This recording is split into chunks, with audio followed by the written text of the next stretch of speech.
Key to Murder by K.D. Upton. Chapter 1. I slammed on the brakes and the tires squealed. I squelched a few expletives and crossed myself. Darn those ducks. A few seconds later and my windshield would have served duck confit for two. I'd had enough of the fast life. You know, chasing down killers, solving mysteries, and nearly ending up in my own grave, 6 feet under. I was tired of death's taint, which shadowed over everything I had done since Max's murder. How was I to rid myself of it when I kept having such near misses? I couldn't take another such death, even if it was of the avian variety. The mama duck squawked and waddled off the side of the road, her brood toddling single file behind. When they were out of sight, I throttled the accelerator and zoomed toward town. Late again. I mentally berated myself for hitting the snooze button one too many times. After the mayor's fiasco, business at the studio had picked up exponentially, and Dylan had gone from fretting over a possible new photographer in Silverthorne to raking in loads of customers. Her retirement trip to the Swiss Alps all but cemented, she kept booking the slot solid for the last 5 months now.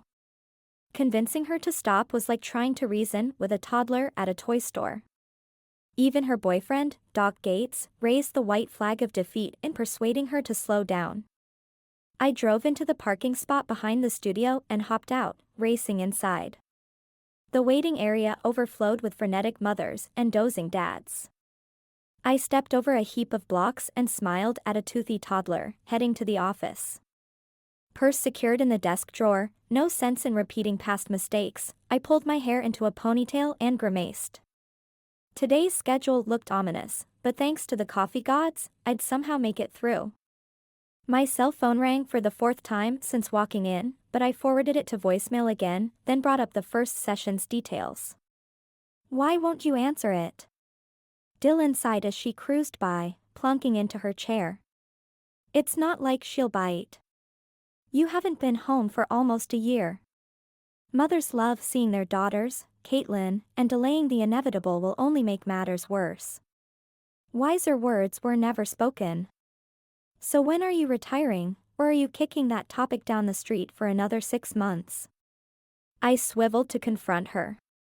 Dylan had been an immense help in the months after Max's death, and while we'd had a rocky road at one time, we'd long since repaired the division.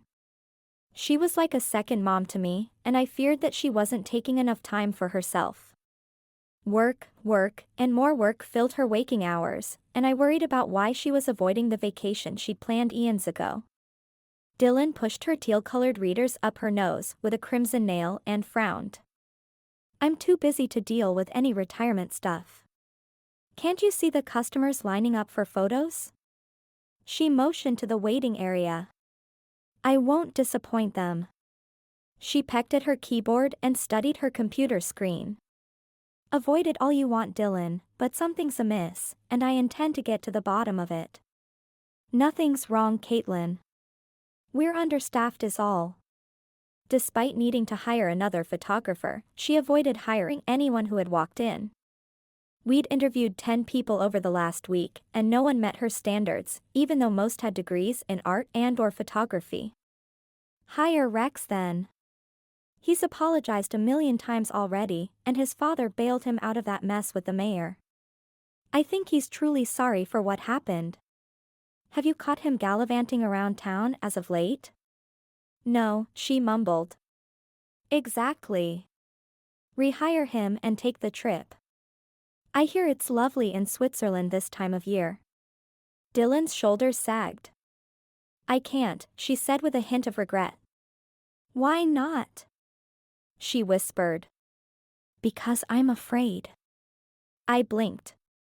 "Of what?" "Retirement." She slunk back into her chair. That's what this was all about? Fear of retirement?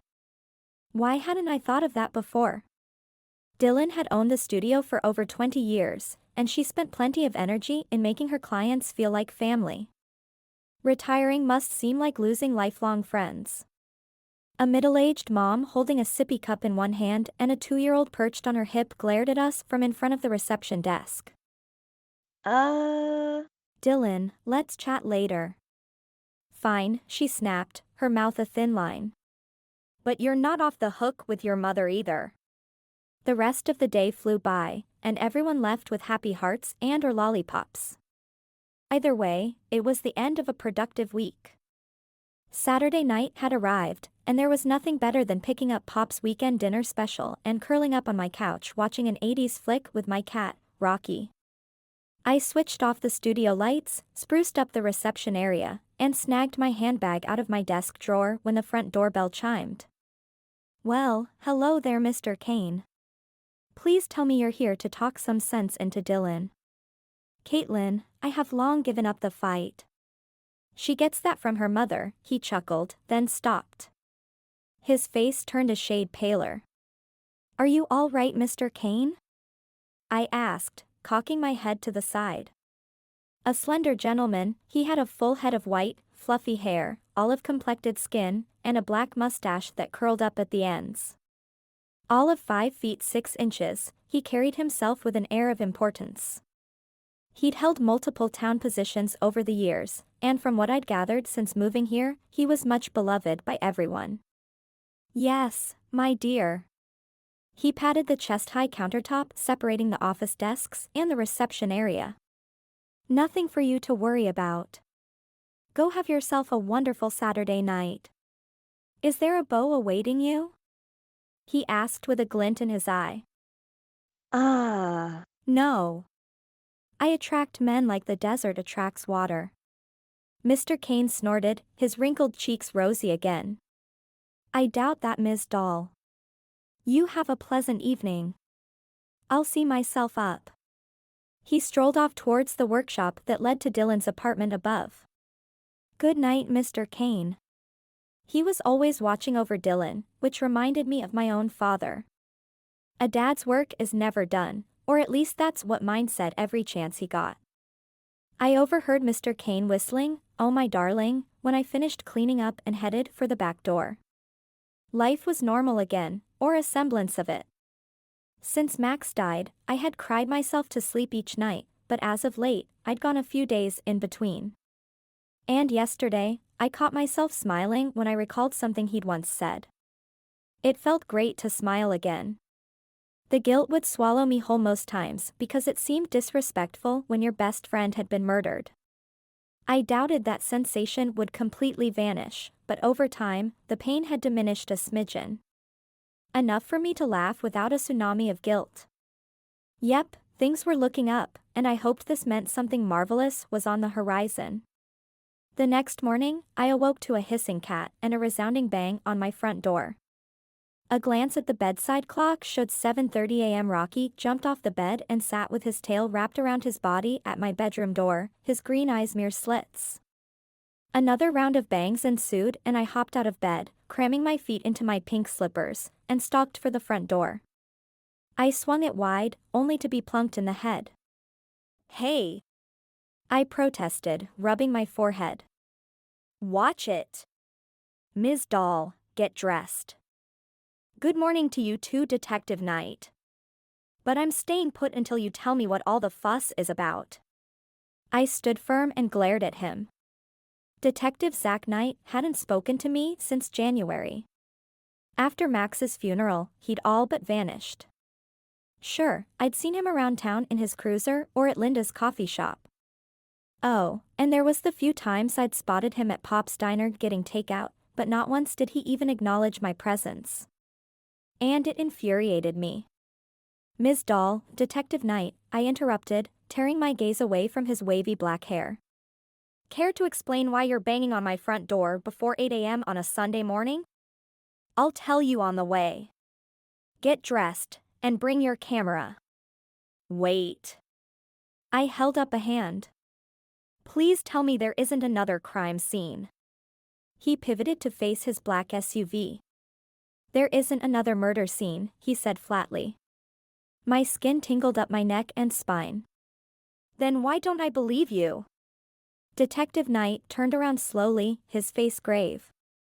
Caitlin, just grab your gear. Please.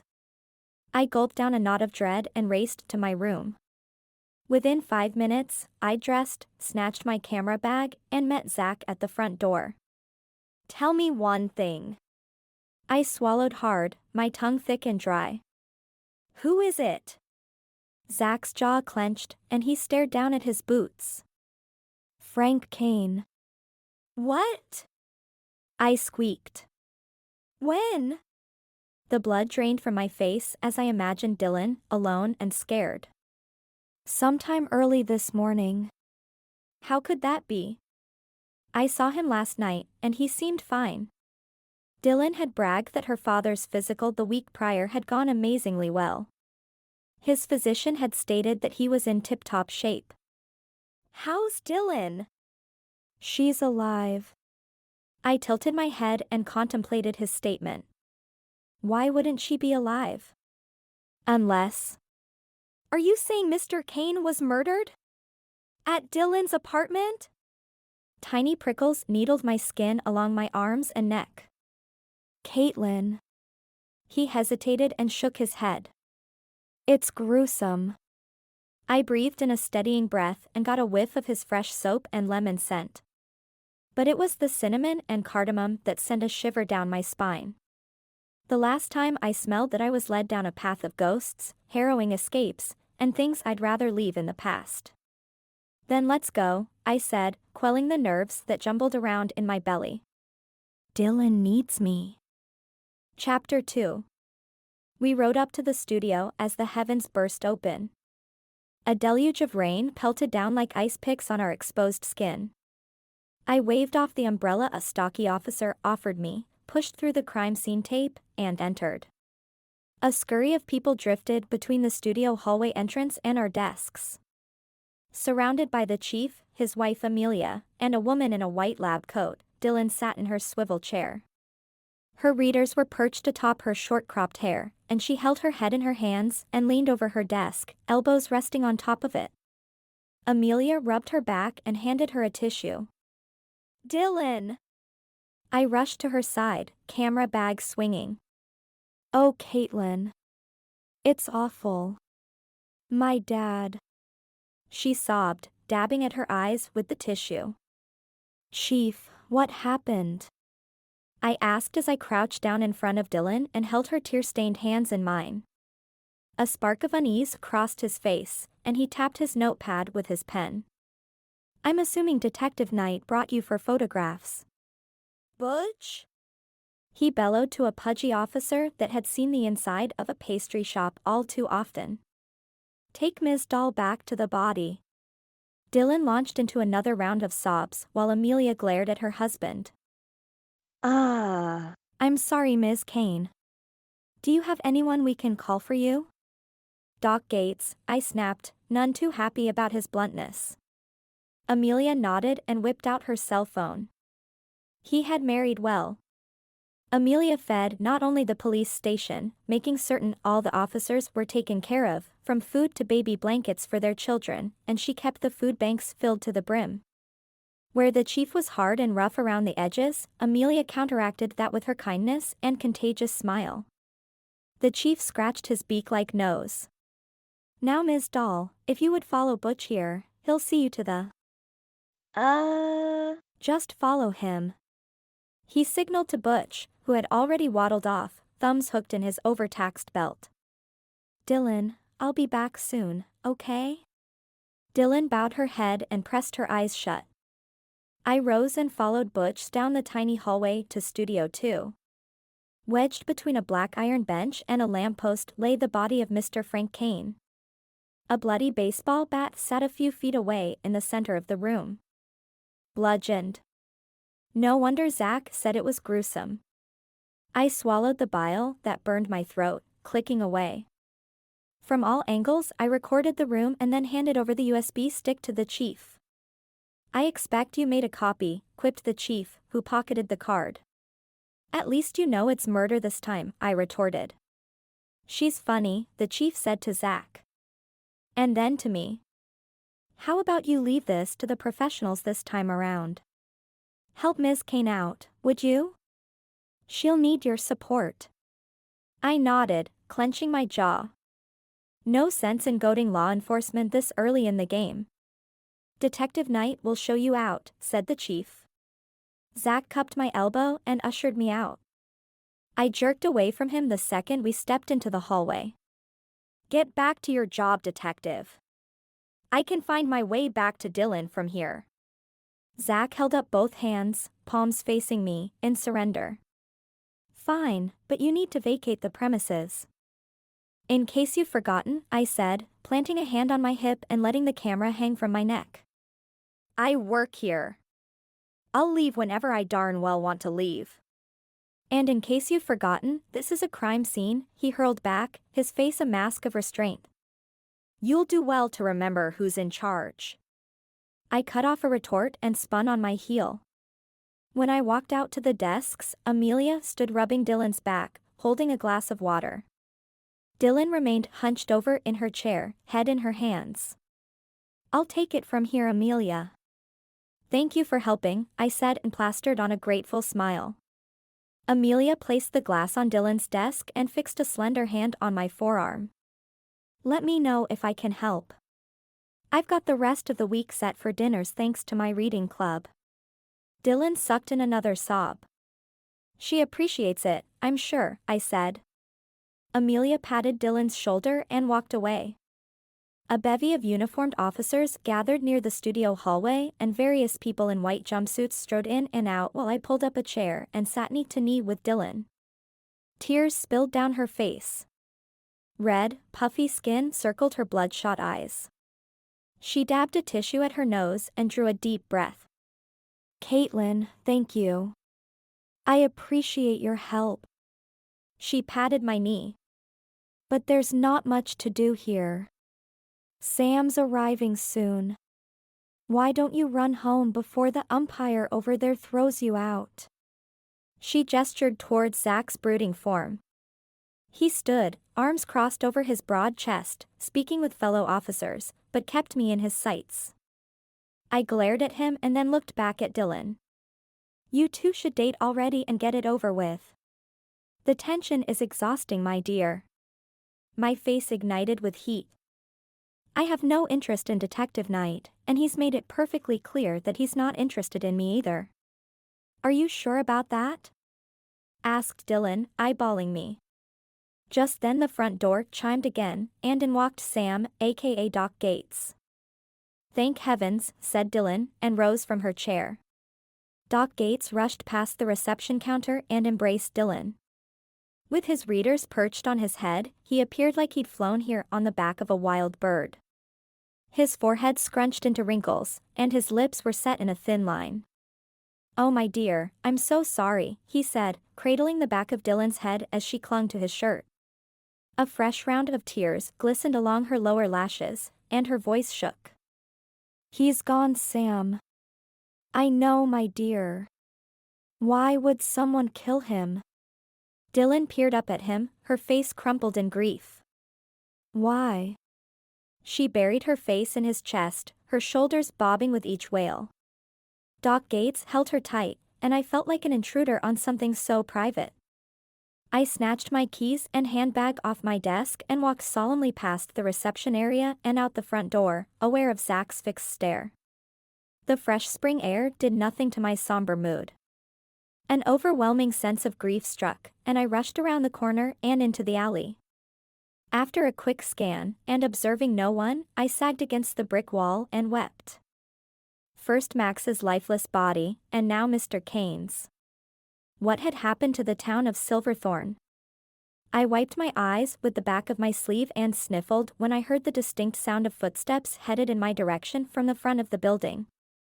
I stood with my chin held high and squinted into the sunlight, struggling to make out who had intruded on my grief. Caitlin? Sheriff Beck lumbered out of the sun's rays and into the shadows provided by Dylan's studio. Sheriff, what are you doing here? Isn't this the chief's jurisdiction? Yes, I stopped next door to see Gloria. Are you okay? His brow bunched in concern. Yeah, I sniffled. Mr. Caine was the sweetest man. I don't understand why someone would kill him. Luther Beck's face softened, and he reached and put a hand on my shoulder. First Max and then this. Did you find him? No. Zach. I mean Detective Knight showed up this morning banging on my front door. Luther Beck dipped his head and frowned. Tell me you didn't take the forensic photos. I gnawed on my inner cheek and met his dark stare. Zach said he didn't want to wait for the Portland photographer. Luther grunted and whirled around. Sheriff Beck? I scrambled to keep up with his lengthy strides. Where are you going? In 10 seconds, he jerked open the front door and stomped inside. I followed him. Luther stuck out a long arm and pointed at a surprised Detective Knight. You? Sheriff Beck shouted. Did someone drop you on your head as a baby? Dylan's head snapped up off Doc Gates' shoulder at our approach, and I returned her wide-eyed stare. Luther halted a foot away from Zach and thrust his finger within inches of Zach's face. Would it have hurt to wait an hour for a photographer? Why drag Ms. Dahl in on this? Hasn't she suffered enough? Sparks of anger flew off Zach's face while he returned the glower. What I do is my business and doesn't pertain to your jurisdiction. Stand down, Sheriff, or I'll have you escorted out. Hey! The chief roared as he strode in from the studio hallway. When you both are finished, I'd like to ask Ms. Caine about a key we found inside Mr. Caine's jacket pocket. A key? Dylan broke away from Doc Gates and stepped towards the chief's outstretched hand. We all hovered around, ogling the golden key. It looked a couple of 100 years old, but it could have been made that way. Ms. Caine asked the chief. Have you seen this key before? Dylan considered the key and looked up at the chief. No, sir. Did your father have a safe deposit box or a vault that this could open? A safe, but that's a combination lock. It's not opened by a key, Dylan replied. That key wouldn't open a deposit box, Chief, I chimed in. Why not? A bank deposit box wouldn't have a filigreed key. If not mistaken, that's gold, or at the very least a gold overlay. Zach bent closer and peeked down at it. She's right, Chief, he said. That's an old key. The ones at the bank are silver-looking, more modern. Everyone eyed Zach. What? He said defensively. So I have a lockbox at the bank. Lots of people do. The chief sighed. Ms. Caine, do you have keys to your father's residence? We don't require a warrant since he's deceased, but a warrant won't be necessary.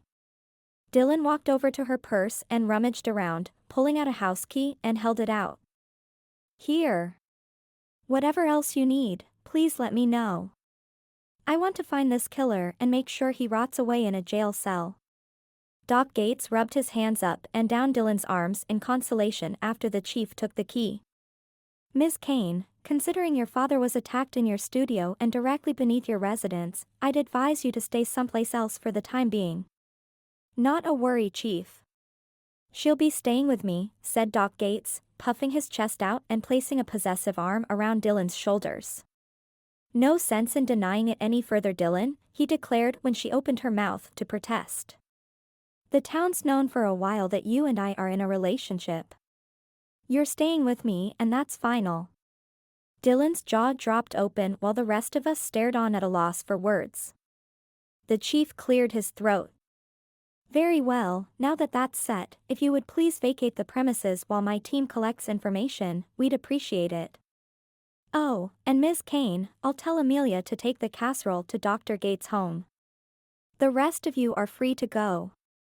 Sheriff Beck backed up to leave but held Zach's glare a moment longer before pivoting and stalking out the door. I scurried after him as I didn't want another run-in with Zach. Outside, I stopped short of Detective Knight's SUV and groaned. Sheriff Beck turned around. Let me guess, you need a ride.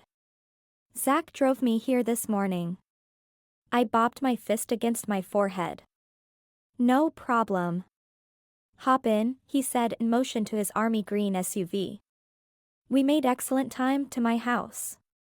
I hopped out and headed for the front door but halted when I heard the crunch of gravel 2 feet behind me. I spun around and fixed a stare at the sheriff. "Can I help you?" I asked, wondering why he was following me. Sheriff Beck stood with a wide stance and set his hands on his hips. "You've got those photos." I cocked my head to the side. So? He took a step closer. "Let me help." "Why?" He sized me up, flexing his triceps under his form-fitting khaki shirt. "Because I know you'll wind up needing help." "I feel like there's an and coming," I said and crossed my arms. "And?" He shrugged. "I can protect you." He now stood a foot in front of me. I had to crane my neck to look him in the eye since he was near 6 feet tall. My skin tingled at his proximity. "Fine." I whirled around and stomped toward my front door. "But I can take care of myself." I pulled the keys from my handbag and unlocked the door. "Sure you can," he replied as we stepped into the house. I rotated around and spotted a ghost of a grin on his face. I thought of his girlfriend. "Wait, won't Gloria mind?" "I mean, she's never liked me much." Luther chuckled, exposing even, white teeth. "That's an understatement," he said, but held up a hand when I opened my mouth to protest. "She'll get over it. And if not, that's on her." "Trouble in paradise?" I asked, lifting an eyebrow. "Not unless you start some." He ambled past me toward my kitchen, leaving me gawking after him in the living room. Rocky rode from on top of the love seat, and I stroked behind his ears. "That man's trouble," I said to Rocky, who flicked his tail in agreement. "I'd better tread lightly with this one or else I'll be the next murder victim in town." Rocky peered up at me with his enormous green cat eyes. "And if I do, tell Zach that Gloria did it." Chapter 3. I dragged my laptop out of my camera bag and propped it open on my kitchen table. Sheriff Beck and I sat side by side while I loaded the USB into my computer and brought up the crime scene photos. He relaxed, resting his chin on his hand as I scrolled through the images. After an hour, I rubbed the bridge of my nose and sighed. "Nothing," I said. "That's not necessarily true," Luther countered. I tilted my head in his direction. "What have we learned?" I asked, curious what he'd gleaned from the pictures that I hadn't noticed. "We've learned that Mr. Caine was murdered by the baseball bat." "By the way," he said, his forehead scrunched up in concentration. "By a Louisville Slugger next time. They're the real deal." "I'm sorry, but are you criticizing our bat selection right now?" "It's a prop, Luther." "Yes, but if you're taking ballpark pictures, at least be authentic." I jabbed his shoulder and smirked. "Can we get back to the murder, please? Besides the obvious, what else have we learned?" "For starters, bludgeoning somebody to death like this would probably indicate that it was someone he knew." I leaned closer at the photo on my laptop and then looked back at Luther. "How's that?" "Because someone had turned off the alarm. That means Mr. Caine was familiar enough with his attacker to let them in. Why else would you switch the alarm off in the early morning hours? Also, there were no signs of burglary. Dylan reported nothing missing." "How did you discover that?" I asked. "When you were in your bedroom getting the computer, I called in a favor." My mouth fell open. "This isn't your jurisdiction, Sheriff." "Aren't you afraid the chief will report you?" Luther shrugged. "It's my duty to uphold the law and keep the people of Silverthorne safe. If the chief minds it, I suspect I'll hear about it from my superior, but until then, I aim to use what information's available." Apparently, I'd underestimated the sheriff. Prior to his present position of authority, he'd served in the Navy. Luther followed rules and chains of command ad nauseam, so this was out of character for him. But if he was truly concerned, I wouldn't stand in his way. He might prove to be a useful ally. Fair enough. I stifled a yawn. How about some coffee? I'm wiped out. Sheriff Beck nodded, and I went about making some. When I returned, 2 steaming mugs in hand, he accepted one and then pointed at his phone. An image of the key Mr. Caine had tucked in his jacket pocket appeared. How did you get that? I didn't take any pictures of the key. The chief used Dylan's camera and shot it. Cassie sent it to me. Cassie? I asked. Since Max's murder, I'd gotten to know the police staff well, and this name hadn't ever popped up. She's new. Eager to please, he stated. Huh. And he wasn't above leading a recruit astray. Something to note in my mental notebook about the sheriff. I'd started using a written journal when I was 8 or 9, but my father claimed remembering key facts was better. That way the facts were at my fingertips, or in this case, in my neural synapses. He claimed it would be an excellent memory game, but since his career involved pharmacy forensics, I expect he'd been prepping me to follow in his footsteps all along. Either way, it stuck with me, and I've done it with everyone I meet from that point on. Oddly, it helped with photography. I got a sense of a client's likes and dislikes. It also saved me money in poker games. Right, so back to the key. It can't be for a safe deposit box. True. Cassie stated that the chief had an antique specialist look at it. According to them, it's a bit key that's likely 200 years old. The chief had the wherewithal to call in a specialist? I'm surprised Detective Knight hadn't beaten him to it. He was always trying to make a name for himself. That old, huh? Did they determine what it would unlock? From the size, it would probably unlock 1 or more antique crates, boxes, or trunks, but not a cabinet or something like it. More than 1? And old? Since Dylan hadn't recalled seeing the key before, it couldn't have been a box in plain sight. If there was one thing about Dylan, it was that she had an adventurous spirit, which included foraging for relics. If Mr. Caine had left a box or crate of antiquity within a foot of her, she'd have pestered him until he brandished the key and opened it. Has the chief sent a crew over to investigate Mr. Caine's house yet? Yep, they're there now. Why? Well, I paused and drummed my fingers against the tabletop. Could we go through it later? Luther's eyes narrowed a smidgen, but the edges of his mouth twitched in amusement. Something tells me that you don't expect Detective Knight will locate this box, he said, pointing at the key's image on his phone. Sheriff, is it legal to search Mr. Caine's home or not? I was peeved. Why did my conversations always redirect to Zach?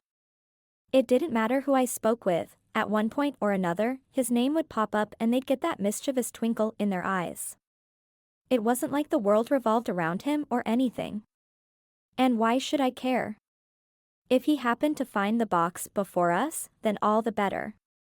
Right? Luther rubbed the back of his neck and inhaled. Probably not. As you've stated, it's not my jurisdiction. A sour taste like that of lemons twisted my lips into a frown. Yes, but you are the sheriff. Nice try, but no. My shoulders sagged. How else could we get into Frank Caine's house? However. He hesitated, and I sat up straighter.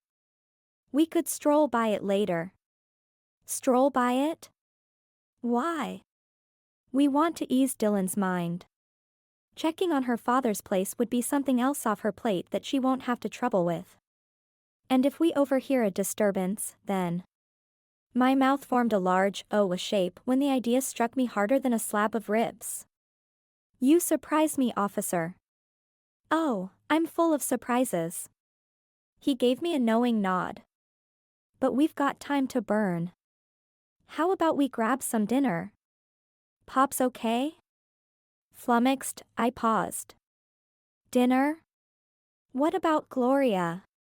Unless I wanted Gloria darting poisonous stares at me and dyeing my hair magenta, I'd only be borrowing trouble. Word traveled like a wildfire in these parts, and I'd only recently felt confident getting my hair cut at her salon.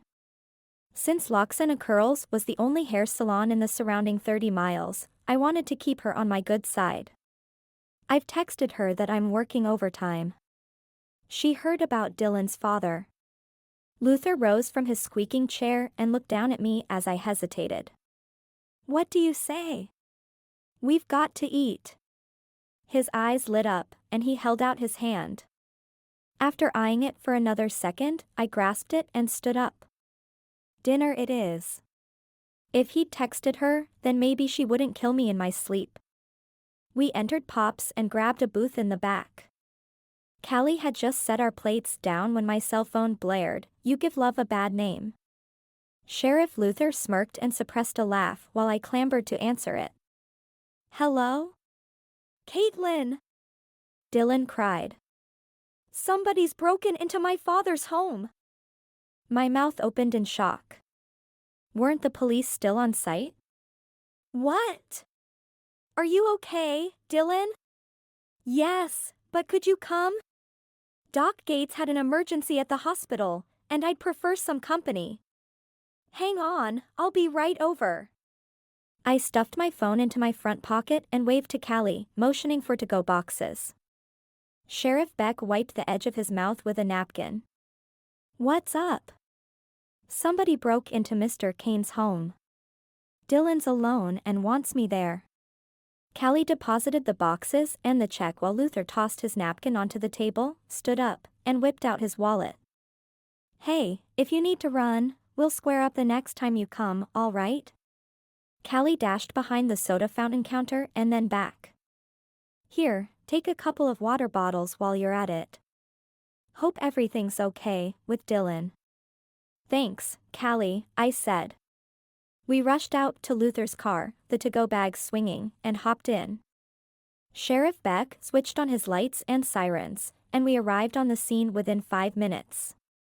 Dylan stood in front of the old Victorian home lined with trees.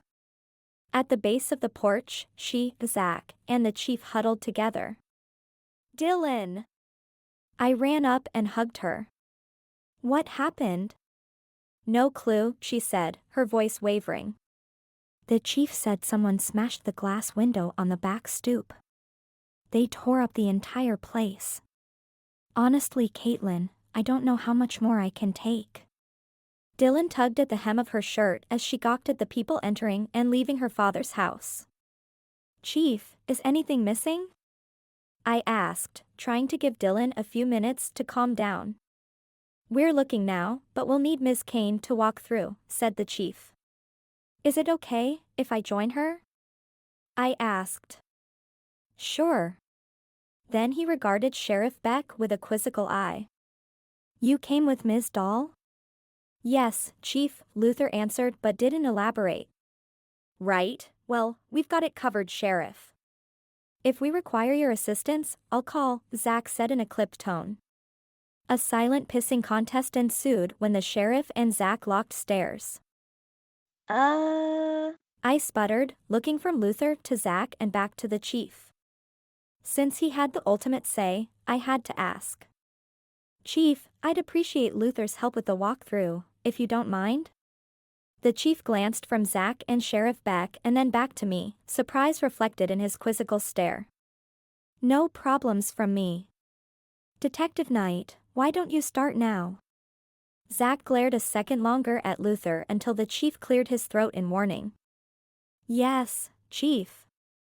Dylan, let's go. He cupped her elbow and led the way up the front porch steps, entering the house. Quick thinking, Caitlin, Sheriff Beck whispered into my ear as we trailed them. It felt great to be appreciated for a change, and the added benefit of pissing Zach off didn't hurt either. The walkthrough proved challenging for Dylan, seeing as the furniture had been tossed, some broken, and loads of papers were scattered around. The couch cushions had been cut up, and the mattresses sliced open with the stuffing ripped out and strewn about. Quite honestly, I don't know how she kept her wits about her. Although she could identify that nothing of importance had been stolen even through all the disarray, the question remained why somebody had killed Mr. Caine in the first place. It didn't take a genius to figure out that the box had been the object of this destruction. What relic lay hidden away in it? And why would someone murder for it? If anything turns up missing, please contact me. Zach handed Dylan his business card. She stared down at the card without seeing it and absent-mindedly thanked him before wandering off into the kitchen. The clank of plates and cups against the sink basin soon followed. Dylan always busied herself with cleaning when she had a lot to think about. I figured she could use some company, but when I moved to head for the kitchen, Zach stepped between Luther and I and leaned his mouth close to my ear. "Don't drag a good man down, Miss Doll. You're playing with fire and liable to get scorched." I stiffened when he started walking again but didn't look back. Luther's brow furrowed when I flashed him a sideways glance, and I wondered if he'd overheard what Zach said. It appeared he hadn't, but I was no less angry. How dare he assume I'd ruin Luther's career, or anything else for that matter. I walked towards Dylan, ready to forget Zach's acidic words. Luther followed, stopping for a moment to meet Zach's glower head-on. Luther and I stayed well into the night writing chairs, beds, and desks. On more than one occasion I caught Luther staring at me, but I brushed it off. Zach's remarks about bringing a good man down rang loud throughout the night, and I'd had about enough of those echoing words when I smacked a metal vase down on the wooden floor at the head of Mr. Caine's bed. A loud shattering sound reverberated, and I immediately regretted it. What had the vase done to me?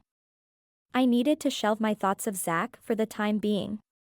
I knelt by the broken vase and ran my fingertips along the rough wooden floors when I felt a slight shift in the flooring. I tentatively pushed against it with my fingertips, and sure enough it wiggled. Whoa. That wasn't normal.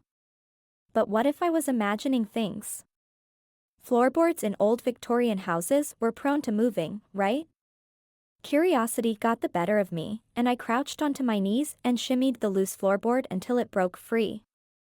I nearly toppled onto my fanny when it gave way, and I scrambled back onto my knees, coughing.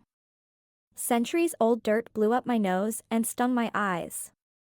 When the dust cleared, I peeked inside the hole. The scent of old paper wafted up, and I squinted into the murky darkness, trying to make out any shapes. The opening appeared to be about a foot in depth and width. After a steadying breath, I stuck my hand in and struck a parcel swaddled in cloth. When I pulled it out, I turned it gingerly over in my hands and removed the dirt-covered linen, which revealed an antique wooden box. My heart danced a few beats when I ran my index finger over a filigreed keyhole. Dylan! Luther! The clump of footfalls grew heavier, and soon they both hovered behind me. "What is that?" asked Dylan, reaching down and snatching it away. We all perched on the side of Mr. Caine's bed, gawking at the box, and then at each other. "Do you think this is the box that key fits into?" Dylan asked. "It's a close bet." I swiped my dirty hand over my sweaty forehead. Frank's room had a window unit, but I hadn't turned it on because I'd gotten lost in my thoughts and the search for the elusive box. There's only one way to find out. Luther whipped out his phone and dialed. "This is Sheriff Beck.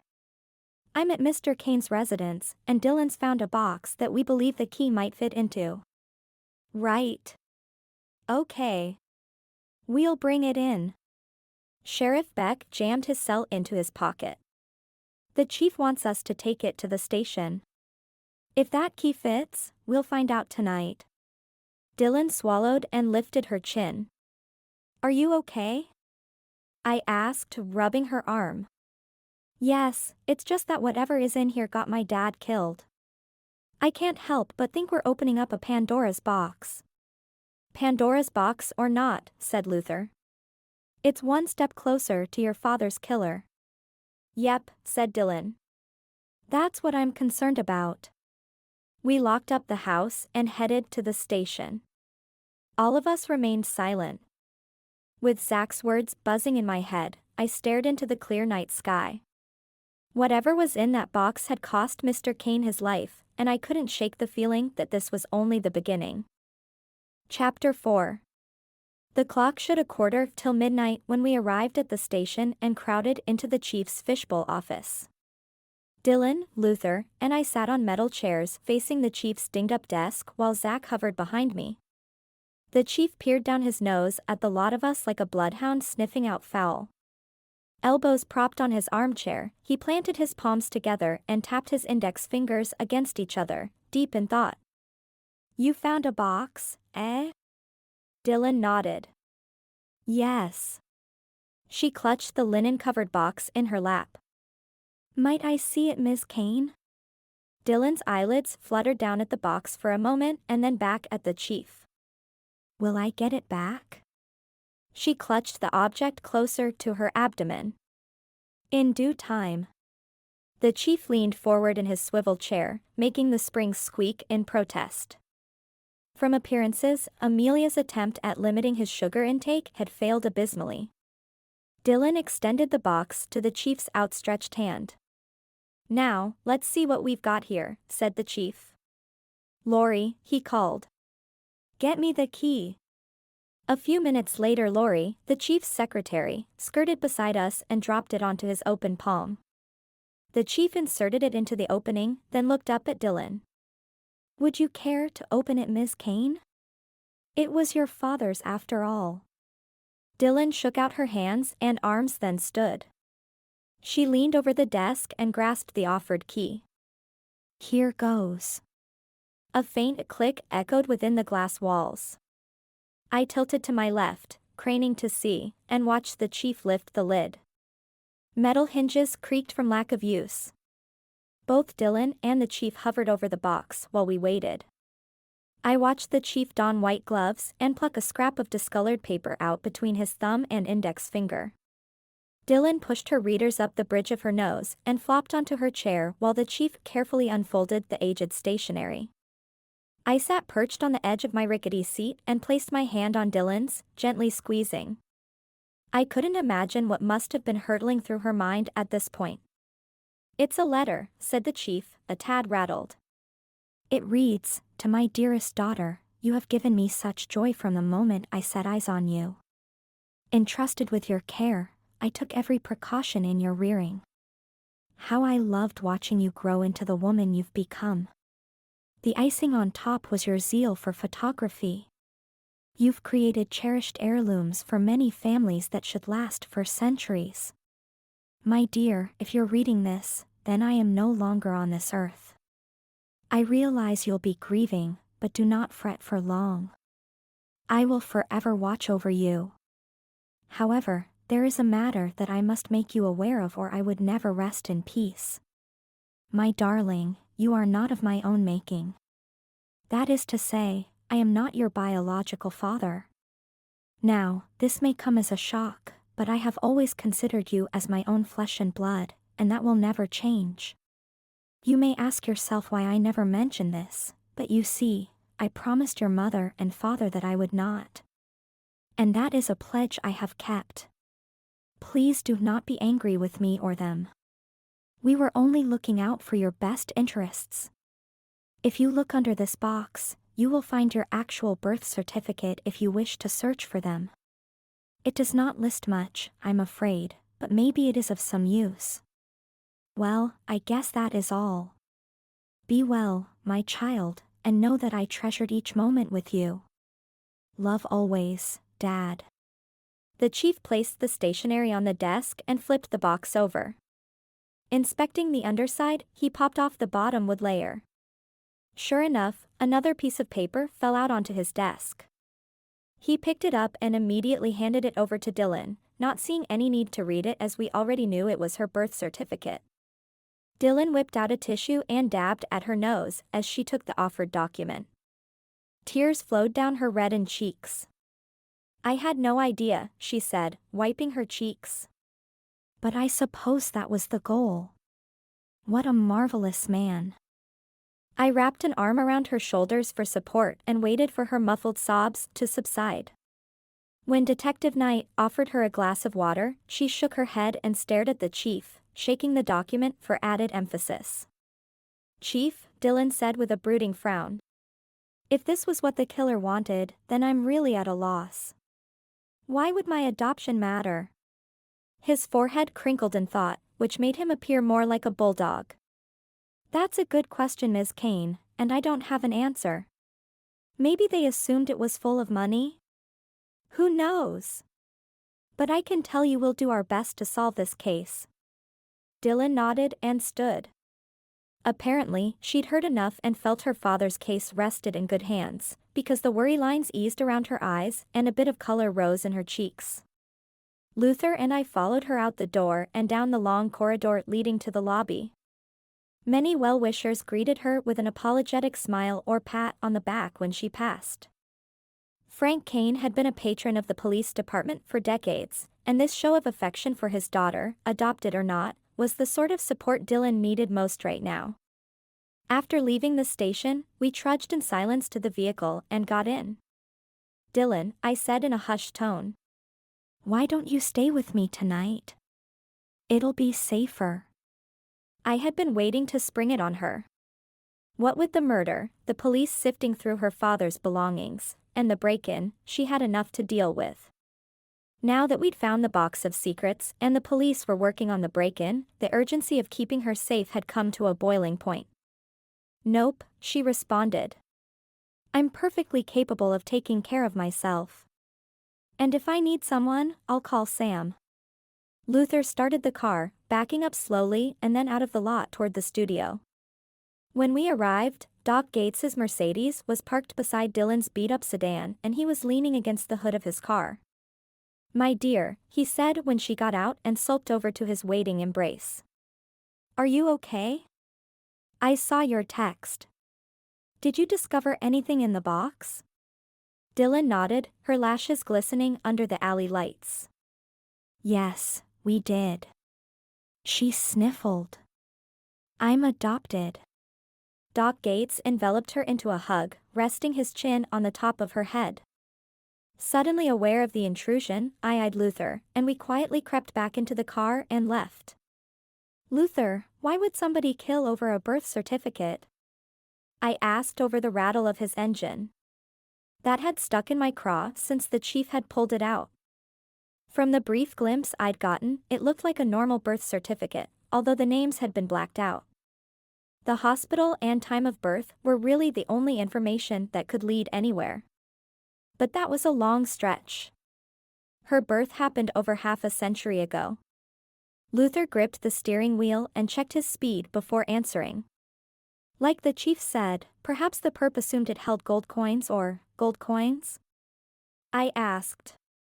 Unless the killer expected a much larger crate, I had my doubts. Or a check, he went on, ignoring my comment. But wouldn't somebody need to cash a check within 6 months to a year? Luther squinted into the oncoming headlights. Yes, he murmured. Because that scrap of paper looked old, I said. He hid it years ago. Come to think of it, I wriggled in my seat to get a better view of him. Mr. Caine took substantial lengths to hide the box and its contents. He didn't mention it to Dylan for obvious reasons, so who else knew about it? Clearly someone had to. His sculpted face grew stern with concentration, unwilling to allow me entrance into his thoughts.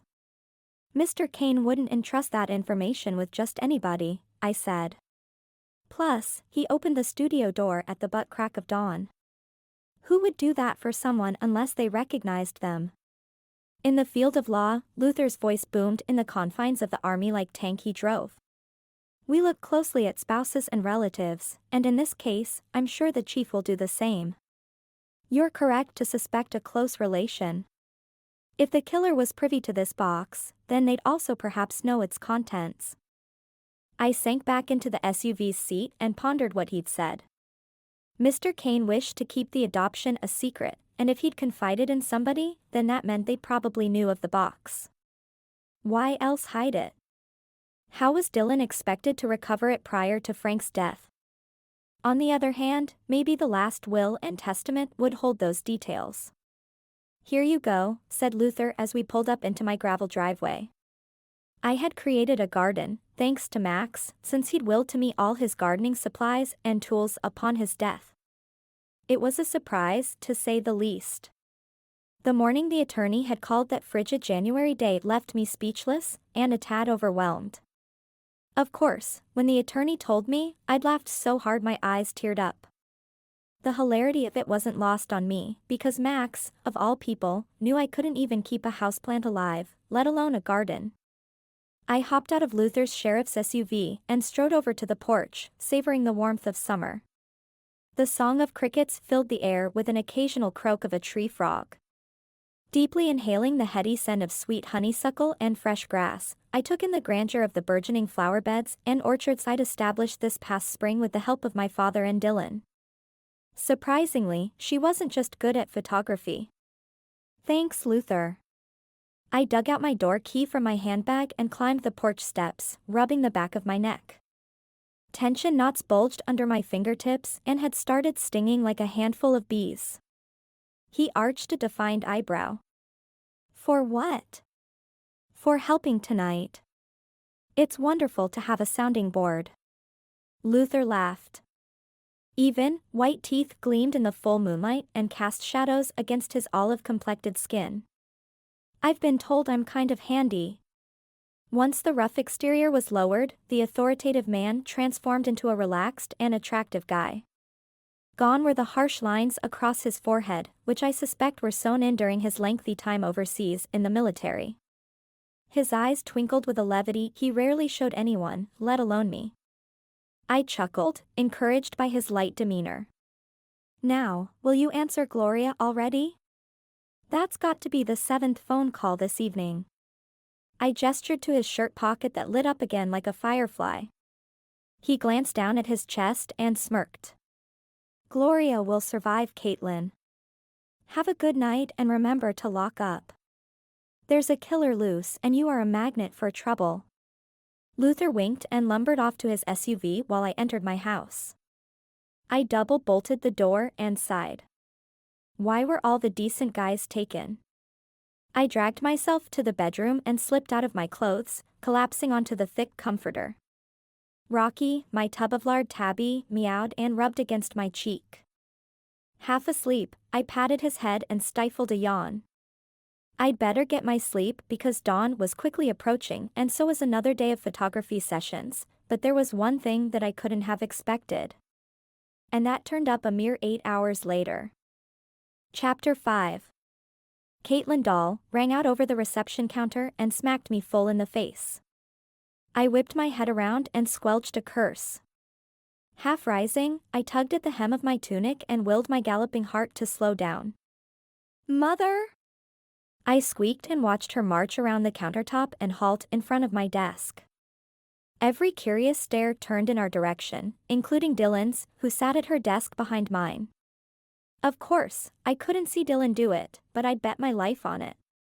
Mother, what are you doing here? I asked, praying she wouldn't mortify me with whatever tirade was about to come out. What kind of daughter doesn't come home for Christmas, New Year's, or Easter?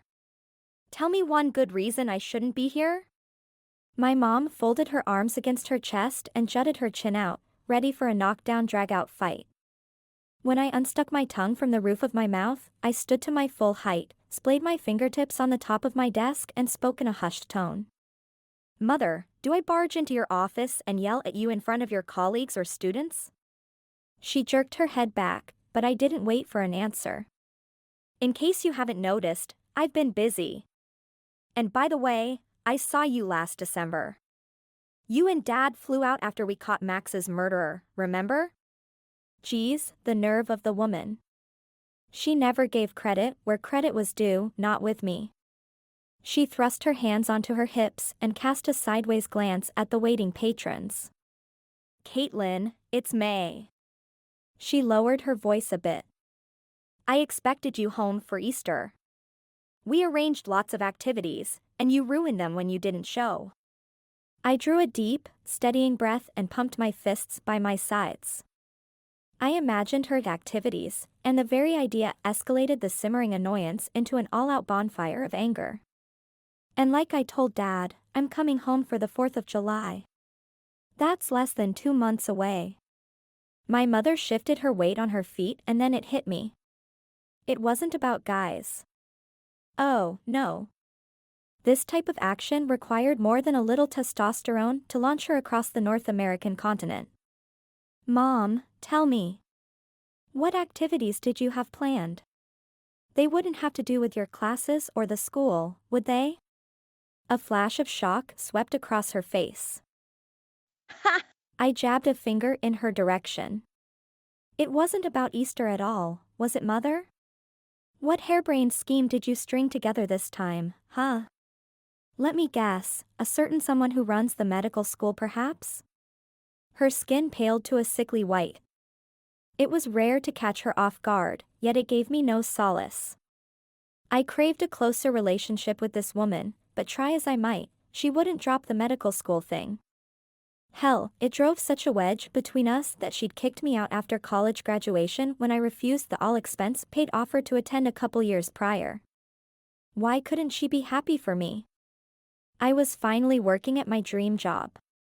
Caitlin, she started. I fumed on, the engine of my anger chocked full of gasoline now that she'd stoked it. No, Mother, I want an answer. Let's see, I said when she didn't respond. It could have been the medical school, but maybe not. I tapped a manicured finger to my chin. I stared down at my crimson-red fingertips splayed on my desktop and imagined strangling my mom but got no satisfaction out of it. In fact, it saddened me. How about law school? I goaded. You've been itching for me to enter law school. Is that about right? Caitlin, please, you're embarrassing me. She scanned the room, noting all the watchful stares. Embarrassing you? I'm not the one barging in and calling me out in front of God and country. A man cleared his throat behind me, and I whirled around, banging my knee into my metal desk. I swallowed a yelp and stared into the brownest of eyes I'd ever seen. Who are you?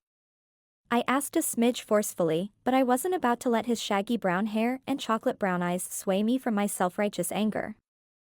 Hi, I'm Thaddeus Hartzell, but my friends call me Tad. I've heard a lot about you. Ms. Dahl. The man held out his hand over the reception counter beside me, exposing an even set of pearly white teeth. I looked from his outstretched hand to my mother's I told you so eyes, and then back at the man. Mr. Hartzell, I sighed, already at my day's quota of patience, and I still had 2 afternoon sessions with wailing toddlers on the docket. I do not know why you've come, but let me make something crystal clear. I am not, nor ever will be, interested in medical school. Sorry you wasted your time. Tad withdrew his extended arm, flattening his palm onto the countertop in defeat. Obviously there's been some misunderstanding. A hot flush spread over my cheeks and I cast a questioning glance at my mother then back at Tad. You're not from the medical school? No, I'm a doctor and I work with your mother, but that's not why I've come. The debonair smile returned, and my heart flip-flopped for a beat. I was unsure of where this conversation was headed and distracted by the physical response he'd elicited from me. Your mother recommended your services for an upcoming medical convention in Nashville. She's flown me up here to interview you and Ms. Caine to inquire if you'd be interested. We pay for the flights, lodging, and food. Our rate is $10,000 per day. Dylan shot up and her chair clanged against the desk Rex used when he worked here. She jutted out her hand and beamed. Hello, Tad, was it? She pumped his hand. Why don't I show you around the studio while Caitlin sets up for the next session? Caitlin? Dylan's tone was sweet, but her stare felt like someone had dumped a bucket of acid over my head. I swallowed down a lump of shame and returned to my mom's admonishing smirk. You were saying Caitlin? She prompted. Why of all things did this keep happening to me? Why couldn't she just leave me alone? There was no way she'd cross the country with this Tad fellow without an ulterior motive, and it wasn't because of some medical conference.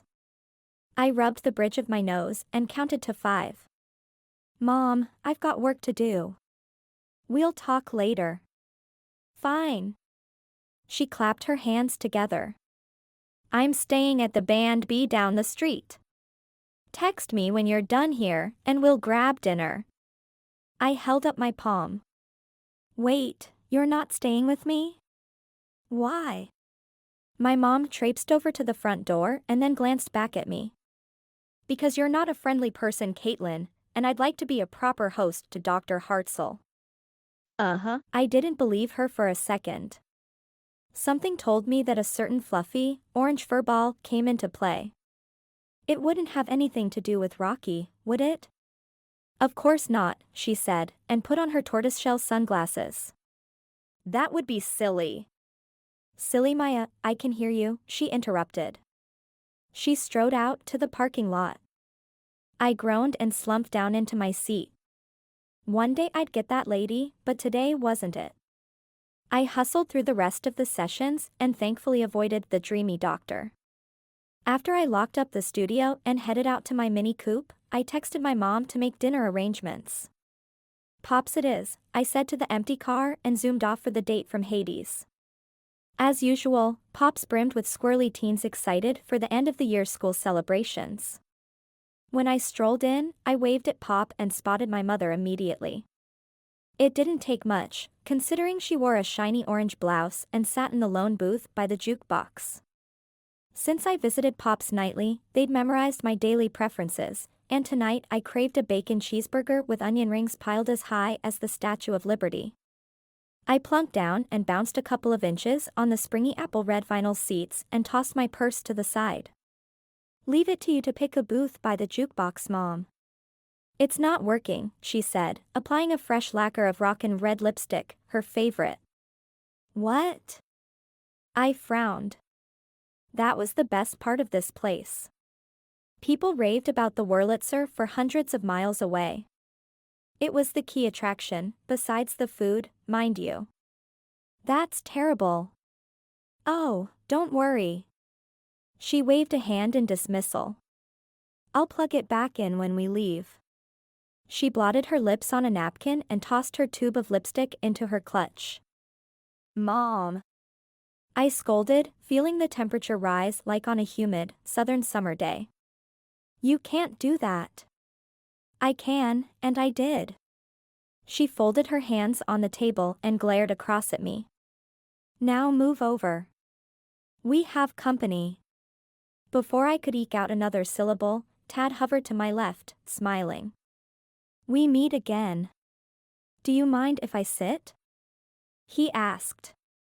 Actually, I do, I said, leaning back a bit to scrutinize the length of him. Caitlin, my mother hissed. Let the man sit down. Where are your manners? And then to Tad, she replied. Of course you may. She was joking. A strangled chuckle burst out of my mom while I begrudgingly moved over against the wall and placed my purse between Tad and me. No sense in him getting any funny ideas. Lord only knew what my mom had filled his head with. Dr. Hartzell, my mother began. God, she practically purred his name. Please, call me Tad. He grinned. We do work together. Ugh. Gag me with a spoon. How could tonight get any worse? All right, Tad, my mom said, eyelids fluttering. She was crushing hard on him. I gaped, slack-jawed, at the interaction. I'd never witnessed my mother flirt with anybody. Ever. Not even my dad. This was like watching a horror movie in slow motion. All I was missing was the popcorn. What did you think of the studio? Will it be sufficient for the conference? She said it's sufficient, like she'd sucked on a sour lemon. The disdain oozed off her, but in all fairness, it didn't take much. I'd often wondered if my mother ever enjoyed life.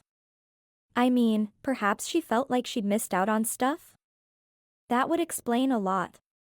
It's better than sufficient, he replied. I stuck my tongue out at my mother when Callie arrived with our dinners and earned a disapproving scowl in return. At least Dr. Dreamy liked our work. The money would set Dylan up for her fall trip to Switzerland. I bet she and Doc Gates were now sipping on the bottle of champagne she bought 2 years prior for just this occasion. Then again, her father had just died. I doubt she'd celebrate much for the next while. Too bad Frank Caine wasn't around to enjoy his daughter's success. He'd have been the first to pop that cork. Here you go. Callie leaned over to set down my plate. My mouth drooled with anticipation but stopped the second the food came into view. Wait. I held up a hand, my heart sinking to my feet. Where's the bacon cheeseburger I always order? Oh. Callie said, taking a step backwards. Her uneasy stare darted between me and my mom. Mrs. Dahl ordered for you. I can take it back and you will do no such thing, my mother cut in. Caitlin, you're being rude. The night had instantly plunged into the darkest abyss imaginable. I had waited for this day for an entire week, and now I'd be eating a chef's salad, hold the dressing, croutons, and any semblance of cheese. No, Mom, I'm not being rude. You are. To Callie, I said. Please bring me the bacon cheeseburger. And add an extra order of onion rings to go, please. I locked stares with my mother and refused to blink. No more manipulation. I'd had it. Callie eyed my mother with a hint of uncertainty. No problem, Caitlin. Pop already packed one up for you. After Callie set down both my mom's and Tad's plates, she scurried off, away from the glare of my mother's disapproving ire. In 2 shakes of a salt shaker, out she popped with a mouth-watering plate of heaven. I rubbed my hands together for the second time tonight. Tad chuckled, and I cast a sideways glance at him. Did he know the dangerous ground upon which he tread? What? I mumbled, mouth watering at the aroma of meat and cheese. Nothing. I think it's great you have an appetite. That's my kind of food, Tad said admiringly.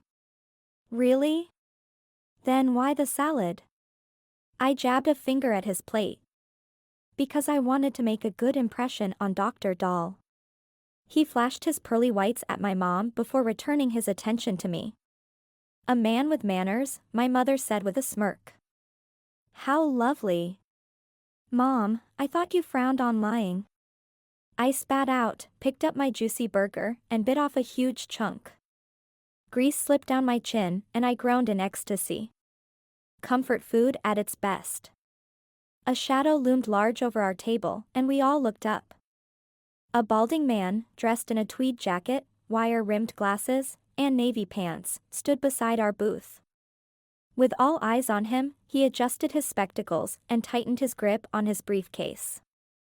Beads of perspiration gleamed from his forehead, and he huffed like he'd run several miles up a hill with a bobcat at his ankles.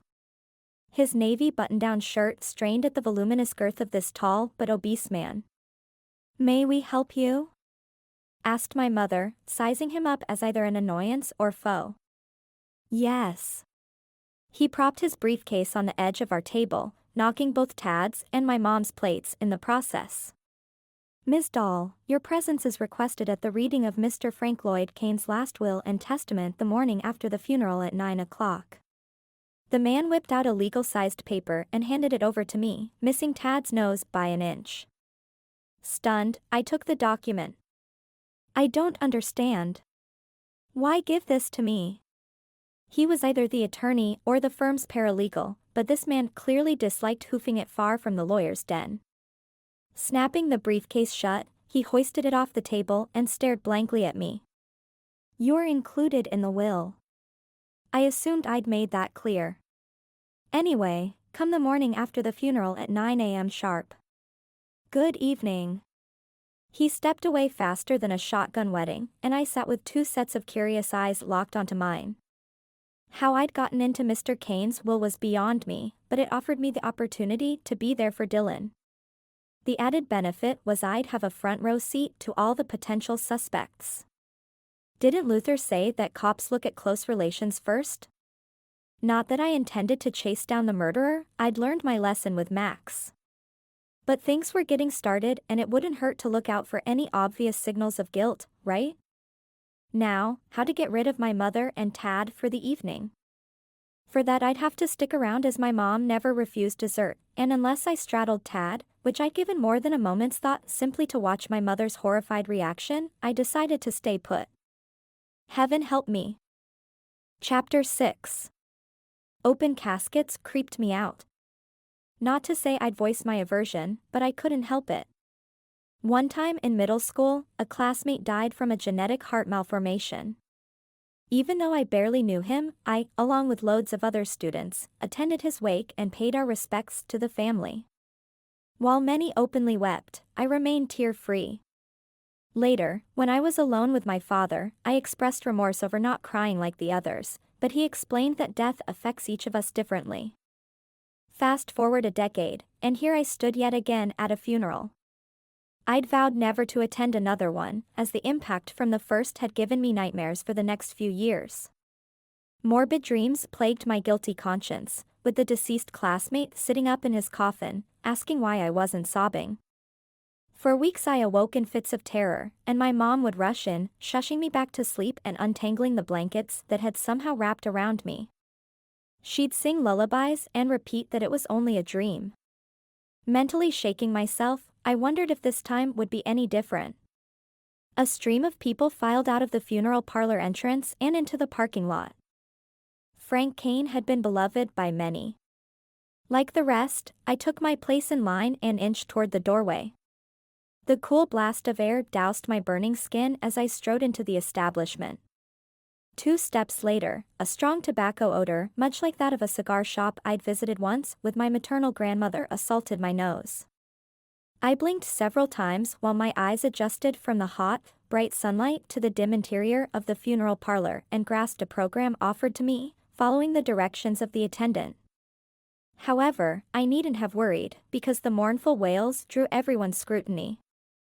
I spotted Dylan by the open casket, her head thrust back in anguish and bellowing into the smoke-filled room. Doc Gates stood straight-faced by her side. I was alarmed at first, until Dylan's howling resolved as fast as water to fire. Glancing down at the program again, I noticed in bold letters, "Traditional Irish Funeral." A brief skim of the following paragraph, and I learned the custom of wailing, otherwise known as keening, included crying or moaning with each new caller that wished to pay their respects. Assuaged of further alarm, I read on. Besides a keener, clay pipes, tobacco, and candles were set out around the place. Male well-wishers were invited to take a puff from a cigar. Apparently, the smoke was to ward off evil spirits from finding the departed. Though the wailing, pine-scented candles, and cigar smoke that threatened to suffocate the remaining oxygen in my lungs was enough to make me turn tail and run for the car, the whiskey stations stashed throughout the morning room gave me pause.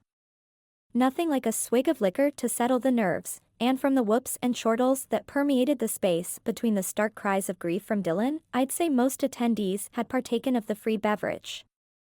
I grabbed a shot glass and cradled it against my chest, staring at the sardine-stuffed room of well-wishers. This was my kind of funeral. I hoped my loved ones rejoiced over my life when I died. I couldn't bear their weeping. Although, I'd be dead, but I imagined myself hovering about at my funeral. If I didn't like the eulogy or noticed someone I despised, I could always haunt them for eternity. Nice? Nope, but I never claimed sainthood. Judging by the number of individuals in front of me, I had plenty of time to study the room and sip the amber-colored whiskey. The smooth-tasting liquor burned the lining of my throat and warmed my belly. I coughed, my eyes watered, and my lungs spasmed in protest. Patting my chest in a pitiful attempt at re-inflating my lungs, I swiped at the moisture in my eyes with my knuckles and refocused on the crowd. Luther had stated that the killer was probably someone Frank knew, and now was the perfect opportunity to form a list of suspects. While most people I recognized, a few stood out. However, not a single one had a neon sign flashing "guilty" above their heads, and before long I was next in line to greet Dylan. Where was Skylar when I needed her? That gift of hers to read auras sure would come in handy right about now. The thought of Skylar made me wince. It had been too long since we'd spoken. My best friend from freshman year in college and I had been inseparable until I moved to Oregon. She was busy running her herbal shop in Aspen, Colorado, which had taken off like a rocket 2 years prior. Her easy nature and serene outlook always helped calm my nerves in times of distress. I made a mental note to call her soon. However, I'd bet she'd end up calling me first. Her gift often alerted her to my troubles, sometimes before I even knew it was coming. "Caitlin, it's so good to see you." Dylan pulled me into a hug, smelling of peaches and honey. "Daddy would have loved this." She patted her eyes with a hanky Sam had handed her and sniffled. "He will be terribly missed," I replied and squeezed her hand. "By most, yes, but some." She looked fixedly at someone behind me. Her mouth twitched with scorn. "But that's neither here nor there. This is a celebration of life. Daddy would have wanted it that way." "Hear, hear," declared Sam, pumping his fist in the air and drawing a few admonishing stares in the room. Apparently, they hadn't read the program yet. Dylan?" I leaned a bit forward. "Is that a Guinness on your dad's casket?" Dylan chuckled and patted my hand, still gripping hers. "Yep, Daddy loved his Guinness. Wait till the reception. That's when the party really starts." A few people mumbled behind me while others cleared their throats. "I'm holding up the line," I said and turned to leave when she gripped my hand, not allowing me to go. "Rudeness was a pet peeve of my father's," boomed Dylan. Her chin jutted out, and a fire lit up her eyes. "I didn't inherit that trait. I will receive everyone in due time. It's not like he's going anywhere." She sighed. "There's plenty of whiskey for all." I blushed crimson red, stiffening, but managed to smile while the room roared in applause. Dylan leaned close and confided. "They're only gossips anyway. Half these people I've never seen in my entire life other than in my studio. I guess the festivities of a traditional Irish funeral bring them out. Oh well, it'll make me a fortune in photo sessions. We're booked until September." She winked and released my hand. I hugged Doc Gates and then moved on, picking a seat towards the front of the room. As far as funerals go, Mr. Caine's took the proverbial cake. I doubted I'd ever see anything like it again. When I rose to leave, I stepped around a woman and then got shoved hard between the shoulder blades. My hands flailed out in front of me, grasping onto the folding chair in time to stop my fall. I straightened and tugged at my silk blouse, whirling about. Two aged men punched, jabbed, and slapped at each other, shouting unintelligible words until Luther Beck split it up. His tall stature towered over them, and he seized both by the scruff of their necks, shaking them like two naughty puppies, which properly shut them right up. "Now would someone tell me why two grown men would start a fight at a funeral?" Luther glared at one and then the other. Outside of his sheriff's uniform, he appeared less rigid, but his military-like mind for order and decorum was on full display. No wonder Gloria practically threatened most women with regard to her boyfriend. Luther, biceps bulging beneath his form-fitted dress shirt, exuded confidence with a side of strength. Sexy didn't even begin to describe him. Both men grunted but refused to answer him. From outward appearance, I'd say they were somewhere around 70 years old. The shorter one had a high widow's peak and thinning grayish-white hair, while the other sported dyed black hair and a bushy mustache. Dylan rushed over, pushing past curious oglers, and snapped at the shorter fellow. "Baxter Worcester, of all the vile things to do at my father's funeral. Why you're even here, I'll never understand. And you." She shifted her stare to Mustache Man. "Morgan, Daddy didn't like fights. This is neither the time nor the place. I expected more from you." Dylan eyed both men with annoyance before storming off. "I trust both of you will see your way out?" asked Luther none too politely. By now, Gloria had arrived by his side. She placed a possessive hand on his back and coyly smiled at the women standing around ogling her man. Nice to see you, Morgan, Baxter said, straightening his tie once Luther had released him. Looks like the years have been unkind. He smirked at Morgan's midsection, which as far as I could tell looked good for a man in his 70s. I'd be more concerned about your memory, Baxter. You've forgotten your toupee. Morgan's eyes flickered with mischief. He scowled and lumbered off toward the exit, leaving Baxter patting the few strands of hair he had on the top of his head and snarling to the onlookers. What are you staring at? The rest of us scattered and I'd almost made it to the front door when an attractive older woman brushed past me, followed by an irked elderly gentleman. Celine! He called to her, retreating back. Fortunately, I'd stepped aside the second she'd breezed past. My spidey senses told me that yet another confrontation was imminent when I spotted her downturned lips and furrowed brow. Celine! The man yelled again. One of his strides matched two of the woman's, and soon he caught up. I watched in dismay as he grabbed her arm and spun her around. Why are you here? He demanded, a dark anger swirling in his turbulent eyes. The lady's troubled stare flitted about the room, and she placed a hand flew to her flushed cheek. She stood like someone ready to flee. Arthur, we'll discuss this later, she hissed. No! He bellowed. We'll talk about it now. Fine. She jerked her arm free. I received an email from Dylan about Frank's death. Why else would I be here? He was my friend too, Arthur. The hurt in her voice was interwoven with annoyance at this man. Aunt Celine! Dylan rushed up, hugging Celine while Arthur stood by, vexation written all over his face. When did you arrive? I thought you missed it, said Dylan. The mild deep grief that had blanketed her face softened at the sight of this woman. I would never miss Frank's funeral, my dear, said Celine, lovingly stroking Dylan's hair while ignoring Arthur's fiery scowl. Arthur and I are driving to the reception now. Do you need anything? We can pick it up on the way. From the way the two had interacted seconds before, that was an all-out lie. Those two had no inclination of driving together. In fact, the gentleman had shown surprise at her presence. Not a thing, said Dylan.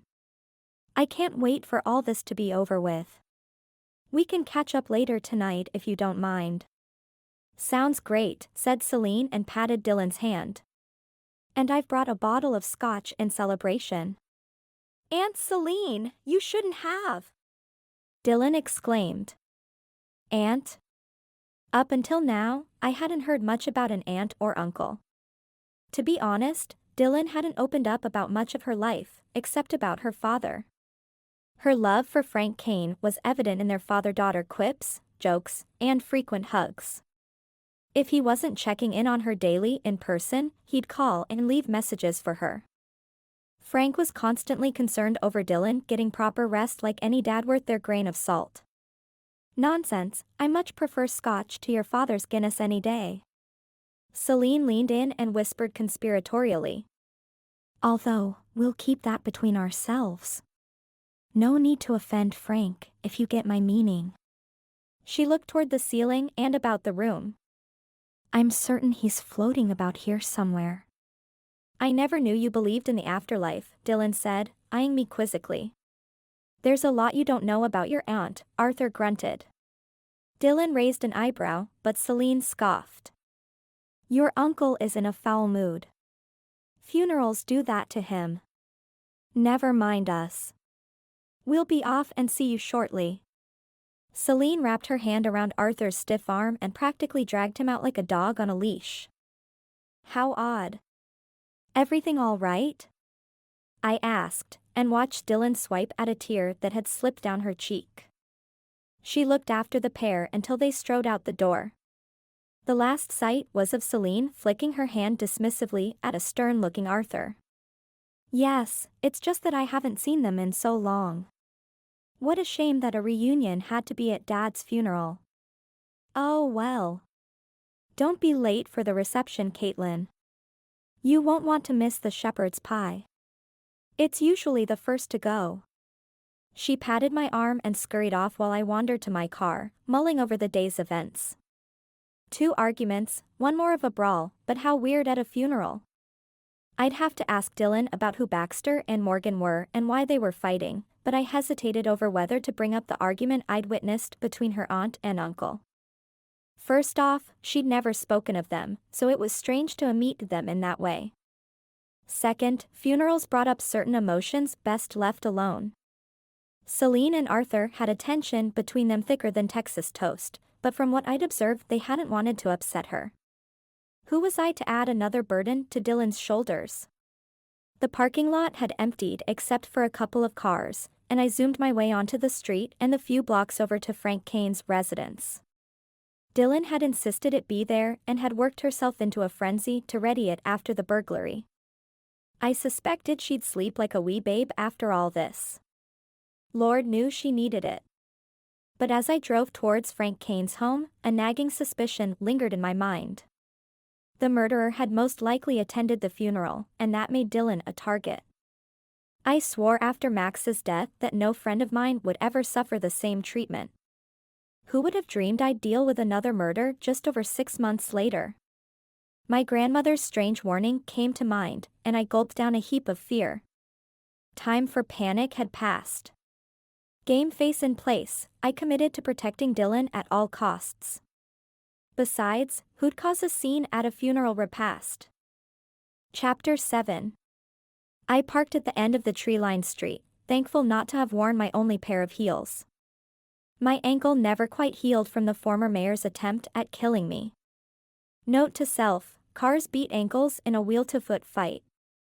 Better my ankle than getting hit full-on, though, and diving out of the way at the last second proved successful. I lived to see another day. Much like at the funeral parlor, a queue formed outside Frank Caine's Victorian home. The green leaves rustled their sorrows at the townsfolk paying their final respects. As one stream entered, another exited with paper plates heaped high with shepherd's pie. Though I'd never partaken of the British dish, my mouth watered when the meaty aroma smacked me full on the nose. The thick layer of mashed potatoes on top was enough to knock down, hop over, and wheeled off the 20 or more visitors waiting to enter. But if I knew Dylan, she'd saved me a plate in her oven. So instead of assaulting people and having to face the reproachful eye of Detective Knight, I inched forward with the rest of the line and kept my hands clasped in front of me. When I crossed the threshold, a white haze permeated the entryway. Despite fanning at the noxious fumes of cigar smoke, I coughed into my fist against the revolt of my irritated lungs. The haze burned my eyes as I stood on tiptoes and scanned the legions of individuals clustered in groups from the foyer, veering left into the living room and then back into the kitchen. Dylan stood before the enormous, white-marbled fireplace and received her guests. At least this time she wasn't wailing. I waved hello, zigzagging a path amongst the boisterous crowd, and took a spot beside her. Wow, I said. Frank sure knew a lot of people. That he did. Best financier around, Dylan said, her eyes watering. Is that what he did? I barely recognize any of them. And from the line outside waiting to get in, I'd say they've come from miles away. Silverthorne isn't that big. I stared in wonder at the masses. Frank Caine had always been kind to me, and anyone else he crossed paths with. But Dylan's derisive snort confounded me. Oh dearie, he launched many a man into millionaire land. However, my father loved nothing more than to help those down on their luck. As a matter of fact, he handed out money to practically everyone here at some point in their lives. You see that gentleman? Dylan pointed a teal-colored nail to a guy dressed in worn khakis, scuffed work boots, and a stained navy tie. Dad gave him $5,000 to open his wood shop. And that lady over there? She pointed to a mother holding a baby on her hip and an unruly toddler showing off his jumping skills in the center of the room. Dad paid her rent for a year. Her husband walked out on her, leaving her with all the debt. I eyed the space more closely and noticed several that didn't fit the mold of high flyers or anywhere close to having a bit of money. Did all these people get a loan from your father? Loan? She chortled. No, Daddy gave it to them. It was his view that once making it to the top of the mountain, you offered a hand to those less fortunate. Dylan bobbed her head and beamed at the room of people her father had helped. How remarkable. I dare say few would have done that, but then another thought clunked me on the head. A warm, tingly sensation pricked the hairs up on the base of my neck. I methodically surveyed each well-wisher through a different lens. Had one of these individuals desired more than what Frank had given them? Had they turned greedy? Luther said Mr. Caine had presumably known his killer. Why else would he have opened the studio door at 2 in the morning? An icy shiver ran down my arms at the notion. I excused myself and stepped inside Frank's office across from the living room, shutting the French doors behind me. As I leaned against the curtained doors, I let out a groan, only to jerk my head toward Mr. Caine's oak desk. "Who are you?" I blurted, my fingers gripped onto the cool door handle behind me. A guy in his 30s was hunched over Frank's desk with his hand deep in the center drawer. This can't look good." The man shut the drawer and stood up. He held up his palms in surrender. "Hi, I'm Cameron Chancellor, and you are?" "Calling the police." I hurled open the door and ran smack dab into Luther's broad chest, bouncing backwards. Dazed, I gaped up and pointed a finger behind me at the guy. "Cops! We need the cops!" Luther's brow scrunched in concern as he followed the direction of my finger. "What's going on? Did he hurt you?" He fixed his enormous hands on my upper arms. "There's been a misunderstanding." The man was now hoofing it across the room. "Hi, I'm Cameron Chancellor, Frank Caine's great-nephew." He stuck out his hand to shake Luther's, but Luther merely glanced down at it and then back up at him. "Mr. Chancellor," I said, finding my voice. "Is Dylan aware you're in here rifling through her father's desk?" "What's happening?" Dylan brushed past the gawking crowd and positioned herself to the left of Luther. She must have noted the commotion as every eye from the foyer and beyond was locked onto the three of us. The place fell silent except for the clatter of a child's feet jumping about the living room. "Dylan," said Luther. "This man claims to be Frank's great-nephew." "That he is." She stared wide-eyed from Cameron to me and back. "Cameron, why are you in here?" "There's a note posted saying, 'Stay out.'" My stomach plunked to my knees. I stepped away from Luther and slid the door forward for a peek. Just as I suspected. "Dylan, there's no sign. Someone must have taken it off." Dylan stomped over and shoved her readers up her nose. "That's odd. I put one here less than an hour ago." She stared at Cameron, who had stuck his hands in his pockets and rocked back on his heels, his pink cheeks turning redder by the second. "You did?" His voice cracked on the last word. "Dylan," I whispered to her, well aware of the prying ears that surrounded us. "He had a hand inside your dad's desk drawer." Dylan's eyes narrowed an inch. "I'm sure Cameron has a reason for it, and I won't ask why you were in here either. Let's all get back to the reception, and we can discuss this later."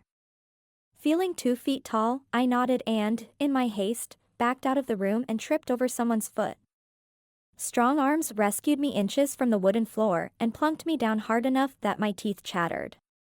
"Can you not stay on your feet in my presence?" asked Detective Knight. A shadow of a grin tugged at the edges of his mouth. As if this day couldn't get any worse. Detective Knight, aka Zach, was the bane of my existence.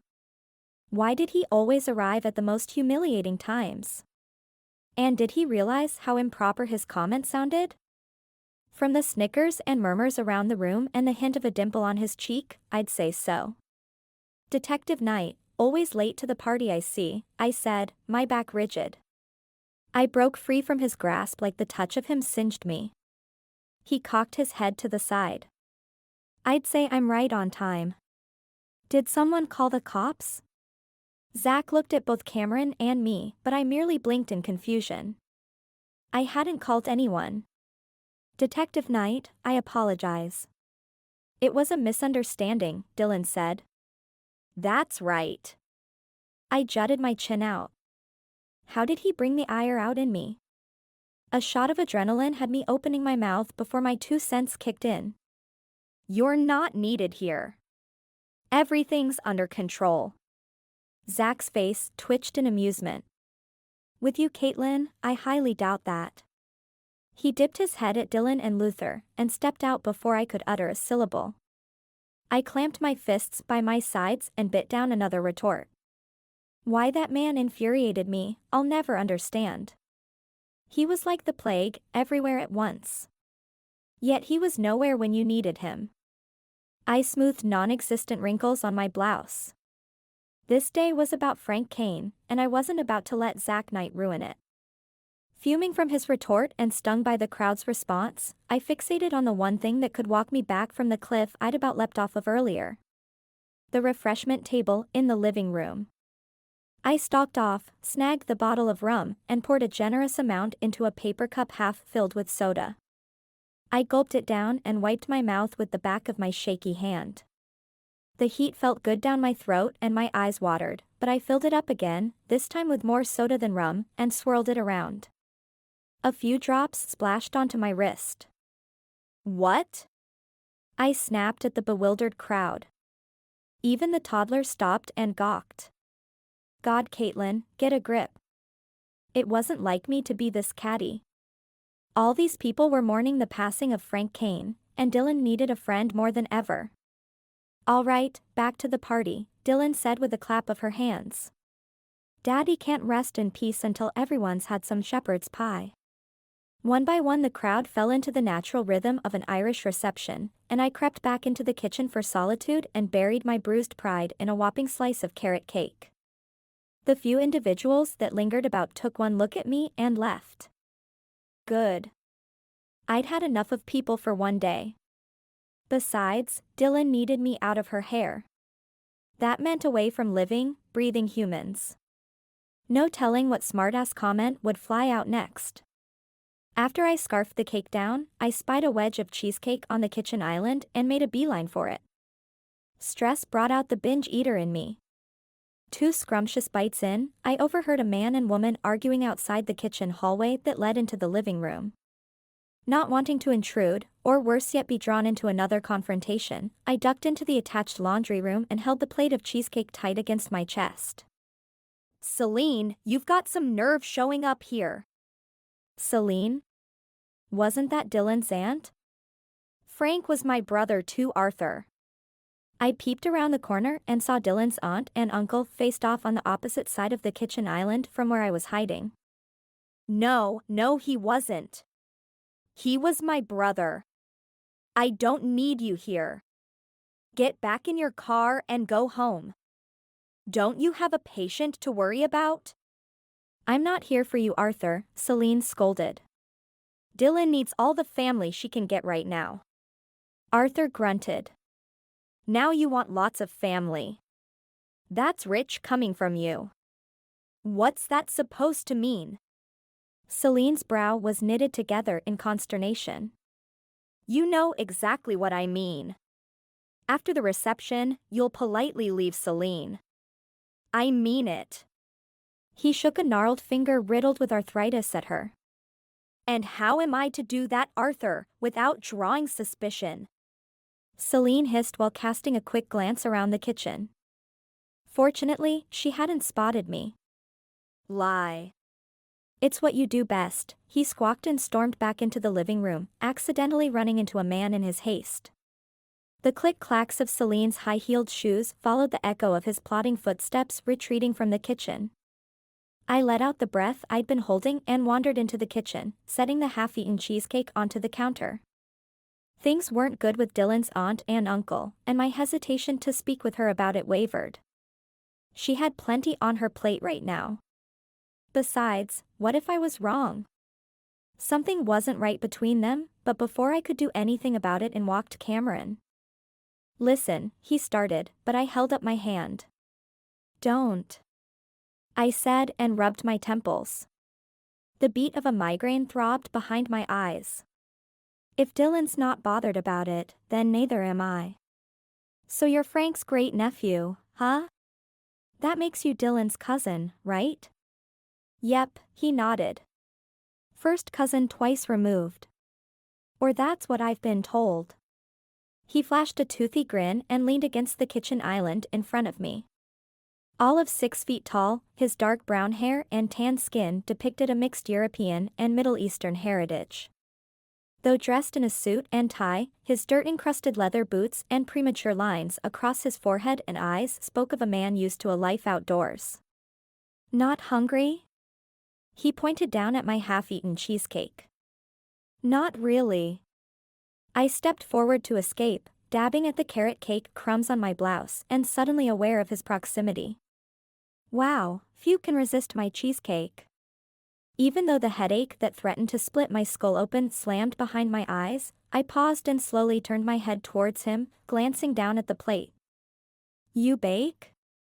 A guy who cooks? Outside of my father, I hadn't crossed paths with such a species. It's one of my many talents, he said with a half-shrug. The headache intensified, and I wondered if Dylan kept any Excedrin in the house since I'd left mine at home, not thinking I'd need any. I'd keep to the baking and not the stealing if I were you. I strode forward only to have him hustle around me, blocking the exit. Hands on my hips, I tapped my foot and sized him up. The military-styled hair, brown eyes, and week-long stubble on his square jaw ranked him high on the list of attractive men I'd met, but those dimples didn't faze me one iota.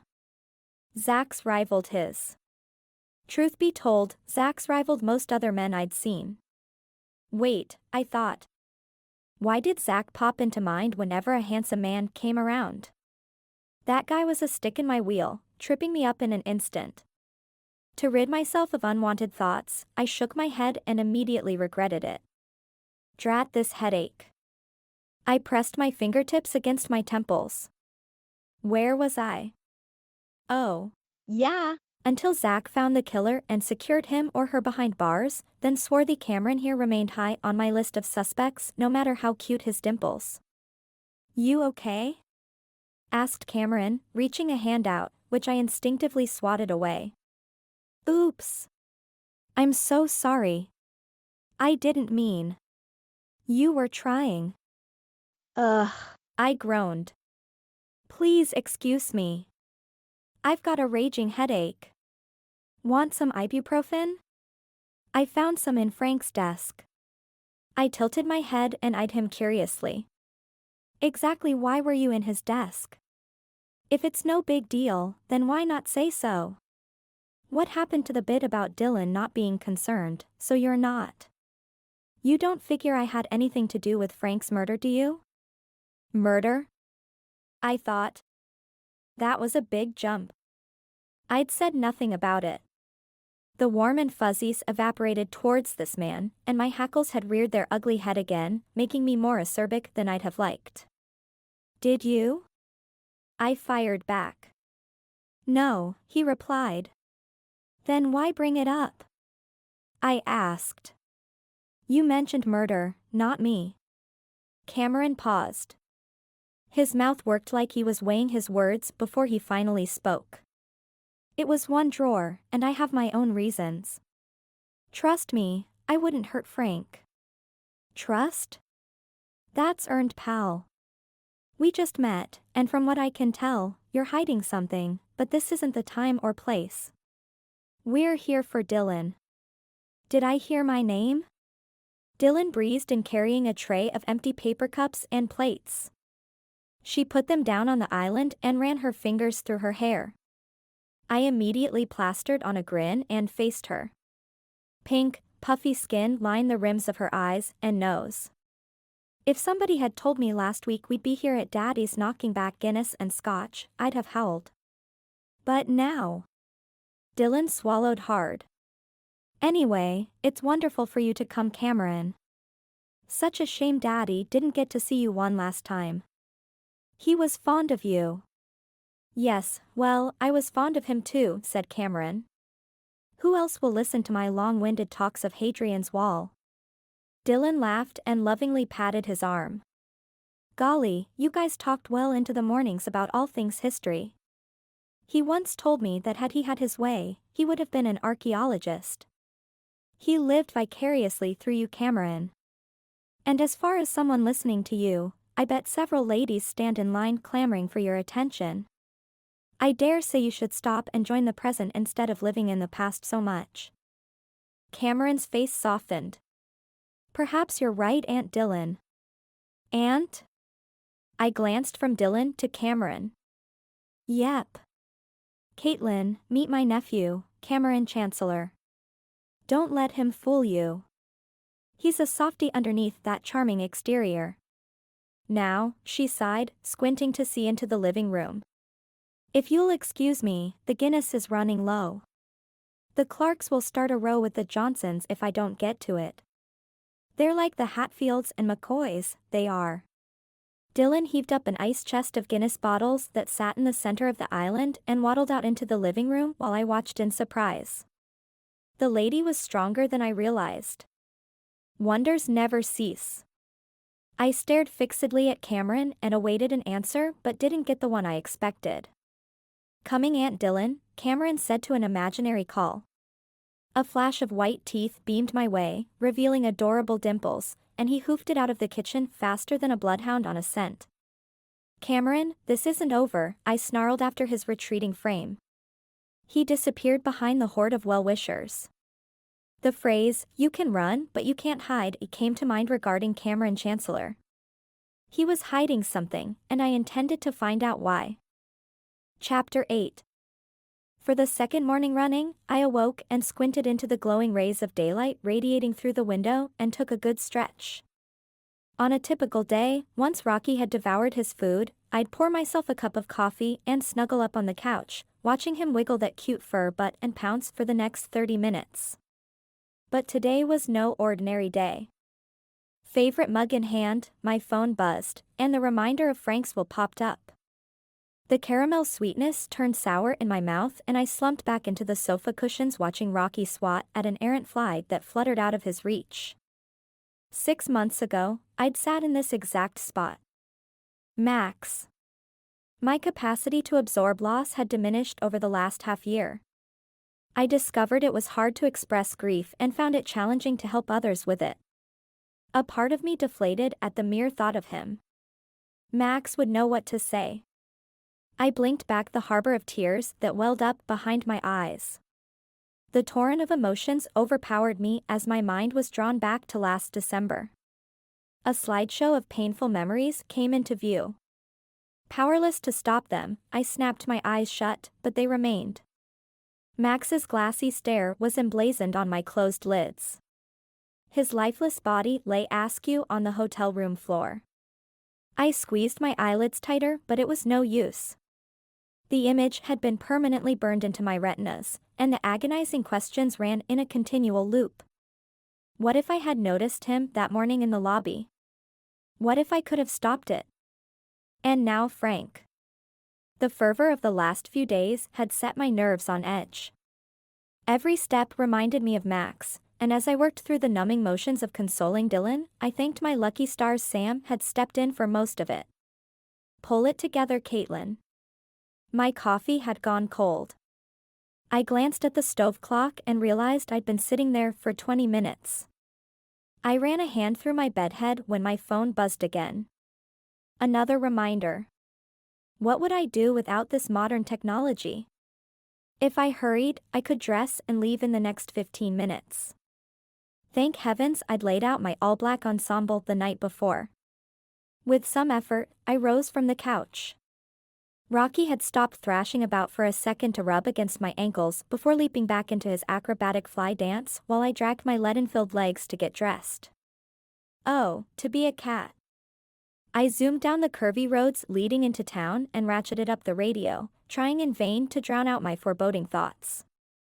As I drove up to the attorney's parking lot, for a second I entertained the idea of another cup of coffee at Linda's Cup of Joe down the road. Maybe if I arrived late, they'd forget about me, right? If not, they'd call me and explain what I missed. That way I could bypass the misery swirling around in the pit of my belly. A boom of energy flitted through my veins, but reality hit like a thunderbolt a moment later, and the sad truth of why I'd come sank in. The last will and testament of one Frank Caine. Dylan needed me, and I needed to find out why I'd been included in this will. I barely knew the man outside of a hello or a smile. There was only one way to find out. I veered into the attorney's parking lot, the rubber of my tires screeching in protest, and parked in the last available slot around the rear of the building. When I plodded into the office, a middle-aged receptionist greeted me with a glower and gestured toward the tiny waiting room, crammed with about a dozen others. In the far corner, wedged between a ficus and a bookcase, stood Linda holding a supersized Maggie Moo with a huge wallop of whipped cream on top. I grinned and strode straight for her, taking the offered cup. Guess I hadn't masked my distress well enough since Frank's death. The luscious caramel chocolate tantalized my taste buds. The extra shot of caffeine Linda had added shook my tormented mind free and allowed me to refocus. I carefully sipped my drink, making sure to avoid a whipped cream mustache, and scrutinized my environment like my forensic pharmacist father had taught me. The 10 by 10 waiting room included cherry-stained bookcases that bordered each wall, neatly stacked with law textbooks. No surprise there. In front of the walls were 3 faded and scratched leather couches, and they all set off from the main attraction, the reception desk. Resembling a judge's desk, it was impossible to miss, guarding the front door for any visitor and practically swallowed any remaining room to stand. This lawyer had created an atmosphere of discomfort. Maybe it would hurry the process along when we finally started the reading. One could hope. Linda fanned her flushed cheeks with a pamphlet.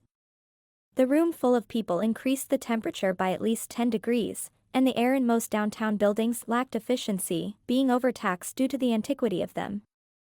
5 then 10 silent minutes passed when the front door chimed, drawing all curious eyes.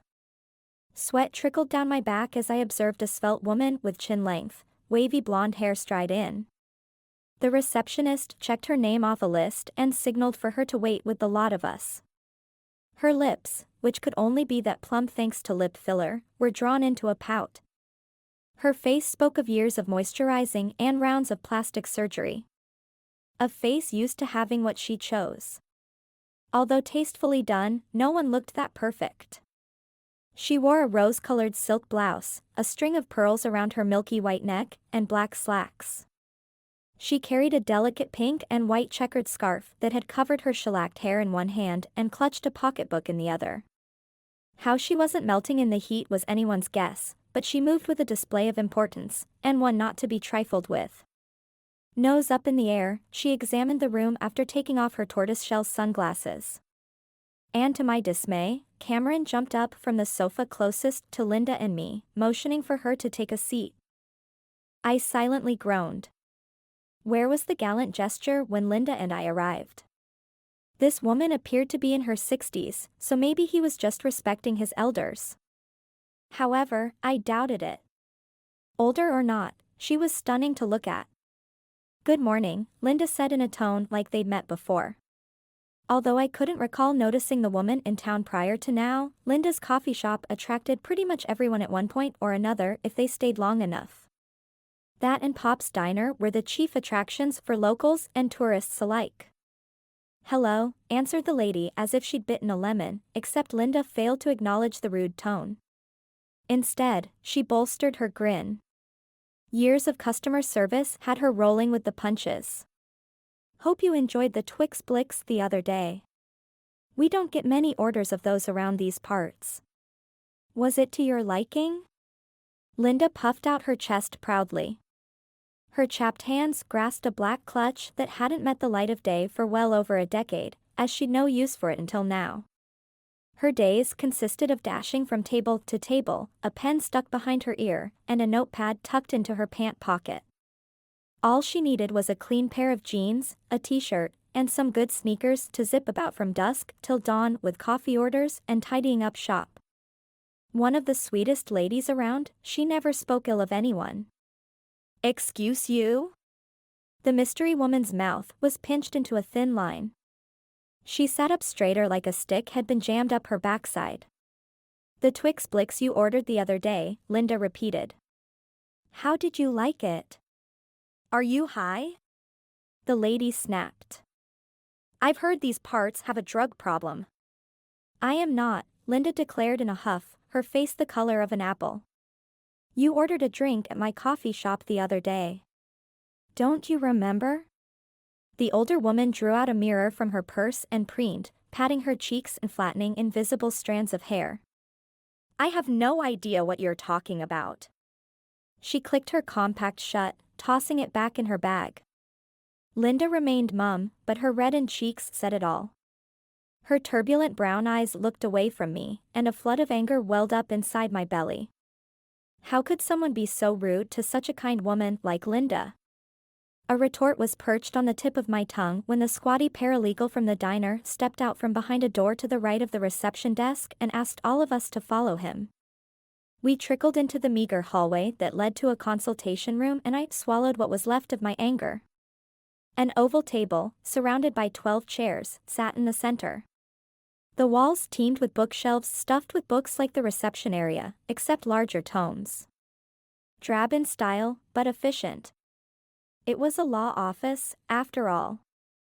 Linda and I sat at the opposite end of the table and closest to the door since we trailed everyone else into the room. Somehow we'd gotten shoved into the ficus by the agitated mass that lunged for the door once the paralegal had appeared.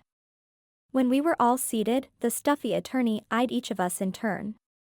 From appearances, he was pushing 80 years old. A few remaining strands of white hair had been combed over his shiny bald spot, while liver spots dotted his cheeks. His mouth was permanently etched into a frown, probably from years of mundane work, though his eyes still held a shrewd and youthful spark. He cleared his throat and opened the legal-sized manila envelope laid in front of him. He pulled out a piece of paper and spoke in a gravelly voice. "First, let me introduce myself. I am Frank Caine's personal attorney and have been in his service for the last 30 years. Linda leaned over and mumbled. "More like 40 from the looks of it." I strangled a giggle and met the reproachful glare of the stern lawyer. He was definitely not a fan of humor. As I was saying, the attorney harumphed. "Frank enlisted my services a while back, and all of you have been included in today's reading. Please keep comments to yourself until after I have read the will. To begin, I will read a letter from Frank Caine addressed to you all."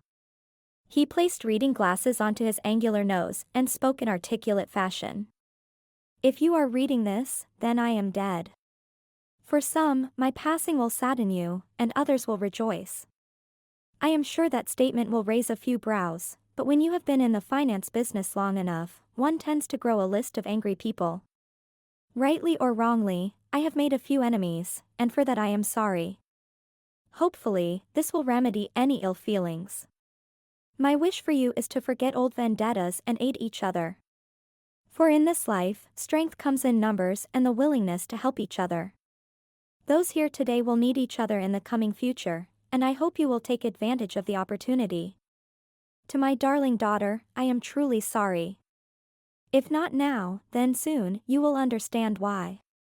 Please don't hold it against me, but rather strive to understand. The lights are on. Now is your turn to slug it out of the park." The attorney refolded the letter and drew out the will. Dylan, who sat 2 seats down on my left, dabbed at her eyes and concentrated on the lawyer, but I could tell from her crinkled forehead she was as baffled as the rest of us. "I, Frank Lloyd Caine, of sound mind and body, declare this to be my last will and testament. I give to my daughter, Dylan Caine of Silverthorne, Oregon, my home, library, and car.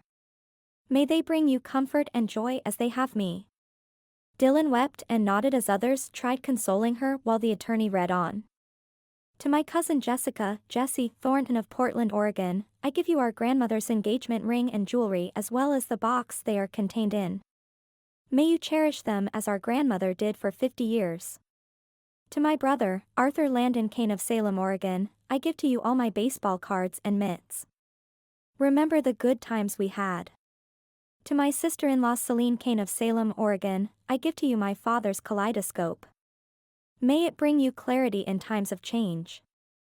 Oddly enough, Celine and Arthur neither sat beside each other nor looked at one another. Arthur merely bowed his head at the mention of the cards and struggled in vain to contain the tears that built on his lashes while Celine remained resolute.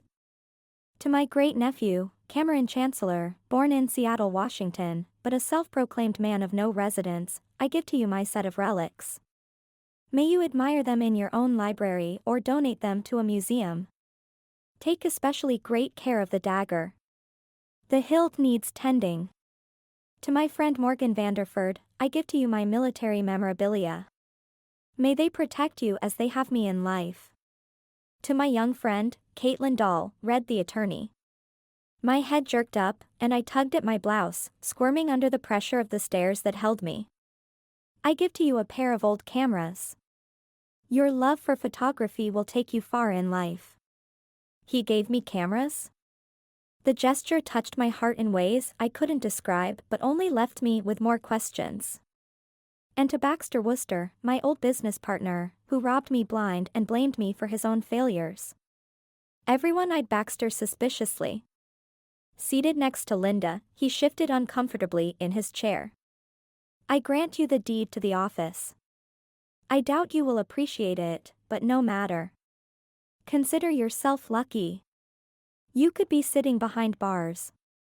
The haughty lady who'd insinuated Linda took drugs snorted 2 chairs away from Baxter. That action granted her a chastising glare from the attorney. And last, but certainly not least, he droned. I give to Linda Harper the deed to her coffee shop. May you never fear eviction again.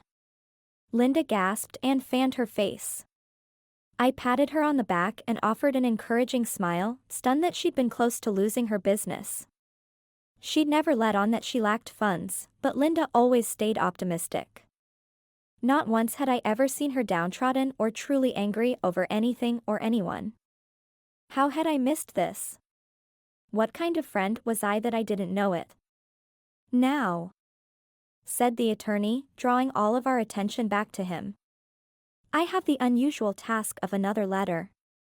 Murmurs erupted around the room, but the paralegal quickly subdued them with a withering stare. Drawing out another piece of paper, the lawyer read. Now that you have received your gifts, I challenge Dylan, Arthur, Celine, Jessica, Cameron, Morgan, Baxter, and Caitlin to a test of wits.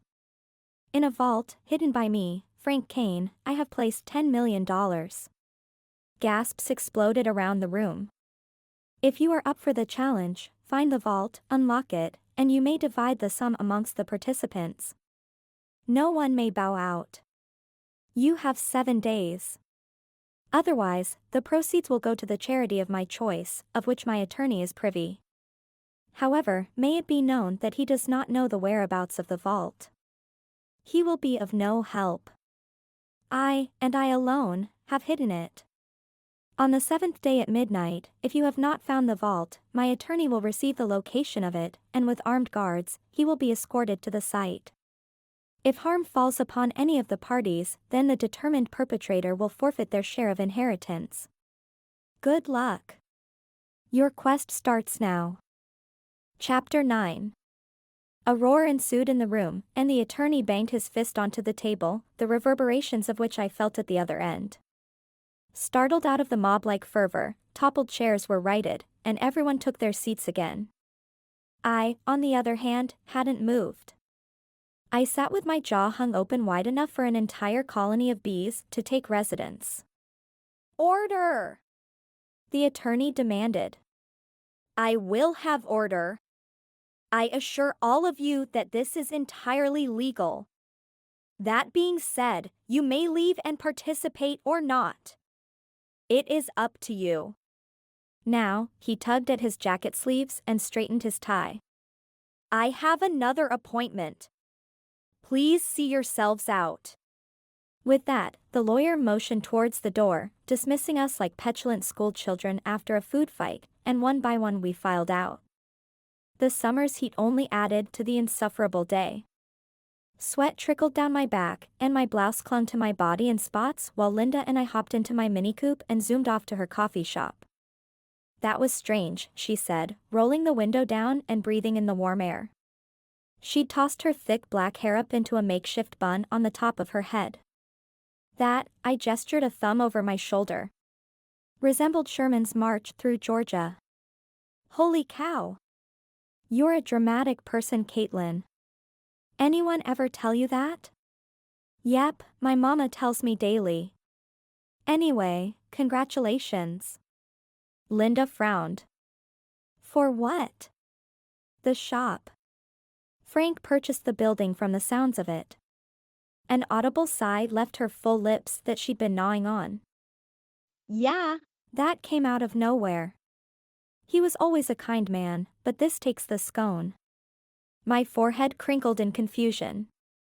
Don't you mean cake? Caitlin, said Linda, suddenly serious. Not everything revolves around cake. At first I worried I'd offended her, then she winked, and we were both rolling in laughter. True. I'd eat scones daily if I could, but I'd have to run more, and I don't have the time. Too much work and not enough play. And now you've got a vault to find, said Linda.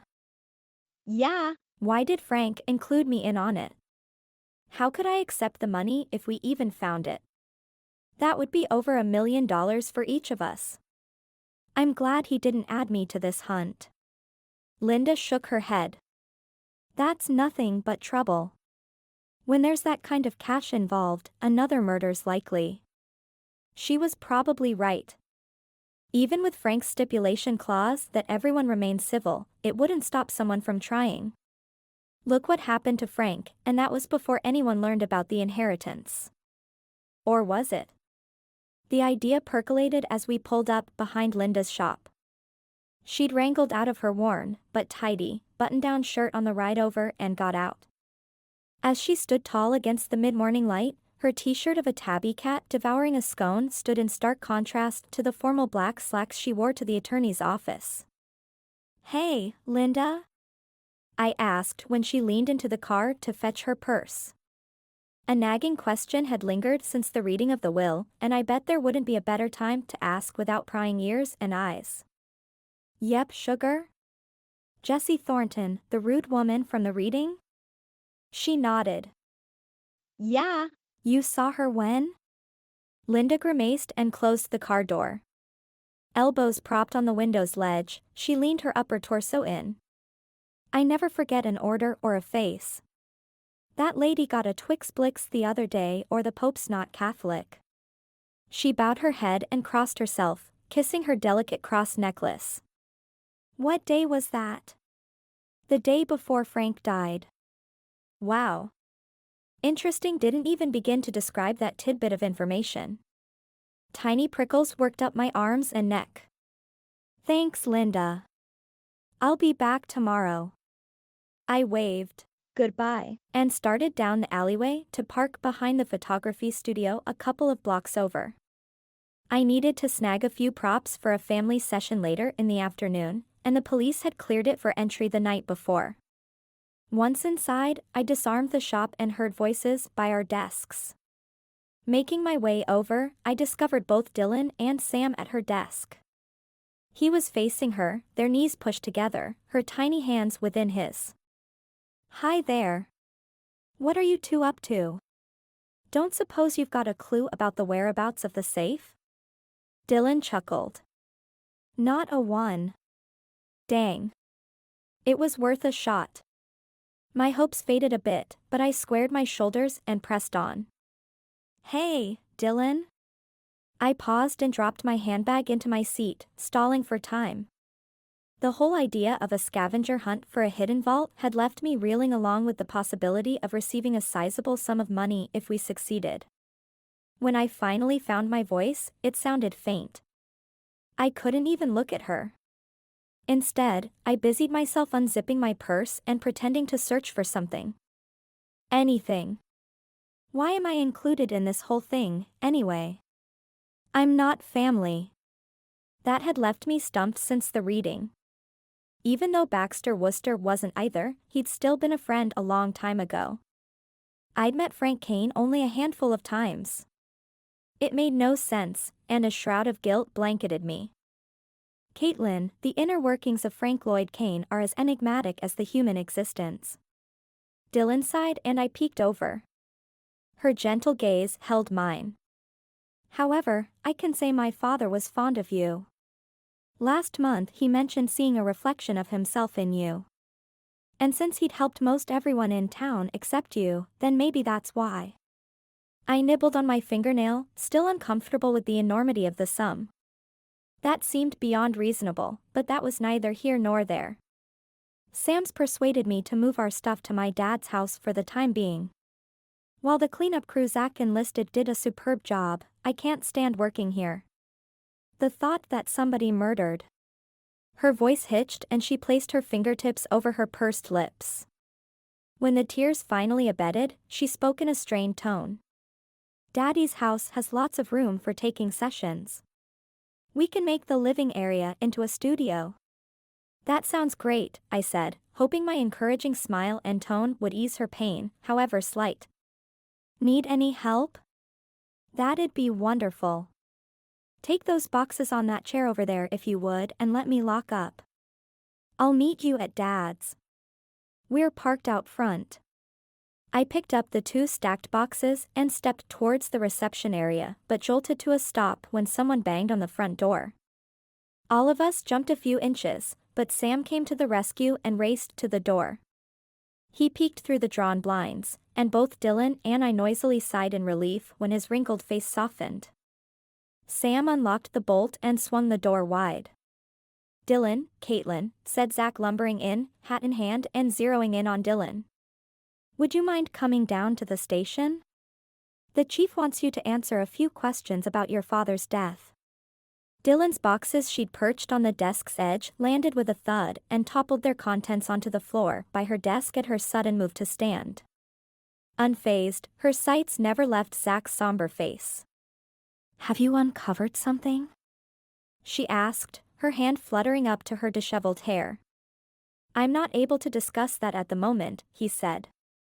Zach, I said in a warning tone. Dylan's nerves were already threadbare, and I didn't know how much more she'd be capable of handling. The glower coming in my direction stopped me from saying anything else. His jaw twitched with annoyance, which I attributed to my interference. Sam's joining me. He had returned to Dylan's side, and she'd latched onto his forearm like a hawk to a fish. Sam's forehead crinkled and he reached down into his pant pocket. A buzzing sound filled the tense void of conversation and he held up a finger and answered it. Yep. Sam said into his phone. You're kidding. Uh-huh, sure. He hung up and cautiously regarded Dylan. My dear, I'm needed at the hospital. It's twin time. What? Dylan hurled her hands up in the air. But I'm sure Caitlin will go with you, he said hurriedly. Won't you, Caitlin? Apparently the other doctor is homesick with her kids, and it is my patient. Sam's kind eyes pleaded with Dylan, and when she reluctantly bobbed her head, he pecked her cheek and gave her a reassuring hug before striding out the door. Dylan wrapped her arms around her torso and trembled. I dropped the boxes I'd been carrying onto my desk and crossed the few feet between us. No worries, Dylan, I said. I'll come with you. She raised a clammy hand and patted mine. A hollow darkness swirled in her eyes, and I again wondered how much more she could handle. From the dark circles and puffy, swollen lids, I'd say she hadn't slept in a while. Can we take my car, or does she need to ride with you? I asked Zach. Your car is fine. We quickly packed my vehicle with the boxes and got in the car. What do you guess they want with me? Dylan asked when we reached the station, worriedly wringing her hands in her lap. I'm sure it's all routine. Nervously tapping the steering wheel, I hoped I was right. I'll be by your side the entire time. I parked by the front of the police station, shifted in my seat, and searched her face. She vacantly stared out the passenger window at the steps leading to the front door. She swiped at a few stray tears and inhaled deeply. Let's go, she said, and we both got out and checked in at the front desk. After a short wait, we were led to an interrogation room. Since they wanted to speak with Dylan, I was instructed to stay in the lobby, but when she balked, the chief relented. The chief and Zach sat across from Dylan and me around a stainless steel table with a raised bar running through the middle. I wrinkled my nose at the stench of urine and sweat permeating the room. A hot shudder worked down my body, thinking about how many wrists they had handcuffed to it over the years. Although, the worst offenses in Silverthorne until now, besides Max's murder, included public intoxication and TPing the high school principal's home. Zach started off. "Ms. Caine, why so formal?" blurted Dylan. Her leg bounced like a pogo stick underneath the table. "This is being recorded." Zach flashed a reassuring smile. He waited for her to respond, but when she didn't, he continued. "When was the last time you saw the deceased, Frank Caine?" "I've already told you this," Dylan snapped. The pinging of her nails tapping on the steel table was loud in the tiny room. "Would you repeat for the record when was the last time you saw?" Yes, fine." "He stayed with me that night. I saw him before I went to bed around 10 p.m. "Why was he staying with you?" asked Zach. "Does he not live at?" "Yes. He lives a few blocks away, but his air conditioning was on the fritz, so my father stayed with me." "It's not a crime." "Ms. Caine," said the chief, eyeing Zach with a look of caution. "Did you hear your father get up around 2 a.m.? Was there a doorbell rung or did your alarm go off for any reason?" "No." She stopped tapping her nails. "I heard nothing until about 2:30 a.m. "Tell us what you heard," said the chief. Zach kept jotting notes down on his small flip pad as she spoke. "I remember a heavy thump and then the front door chimed a few minutes later." "Were you awake at the time?" asked the chief. "No, Captain Obvious, I slept through the whole thing," she snapped. "Of course I was awake. How else would I have heard the bang and the alarm beep? Geez, this is who's running this case." She gawked at Zach. "Good heavens, help me."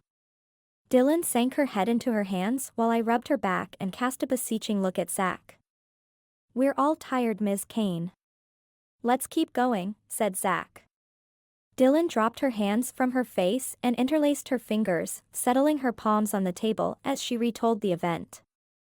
Her focus stayed glued to her brightly polished nails, and her knee bounced more vigorously than ever. "I called out to him, but he didn't answer. After checking the couch, I went downstairs. The alarm was off, which I thought strange. When I called out again, there was no reply. I walked through the rooms, and that's when I spotted him." Dylan sucked in a shaky breath. Her fingers turned white as she clasped them together. "Ms. Caine," Zach said, his tone low.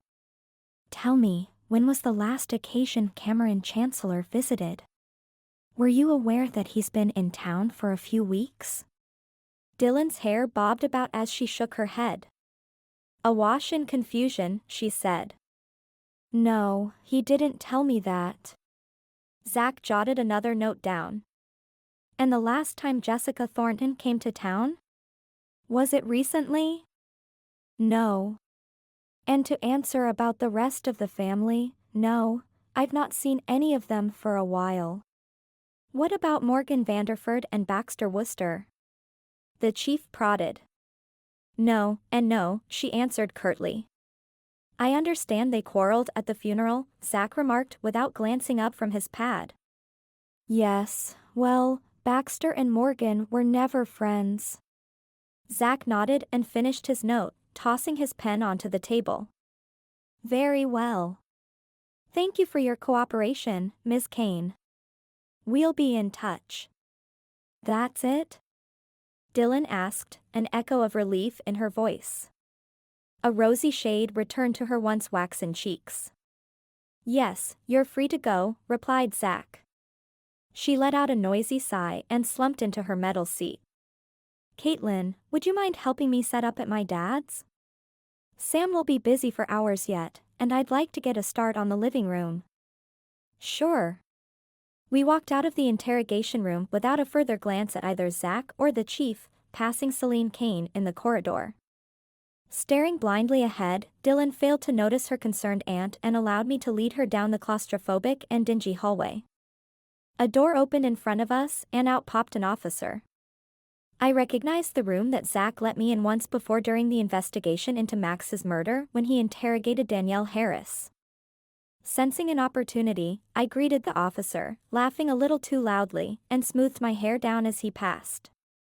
Before chickening out, when the cop rounded the corner, I grasped Dylan's arm and yanked her into the room he'd just vacated. "What are you doing?"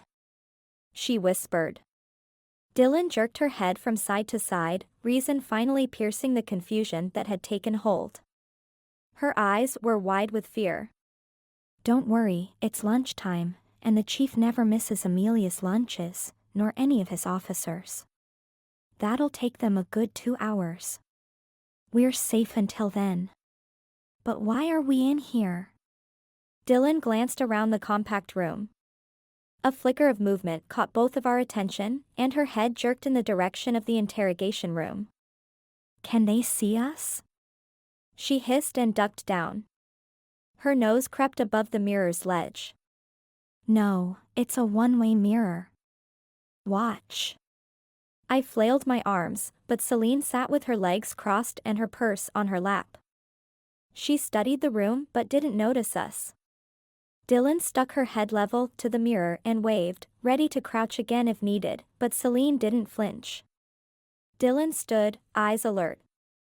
"This is pretty cool. But why are we in here?" "Because I bet Zach's questioning more than just you and Celine. This way we can get some information that the police department usually keeps tight-lipped about. Remind me not to anger you, Caitlin. You've got quite the devious mind." I chuckled and we shifted our attention back to Celine when Zach stepped into the interrogation room. "Hello. My name is Detective Knight. I'm aware of who you are. What I don't know is why you've brought me down here yet again for questioning. The killer is running loose while you spin your wheels looking at dead ends."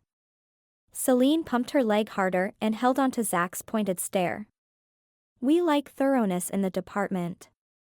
The reason we asked you down here today is to reconfirm your statement. Please repeat for the record where you were on the night of Frank Caine's death." Celine drew a measured breath and hooked her foot around the chair leg, contorting her legs to look like a pretzel. "As I've stated, I was at my mother's house with her home care nurse. She's in failing health and we've hired one for round-the-clock assistance." Celine placed her elbows on the table and tilted her head to the side. "But you already know that, don't you, detective? So out with it. What aren't you telling me?" Zach showed no emotion except for a slight tug of his earlobe, indicating that she'd hit the nail on the head. Dylan and I glanced at each other and then back at the scene unfolding before us. "Miss Caine, Mrs. Caine," she corrected. "Mrs. Caine." Zach played with the edge of his notepad, lifting the corner of a page and letting it drop. "We have contacted the home care nurse, and she's verified your alibi." "Then why am I here?" "Because you also stated that you were with your mother and the nurse." "What about Mr. Caine?" "Frank?" She reared back. "How should I know? He was murdered in Silverthorne, not Salem." She leaned back in the chair, arms crossed. "I'm referring to Mr. Arthur Caine. Your husband." Celine flushed but held her rigid posture. "Ask it, detective." You're practically frothing at the mouth. "Was Arthur Caine with you?" he asked. "No," she stated. "But you've already guessed that. Tell me, Detective Knight, what did my dear Arthur confess?" "That will be all for today, Mrs. Caine." Zach stood to leave, but Celine barked. "Arthur wouldn't hurt his brother, let alone kill him." "You're sniffing the wrong scent, detective. I assume I'm free to go?" Zach reached for the door handle. "You are, but stay in town for now." Celine grunted and stood, striding out steps behind Zach. Dylan and I both held our breath as we listened to the footsteps fade down the hallway. Dylan grabbed my wrist. Her pupils dilated. They think Arthur killed my dad? Caitlin, that's absurd. But why would Uncle Arthur lie about his alibi? And why would Celine not cover for him? I asked out loud, but more to myself. Things had taken a turn for the worse, and I feared this was only the beginning. Dylan and I jumped when the interrogation room door opened and Zach strode in with the chief 2 steps behind. If hearts could drop to the floor, then mine did in all of 3 seconds. I thought Celine would have been the end of it, but these men, with stern frowns marring their faces, had me second-guessing whether we should continue to listen. Dylan had heard enough, and Lord only knew she didn't need anything else to worry about. But before I could lug her out the door, the chief spoke. "What do you think? Is she lying?" Zach shook his head. "Can't think why. Married couples usually cover for their spouses. Except if there's trouble in paradise," said the chief. "Tell me your theories, detective. What have you learned?" Zach whipped out his notepad and flipped it open. "Celine is the only one with a solid alibi unless her nurse is covering for her. Cameron Chancellor, Baxter Worcester, Morgan Vanderford, and Jessica Thornton remain questionable. Either they were alone or with someone that we haven't been able to reach as of yet." "And Dylan Caine?" We both sucked in our breath and clung to each other as the air grew thin and walls closed in. "She's like the others. She found the body, and from what I understand, Dylan inherited Frank Caine's home. Is there a motive? I suppose, but my gut says no." We exhaled and released our iron-like grips on each other. The pulsing in my upper arm led me to expect a series of bruises were likely to form. "I agree. Let's focus on the others then. Amelia's made a feast for lunch, so I'm off. Find out more about this vault thing the town's blabbing about. Linda's got tongues wagging." "Sure," said Zach. Dylan's white-knuckled grip on my wrist trembled, and her face drained of color. "I'm a suspect?" she squeaked. "No, Dylan, they didn't say that." She dropped my wrist, pacing the room. "What about the rest of my family?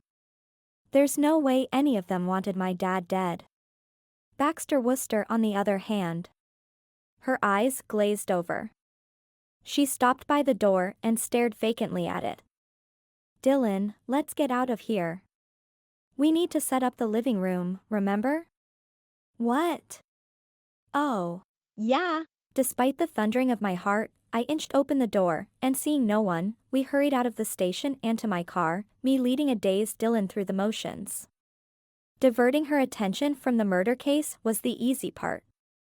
Uncovering the killer proved more of an obstacle.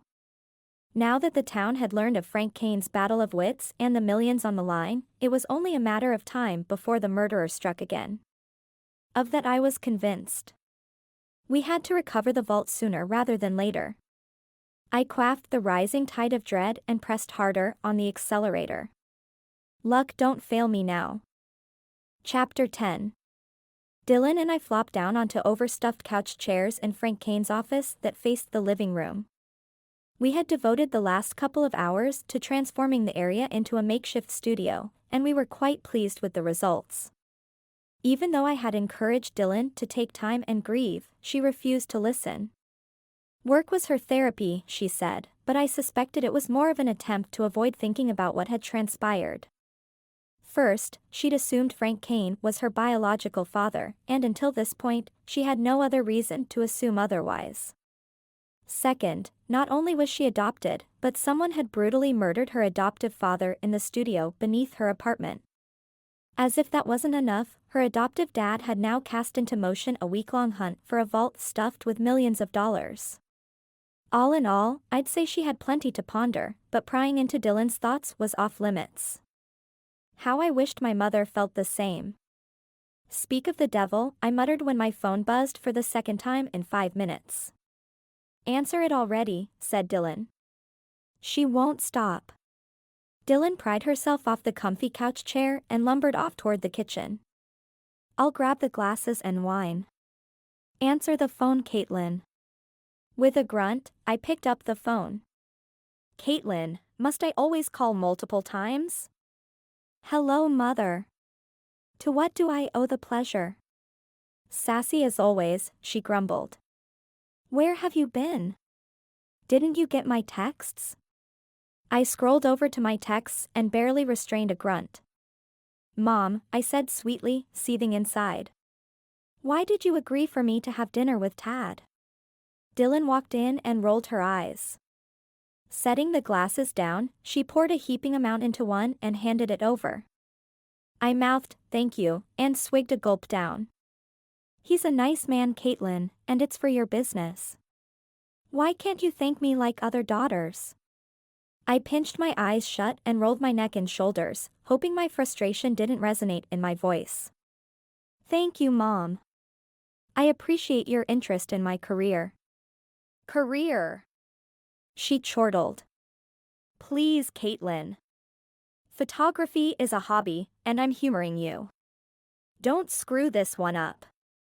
Tad is well respected in the medical field, and he could serve you well when applying to medical school. I counted to 10 before responding. Mom, we've discussed this before. I'm not interested in medical school. Photography is my passion and my career. Whatever. Don't be late. He expects to see you at Linda's at 5 p.m. Have fun. She hung up, and I tossed my phone onto the desk, swallowing another colossal sum of wine. Why do mothers interfere so much? Dylan's face softened. Caitlin, she loves you. Try to remember that. Lots of people grow up without their mothers. The thought struck me like a thunderbolt that Dylan had just lost her father, adopted or not. Sorry, Dylan. I don't mean to sound ungrateful. She held up her palm. No worries. What's she done this time? Tad's meeting me at Linda's coffee shop at 5 p.m. Golly, that's in an hour. You better get freshened up. Not gonna happen. I threw her a withering look. I'm not playing ball with Mom, so Tad gets what I've got on. Who's got time for dating, anyhow? Could it be that dashing detective that's addled your brain? Honestly, Caitlin, you haven't been on a proper date since. She paused. Actually, you've never had a date since you've been here, unless you count Max. Why start now? I sat up, smacking my thighs with my hands. About that vault, stop changing the topic, she cut in with a smirk. I'm not. We've got less than 7 days to find this vault or else you lose a ton of money. Besides, you should get all of it in my opinion, and if we find it, I'll gladly hand over my share. Kind of you, Caitlin, but no. When we locate it, we'll all receive a fair share, and that's final. I bit off a retort and instead refocused on the task at hand. So, did your father ever mention a vault? Have you seen it over the years? Nope. How about suspects? Who stands out as the likely killer? Like I said, I can't imagine family or good friends killing Daddy. Tell me more about Baxter Wooster. There seems to be some bad blood there. Dylan's face contorted in displeasure. Out of all the culprits, that man had the motive. Why?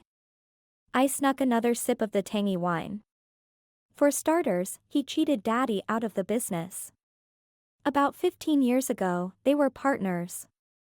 Baxter loved work above all else, something you should avoid, by the way. She lent me a shrewd look. He wrecked all his relationships, even one with a wonderful lady, all for the sake of the business. Dad warned him about wrapping himself up too much in work, but Baxter ignored every attempt, and he lost friends by the dozens until Dad was the only one left. The woman walked away? I asked, glass suspended in midair, halfway to my mouth. She stayed for most of it. A saint if you ask me, but yep, she left about a few months before my dad. Baxter cheated Frank? I drained the remaining contents of my glass. How? He stole all the clients, declaring he was striking out on his own, after the fact mind you, and then emptied the bank accounts. Poor Dad. He showed up one morning none the wiser to locked doors and the lights off. He wasn't able to get any of his belongings. Baxter refused Dad's calls, and after a while Dad gave up, moved to Silverthorne, and started anew. The funeral was the first time I've seen Baxter since the whole thing. Dylan ruffled her spiky hair and took another sip of wine. Hey, I have an idea. Do you have note cards and yarn? I set my glass on the hardwood floor. At the studio, yes, but why? We'll make a perp board. I clapped my hands together, excited to do something purposeful. Not that setting up Frank Caine's living room wasn't, but it felt great to work on the case. What about your date? Tad can wait. A box tumbled to the floor as Dylan reached for the corkboard, landing on her foot. Whatever was in that box must have weighed a ton, because she danced around the reception area like a wounded duck. A few expletives flew out, which caused me to smirk, since she wasn't one for the potty mouth, as she'd called it. When she tested her foot and realized nothing was broken, she relaxed. She swiped her forehead with the back of her hand. I've got yarn in my place. Follow me. Dylan limped into the workshop and up the stairs leading to her apartment while I followed. When we entered, I breathed in the heady scent of lemon and lavender. How I envied her immaculate home. If only I had the time to decorate and clean like her. Dylan hobbled about the room, opening wicker baskets along the way, and retrieved multiple skeins of purple, green, and yellow yarn. Didn't peg you for a knitter, I said, and grasped the purple yarn on the verge of falling from her overstuffed arms. Scissors? I asked. Yep. She loped around her kitchen island, retrieving a pair. Here you go. I cut several strands while Dylan wrote suspect names on note cards. She pinned them up on the corkboard, and when we were finished, we stepped back to admire our work. It's a start, I said. Baxter Worcester. I took a half step forward, tacking a length of yellow yarn from his note card to Frank Caine's. He's definitely high on the list. But why would he return after all these years? Good question. I've checked Daddy's voicemail, and nothing of note was on it. What about Morgan? I chewed on a fingernail. That skirmish the other day at the funeral didn't spark feelings of warmth between the two. You mentioned they weren't on friendly terms. Yeah, Dylan agreed. Baxter got under Morgan's skin frequently. He warned Dad about Baxter's intentions way back when, but Dad waved it off, saying Morgan was spooked. Daddy didn't think Baxter would steal the company right out from under him. How did Morgan get wind of Baxter's plan to swindle your father? Not a clue. Dylan worked a hand through her disheveled hair that mirrored a scientist sticking their finger in an electrical socket. On her, though, it looked marvelous. Stylish even. But for the last 15 years, Morgan's been a thorn in Baxter's side. Dad told him to stop it, but Morgan's loyalty rivals the best. Hurt his friends and he's worse than tar on cotton. I cast Dylan a sideways glance but remained quiet. She came up with the weirdest sayings.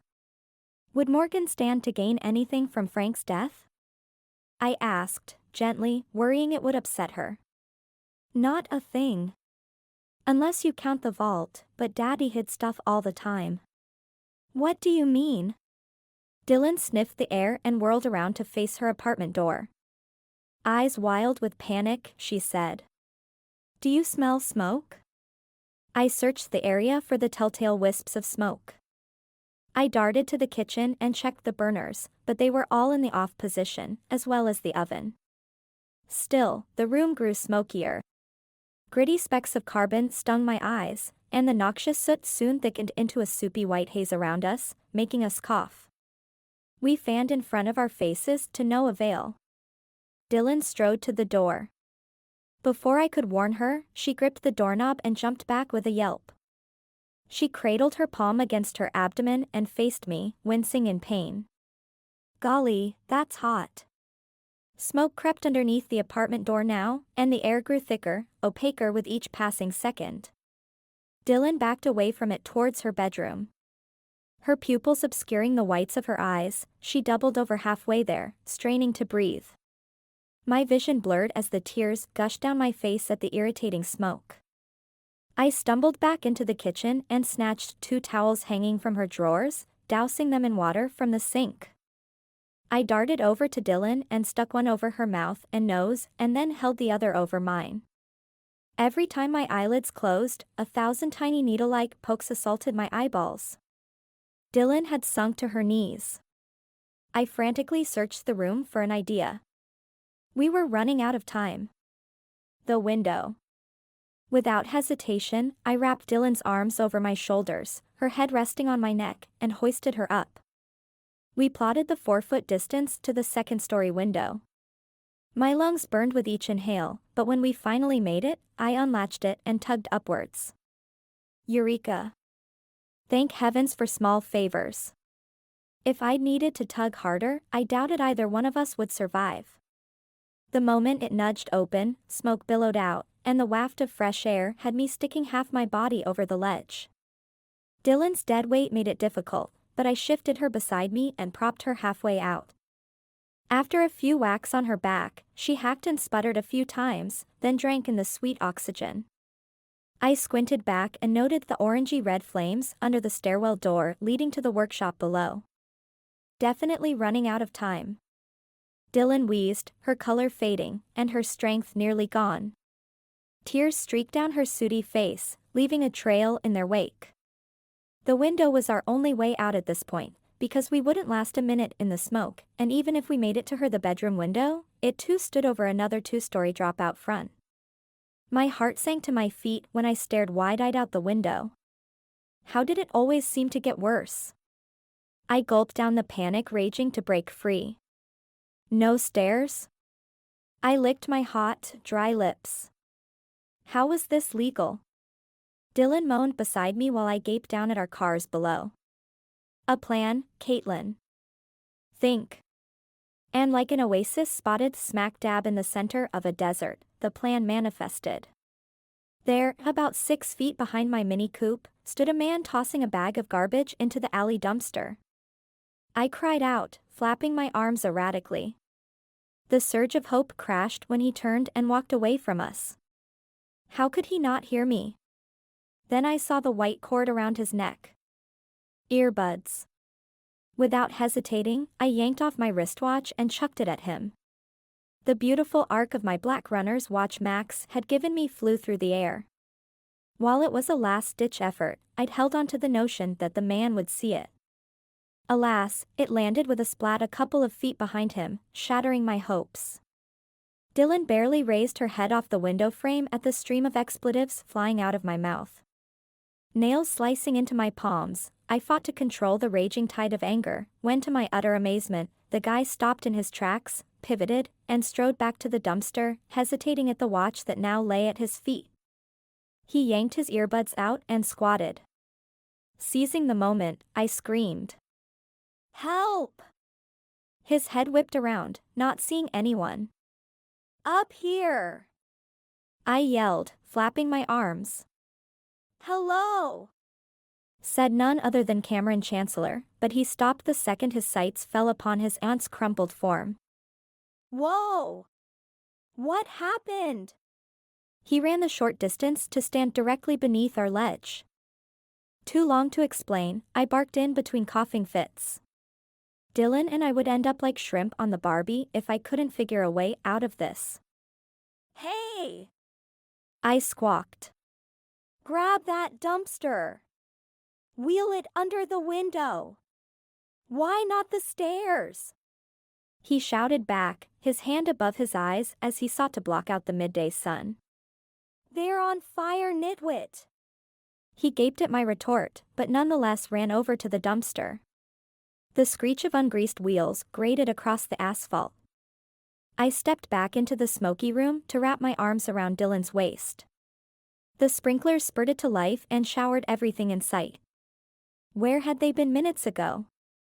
Mascara ran down Dylan's cheeks, and her hair was flattened to her scalp, but she twisted her head to see me, squinting into the specks of water that splashed her face. "We've got to jump," I said, fear now a thing of the past. We had a plan. Not a good one, but it beat staying here. "Nope, no way," she sputtered and slumped onto the floor, shaking her head and coughing into her sleeve. The towel had already fallen to the alley a few minutes before when I propped her on the window ledge. "Dylan, it's the only option. You can do it. Cameron's down there, and he'll catch you." Why I said that I have no clue, but it seemed to work. She inched towards the window opening and peeped out. "How's he catching me on the outside of the dumpster?" she asked, her voice scratchy from the volumes of smoke. I leaned over the edge and shouted, "Cameron, get in the dumpster! Ever play catch?" He squinted into the sunlight and shook his head. "Time to learn." He heaved himself over the dumpster's edge and scurried to stand. I took Dylan's hands in mine and forced her to look at me. "Dylan, this is the only way. On the count of 3. She eyed the dumpster with Cameron's outstretched arms and gulped. "Put your feet outside the window, and I'll hold you from here. When you're ready, we count down." She dangled her right, then her left leg over the edge and sat on her backside with a white-knuckled grip on the window frame. "Okay, here we go," I said. 1, 2, 3.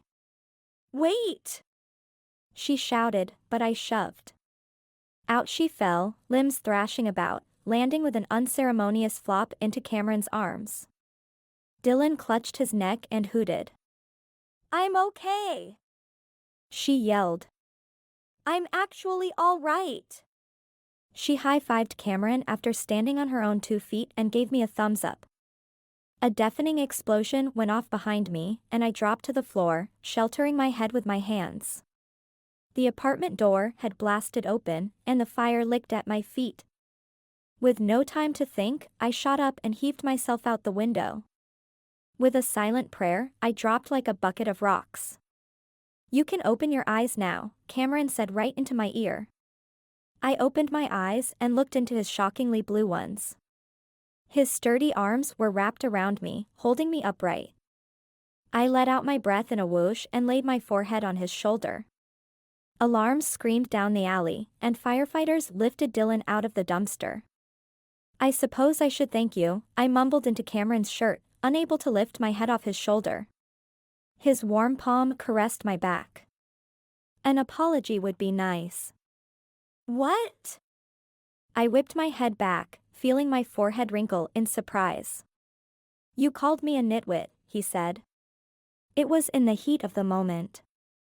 Besides, time was running out. We could have been killed. "Not going to happen," he declared with a twinkle in his eye. Charming or not, he had a tad too much confidence. He gently set me on my feet but kept his arms wrapped around me while I squinted up at him. "Did you not hear the explosion?" "Yep, and here you are, safe in my grasp."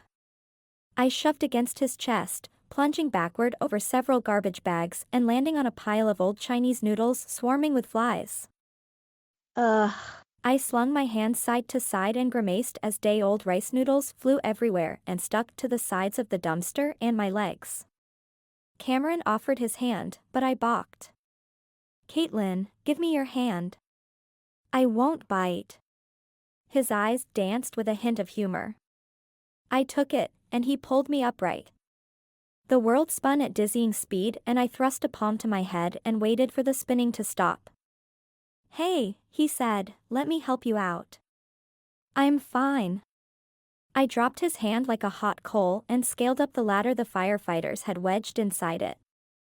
Once on terra firma, I studied the black soot on the outside of the second-story window along with the orange flames shooting toward the heavens. A few seconds more and we would have been toast. Dylan gulped. "Cameron, thanks." If you hadn't have been here. No worries, Aunt Dylan. Caitlin would have come up with a plan. He stared unwaveringly at me, but I looked away. If Cameron hadn't arrived when he had, we would have died. I couldn't deny it, and I hated being in someone's debt. A cool flush flashed across my cheeks at the realization, and as luck would have it, up strolled Zach. Right in time for another round of "A Trouble Always Follows You." "Hello, Caitlin. You missed some egg." He brushed my cheek, leaving behind a flame of fire in its wake. I swatted his hand away and instinctively stepped backward. "Some help you are. Dylan and I could have been killed. Why haven't you caught the murderer yet?" Although there hadn't been enough time to solve the murder, my pride stung, and when I embarrassed myself, out came the claws. Added to that were the frustrations of my mom flying in unexpectedly, the date with Dr. Dreamy, Frank Caine's death, and now we jumped for our lives out of a second-story window. A firefighter handed me my phone. "Found this in the dumpster, and the chief said it's yours. It's ringing off the hook." He trotted off to help search the building. We owed so much to our first responders. When the phone buzzed, I looked down and silently swore. Cell pressed against my sweaty ear, I answered. "Hello, Mother. About that coffee date." Zach looked at me, the skin around his eyes crinkled in surprise. "I'm not making it." At once, the tirade launched. I held the phone at arm's length and waited for the shrillness to subside. Only when the audible torrent of "How could you" and "He's your best shot" stopped did I press the cell back to my ear. "Are you finished?" "Caitlin, must you embarrass me?" She sighed noisily. "Why aren't you meeting Tad?"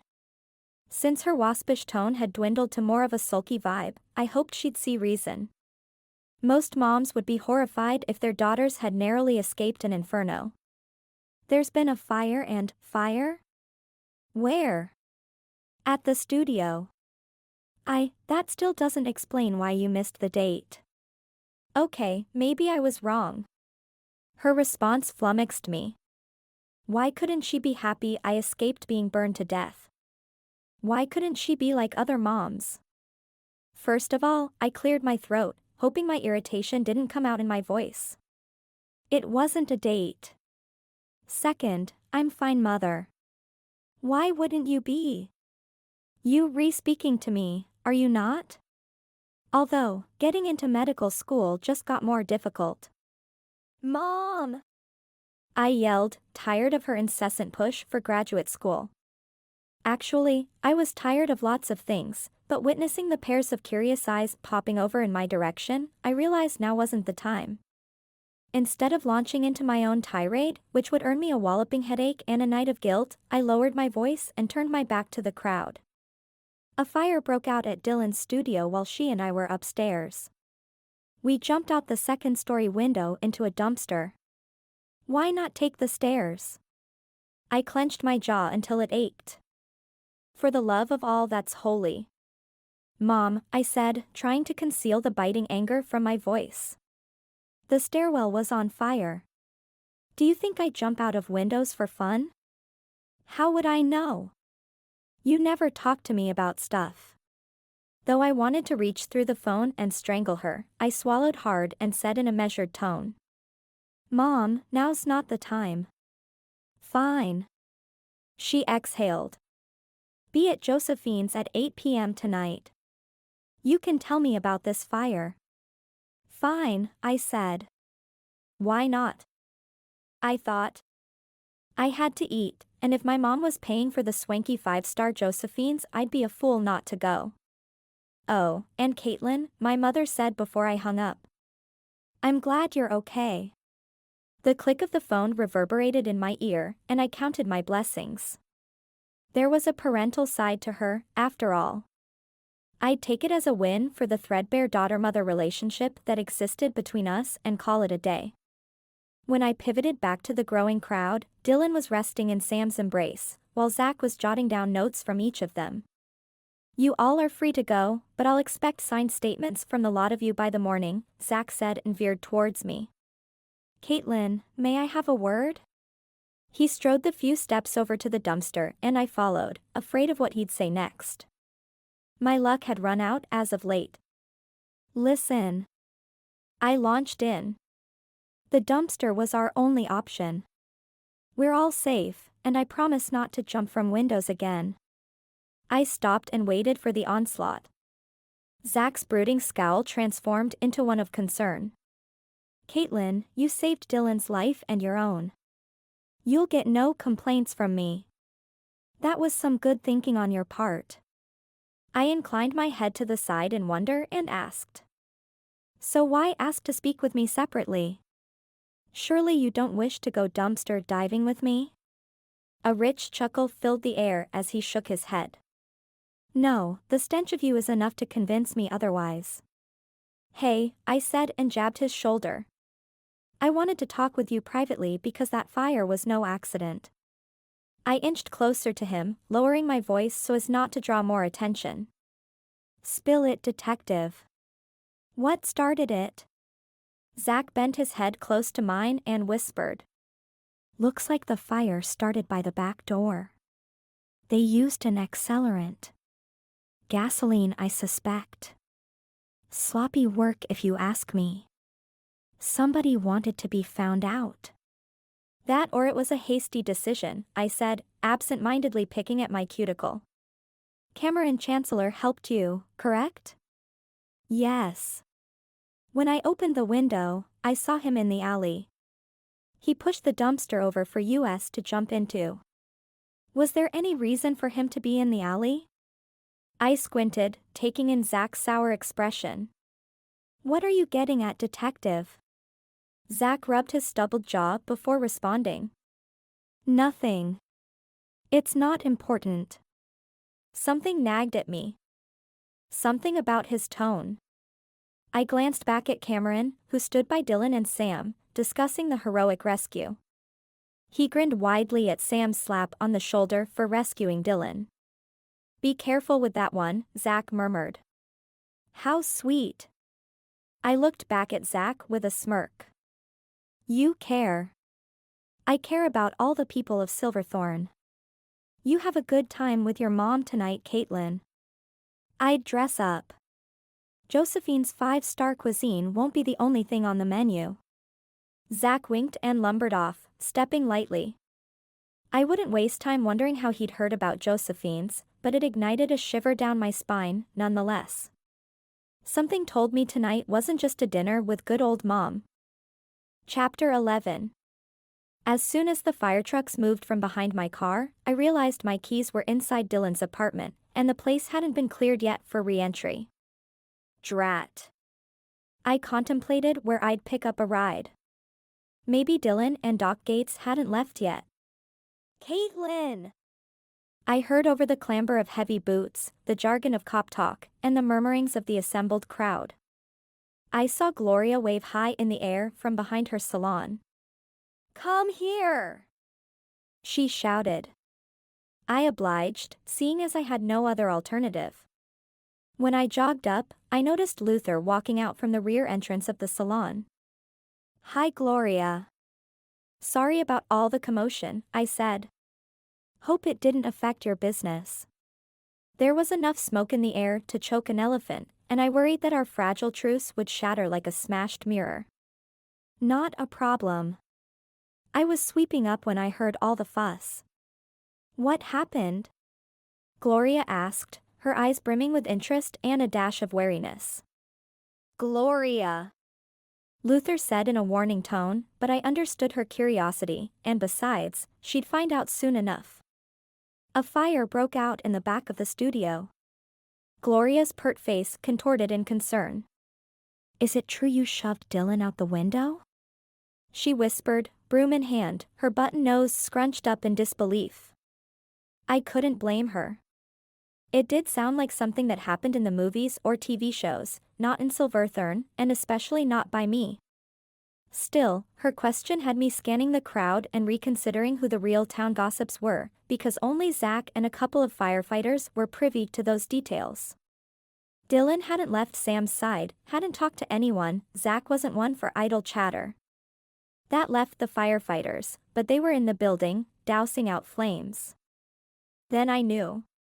Centered among the throngs of people, the tanned young man dramatically waved his hands, pointing from the dumpster to the soot-streaked window and back. I heard, Oh. S and Ah. S. Cameron Chancellor. Mouth set in a firm line, I promised myself I'd talk with him later. Right now, I was riveted by the twitching muscle at the base of Luther's angular jaw. A stern frown marred his military good looks. Fortunately, it wasn't directed my way. Gloria, on the other hand, remained dubiously unaware of the reaction she'd stirred within her muscular boyfriend. I was unsure of how to proceed and yet wanted to answer her question.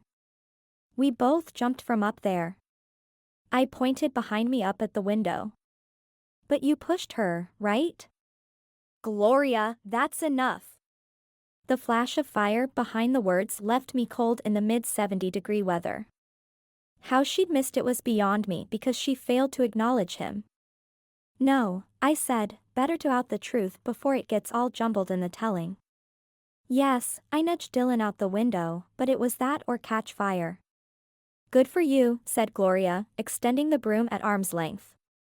The implication wasn't lost on Luther either, but he drew in a deep breath prior to taking it. She ought to win an award for bravery, Luther. Gloria proudly beamed up at him, bobbing her head. Slack-jawed, I stuffed my hands in my pockets, afraid to speak. You don't win awards for bravery, Gloria, he replied, looking perturbed. It's not a beauty contest. White heat blazed from Gloria's hazel-green eyes. Of course it's not, she spat. I'm just saying that she deserves a reward. Right. He nodded and awkwardly patted her arm. That's kind of you. Wow. The tension between them made me want to flee. Then I groaned inwardly. I had no ride, and I'd been hoping one of them would help. And then, when I thought the crazy train was headed for derailment, Gloria performed the twistiest of twists worthy of an Oscar. She puffed out her ample bosom, bulging from a peach-colored V-neck blouse, and beamed like she'd won the lottery. See? I can be nice. No way was I staying for what would follow next. I'd had enough turmoil to last me a lifetime, and this thing with Gloria and Luther, while I didn't understand it, wasn't for me to figure out. I'm sorry again about the fire, I said, and took off toward my vehicle, but Gloria stopped me in my tracks. Let Luther give you a ride. What? I turned around and gawked at them. Luther eyed her with a heat not meant for my perusal.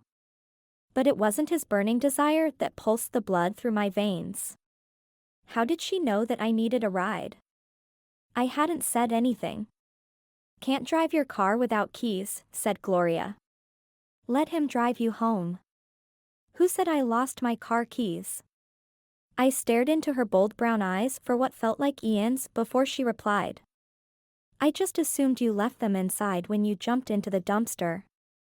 She blinked and looked up at Luther for reassurance. Oh, right, I replied sheepishly. Why was I so mistrustful? Max's death did more than a number on my life. Maybe Mom was right. Perhaps a shrink was in order. Forgive me, I'm a little jumpy these days. Luther, Gloria said with a curt nod. She needs a ride. Won't you take her home? I'll see you at my place later.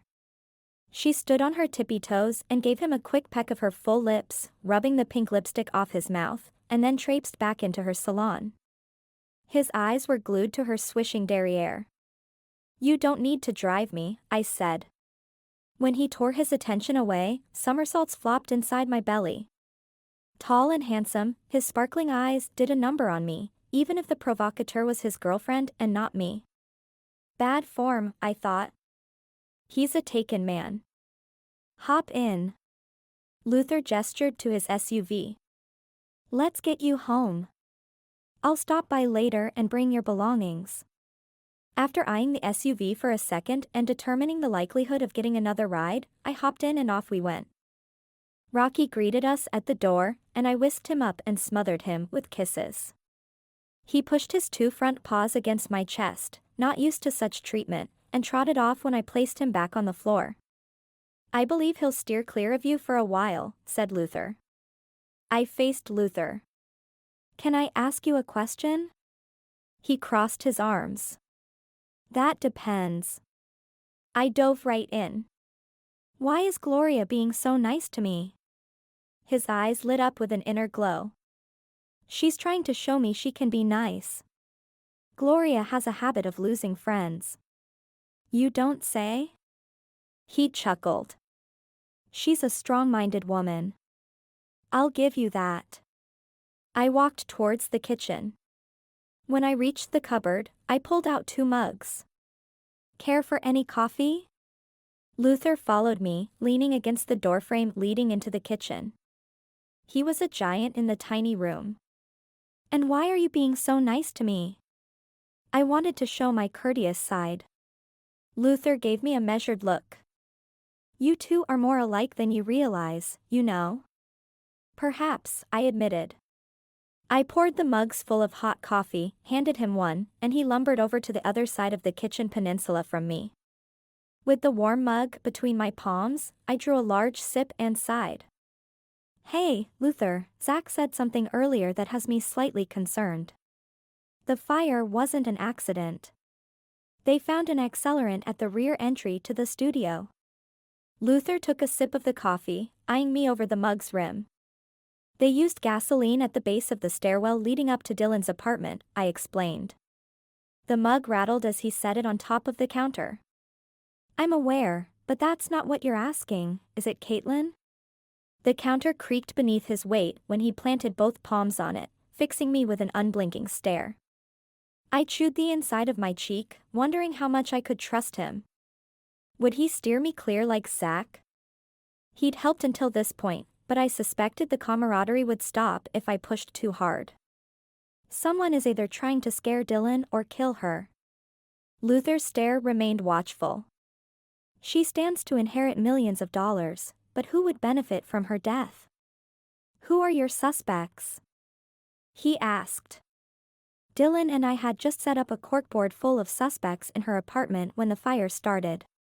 Jessica Thornton, Cameron Chancellor, Morgan Vanderford, and Baxter Worcester are lacking alibis. How did you? Luther paused and drew in a breath. Don't answer that. I want plausible deniability. So it's true then? Caitlin, get to the point. From my conversation with Dylan, Baxter Worcester seems to be the likeliest of suspects. Apparently, he and Frank Caine had a falling out years ago. Baxter swindled Frank out of his business, including his clientele. That's motive, he replied with a nod. But there wasn't any sign of forced entry at the studio. If what you're saying is true, then I doubt Frank Caine would have given Baxter access. No sign of forced entry meant Frank had known his killer. Luther was full of surprises and an excellent ally to have in times of need. That muddies the water a bit, I said. But he's still high on my list. What about Arthur Caine? He asked. What about him? He also lacks an alibi, he countered. For someone wanting plausible deniability, you sure know a lot. I couldn't help but grin. Luther shrugged. It's my line of work. Arthur Caine was Frank's brother, I said. Dylan's convinced of his innocence. Do you believe he's innocent? Luther asked, scrutinizing my reaction. I leaned on the counter, our noses inches apart. I can't say for certain. Good answer. Word is Celine Caine negated her husband's alibi. Why do you think? I've overheard a couple of arguments between the two in the last couple of days, I said. I don't believe Dylan is aware yet. Think, Caitlin. Who stands to gain the inheritance after her? What type of relationship did Arthur Caine have with his brother Frank? Were they close or at odds? From what I can tell, they were close, I replied. Close enough for Arthur to have the studio's security code? I didn't like where the conversation was headed. Dylan loved her uncle. She often mentioned him in conversations, and I had a hard time thinking he would harm either Frank or Dylan. Yes, I'm sure she would have entrusted Arthur with the security code. However, I'm not convinced Arthur would murder his brother in cold blood. Fair enough. Luther stood up to his full height and looped his thumbs in his work belt. It's getting late. Oh shoot! I whirled around and gaped at the clock on the oven. My mom's gonna kill me. Luther chuckled. Tardy again, eh? Not funny. I mumbled. I scurried out of the kitchen and into my bedroom, grabbed the first dress I saw, threw it on, slipped into my black ballet slippers, and raced back into the kitchen, throwing up my hair with the clip. Luther, would you be so kind as to drive me to Josephine's? It'll cost you. I reared back and placed a hand on my chest. What's the cost? Let Gloria color your hair. She's lost customers over the last year, and it would perk her up a bit. Flashes of shears chopping off chunks of my hair flew through my mind. Lord only knew how much that woman would despise me if she got wind of this. The ice between Gloria and I had recently melted since Max's death. She'd been his ex-girlfriend prior to his murder, but it didn't stop her from accusing me of stealing his attentions. At the time, I told her she was crazy, because Max had loved her and nobody else. Now, after his murder, I realized that she'd suspected his feelings long before I was aware of them. I didn't need to poke that hornet's nest again. I tapped my finger against my upper arm for a moment, thinking, and against my better judgment, I agreed. But if I come out looking like a poodle, I will hunt you down, Sheriff Beck. He held up his palms in mock surrender. Fair enough. And I'll grab your belongings from the station and bring them over. It's the least I can do. I downed the remnants of my lukewarm coffee and placed it in the kitchen sink with the 5 others I'd failed to clean over the last week, and then filled up Rocky's food and water bowl. After making sure the stovetop and oven were off as I did every time before I left since the gas incident last December, Luther and I walked out and hopped into his SUV for the second time tonight. Hopefully, Josephine's turned out as scrumptious as everyone raved about, because my stomach gurgled from hunger. Luther dropped me off at the entrance to Josephine's and I two-stepped it through the front door, noting the time on the wall behind the reception desk. Drat. Mom hated tardiness more than I hated the idea of medical school. The host, dressed in a white button-down cotton shirt and black slacks, greeted me with a half-bow at the door. Good evening, madam. May I ask what name your reservation is under? Yeah. I am meeting my mother, Brenda Dahl. Right this way, madam. He took off like a horse out of the gates, and I struggled to keep up. Josephine's large interior was designed for the elite that frequented woodland vineyards and resort owned by Sebastian Alexander. The hardwood floors, rich tapestries, and luxuriant fixtures reminded me of the Roosevelts. Tables were lit by candlelight, lending a quaint and romantic flair to the cozy environment, even though Josephine seemed to have no end. A couple of minutes later the host abruptly stopped, and I stumbled into his back, catching myself on a chair and saving myself from the embarrassment of falling flat on my face. My cheeks burned as I imagined the white-hot scolding my mother would inflict once he'd left. I'm terribly sorry, I said, making sure to keep him between myself and my mother's purview. The embarrassment is mine, he replied and pulled out my chair, offering a menu. Enjoy your meal. Bon appetit. The menu loomed large in front of my eyes as I used it to block not only the view of my mom but hide my humiliation. After someone cleared their throat, I plunked the menu down onto the table and gasped. Good evening, Caitlin. You make quite the entrance, said Tad. His mouth twitched up like he was finding it difficult to contain his laughter. Where's my mother? I gasped, scanning the restaurant for her. Except for the curious stares I'd attracted at my approach, Mrs. Brenda Dahl remained elusive, and yet somehow I knew she lurked close by. Hovering was her superpower. She didn't tell you? Tad inclined his head to the side. He had kind eyes that sparkled with charm, sophistication, and a dollop of mischief. Why would she do that? I shot back. I scanned the room again. My spidey senses told me she wouldn't miss this for the world. She knew I wouldn't have come otherwise. No offense. None taken. Wine? We might as well enjoy our evening.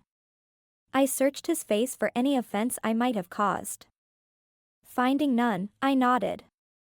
My mom was at it again, and the conversation we'd needed to have since I turned 18 would come sooner rather than later. For now, the wine would take the edge off. I hoped. Why not? I said and shrugged a shoulder. Tad held up a finger and a server appeared.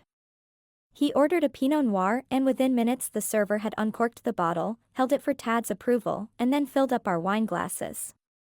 In the blink of an eye, the server disappeared as quickly as he'd arrived. To what do we toast? Asked Tad, holding his crystal glass up, swirling its contents. I snorted. Meddling mothers.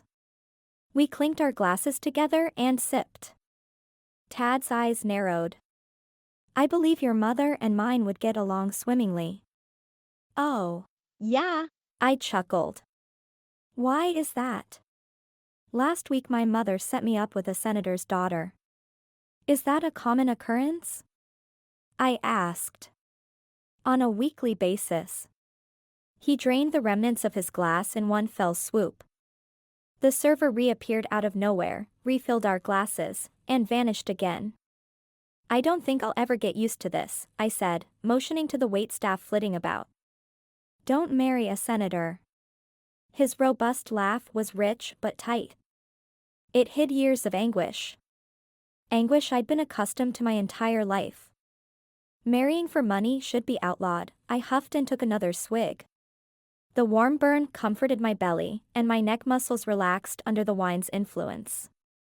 Such a lightweight, Max would tease me for getting tipsy after only a few sips.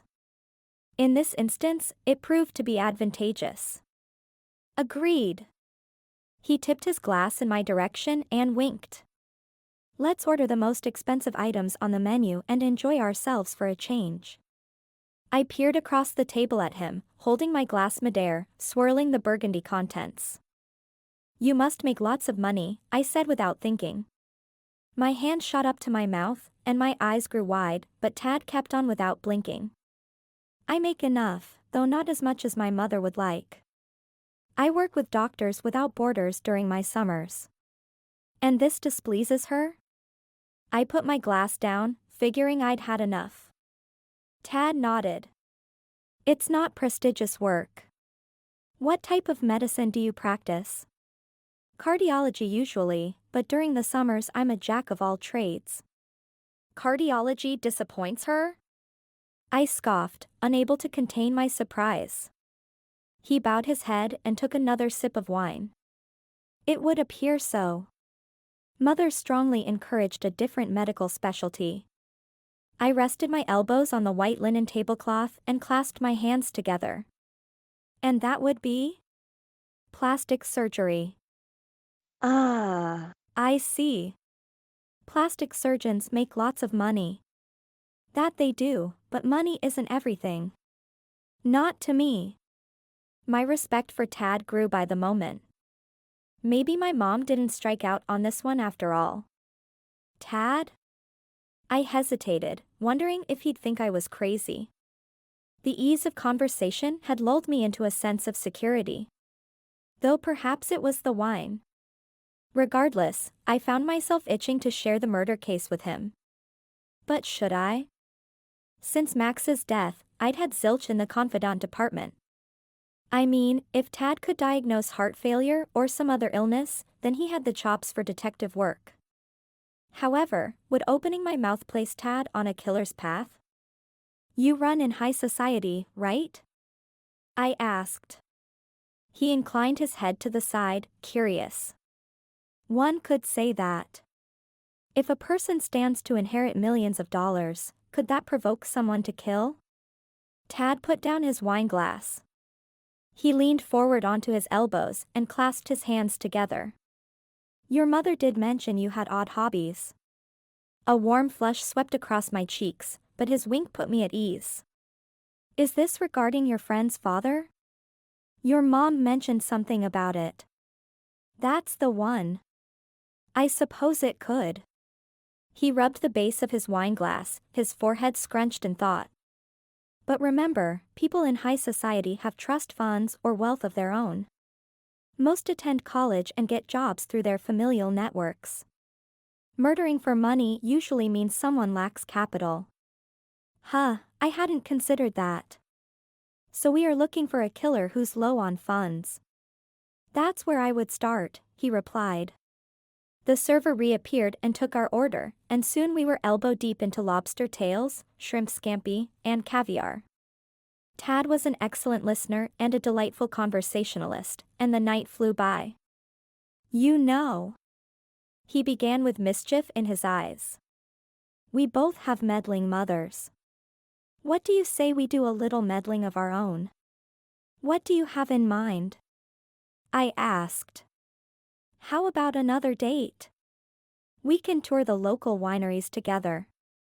I'll help you with the investigation, and we'll get our mothers off our backs for the next few days. Your mother is on your back too? My mom would disapprove of me dating anyone less than a senator's daughter. No offense. None taken. And your mother would love you dating a doctor. Only we'll know the truth. What do you say? Tad motioned to our server and ordered a slice of every dessert on the menu while I sank back into my chair, holding the wine glass between my hands, and thought it over. What better way to hold mom at bay while having a handsome distraction by my side for the next couple of days? If I got fed this good, then why not? Tad, I like your style. You've got yourself a deal. Chapter 12. Tad drove me home after a slice of heavenly German chocolate cake. It weighed more than a brick, and I sank back into the passenger seat like I had swallowed a rock. The deal I had struck with him to annoy our mothers lightened my mood. I enjoyed having an ally for a change. How I wished Grandma Doll lived closer, but the Atlantic Ocean and the North American continent separated us. Lonely didn't even touch how I had felt since Max died. Bright stars shone above through the convertible top of Tad's car, and a warm, gentle breeze brushed my skin. I recalled last summer's trips with Max to his family's mountain home. Life had changed in an instant, the course of mine forever altered after his death. Tad's generosity, while surprising and welcomed, didn't disillusion me from the fact that Max was gone. Still, the alliance with Tad held promise and was sorely needed. The smell of pine needles after the afternoon shower softened the blow of the last couple of days, melting tension knots that had been there since Frank's death. Or perhaps it was due to the delicious food and good company. Either way, I closed my eyelids and breathed it in. I could have stayed this way for eons if it hadn't been for the soft chuckle. I looked over at Tad. His eyes fixed on the road, he drove and hummed a tune, tapping his thumbs to the beat on the steering wheel. A well of regret boomeranged in my full belly. How I wished to feel carefree once more.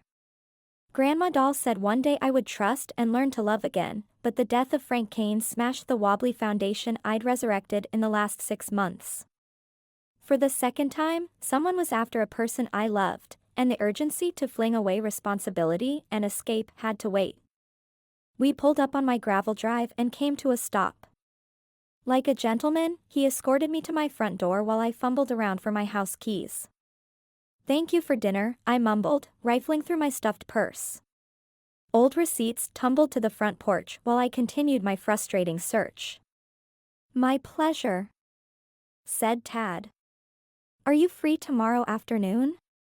Yes, I exclaimed, and triumphantly wiggled the keys in the air. Tad's eyes sparkled in the yellow porch lights while crickets echoed in the trees and bushes surrounding my country cottage. Light flooded the front room when I flicked on the lights. Tad was fighting to hold back a chuckle. Did I miss something? I swiped at my face, believing I'd missed some chocolate frosting from dessert. Not at all. He stuck his hands in his khakis pockets. I'll take your yes earlier as confirmation that you're free tomorrow afternoon. What? Oh. I stopped messing with my face and rubbed at my arms, even though perspiration beaded on my forehead on this warm evening. I believe so. Why? I hear the Woodland Resort has an art exhibit opening tomorrow. Afterwards, we can tour the winery, which ought to make your mother happy. Careful, there. She'll have us engaged with too many dates like that, I replied. But we must make it believable. He took one step closer and stroked my chin with his index finger. Chocolate is your favorite. His warm breath tickled my skin. My pulse beat wildly against the base of my neck. The temperature in the room jumped 10 degrees, and I shifted under his amused stare. My gaze fluttered to his navy tie and I cleared my throat when the ping of gravel on my driveway and the set of headlights stopping a few feet behind Tad's car caught our attention. Tad glanced outside. Are you expecting someone this late? Unable to work my vocal cords, I shook my head and squinted against the bright headlights. The outline of a man formed. Caitlin, said a gruff voice. I believe you will be needing these. Out of the shadows and the glare popped Zach Knight, holding out my purse. When I failed to speak, he looked directly at Tad. Hello, my name is Detective Knight, and you are? Mouth set, Zach appeared more like a bouncer than a detective. He'd changed into black jeans and a fitted black t-shirt. A cool breeze rustled the tall tree in my yard and brought with it a whiff of lavender into my front room. Tad Hartzell. He extended his hand, which Zach merely glanced at. Nice to meet you. Unperturbed, Tad stuffed his hand back into his pocket. A hot flush crept up my neck. Why had Luther given Zach my purse after assuring me he'd deliver it to Josephine's?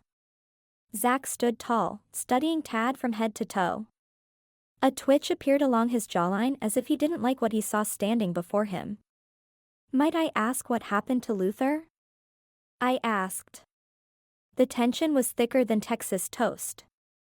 I hated long, awkward silences, and the staring match, while amusing on any other day, only made me long for my pillow and the lure of sleep. This was in my custody, and thus it is my responsibility to return your belongings, not Luther back. What a nosy Rosie. I wasn't buying the responsibility approach. Zach must have pulled rank, because Luther never would have done it willingly. I made a mental note to check in with him later. Right now, the rest of my energy fixated on getting both of them out of my house. I looked from one to the other. Total testosterone. It was like being transported to sophomore year in high school where Derek Mahoney and Trent Wanamaker squabbled over who got to take me to the dance. Except neither had asked me. I ended up going solo, much to the embarrassment of my mother, but it had felt great exerting my independence. Now, like then, I'd have to assume control, because by the looks of it, they would stay locked in a pissing match for the remainder of the evening if I let them. I sucked in a breath and prayed my voice didn't give away my frustrations. Thank you so much, Detective Knight, I said through gritted teeth and took a few steps forward, snatching the purse. You have safely returned my belongings, and now you may be off. Have a good night. I stepped back, never losing sight of his amused expression. On any other occasion, I'd have bit off a retort, but seeing as how I'd used up my patience for the evening, the flood of frustration diverted my brain synapses from using self-restraint, and instead, the floodgates of momentary insanity broke open. I turned to Tad and beamed. Would you like some coffee? Out of the corner of my eye, I saw annoyance flash across Zach's stormy eyes. A tingle of regret worked between my shoulder blades and in the pit of my stomach. Maybe I read his intentions wrong. Zach was trying to keep me safe, and for all he knew, Tad could be a serial killer. Why did I always jump to conclusions before thinking? Another one of my mother's favorite taunts growing up. Think, Caitlin. She'd warn when I mouthed off. Someday, you'll say something you can't take back. I would love some. Tad lumbered toward the kitchen, but when I moved to shut the door, Zach stepped into the house. I stumbled, surprised to see him there, and tottered to keep my balance. Unfortunately, gravity won. The momentum had me falling backward, but right before I smacked against the wall, he seized my wrist and yanked me to him. My forehead banged against his chest, and I felt my brain jostle within my skull. Still, it would have been worse if I'd hit the floor. Fully aware of his proximity, my surprise turned to anger. Why was I constantly falling around this guy? And in front of Dr. Dreamy, no less. What do you think you're doing? I hissed. Zach smirked. Coffee would be great, thanks. Without taking his gaze off mine, he added. Watch yourself, Tad. It appears we're on shaky ground in this house. We wouldn't want anyone to get hurt. No worries, came Tad's brisk response. A little uneven ground awakens the senses. I'm quite up for the challenge. That invitation was for Tad only, I hissed and pushed against Zach's chest, only to elicit a smug chuckle. And there's a killer on the loose. He lowered his face toward mine and murmured. What would your mother say if I left you unattended with a stranger? His warm breath tickled my earlobe, and goosebumps fleshed out over my neck and arms.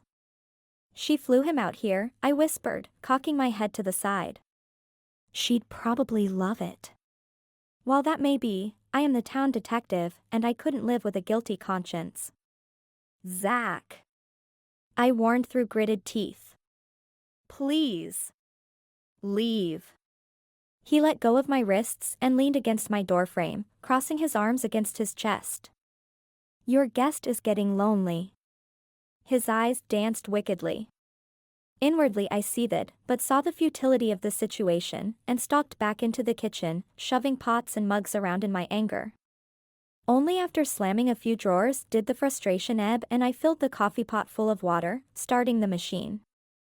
By this time, and much to his credit, Tad had taken a seat on the couch closest to Rocky, while Zach stood by my fireplace. He loomed like a sentinel overlooking his charge, which infuriated me more considering he hadn't given me 2 glances over the last 6 months. Now he was acting like a personal bodyguard. The whiplash made me dizzy.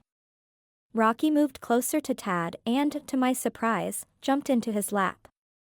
He curled up and wrapped his tail around his body, his rumbly purr growing louder when Tad stroked Rocky's orange fur. Nice cat, said Tad. He's an excellent judge of character. I cast a sideways glance at Zach. The coffee pot beeped, and I hastened into the kitchen, filling 3 mugs with a steaming infusion of caffeine. I walked into the living room and gave both a cup and then returned to retrieve my own. Halfway back, a loud banging shook my front door. Both men started for it, but I beat them to it. I looked through the peephole and groaned. Why is this happening to me? I mumbled and sank my forehead onto the door. Drawing in a breath, I inched it open. Hello, Mother. The band be not good enough for you tonight?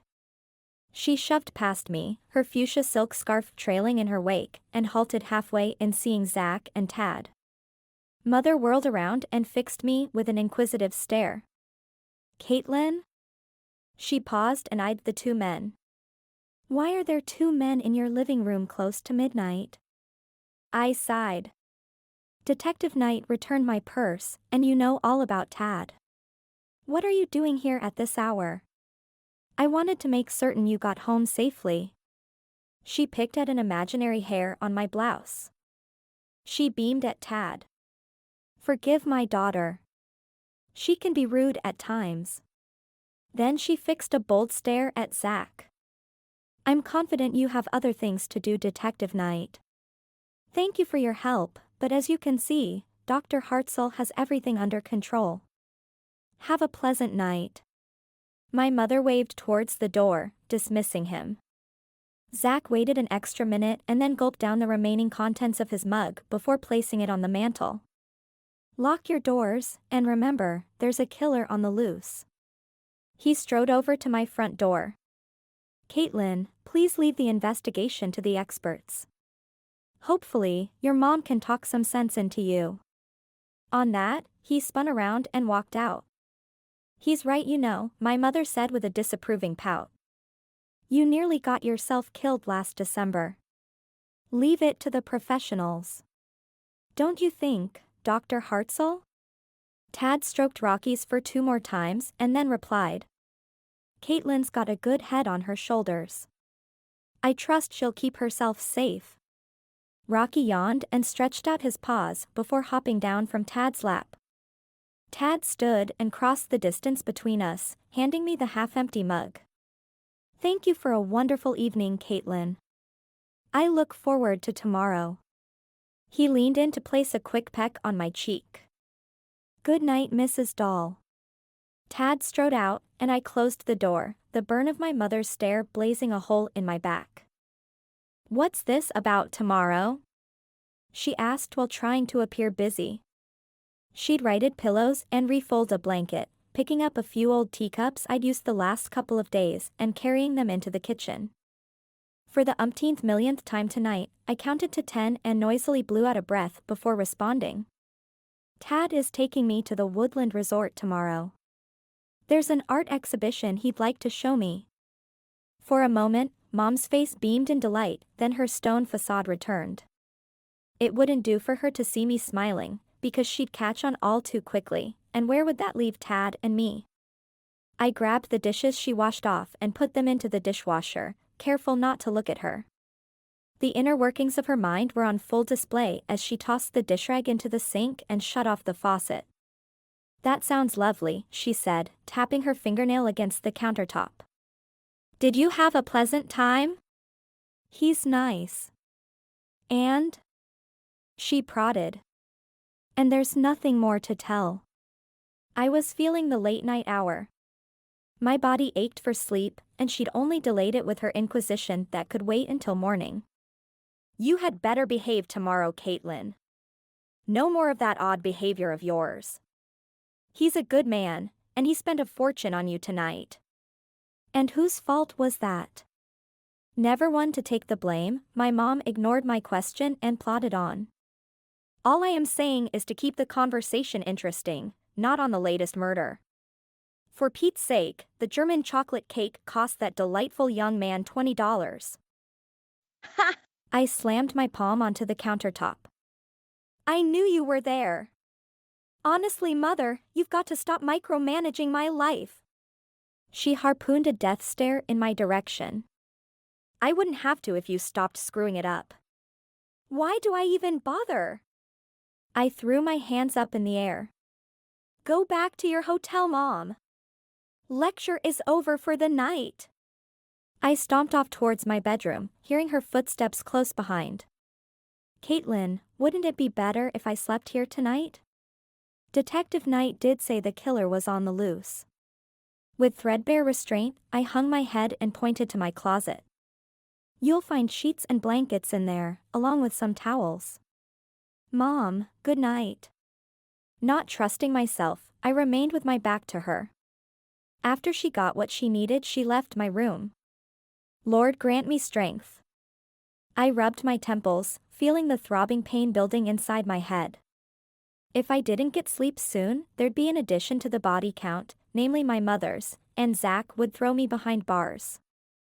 Chapter 13. My mother left the next morning before I awoke, but not without leaving a note reminding me to be on my best behavior. I crumpled it up and tossed it into the trash can with yesterday's coffee grounds and cursed at the empty coffee bag. Looked like I needed to visit Linda's coffee shop before heading over to Dylan's. Within half an hour I had dressed, fed Rocky, and dashed out the door with my camera bag ready to tackle the morning session and begin the hunt for Frank Caine's vault. When I arrived at the temporary office, I spotted the camera I'd inherited from Mr. Caine on my back seat. On a whim, I stuck it in my camera bag and darted up the front steps to Dylan's new home. The door was unlocked, so I let myself in and saw her flitting about the makeshift studio, snapping photos of none other than nipped, tucked, silicone-boosted, blonde bombshell, Danielle Harris. She'd barred herself at home ever since her husband, Mayor Harris's arrest, unwilling to face the town's scorn, and refused interviews from local and national reporters. The scandalous nature of his arrest piqued interests from those all over the country. Going from vying for the center of attention to now dodging any social interactions because of her spouse's infamy, Danielle Harris remained a veritable force of nature. Brandon Harris would stay locked behind bars for at least the next 10 years, but from what I'd heard he'd lost more than his reputation. Danielle had served divorce papers 2 days after he was sentenced, and now she was a single woman on the prowl. "Get my good side, Dylan," Danielle ordered, sitting ramrod straight on a stool, legs crossed. Her sun-kissed skin, toned limbs, and skin-tight rose-colored dress, which clung mid-thigh, left little to the imagination. Though her assets were fully covered, because high society rules must be followed, she was definitely flirting with the indecent. Danielle flicked her straight blonde hair behind her ear and beamed at the camera. A shrinking violet she was not. And that does it. Dylan snapped the last photo and stood up to wipe beads of sweat off her forehead with the back of her hand. "Gorgeous as ever, Mrs. Harris." Danielle held up a pink-colored fingernail and wagged it in Dylan's direction. "Taylor," she corrected. "I'm a single woman now." Her smirk matched the contempt she harbored for her previous marriage. I bet she'd correct everyone until humans could sprout wings, but that was Danielle. Proud and indignant. I'm surprised she didn't have permanent frown lines, except for the plastic surgeon she kept on speed dial. "Well then, Ms. Taylor, I will send over your pictures this afternoon and the package information. Take all the time you need. When ready, email back your options, and I'll have the photos by the next business afternoon." Danielle's pouty, plump lips turned upwards into a smile. She stood on her silver stilettos and pranced towards the front door without so much as a thank you. I scurried out of the way rather than be plowed down, and banged my shoulder on the doorframe leading into Frank Caine's office. Danielle strode out like she owned the world and walked down the front porch steps into a waiting black limousine. I rubbed my aching shoulder. "I see some things haven't changed. Guess Daddy paid for all those Botox injections. Good grief, she sure could stand to lose an ounce of arrogance after all that's happened." The flicker of politeness Dylan had mustered was all gone now. She walked into the office, rounded the mahogany desk, and uploaded the memory card to the computer, plopping into the chair with a humph. The murder, her studio burning to the ground, not to mention jumping for our lives, had taken hold of her usual optimistic, can-do attitude, and turned it upside down.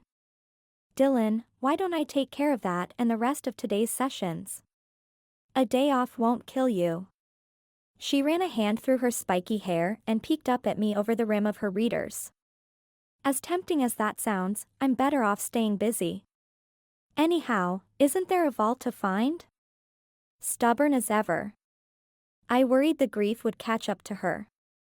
Her father had just died, and not naturally either. That alone would have sent me over the brink. But with the addition of a safe hunt, I didn't see how she was holding up. I walked in and put down my bags on the floor by the seat in front of the desk and sat on the edge of a chair. "Are you up for it?" I asked. "I am," she said with decisive finality. "But we don't have the corkboard." We both jerked our heads toward the front door when a deep voice asked, "Did someone say corkboard?" Luther stuck his head around the doorframe and bobbed the corkboard in front of us. Dylan and I jumped up, squealing with joy. She darted the short distance between them, nearly knocking a crystal vase filled with murky water and dead roses off the desk and seized the corkboard. She clutched it to her chest and returned to the desk, pulling open the center drawer that I had seen Cameron in a day prior. She pulled out several note cards along with a ball of twine and some tacks. "All set." Her lips parted slightly, and the first hint of hope flickered within the depths of despair. "How did you get this?" "I thought they would lock it in evidence, or that it burned in the fire. Chief let me run up to the apartment after I dropped Caitlin off at her house to retrieve her purse, and I noticed it. I figured you might like to finish what you started." Luther, your next photo shoot is on the house, Dylan replied. And bring Gloria. You make a beautiful couple.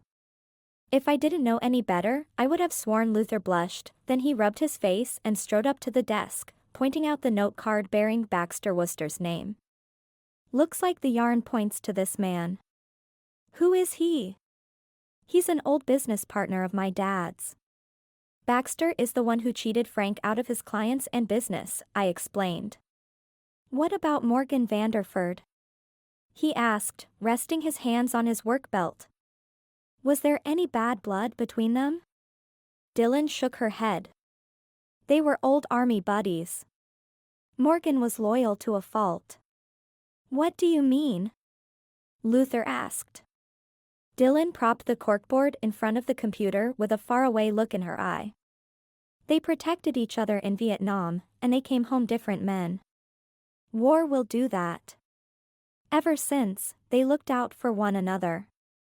Dad loaned Morgan money more times than I can count, and Morgan stood up for my father when Baxter stole his business. There wasn't much Morgan wouldn't do for my dad. She wrapped her arms around herself like she was warding off a bad memory. And Jessica Thornton? Luther asked.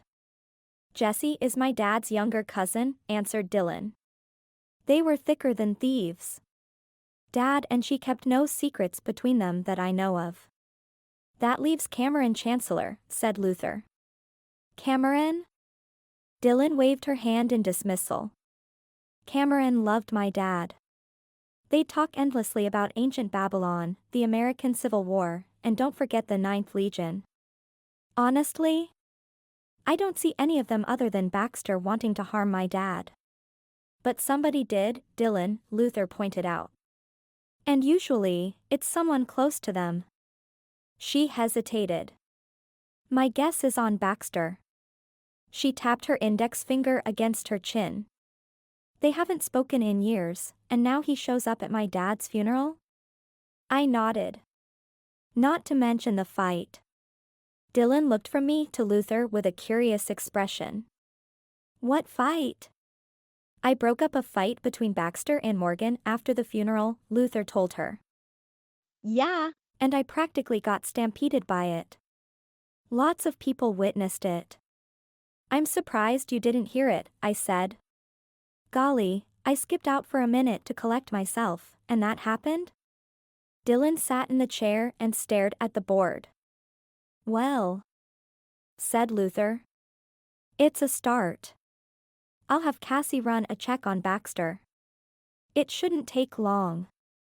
Great, I replied. Now about the vault of money.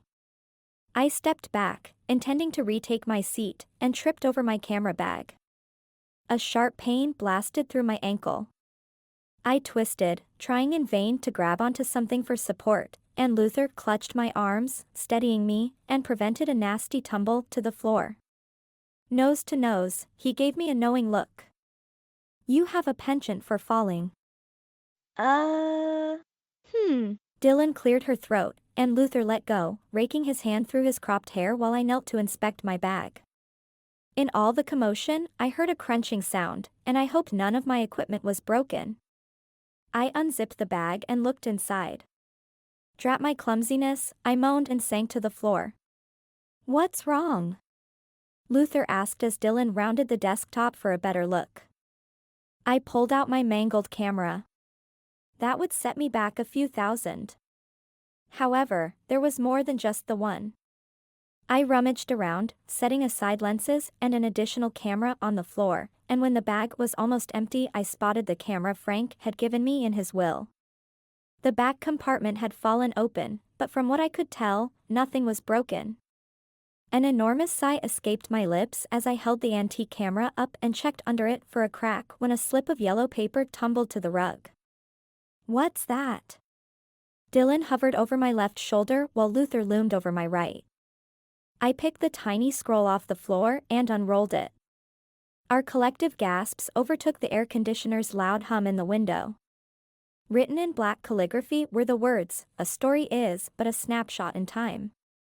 Under the lights, what you seek will you find." Holy moly. Frank wrote this. I was certain of it. But what did it mean? It's a clue, I think. I stared at the words.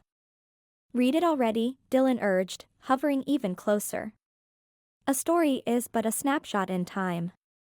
Under the lights, what you seek will you find, I read. I handed the slip of paper to Luther's outstretched hand and looked up into Dylan's confused face. Does that mean anything to you? I asked her. She shook her head, a frown replacing the spark of hope I'd witnessed moments before. I looked over at Luther's thoughtful expression. His lips quietly moved as he silently read the words over and over again. Dylan. I said. Did Frank like puzzles? He did, she admitted. He liked crossword puzzles, 3D puzzles, rhymes, riddles, scavenger hunts, you name it. Of course. This was all a game to him. He'd indicated as much in the reading. So to locate the vault and all the money, we will have to piece together the clues. Dylan's rosy cheeks paled. Does that mean everyone at the will reading received a clue? There's only one way to find out, I replied. What else did you receive from the will? I don't know, said Dylan. Other than the money, I got the house, the library, and his car. The home had already revealed the antique box that kept Frank Caine's letter to Dylan, revealing the adoption. It also held a copy of her birth certificate. I got the feeling the scroll I found was one of many, and I don't recall seeing anything like that with the box. As for the house, it could take weeks of searching for something so small as a piece of paper, but what about the car? Let's start with the car. I stood up, heading out the front door to the attached garage. Luther lifted the rickety garage door and Dylan switched on the light, which crackled and popped for a few seconds before illuminating the place. Dim yellow light bore down on Frank Caine's beat-up pickup truck, and Dylan wasted no time squeezing between pristine, shiny red toolboxes and the truck to the passenger door. Look in the glove compartment first. I stood on my tippy toes to catch a peek over Luther's broad shoulders. Nothing. Dylan swore and shoved the contents back into the glove compartment. She tossed out the floor mats, smashed her face to the floorboards to peer underneath the seats, and even Luther searched the driver's side using his flashlight. But after 30 minutes we were back to square one. We tidied up the truck and closed the garage door, our shoulders slumped in defeat. Dylan, where's the library? Asked Luther once we were gathered around the office desk again. I believe it's his office. She waved her arm towards the bookcases behind us. My dad would disappear for hours at a time upstairs and then reappear. I always thought it was magic, then I figured there was a secret room somewhere in the house. You know how kids are though. Imagination overload. Did you ever search for one? I asked. I once rummaged through an upstairs room, but after he walloped my behind, I stopped. She sighed. To respect privacy was sacrosanct in this home. Luther, I asked. Can you get a hold of the blueprints for the house? Sure, but it'll take a day or two, he said. Do you really think there's a secret room in this house? It's a possibility, sure. Lots of homes back east have secret basements or rooms, why not here? In the meantime, who else do you trust that was at the will reading? I asked Dylan. You mean who do I entrust to keep this secret and also hand over their clue? I nodded. Jessica Thornton, she responded without hesitation. She and Dad were so close I bet he would have told her something. They were always conniving schemes and pranks together. All right, that's settled, I said. We'll call Jessica while Luther gets busy on the house blueprints. While it felt good to have a plan, my gut instinct said it was wrong to let anybody in at this time, but the clock was ticking. Jessica Thornton could add a piece to this puzzle and get us one step closer to the vault before the killer took anyone else out. And hopefully, we didn't just place Jessica Thornton on the killer's hit list. Chapter 14. Jessica Thornton traipsed through the front door, heels clacking with each step, assaulting Dylan and I with a blast of floral perfume. My nasal passages burned, and my lungs stung like a good brandy sucked down the wrong way. Jessica wasted no time in claiming the chair behind the desk, giving her the perceived position of authority in the room. She tugged at the fingertips of her leather riding glove, removing them and tossing them onto the desk. She leaned forward onto her elbows and placed her palms down on the desktop. This woman, who hadn't worked a single minute of hard labor except to rub a fingerprint off some delicate formal china, wielded her wealth like a skilled fighter did their sword and shield. Her palpable distaste of those subordinate, and to her that meant everybody, including her wealthy friends, was like a beacon to those of us unfortunate souls within a 1-mile radius of her.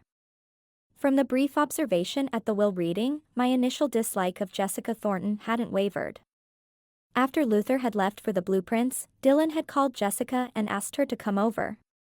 She also phoned Doc Gates, who would arrive shortly. "Dylan, dear, would you be so kind as to get me a glass of water?" Dylan sighed but left nonetheless and soon returned with a bottle in hand. She held it out to Jessica.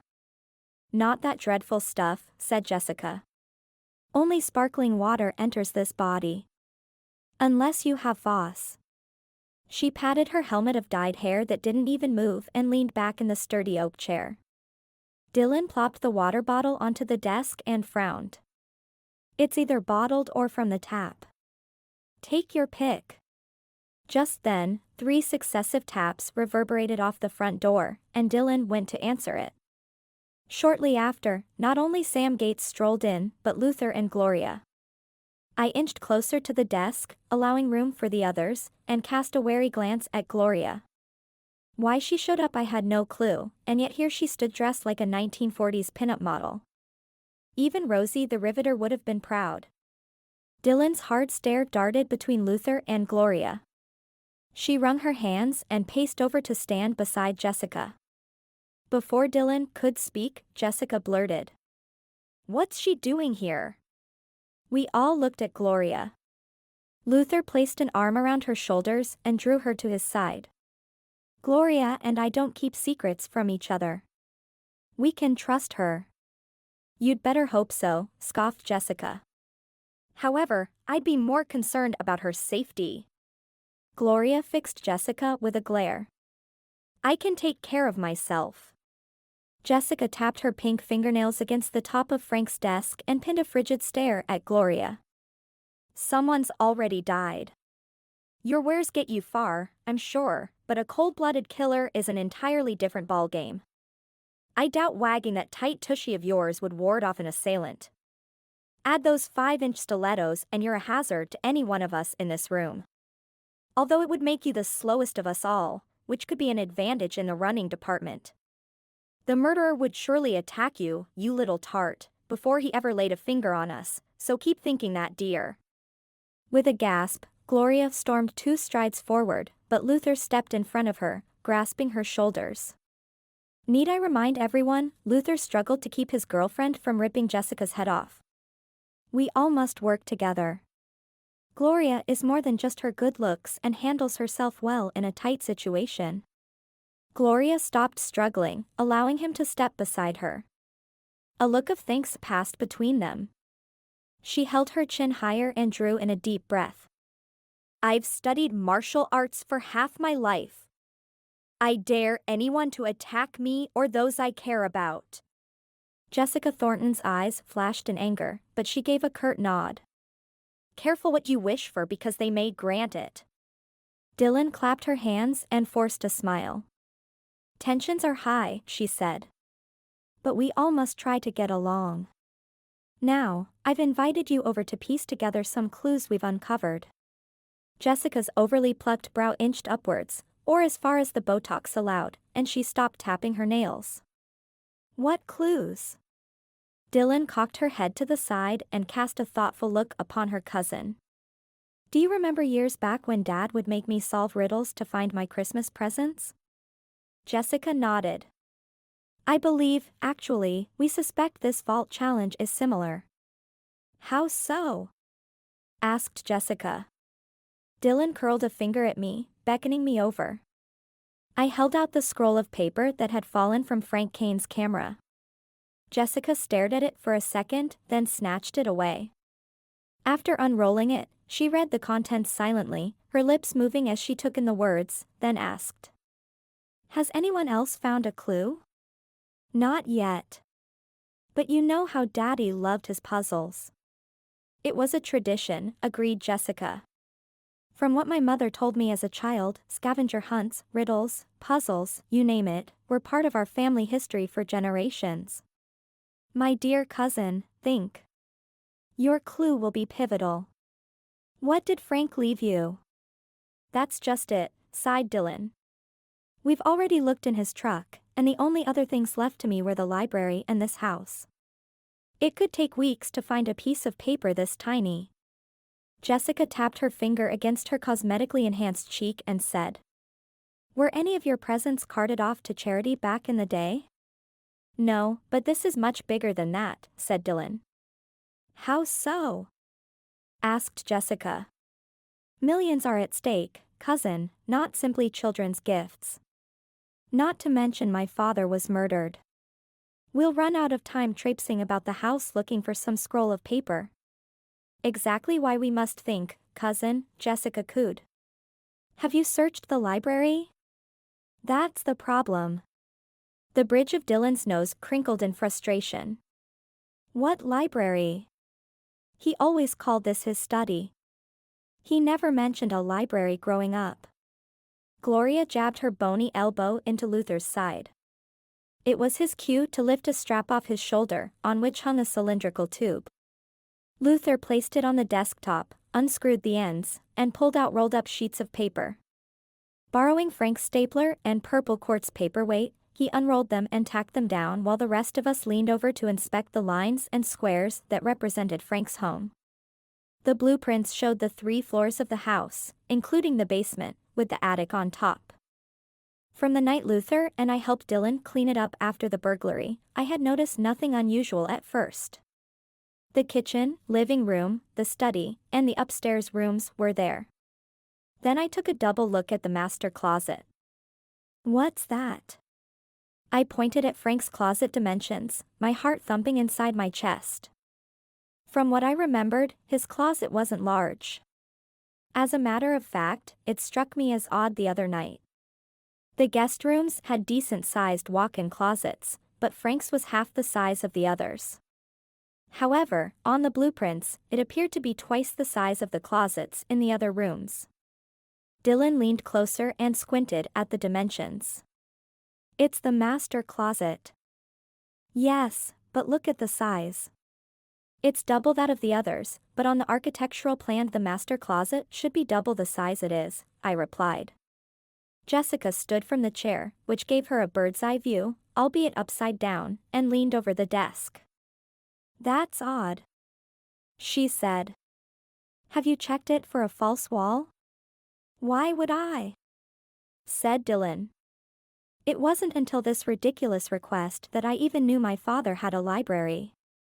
No time like the present, I said. It was like a dam breaking. The lot of us scrambled to reach the study door, colliding into a massive heap, bounced off each other like a pinball machine, and raced for the stairwell, taking 2 at a time up to the 2nd floor and ending up in Frank Caine's bedroom. We huddled by the whitewashed closet door for a moment, then Luther stepped forward and swung it wide. He knelt and tapped on the floorboards with his knuckles but didn't hear the telltale hollow sound you'd expect from a false floor. He worked his way to the walls, shoving aside suits and pants. Halfway through all the tapping, we all heard a thud and froze. Dylan, who had a white-knuckled grip on Sam's forearm, whispered, "Push." Luther nodded, placing his fingertips on the wall panels. He pressed into the wall, which was followed by a soft click and a rush of cool air. The panel swung open into a black abyss. Like the prepared sheriff he was, Luther whipped out a flashlight from his work belt and switched it on. Squinting into the opening, he said, "There's a tiny crawl space." He got onto all fours and swiped his hand against the floorboards along the entrance. "Stay here. Let me check it out first," he said, and crept into the darkness. We all remained silent as the clock in Frank's bedroom ticked on for what seemed like eons, then Luther called. "Come on in." I knelt down and crawled through the tiny passage. It opened into a spacious room about the size of Frank's bedroom. One by one the rest inched through, and we all stood in a silent scrutiny of the secret room. Bookshelves lined the walls from floor to ceiling, and there were two purple velvet couches facing each other in the center, along with a couple of overstuffed Kelly green sofa chairs in the far corners of the library. The overhead chandelier cast a warm glow, giving it a magical quality. Scattered throughout were floor lamps, allowing for ample reading light wherever you sat. I ran a finger along the edge of the bookshelf lining the back wall, noting not a speck of dust. Frank had recently been here, and the smell of his aftershave lingered on. He'd left a book open on one couch, and I scurried over to it.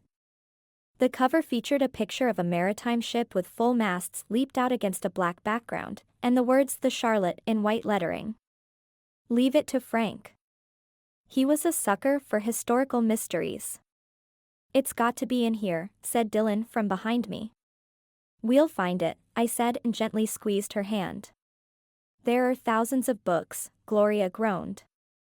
"Where do we start?" Dylan ignored the rest of us as we tried figuring out a strategy. She stepped over to the sole portrait of a ship's painting that hung on the left wall, positioned squarely like the shelving had been built around it. I excused myself from the group and strode over.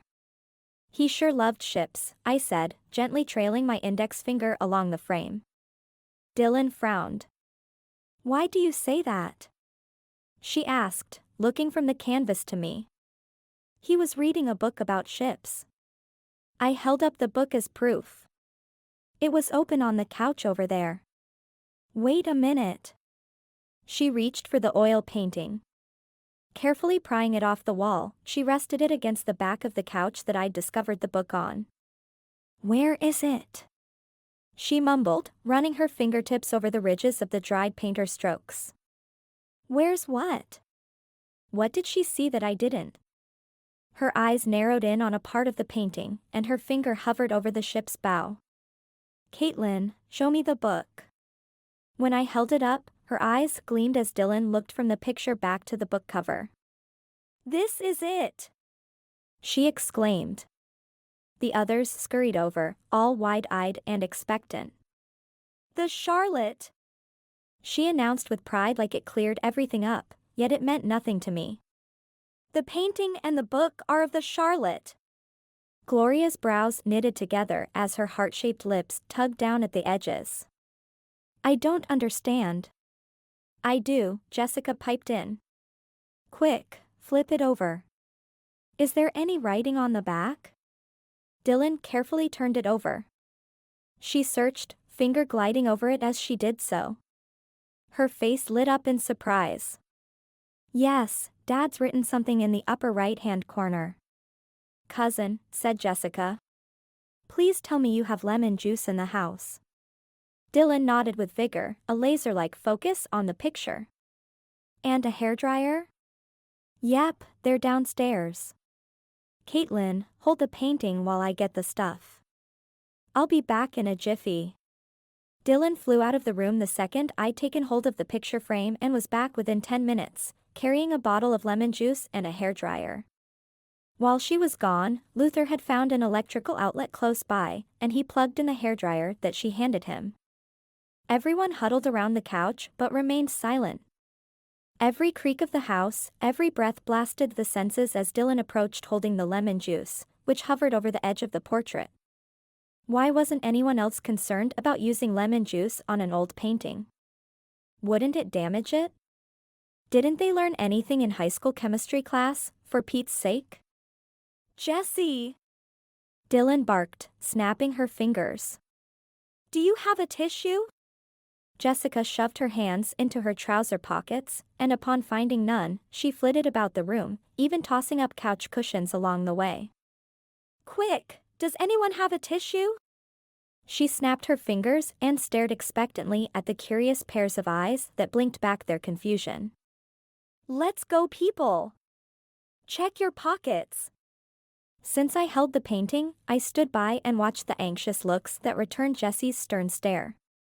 In a huff, she stomped over to Luther and stuck out her palm. "Cough it up, Sheriff. Tear off a piece of that tighty-whitey that we all know you wear underneath that uniform. Let's go. We don't have all day." He scowled, then begrudgingly obliged. The group took an enormous interest in the tips of our shoes as he untucked his shirt, exposing the undershirt beneath. "Thank you." Jessie walked the short distance back to Dylan and I. "Only a drop or two, cousin. No sense destroying the picture since Frank rarely bought anything invaluable." Dylan squeezed a few drops of the juice onto the wad of cloth, set the bottle onto a coffee table, and picked up the hairdryer.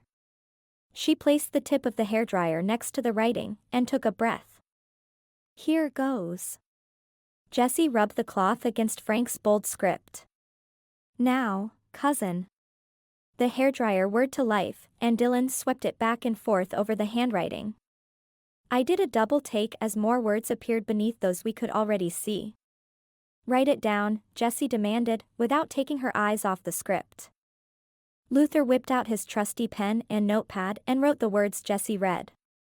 "Negatives outweigh the positives under the false lights. To succeed, one must knock it out of the park, but to win one must look beyond it all." We all exchanged perplexed looks as to the meaning. Jessie rubbed other portions of the portrait's backing while Dylan waved the hairdryer around after her, but they found no other words. Arms aching from holding the canvas for a good 15 minutes, I gladly handed it over to Dylan, who rehung it on the wall. "Leave it to Daddy," she sighed, placing her hands on her hips and staring up at the painting. Yeah. Jessie chuckled. "He's a real national treasure." Dylan, Jessie, and Sam laughed while the rest of us stared on in confusion. "National treasure?" I asked. "Oh, sorry," said Dylan. Daddy loved the movie National Treasure. While I still didn't understand, I had moved on, trying to link my clue with Dylan's, but came up blank. The negatives versus the positives, the false lights, knocking it out of the park.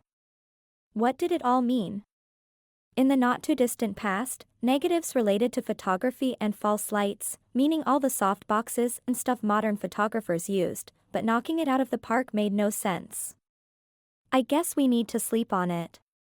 Dylan rubbed her palms together. "From the looks on your faces, I'd say we're getting nowhere tonight, and we've all had quite the adventure for today." It was then that I noticed the dark circles beneath Dylan's eyes. "Of course," I replied, and cast a pleading stare at Luther, standing a head taller than the rest. "Yes, we can reconvene later," Luther agreed, and steered Gloria to the crawlspace entrance. "Let's give Dylan some breathing space." The rest of us, save for Dylan and Sam, followed, only to be stopped when Sam uttered, "Wait." We all turned our heads and stared back at Sam. "Go on. Tell them," he urged Dylan. She ran her hands through her blonde locks and gritted her teeth, unwilling to speak. "Fine, then I will." A grim expression fell over his face. "Dylan's received some anonymous notes." "Anonymous?" Luther took a step in her direction. "Typed or written?" Dylan crossed her arms. "Typed, but there's nothing to worry about." "My dear, let the sheriff be the judge of that," Sam asserted. "May I see them?" Luther stepped around us and toward Dylan, hand outstretched. Upon Sam's insistence, Dylan dug out 2 crumpled pieces of paper from her pocket and shoved them toward him. "I believe Detective Knight should look at these," Luther said after reading them. "And, Dylan, I think you should stay with Dr. Gates for the time being." "Why?" I asked, unable to keep my mouth shut. "Are they death threats?" When Luther remained quiet, and Dylan looked everywhere but at me, I repeated. "Are they death threats?" "Not exactly," Dylan said. Sam threw his hands up in the air and swore, surprising us all. "Woman, I swear you have a death wish." Dylan crossed her arms and took a measured breath, facing me. One note was a death threat, while the other stated they knew the whereabouts of my birth parents. But it's all silly nonsense. Sam growled in frustration. Well, until this is all solved, you're staying with me. When Dylan opened her mouth for a rebuttal, he rushed on. Work out of the house during the day, but staying here overnight is not an option. Right, Sheriff Beck? He looked at Luther for agreement. Luther nodded and took out his cell. Who are you calling? Asked Dylan. Without answering her, he held his phone up to his ear. Detective Knight, your assistance is required at Mr. Frank Caine's residence. Ms. Dylan Caine has received a death threat. Yup. Okay. He ended the call. Hold tight, everyone. Detective Knight has a few questions for all of us. Great, like my night couldn't get any worse. Chapter 15. Everyone stayed in the library except for me. My job was to greet Detective Knight at the front door and lead him up. I hoped he was in a better mood. I leaned my head against the foyer wall and closed my eyes, contemplating the day's events. Why hadn't Dylan told me about the notes? It wasn't like her to keep things from me. Not even a week ago, she waited a hot 2 seconds before telling me we'd landed another wedding event at Sebastian's resort this upcoming holiday season. We'd passed muster with Sebastian enough from last December's IT convention to land another one, a mystery writers conference, the week before Christmas. My cell phone buzzed in my pocket, and when I saw who was calling, my hopes of an early night plummeted.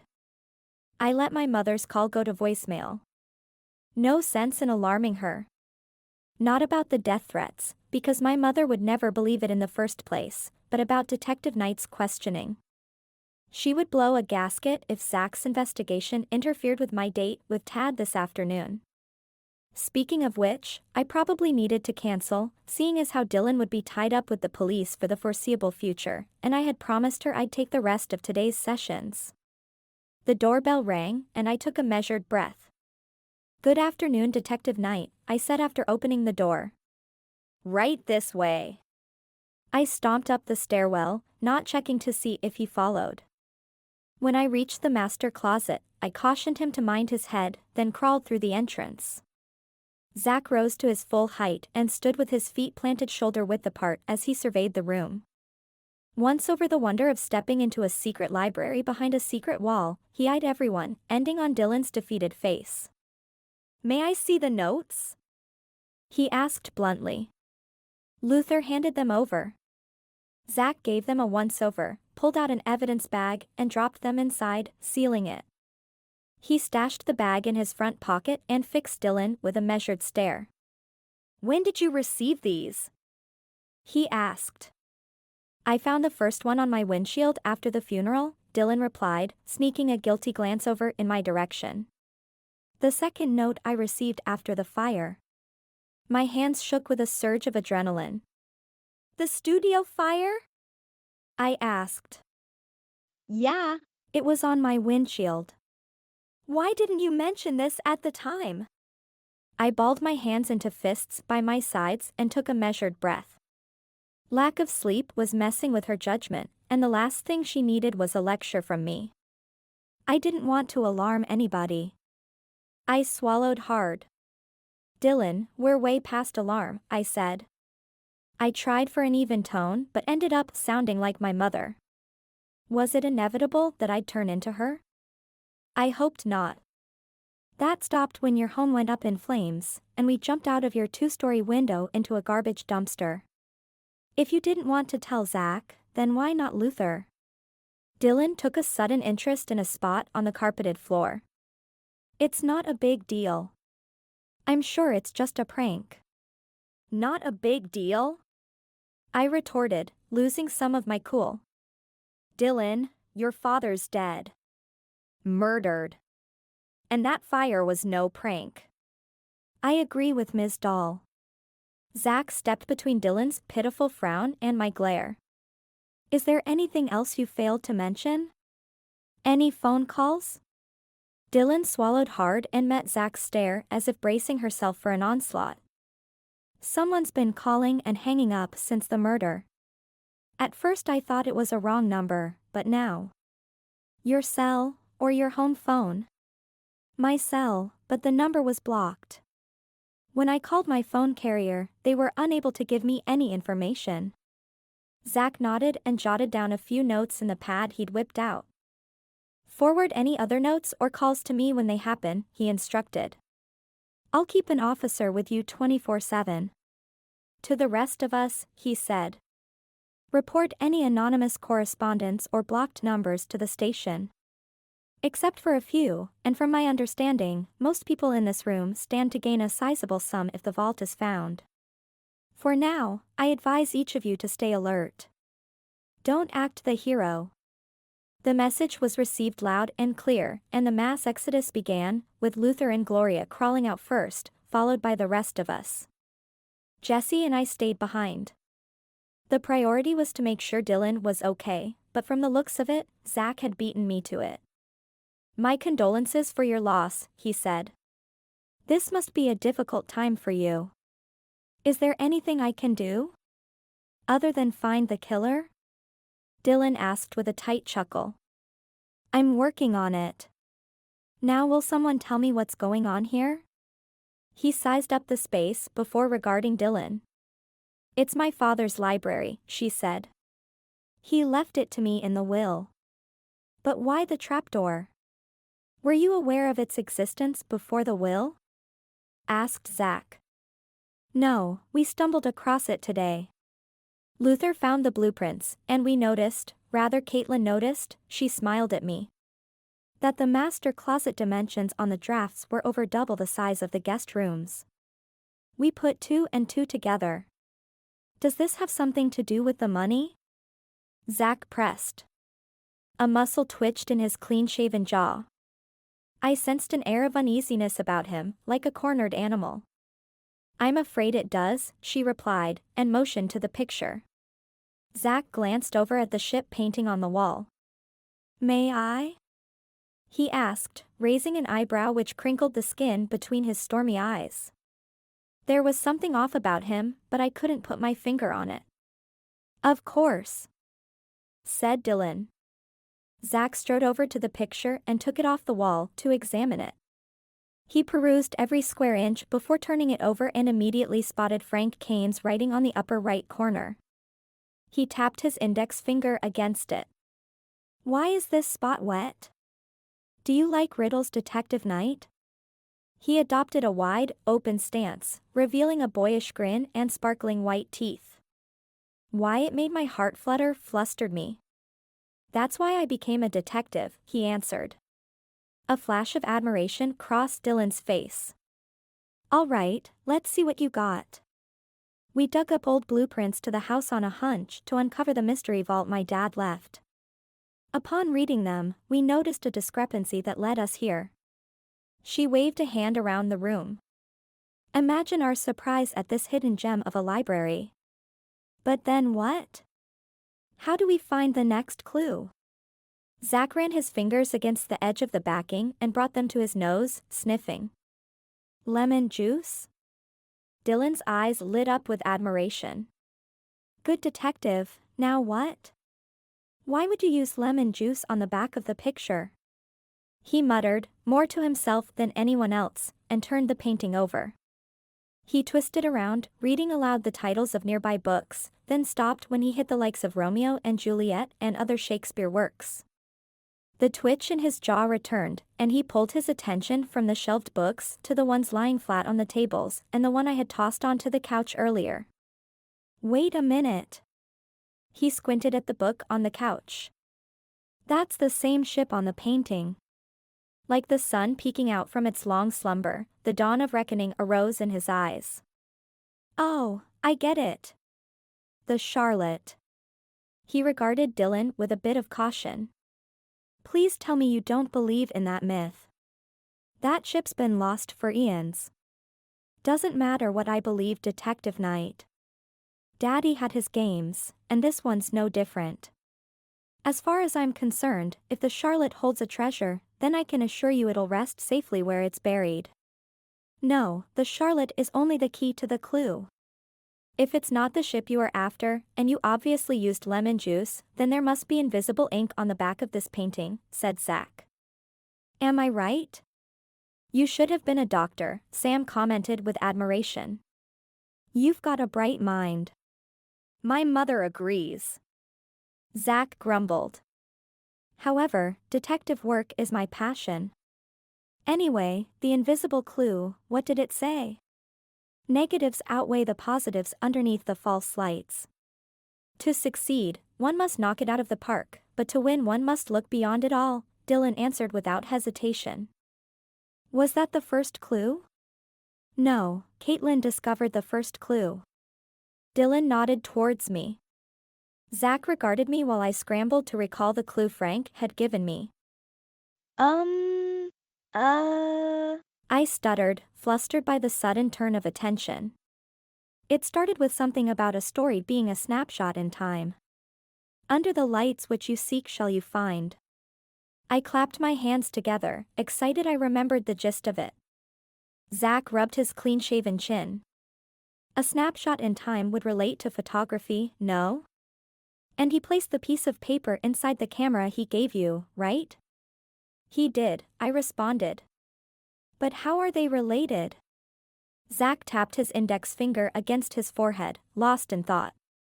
I suppose false lights could be linked to photography as well, but that's just a guess. He regarded the painting again before placing it back on the wall. National treasure, he said, giving Dylan a thumbs up. I like your father's choice of movies. However, this treasure hunt will prove difficult, I suspect.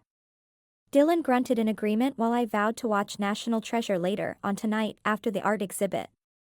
I didn't enjoy being left in the dark, and since Frank loved the movie, it stood to reason the rest of the clues would be as challenging, if not more so.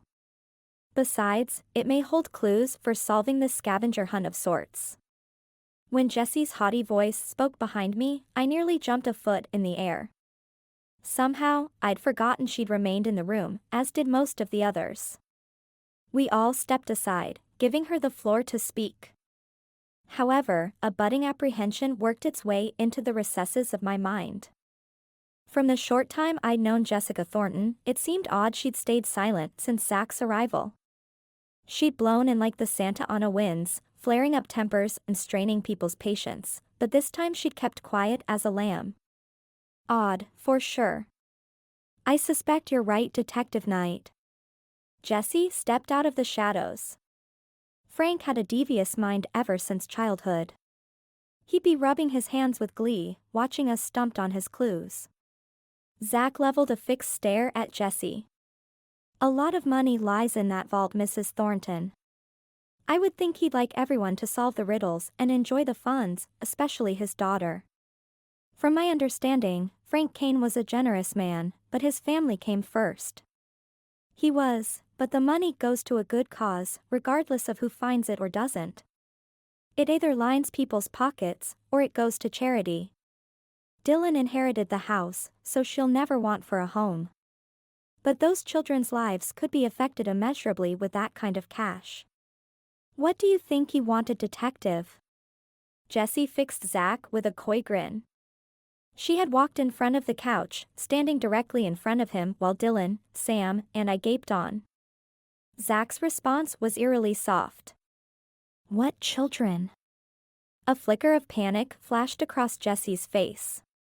It was only there for a moment, soon replaced by a haughty smile. Frank and I never kept secrets, not from each other anyway.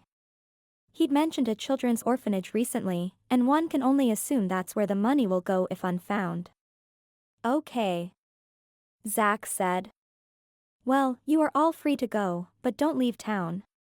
Jessie laughed, but the sentiment failed to reflect in her eyes. I wouldn't dream of it, she practically purred. The eye candy in this town is enough to keep a woman occupied for a few days. Talk to you later, Detective. I'll call you if I'm in need of saving. Jessie sauntered over to the library entrance, sank down on all fours, and wiggled her rump a couple of times, casting a smirk before disappearing into the darkness. Dylan sighed noisily and placed a hand on Zach's arm. Forgive her, Detective Knight. My cousin is a force of nature. That she is. Zach remained fixated on the library's entrance. What I wouldn't give to learn the inner workings of his brain. The man intrigued me. He burrowed under my skin and itched like a batch of chiggers. A tingle in my gut suggested his interest in Jessica Thornton wasn't because of her wiggling fanny. On the other hand, maybe he was into older women.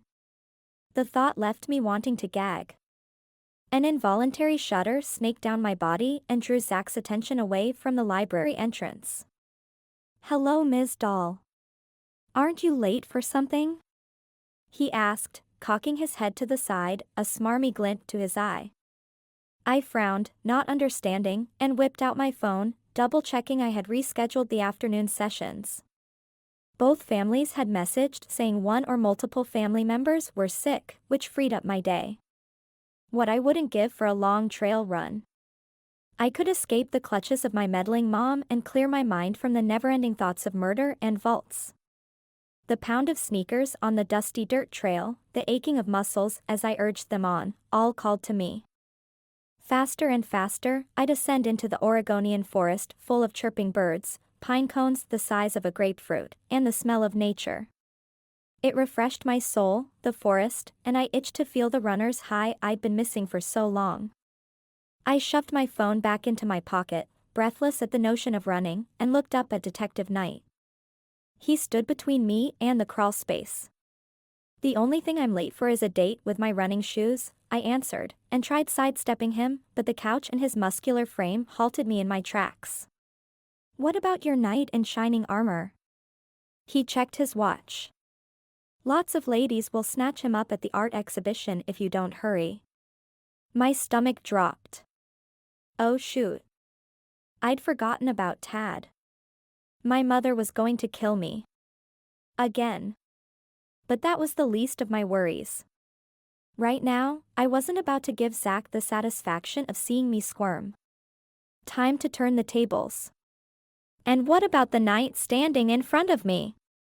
I asked, closing the distance between us. A rush of energy pulsed through my body. He rapidly inhaled as I looked up into his eyes. Surprise was reflected in their depths, and though he stiffened, he stood his ground. Zach swallowed hard, shifting his large frame from one foot to the other as I gently pulled at his lapel. I leaned in closer, liking the rapid rise and fall of his chest at the motion. His eyes locked onto mine. A storm brewed behind that tightly locked exterior, and I was on the verge of breaking the dam of emotions pent up inside of him. So this was what the Danielas and Jessicas of the world felt like? No wonder they wielded their sexuality like a sword. Zach cleared his throat. I'm already taken." I rested my palm on his chest, our noses inches apart, and batted my eyelashes. "Are you now?" I whispered. "Do you keep her hidden in a barn?" Zach's nervous chuckle vibrated through my hand. "She lives in Boston." That's clear across the continent. I caught Dylan's and Sam's piqued interest. That's not a smitten man if you ask me. Layla's a high-powered attorney and on track for partnership. I wouldn't ask her to choose. The scent of lavender and mint wafted between us. Why did his scent always make my knees wobbly? Get it together, Caitlin, I thought. My fingertips lingered on his collar after I smoothed them down and coyly smiled up at him again. I believe she already has. His eyes grew large as I winked and nudged past him towards the entrance. Somehow, I crawled out without collapsing into a puddle on the floor. My heart was beating fast when I entered the master closet. Since my shaky legs refused to stand, I sat for a minute and rested my head against the wall and squeezed my eyelids shut. Playing with fire never felt so good, but if I wasn't careful, I was bound to get burned. Chapter 16. The creak of the floorboards alerted me to someone's presence. Jessica Thornton loomed large in the closet doorframe, blocking my passage to the master's suite. From the looks of her pinched mouth and haughty stature, she was on a mission. "Can I help you?" I asked snidely and stood. Jessica was a good 5 feet 4 inches, but her heels elevated her another 2 inches. Height was power. That's what my mother said anyway. I can help you, she said and crossed her arms against her form-fitting mauve jacket. I'd guess a boob job, giving her an additional, but respectable, 2-size increase. You need my clue. Wow. Do you mind getting out of my way? I shuffled by her into the master suite. The AC felt great on my clammy skin. If it wasn't Zach sending my nerves into overdrive, it was my mother. Now I could add Jessica to the list. You'll never find the vault without me, she said smugly. I stared at her, my nails biting into my palms, although my gut reaction was to grab the nearest table lamp and bash her over the head with it. The mental image helped. If not to calm the raging torrent of frustration, then to dampen it a bit. You found your clue, I take it.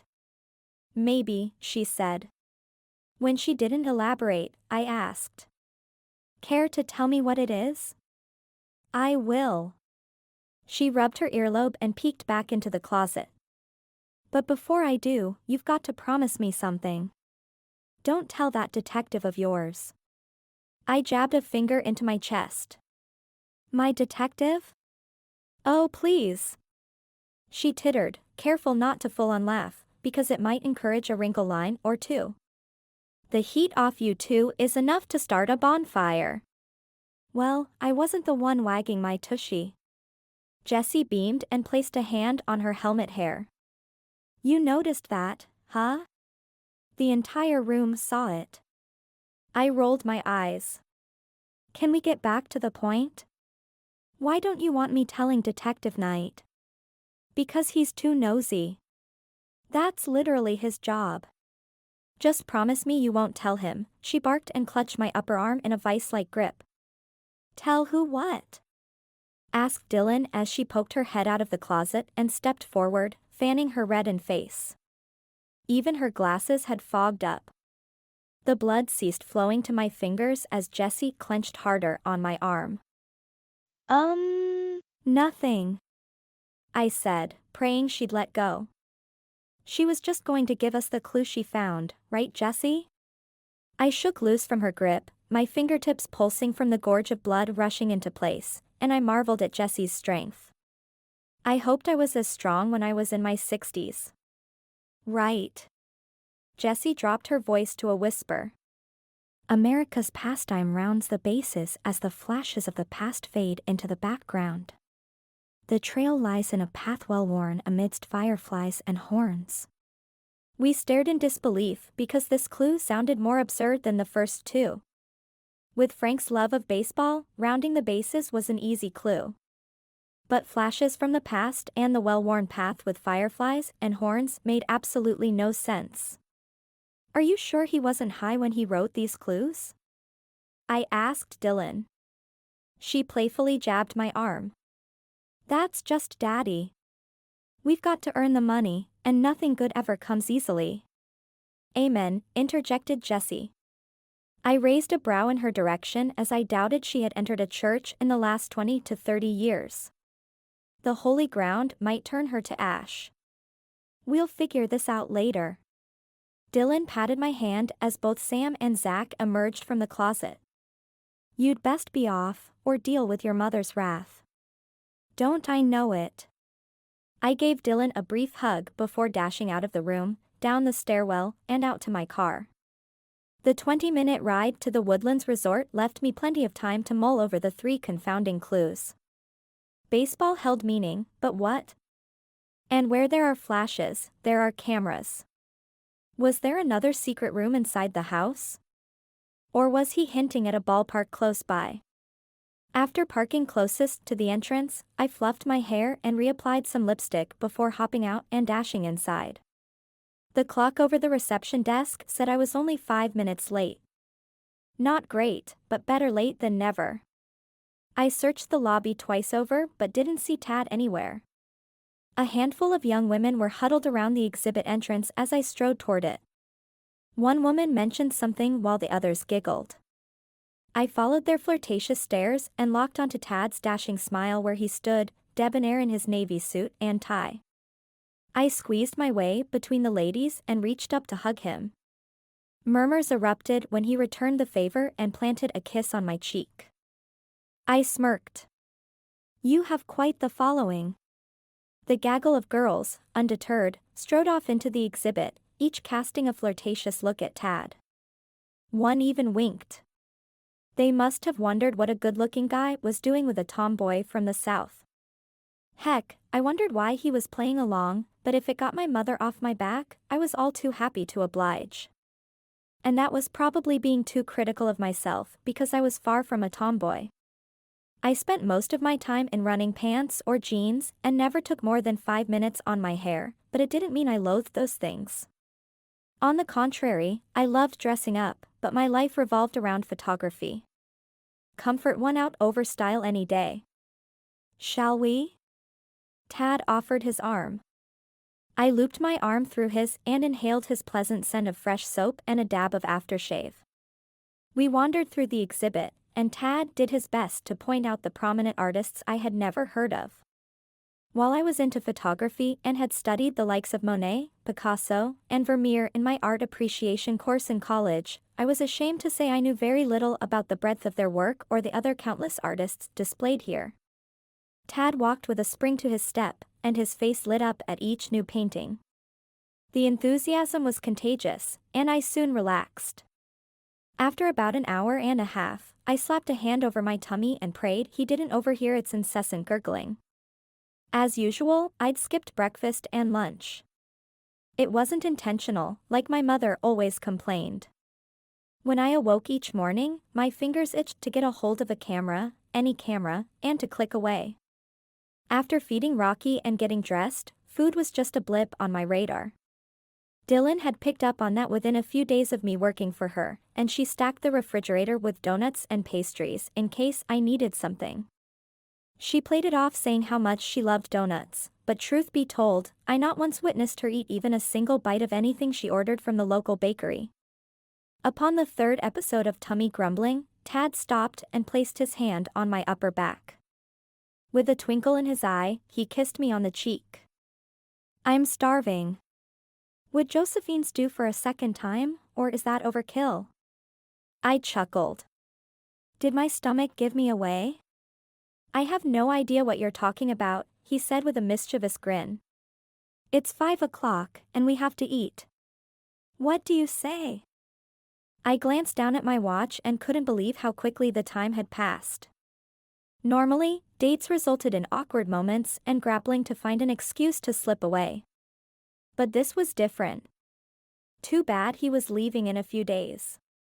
"I'd love to, but doesn't Josephine's require a reservation?" I asked. The other day at Pop's Diner I overheard Sebastian Alexander brag about the 6-week waiting list at Josephine's. And he would know because he owned the place. He flaunted that fact every chance he got. "Don't worry about that," said Tad. "You ready?" Within 15 minutes of entering the restaurant, we were seated at the same table from the other night. A warm fire crackled behind us in the fireplace, even though it was 80 degrees outside. Sebastian maintained the inside temperature at a steady 68 degrees year-round, so the ambience of the place never disappointed. "Now," said Tad, "care to tell me what's on your mind? You've had a faraway look since we've arrived." Drat it all. The man could see right through me like Max used to. Quite the trick, considering my mother had yet to crack the Caitlin code, as she would say. Whether it bothered me, I hadn't figured out. "Sorry about that. Things have gotten a little hairy with the whole vault thing." I waved my hand in dismissal in an attempt at levity, but the situation grew more ominous each hour that passed. Dylan's father left her a library in his will. Tad arched a handsome eyebrow. "A freestanding library?" "No, one hidden inside his home. He willed that to her with the house. Although, it's in the house, which meant she'd technically inherit it regardless. Anyway, we noticed a discrepancy on the blueprints this afternoon, and when we searched for it, voila, we found it." I sipped the wine Tad had poured for me and relished the burn down the back of my throat. A hidden library? He swirled his wine in his glass.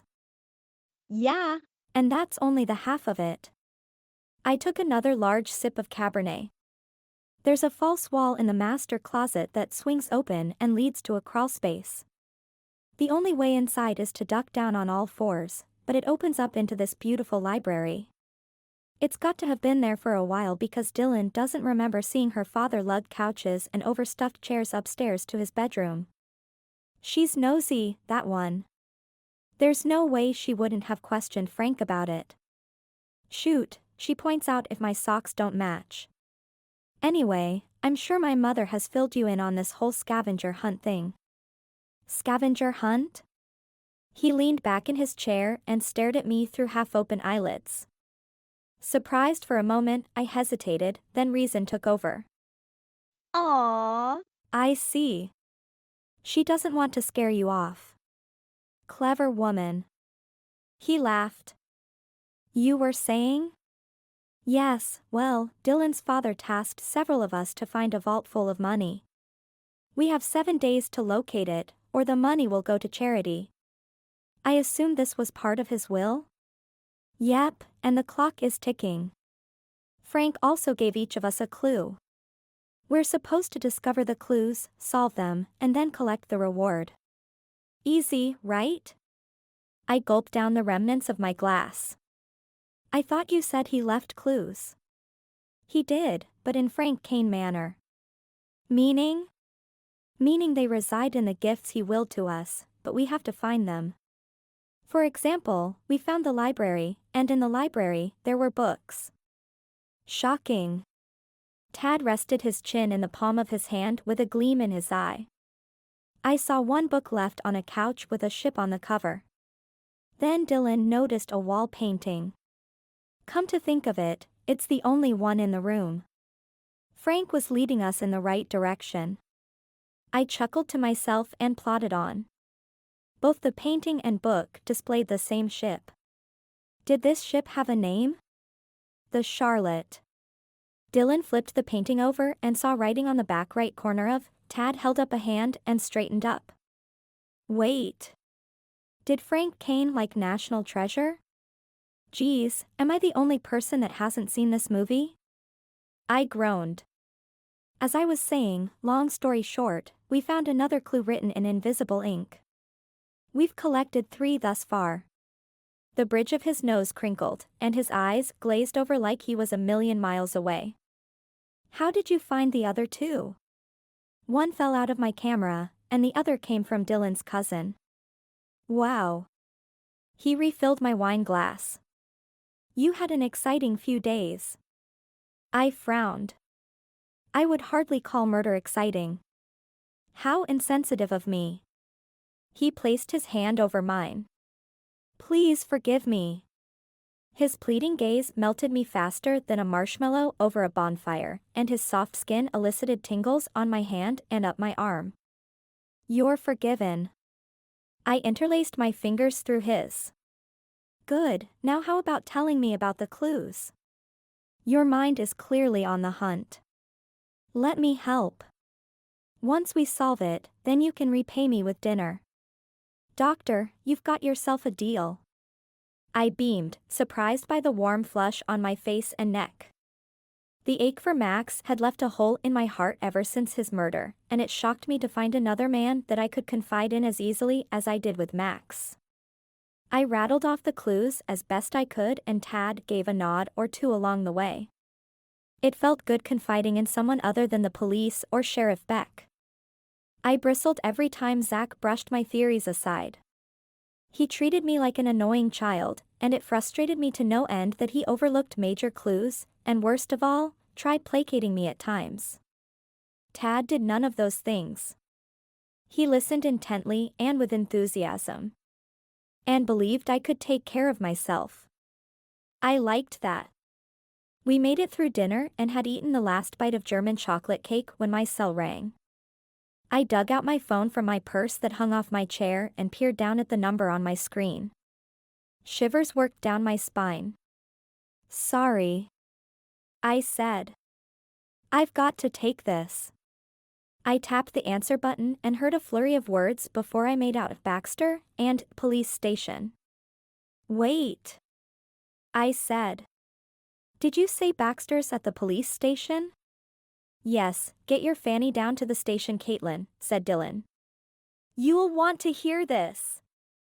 The phone went dead, and I gawked across the table into Tad's curious eyes. Looks like we'll be making a stop at the police station, I said. They are questioning Baxter Wooster. Seems like this night just got more interesting. Chapter 17. The small police station was filled with Frank Caine's friends and surviving family. In the center of the tiny reception area stood Jessica Thornton, involved in a yelling match with Morgan Vanderford. Cameron Chancellor was wedged between them but ended up getting shoved out of the way. He stomped off to the front counter where Celine Caine was having an animated conversation with the cop behind it. In the meantime, Arthur stood beside his wife and scowled, facing the verbal tussle of Jessie and Morgan. I found Dylan sitting by herself on a stained lobby chair against the far wall with her head in her hands.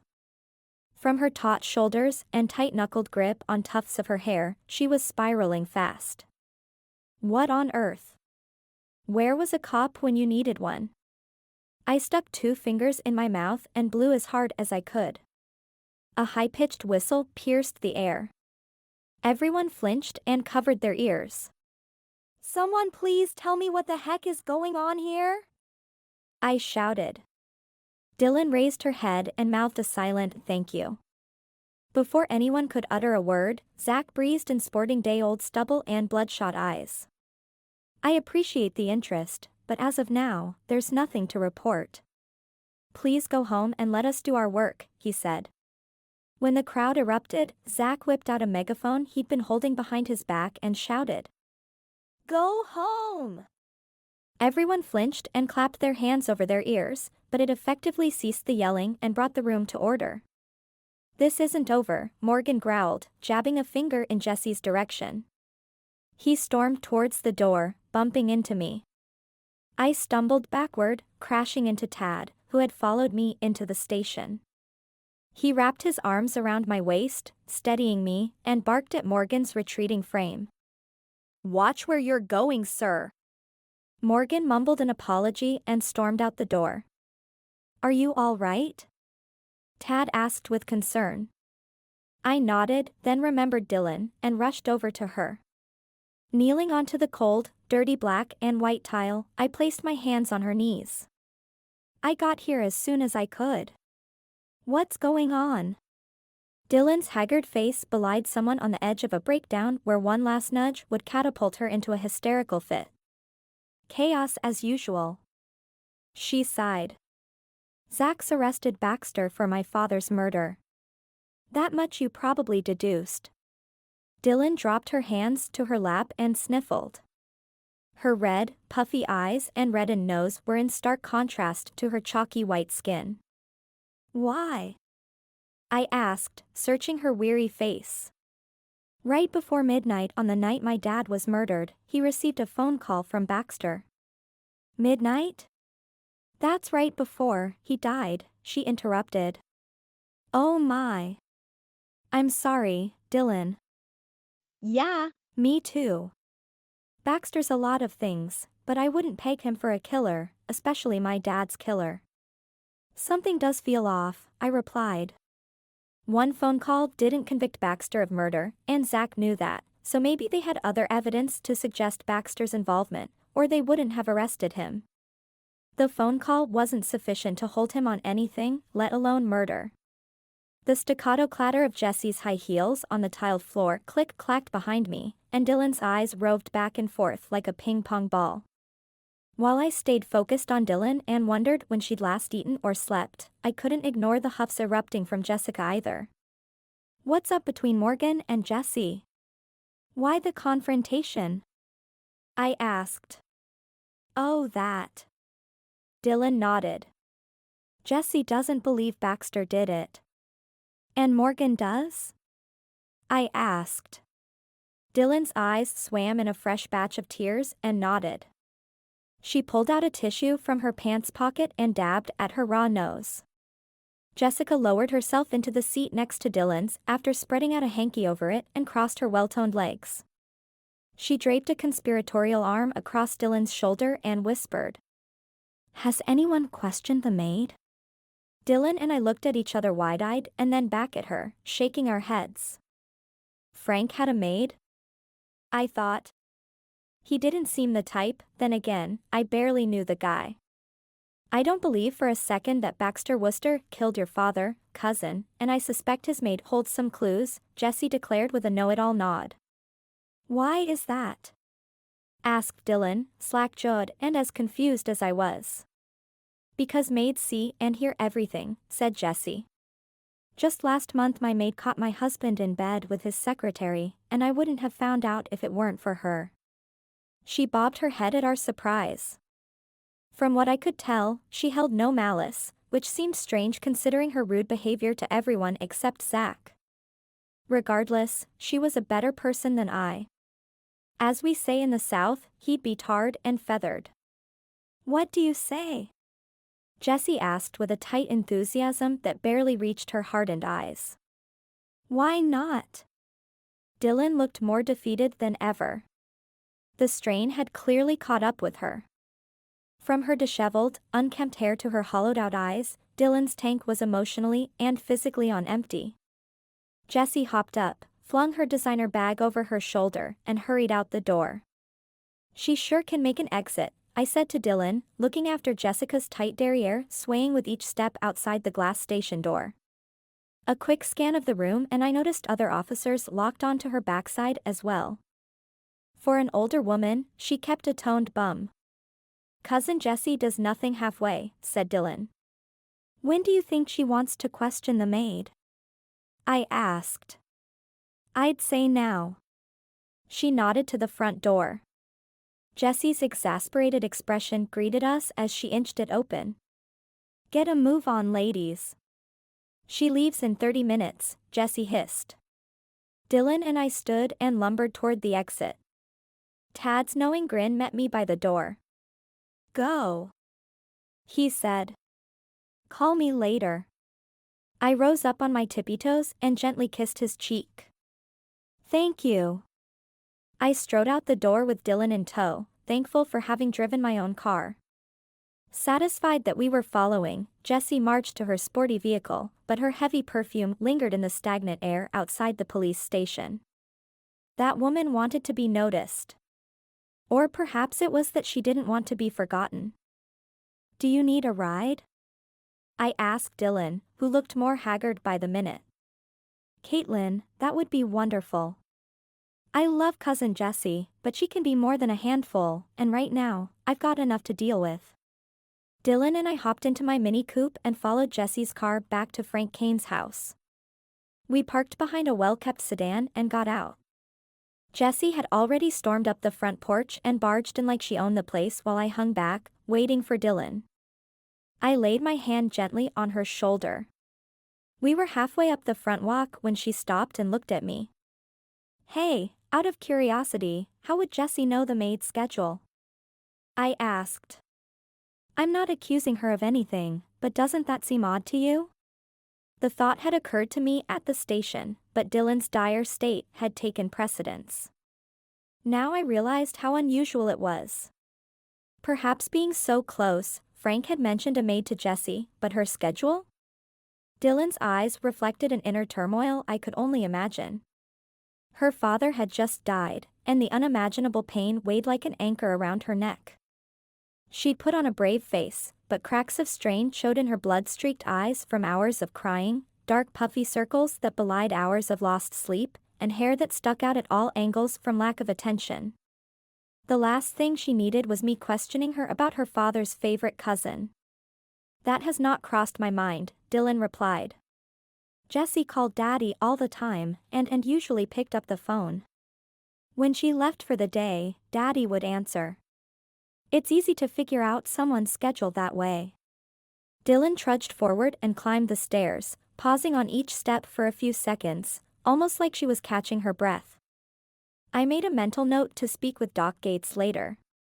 If anyone needed a sedative, it was her.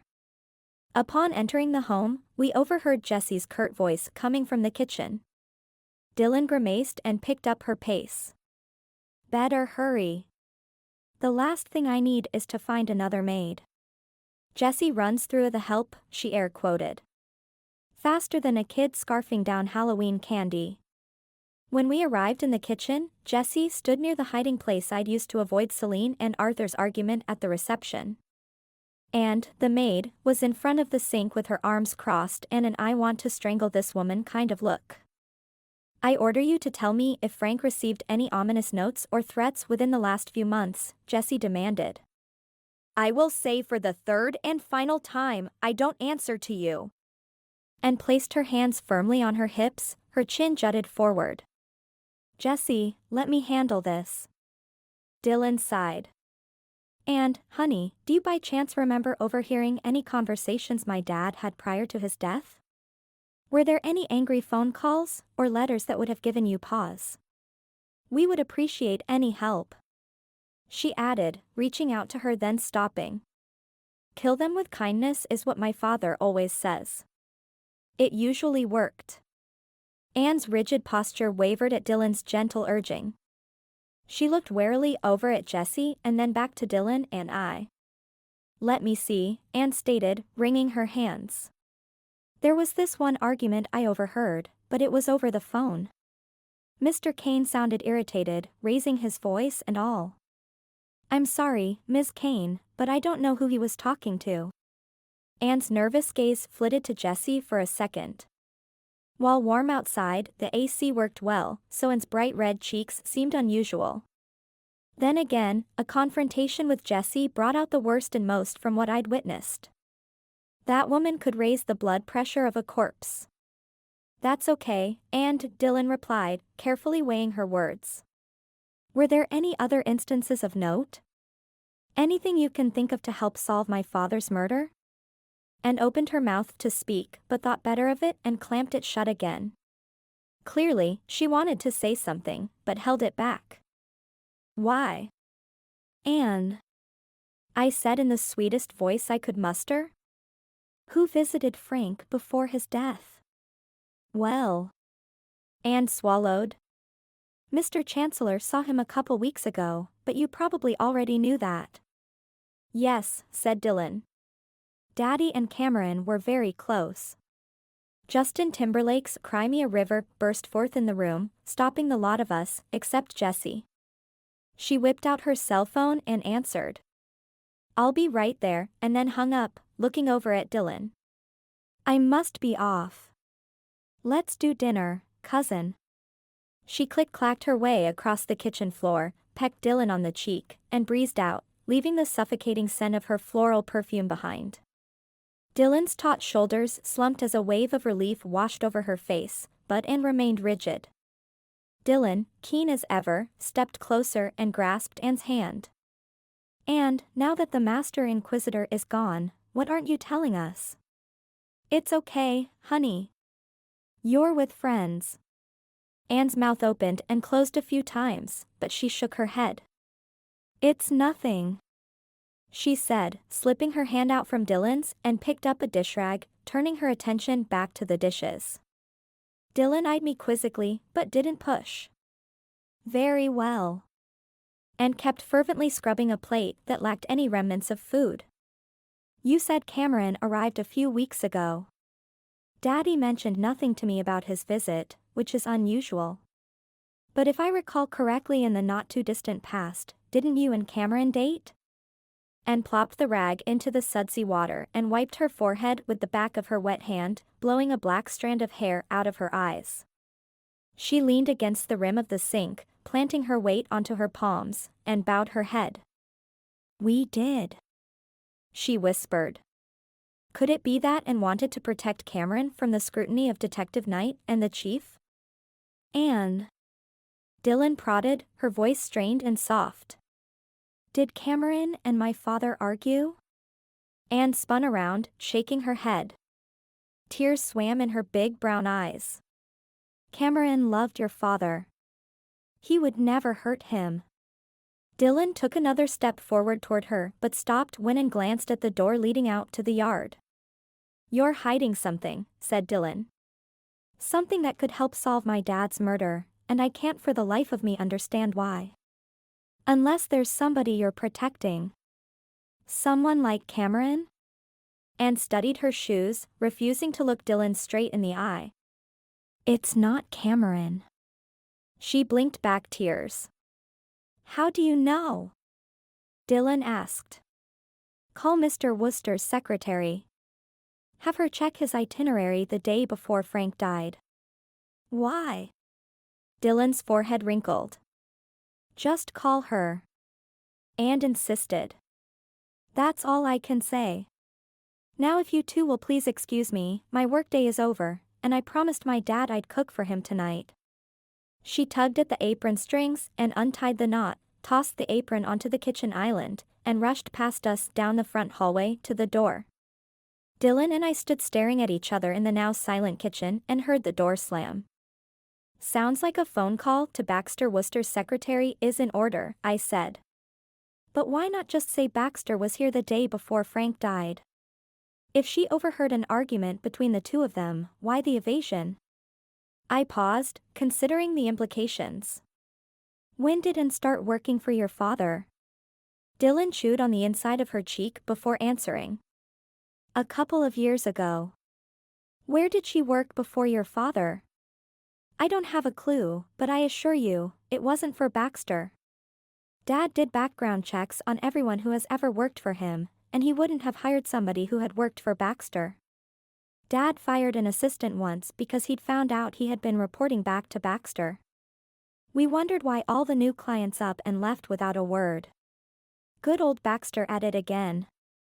Baxter sure fit the part of a vindictive scoundrel, I thought, but was he the type of person to murder someone in cold blood? "Do you have Baxter's office number?" I asked. "I'm sure it's in my dad's office somewhere." "Come on, let's look." 10 minutes later, and after shuffling through multiple file drawers, we finally stumbled across Baxter Wooster's office number. "Do you want to call, or should I?" I asked, waving the piece of paper with the phone number on it. "Shouldn't we call Detective Knight first?" Dylan's determination of moments before wavered into uncertainty. "Wouldn't this be interfering in the investigation?" I dug out my cell from my back pocket and dialed the number. While looking Dylan straight in the eye, I said, "We'll call him afterwards." This appeased Dylan's guilty conscience while satisfying the need to gather our own evidence. Zach followed the letter of the law, but we needed. Chapter 18. On the third ring, a clipped voice answered.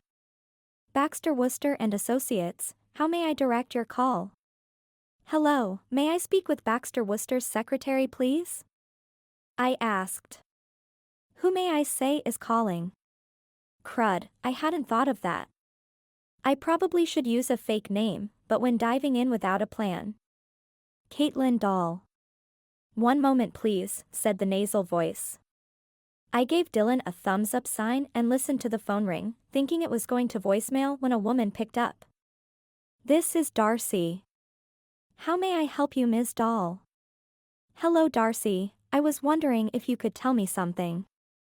My mind raced for something to say. "My boss, Frank Caine, met with Mr. Wooster a few days ago, and I'm tying up some loose ends. Would you happen to recall the dates? I apologize for any inconvenience, but if I get this wrong, you know how bosses get, am I right? He threatened to fire me last time, and Daisy needs braces." "Daisy's my daughter, and my husband left me 6 months ago without a word and all right Ms. Dahl," interrupted Darcy. "That was Friday, May 29th. Is there anything else?" My lungs burned from holding my breath, praying she hadn't heard of Frank's passing, and the resurgence of oxygen into my brain cells dispelled the dizziness from seconds before. "Thank you so much, Darcy. You'll never know how grateful I am to." Yes, have a nice day." The line went dead, and I looked at Dylan, mouth wide open. "Bingo," I remarked. "Baxter met with your father on the Friday before his murder." "Holy Oxford, comma!"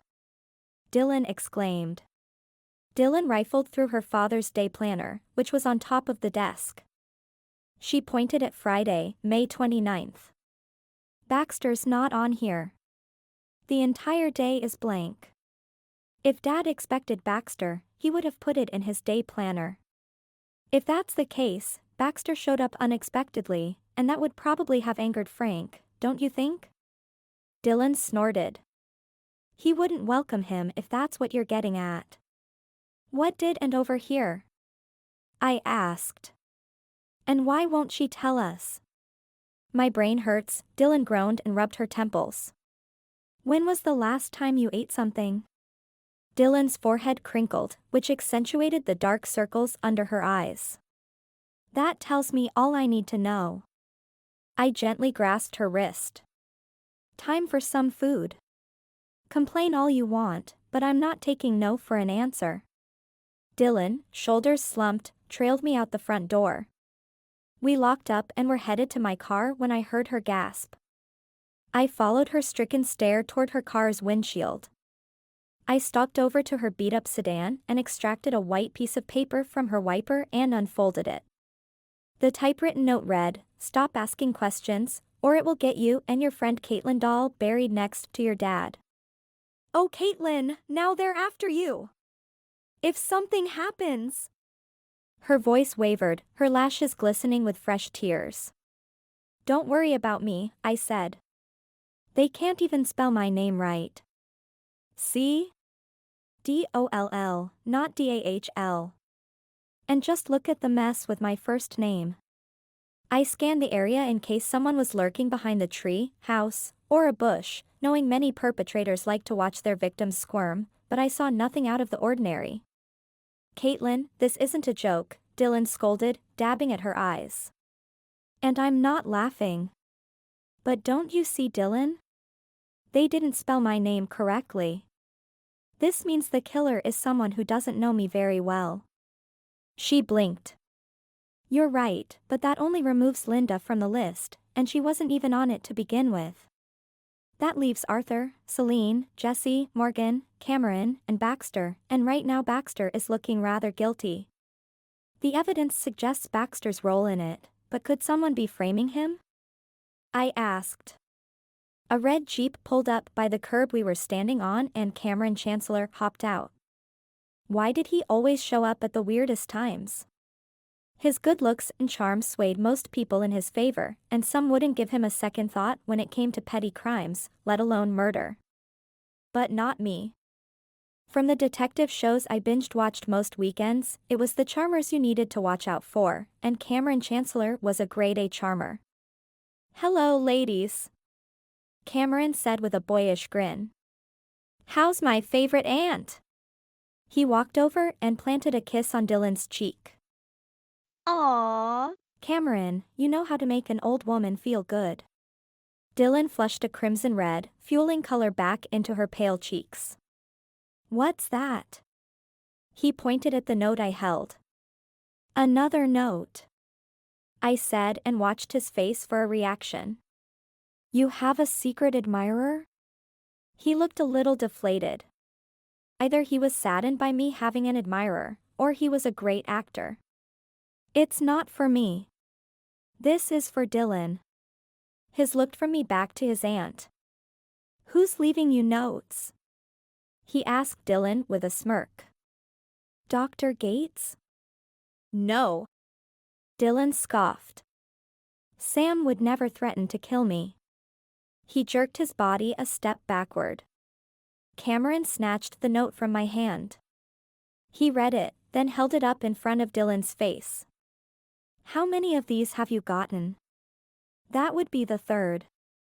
Dylan rocked back on her heels and took an interest in the bee that landed on her windshield rather than the accusatory stare from her nephew. How many have included Caitlin here? He tossed a thumb in my direction. This is the first time, Dylan said. But it's from someone who doesn't know me, I replied. Look. I pointed at my name. I don't spell my name that way.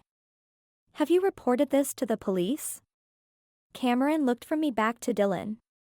Not yet, I replied. We just got this. By the way, what are you doing here? I'm checking on Dylan. He chuckled. You're a bonus. How so? I asked. Because I'd like to take you to dinner. Dylan squelched a chuckle, happy to be off the hook. Don't worry about feeding me, Caitlin. Doc Gates owes me plenty. I'll pry him away from his work yet. You two have fun. She rounded her car, driving off before I could object. How about it? You up for some food? Cameron asked. He seemed nice enough, but too many questions lingered. How long had he been in Silverthorne, and why he had kept it from Dylan? Then there was Anne. She was covering for Cameron. She admitted to having a relationship with him. Were they still dating, or were they on a break? While there were other things I needed to do, the meal with Cameron could clear up some questions even if I was stuffed to the gills from dinner with Tad. I needed to avoid giving the wrong impression though, so I'd insist on paying my half of the bill. Besides, it was the perfect opportunity to pry answers out of him. As much as I hated to admit it, Cameron was a suspect, and until we found the murderer, and they were locked behind bars, everyone remained on that list of potential killers. Where to? I asked, resigning myself to defeat. I hear Pop's Diner has some great cheeseburgers. You hear right, I said and smiled. While eating at Josephine's the last 2 nights topped any previous dates I'd ever had, I preferred Pop's. Call me crazy, but it wasn't pretentious or stuffy at Pop's. The atmosphere invited everyone to come and let down their hair, which was my kind of place. Cameron picked a booth that overlooked the rest of the diner. The hustle and bustle never slowed, except during the holidays, and it was where the old and young could mingle without incident. Pop took great care of me after Max's death, and I didn't think I could ever repay him for it. That was the thing about small towns. Even though they stuck their noses in each other's business, they also pulled through during tough times, and that's what I loved about Silverthorne, Oregon, and the people who resided there. Callie stepped up and took our drink orders, giving Cameron time to review the menu. I was like an open book to Pop and his staff. They saw me every day of the week, including Sundays, as I barely had enough time to sleep at home, let alone cook anything. Zach and Luther had already figured out that my refrigerator stayed empty except for Rocky's soft food. Today was Thursday, which meant Pop's famous fried chicken and mashed potatoes was the special. No offense to the South, but I'd never eaten fried chicken that rivaled his, not to mention the mashed potatoes smothered in dark gravy. It was like heaven on earth. What do you suggest? Cameron asked, still perusing the menu. Wanting to find out as much information on him that I could without upsetting Dylan, I ventured a line of questioning bordering on intrusive without completely crossing it. Haven't you eaten here before? I asked. Can't say that I have. Cameron focused on the menu. Great Uncle Frank served dinners at his house anytime I came to visit. This would be the first time for anything other than Linda's coffee shop. Now that's a necessity. He chuckled. From what Anne had said, they served up a little more at Great Uncle Frank's. I take it Anne is quite the cook, I said, trying to keep a conversational tone even though I itched to find out more on the relationship between the two of them. Anne? Cameron looked up, a flash of surprise in his eyes. You mean Uncle Frank's housemaid? Yeah. I guess so. Uncle Frank and I used to talk until the early morning hours about stuff most people find boring, so we stayed in. Callie sidled up to the table, sizing up Cameron's readiness to order. She tapped a pen against her notepad and hesitantly smiled. Ready? Cameron was the attractive professor type that most teens and young 20-something ladies found appealing. He reminded me of the Harrison Ford character in Indiana Jones. I imagined women preening themselves before and after class, hanging off every word and clamoring for an appointment, if only to sit and drool at him. I'll take whatever she's having, he replied and handed over the menu to Callie. You must eat a lot, Callie said, walking back towards the red vinyl batwing doors which led to the kitchen, practically floating like someone already smitten. One southern feast coming right up, Callie called out to the kitchen staff and disappeared behind the swinging doors to shouts of, "Here, here!" from the diner's patrons. Cameron's eyes widened a sliver at the crowd's response, allowing a slow smile to spread across his baby face. Different from Tad and Zach, he still held a boyish quality. Tad was a polished professional who took care of himself as he kept a lean, athletic build, while Zach was a man's man, who probably spent his spare time doing CrossFit or something of the sort. What was that all about? Cameron planted his elbows onto the table, leaning forward and displaying his adorable dimples that would have ordinary women swooning. It's a challenge known around town that Pop offers to anyone who can eat the entire dinner in one sitting. The Southern feast includes 2 pounds of mashed potatoes drowned in brown gravy, a basket of fried chicken, a pound of mac and cheese, a serving of green beans and bacon, and banana pudding for dessert. If you finish it, you win a t-shirt and a free dinner for you and whoever you're with. Cameron raised a brow. That's what you're having? Every Thursday. I laughed. But I eat leftovers for lunch the next several days. I believe only a couple of people have finished the Southern Feast Challenge in the few years it's been running. Good thing I haven't eaten much all day. He rubbed his abdomen with a nervous chuckle. A pinch of red popped up on his neck and face as he nodded to all the patrons that came up, slapping his back and all the attaboys that came his way. "We'll see," I said. "I may roll you out on Pop's wheelbarrow he keeps for just these occasions. People usually overestimate their stomach's capacity." Pop started the challenge soon after I arrived in Silverthorne. He wanted to make me feel welcome by serving up comfort foods I'd grown up with. It had become a town favorite, feeding families of 4 ever since, and I got a slice of home every Thursday night. "I assume Frank hadn't serve up your favorites whenever you visited," I said casually, focusing on folding and unfolding my napkin. How did Zach do this so effortlessly? I hated prying into someone else's personal life, but Frank's killer was on the loose, and I'd made a promise to myself. Hopefully this wouldn't affect Anne too much. The poor woman was clearly in love with Cameron. "I suppose so," Cameron said with an air of puzzlement. "I never thought about it. We spent most of our time talking, and I barely noticed the food. Don't get me wrong, I'm sure it was great, but when discussing the history of World War II or the Hanging Gardens of ancient Babylon, nothing else matters.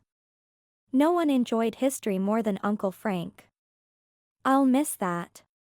"I'm sure you will." I noted the sadness in his eyes. Cameron was proving to be tougher than I suspected. He didn't cough up personal details like most folks around town, and I was running out of ways to pull out the particulars related to his relationship with Anne and Frank. "But there must have been something and made that you remember?" Cameron clasped his hands together and inclined his head to the side, looking me dead in the eye. "Not that I recall. Although I'm sure that's not what you're getting at. Is it?" Drat. Knee-deep in the manure, I was. "Forgive me, Cameron, but what was your relationship with Anne? She vehemently defended you earlier this afternoon when Dylan and I asked her a few questions about Frank's last days. Your name came up in conversation in that you arrived weeks ago, but Dylan had assumed you'd only recently arrived in Silverthorne for the funeral. Care to explain the discrepancy?"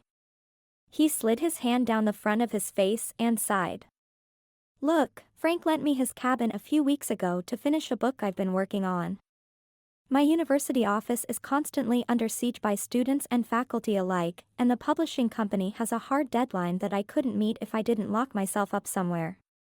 When I mentioned it to Uncle Frank, he offered the cabin.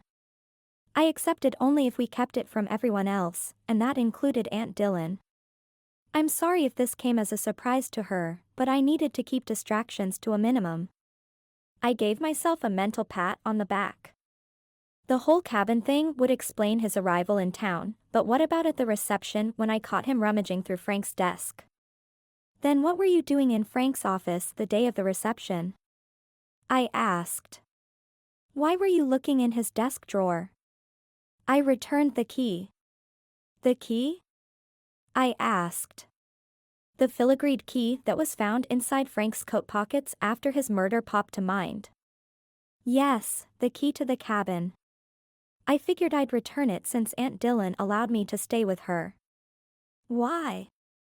You don't think I had anything to do with his murder, do you? Cameron returning the key made sense, but Dylan hadn't mentioned him staying with her. You're staying with Dylan now? No, she suggested I stay at the cabin when she found out about my book.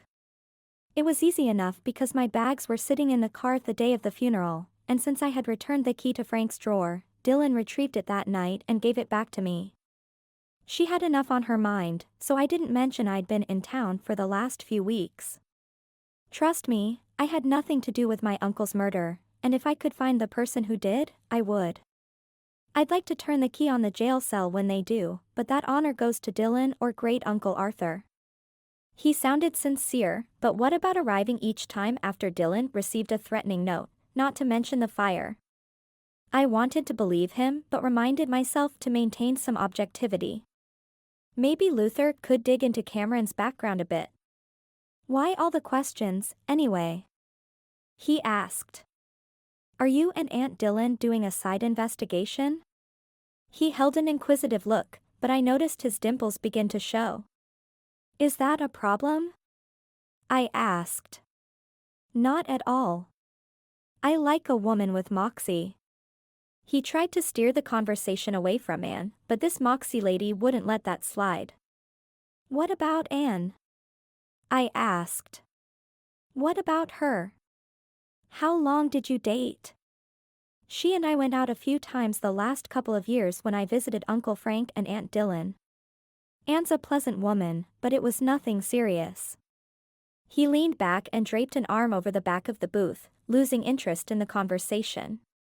To you maybe, I said. But she adamantly defended you earlier today, and that doesn't strike me as a lady casually dating around. I wasn't aware. I'll speak with her.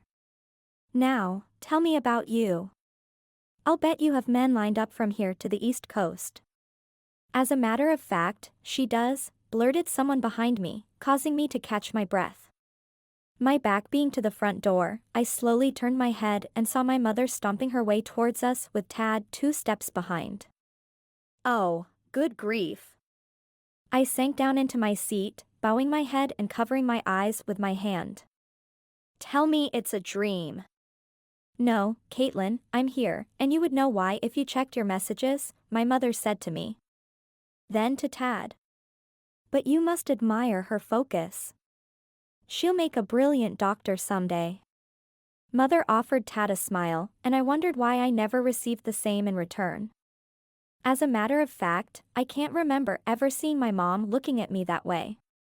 Although she did expect me to receive an advanced degree. Perhaps that motherly smile would emerge if I did, but how sad that day would never come. I had no intention of obtaining a medical degree. So those motherly grins would be forever lost on her students and coworkers. Since you're standing here, why have you been trying to get a hold of me? I asked. And dragging Dr. Hartzell with you? Tad stood behind my mother, waiting patiently as ever. This was no doubt to be a doozy of a statement from her.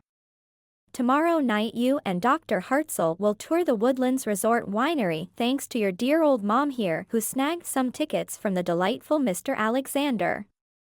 Only my mother would classify Sebastian Alexander as delightful. Mom pulled out 2 tickets from her clutch and waved them in the air, beaming in triumph. I will leave these with Dr. Hartzell. She handed them to Tad. No offense, Caitlin, but you lose everything that's not tied down. Including men. Mom's face flashed with disappointment. You surprise me, Mother. Wasn't the objective to get me into medical school? I asked, trying to goad her. Weary of her constant remonstrations, dear old Mom required a taste of her own medicine. Her face contorted in confusion. Of course it is. Don't be silly. You say I'm focused, then mention I lose everything in sight. Aren't those contrary statements, Dr. Hartzell? I asked coyly, looking over my mother's shoulder. Tad's baritone voice responded with a hint of amusement. They are. I'd sked. Not a good look, Mom. She harumphed, and her face grew stern. We will speak later, Caitlin, she said in a steely voice and spun on her high-heeled pumps, stomping out her anger with each step towards the front door. Tad stuck around for a moment, leaning down to whisper in my ear. I'm sorry for the interruption. Enjoy your date, and we'll talk later tonight. Don't worry about your mother. I'll butter her up for you. He straightened up and strode after her, leaving me to pick up the pieces with Cameron. And that's my mom, I said, flabbergasted. No wonder you moved across the country. He laughed. I suppose a history professor ranks low on your mother's expectations for a boyfriend? Why? I asked. Are you interested in dating my mom? On the contrary, Cameron replied. I meant you. College professors rank midway on her list of acceptable sons-in-law, but doctors, lawyers, or senators are the highest. And veterinarians, he asked. Veterinarians rank lower than history professors. Then I'll steer you clear of those, he replied with a gleam to his eye. Was it obvious to everyone else what I wanted in life and not my mother? It would seem so. But my private life had to take a pass for the time being. First things first, who killed Frank Caine? And where was that bleeping vault? While Cameron seemed to lack motive, I still held my suspicions. What about Baxter Worcester? Why would he have shown up at Frank's home the day before the murder? Not to mention the late-night phone call Frank received from him. However, someone could be setting him up. Whatever happened, I needed to move quickly. We had 4 days before the vault money would go to charity, and with each passing day, the killer got further out of reach. Chapter 19. I parked on the curb beside Frank's house and hopped out, plucking the brimming take-home bags from Pop's diner that Callie so sweetly packed with my leftovers. I giggled when I remembered Cameron's flushed and green-tinged face as he shoved the last spoonful of mashed potatoes in his mouth. When Pop made a spectacle of Cameron's feet, slapping him on the back and pumping his hand in praise, it appeared the pounds of food might make a re-entrance, but to his credit he kept it all down. Poor Cameron.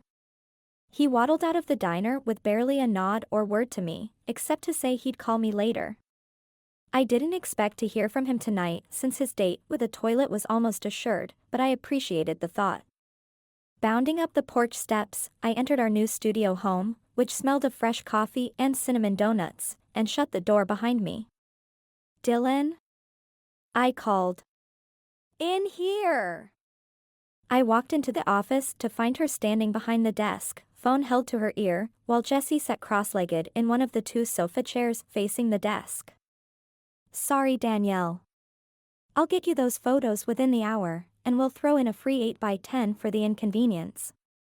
Dylan poked her tongue lightly into her cheek and inhaled deeply once she ended the call, but her demeanor remained positive as ever. Cousin. Jessie pumped her leg higher into the air with each swing. Don't grovel. It's unbecoming. She's lucky you're still open, considering your father has just died. Where's her sense of compassion? She has none. I mumbled and caught Dylan's warning glare even though Jessie was too taken with her own indignation to have overheard. I set the 2 paper takeout bags on the desk and plopped down into the remaining chair. Danielle has every right to be upset, Dylan said. A promise is a promise, and I missed the deadline. The least I can do is throw in a free photo. Jessie tilted her head back and swallowed the residual contents of her glass before slamming it down onto the desk. She's using you like they all do, she'd sked. Her kind always does. Let me guess, she's lived a privileged life. That's rich coming from you. With a tight chuckle, Dylan sipped from a mug. Coffee was my guess from the heavenly scent from when I'd arrived. What's that supposed to mean? Jessie sat up straighter in her chair and uncrossed her legs. I'll agree Danielle comes from money, and she married for prestige, Dylan responded. Yeah, I said with a snort. Look where that got her. That earned another eagle-eyed glare from Dylan, which shut me up tighter than jeans after a holiday feast. Better to sit this conversation out. Still hung up on Dylan's previous jab, Jessie said. There's a but coming, cousin, so spit it out. I recall you married for money too, and before you throw a dagger at me, let me say that it happens all the time. Danielle does not differ from lots of other women out there. I feel sorry for her. Sorry for her? Jessie's face turned sour. Whatever for? She has you offering away your services with no consideration to your current situation. Let me talk to her. I'll have her pay you double what she owes, or my name's not Jessica Thornton. Jessie clasped her hands in her lap, staring boldly at Dylan. While I appreciate the offer, it won't be necessary. I gave her what I would anyone else, and if she feels she got away with something, then so be it. My first priority lies with the company, and torquing Danielle off accomplishes nothing. Let sleeping boars lie. Dogs, I said. Dylan looked confused. What? Let sleeping dogs lie. That's the cliché. Not boars. I wondered where she came up with her changes to the old classics. And, pray tell, what's so scary about a sleeping dog? Boars, on the other hand, that's my kind of scary, Dylan replied with a knowing nod. She had a point. Unless foaming at the mouth and enormous, I melted at the sight of a sleeping dog. And Danielle was no sleeping dog. The comparison to a boar fit quite nicely. Changing the subject, Dylan eyed me. Tell us about your date. She gestured to the takeout bags. I expect Cameron treated you like a gentleman, or he'll be snoozing on the curb tonight. Seeing that he stayed at the cabin and not Frank's home, Cameron's living arrangements remained safe. Unless she had taken the cabin key, and at this point I wouldn't put anything past her. You mean on the cabin porch, right? He said you gave him the key back. Jessie held up her palm. Wait, what key? What cabin? I glanced at Jessie's curious face, then redirected my attention to Dylan. Cameron's working on a book, and Frank lent him a key to his cabin in order to meet his publisher's deadline. He arrived a few weeks ago, and when I saw him in Frank's desk drawer the afternoon at the reception, I caught him putting it back, or that's what he said he was doing. Jessie leaned further forward. You caught him in Frank's desk drawer? How do we know he wasn't looking for something else? Was this reported to the police? Jessie, slow down, teased Dylan.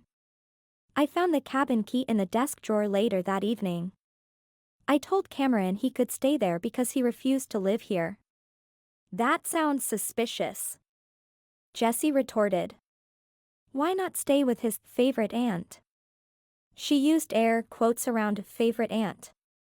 From what I'd gathered, Dylan was Cameron's only aunt, but the whole mess of aunt versus cousin thing wasn't ever cleared up, and it didn't matter at this point.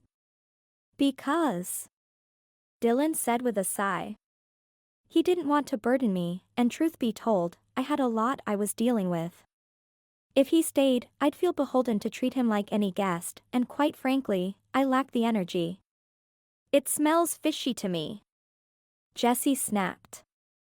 As that may be, I doubt Cameron had anything to do with my father's murder. Me either, I said. We called Baxter Worcester's secretary earlier today and found out he visited Frank the day before he died. That and the late-night call prior to Frank's death points a lot of fingers at Baxter. Why would you call Baxter's secretary? Jessie frowned, which was difficult to do what with all the Botox and surgery I imagined she'd undergone. The smoothest skin this side of a baby's butt. And I began. The maid? Jessie interrupted, her eyes practically popping out of her head. Why on earth would you believe anything she has to say? I regarded Jessie with piqued curiosity as she was the one who had suggested we speak with Anne to begin with. Wasn't it Jessie who'd stated her maid had caught Mr. Thornton in bed with his secretary? Jessie had put lots of faith in her staff. Why was Anne any different all of a sudden? Baxter's secretary admitted to a meeting with Frank on the Friday before his death, I said, pretending to ignore Jessie's disdain for Anne. But there's no such entry in Frank's day planner on that particular Friday. We speculate, Jessie interrupted.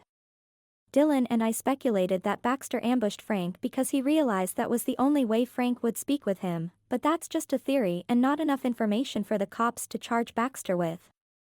The police have officially charged Baxter for Frank's death, Jessie stated flatly. Yes, but I doubt they have sufficient evidence to convict him, and he'll be out on bond soon, I replied. Good. He didn't kill Frank, Jessie said matter-of-factly. You know that how?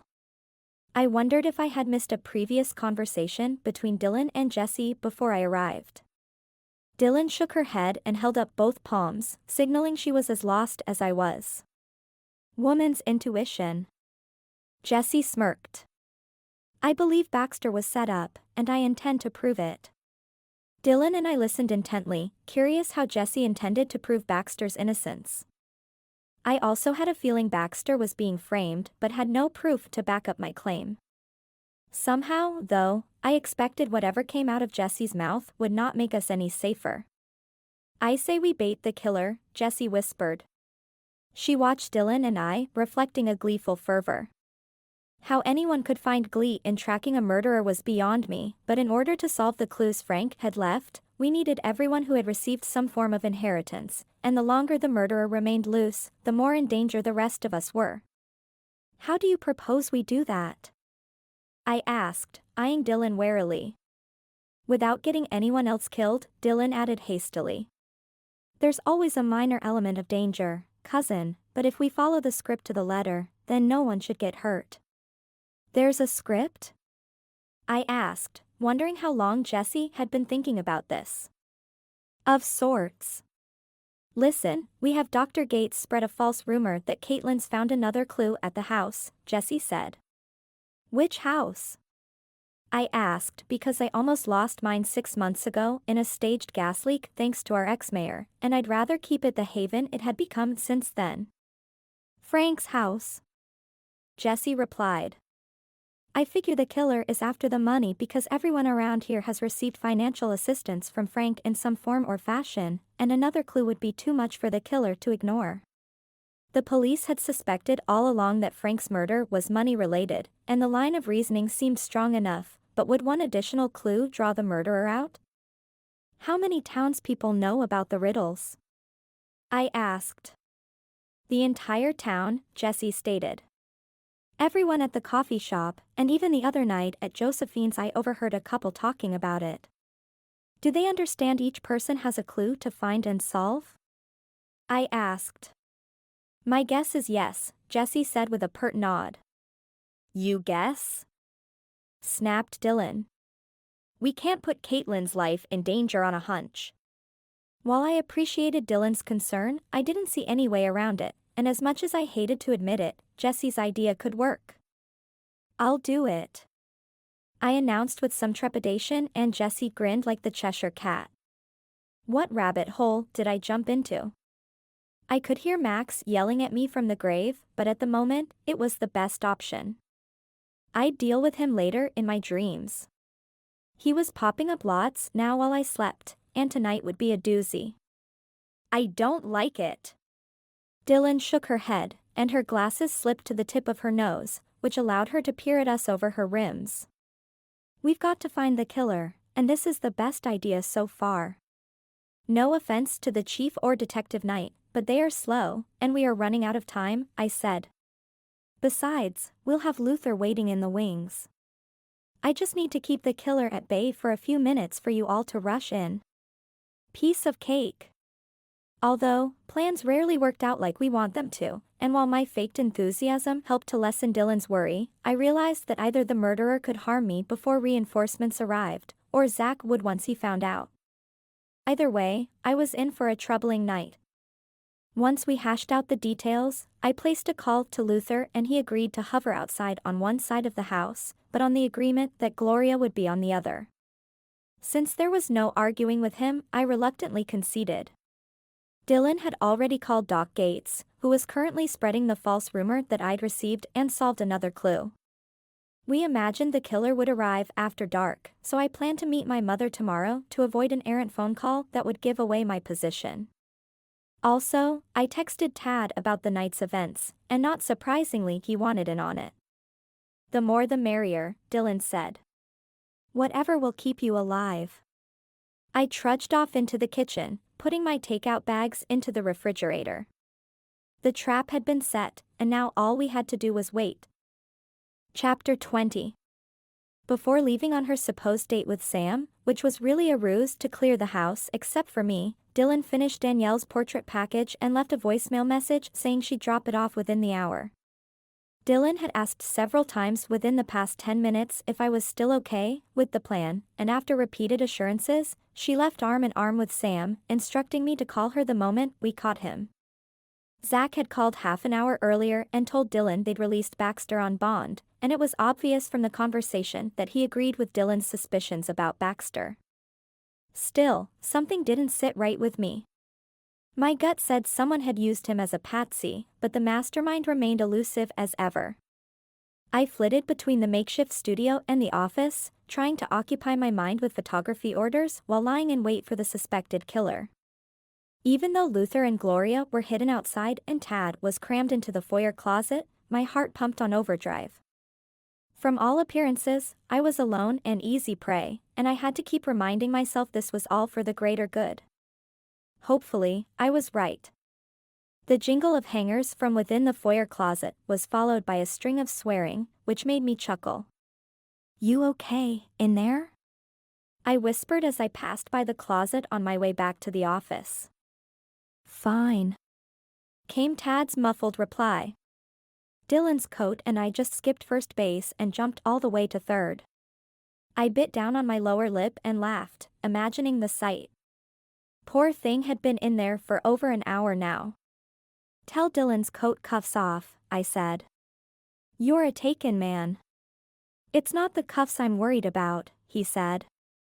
"It's the arms." I broke out into laughter but quickly got scolded.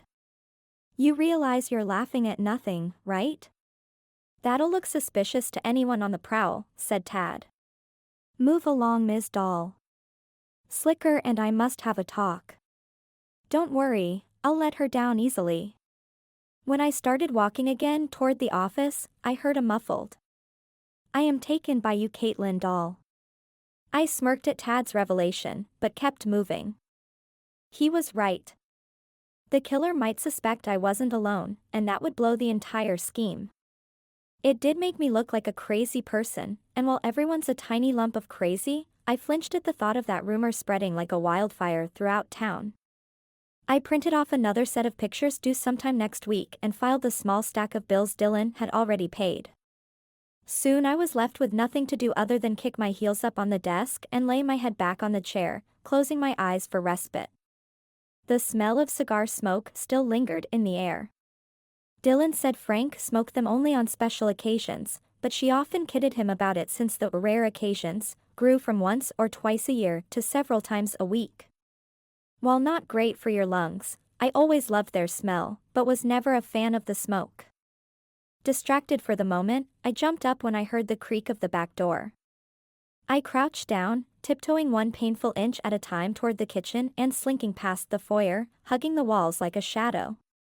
I eyed the closet and hoped Tad would stay put.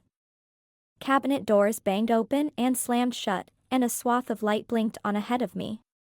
Would an intruder make so much noise? I crept forward, and with a final dry gulp stuck my head into the kitchen, glancing around. "Cameron?" I exhaled noisily, feeling the throbbing pulse at the base of my neck. "What in tarnation are you doing here? You scared me to death." I patted my vibrating chest, leaning a drooping shoulder against the doorframe for support. "I'm looking for antacids. They stock the cabin with lots of stuff, but no medical supplies." He peered over at me. "Why are you here so late?" "My aunt works hard, but a tyrant she is not." "Go." I said after regaining some composure. You must go. Now. I was shooing him over to the back door when both our heads whipped around at the sound of breaking glass somewhere in the front part of the home. I darted out of the kitchen with Cameron hot on my heels, rounded the corner from the living room studio to face the office, and slid to a halt on the wooden floors. A man clad in black and wearing a ski mask flailed half in and half out of the side window like a beached whale. Tad flung open the foyer closet door and jumped out and into a crouched stance as if ready to fight. Let me go, the intruder bellowed. Never, Gloria screamed through the window. You picked the wrong house, buddy. Wide-eyed, I stared at the unfolding scene when the front door burst open. Everybody stand back! Luther shouted, taking control of the chaos. He charged into the office as I was too dumbfounded to speak. The crunch of glass on the wooden floor resounded with each step he took. He hauled the man through the window and onto his feet, bending one of the man's arms at an odd angle behind his back, bringing the intruder to his knees. You have the right to remain silent, pal, but this mask has got to go. Luther ripped off the man's black ski mask. I stepped back, running into Cameron, and gasped at the man kneeling before us. Baxter!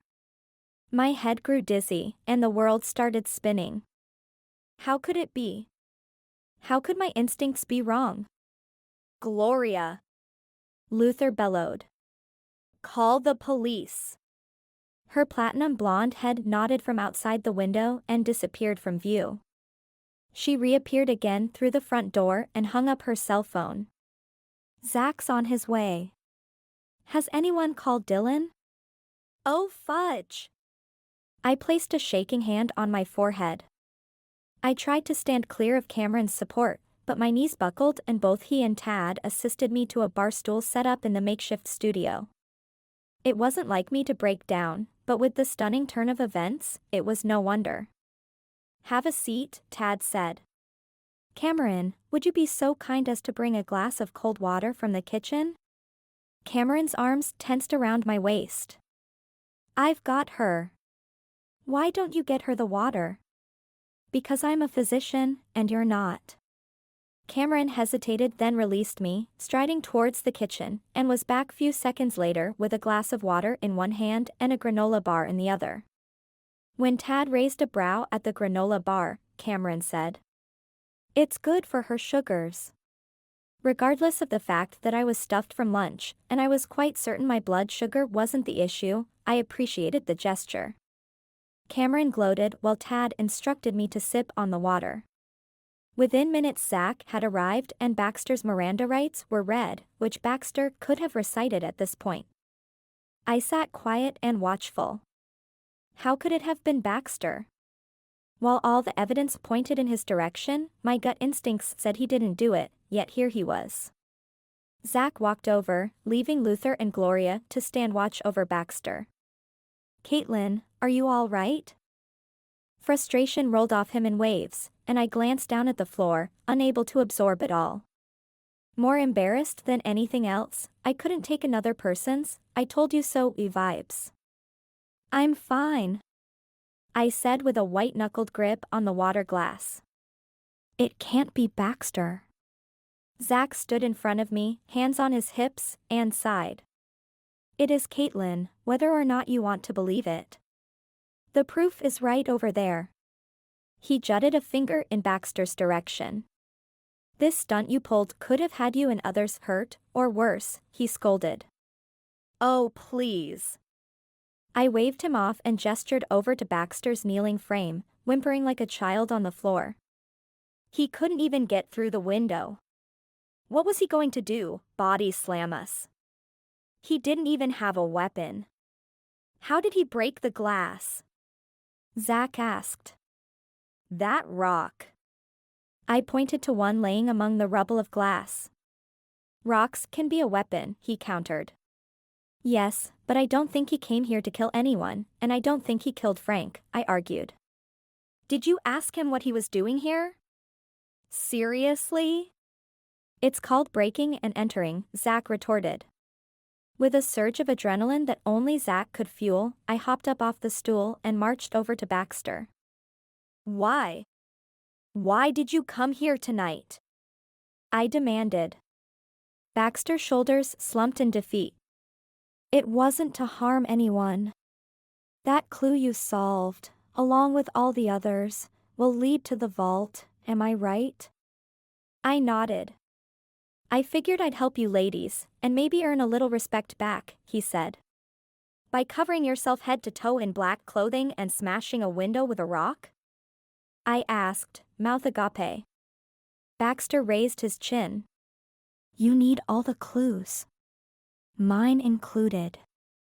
A tingle of excitement ran along my skin. Your clue is inside this house, isn't it?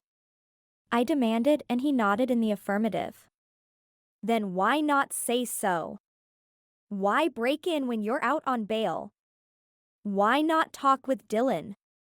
Baxter hung his head. After what I did to her father, would Dylan willingly speak to me? Probably not, I thought. Breaking into her house wasn't the answer either, but he'd have known that. You wanted to get caught, I blurted. Zach stared at me in surprise. Shrewd, I said to him and to Zach. I assume you've already contacted Dylan? She's on her way, he replied. But he's still going to jail and won't get out until after the court case. Zach glared down at Baxter. Hope the gamble paid off. She's Frank Caine's daughter, Baxter said quietly, jaw set. Pride shone deeply within his eyes. I'll bet on her any day. The rush of commotion at the front door alerted us to Dylan and Sam's presence. Zach lunged forward in time to grab Dylan by the arms as she swung back to strike Baxter. Her face was bright with anger as she struggled against Zach's hold. You're a son of a bootlicker, she screamed. Her reading glasses sat askew upon her crimson face as Zach struggled to restrain her. You steal his business, you steal his clients, and now you break into his house? Her eyes bulged from their sockets. You're right, Baxter admitted, bowing his head in shame. I am the scum of the earth. Or I was. Nope, your charm doesn't work on me. There's no way you've changed, she sneered. Wait! Dylan locked onto me and for a second stood still. He broke in to get arrested. I paused and watched the confusion wash over her face. He figured this was the only chance he had at seeing you face to face. He took a gamble. Is this true? Dylan snapped her attention back to Baxter's downtrodden face. Would you have met with me if I had called? He asked. Dylan didn't answer. That's what I thought. The inheritance your father left me is in his house, and that means another clue. I've done horrible things in my life, many I've regretted, and now is a good time to help others, especially Frank Caine's daughter. Dylan, let me help you. She stood for a moment longer, glaring down at Baxter's pleading face. The air grew thick and sticky, and no one dared to move. Very well, she replied curtly. But this doesn't absolve you of what you did to my father. He bobbed his head in agreement as one facing a great trial, yet one he intended to win. Not out of vanity, but of duty. What did Daddy give you? She asked through clenched teeth while Zach stepped back, dropping his hands to his sides, judging she wasn't a threat to Baxter anymore. The office deed. Check in the locked cabinet, Dylan stated, her voice hollow. Yes, I'm aware. Excuse me, please. She sidestepped Luther and rounded the desk to a metal filing cabinet in the back corner of the office. After digging out a key from the desk drawer, she opened the cabinet, riffled through some folders and picked one out, shutting the drawer with her hip. Here you are. One office deed paid for by my father. She handed it over to Baxter, but Zach snatched it first, which wasn't difficult considering Baxter's wrists were handcuffed. Let me handle this, please, Zach said. Dylan pushed her readers up her nose, which made her eyes appear larger than life, and echoed her disgruntlement. She crossed her arms and stood next to Sam while Zach inspected the document. Well? Dylan asked, repeatedly tapping her foot against the floor. Where's the clue? Zach's forehead furrowed as he flipped the paper over and over without so much as a word. I stepped around Baxter, who was still kneeling, and held out my hand to Zach. When he finally acknowledged defeat, he handed it over. From what I could tell, it resembled a deed, but Frank was a man of many talents. I'd learned that the hard way as of late. I looked at Dylan. Lemon juice? I asked. A devilish smile transformed Dylan's face and she raced off to the kitchen. Would Frank have used the same tactic on the deed as he'd done on the painting? Only one way to tell.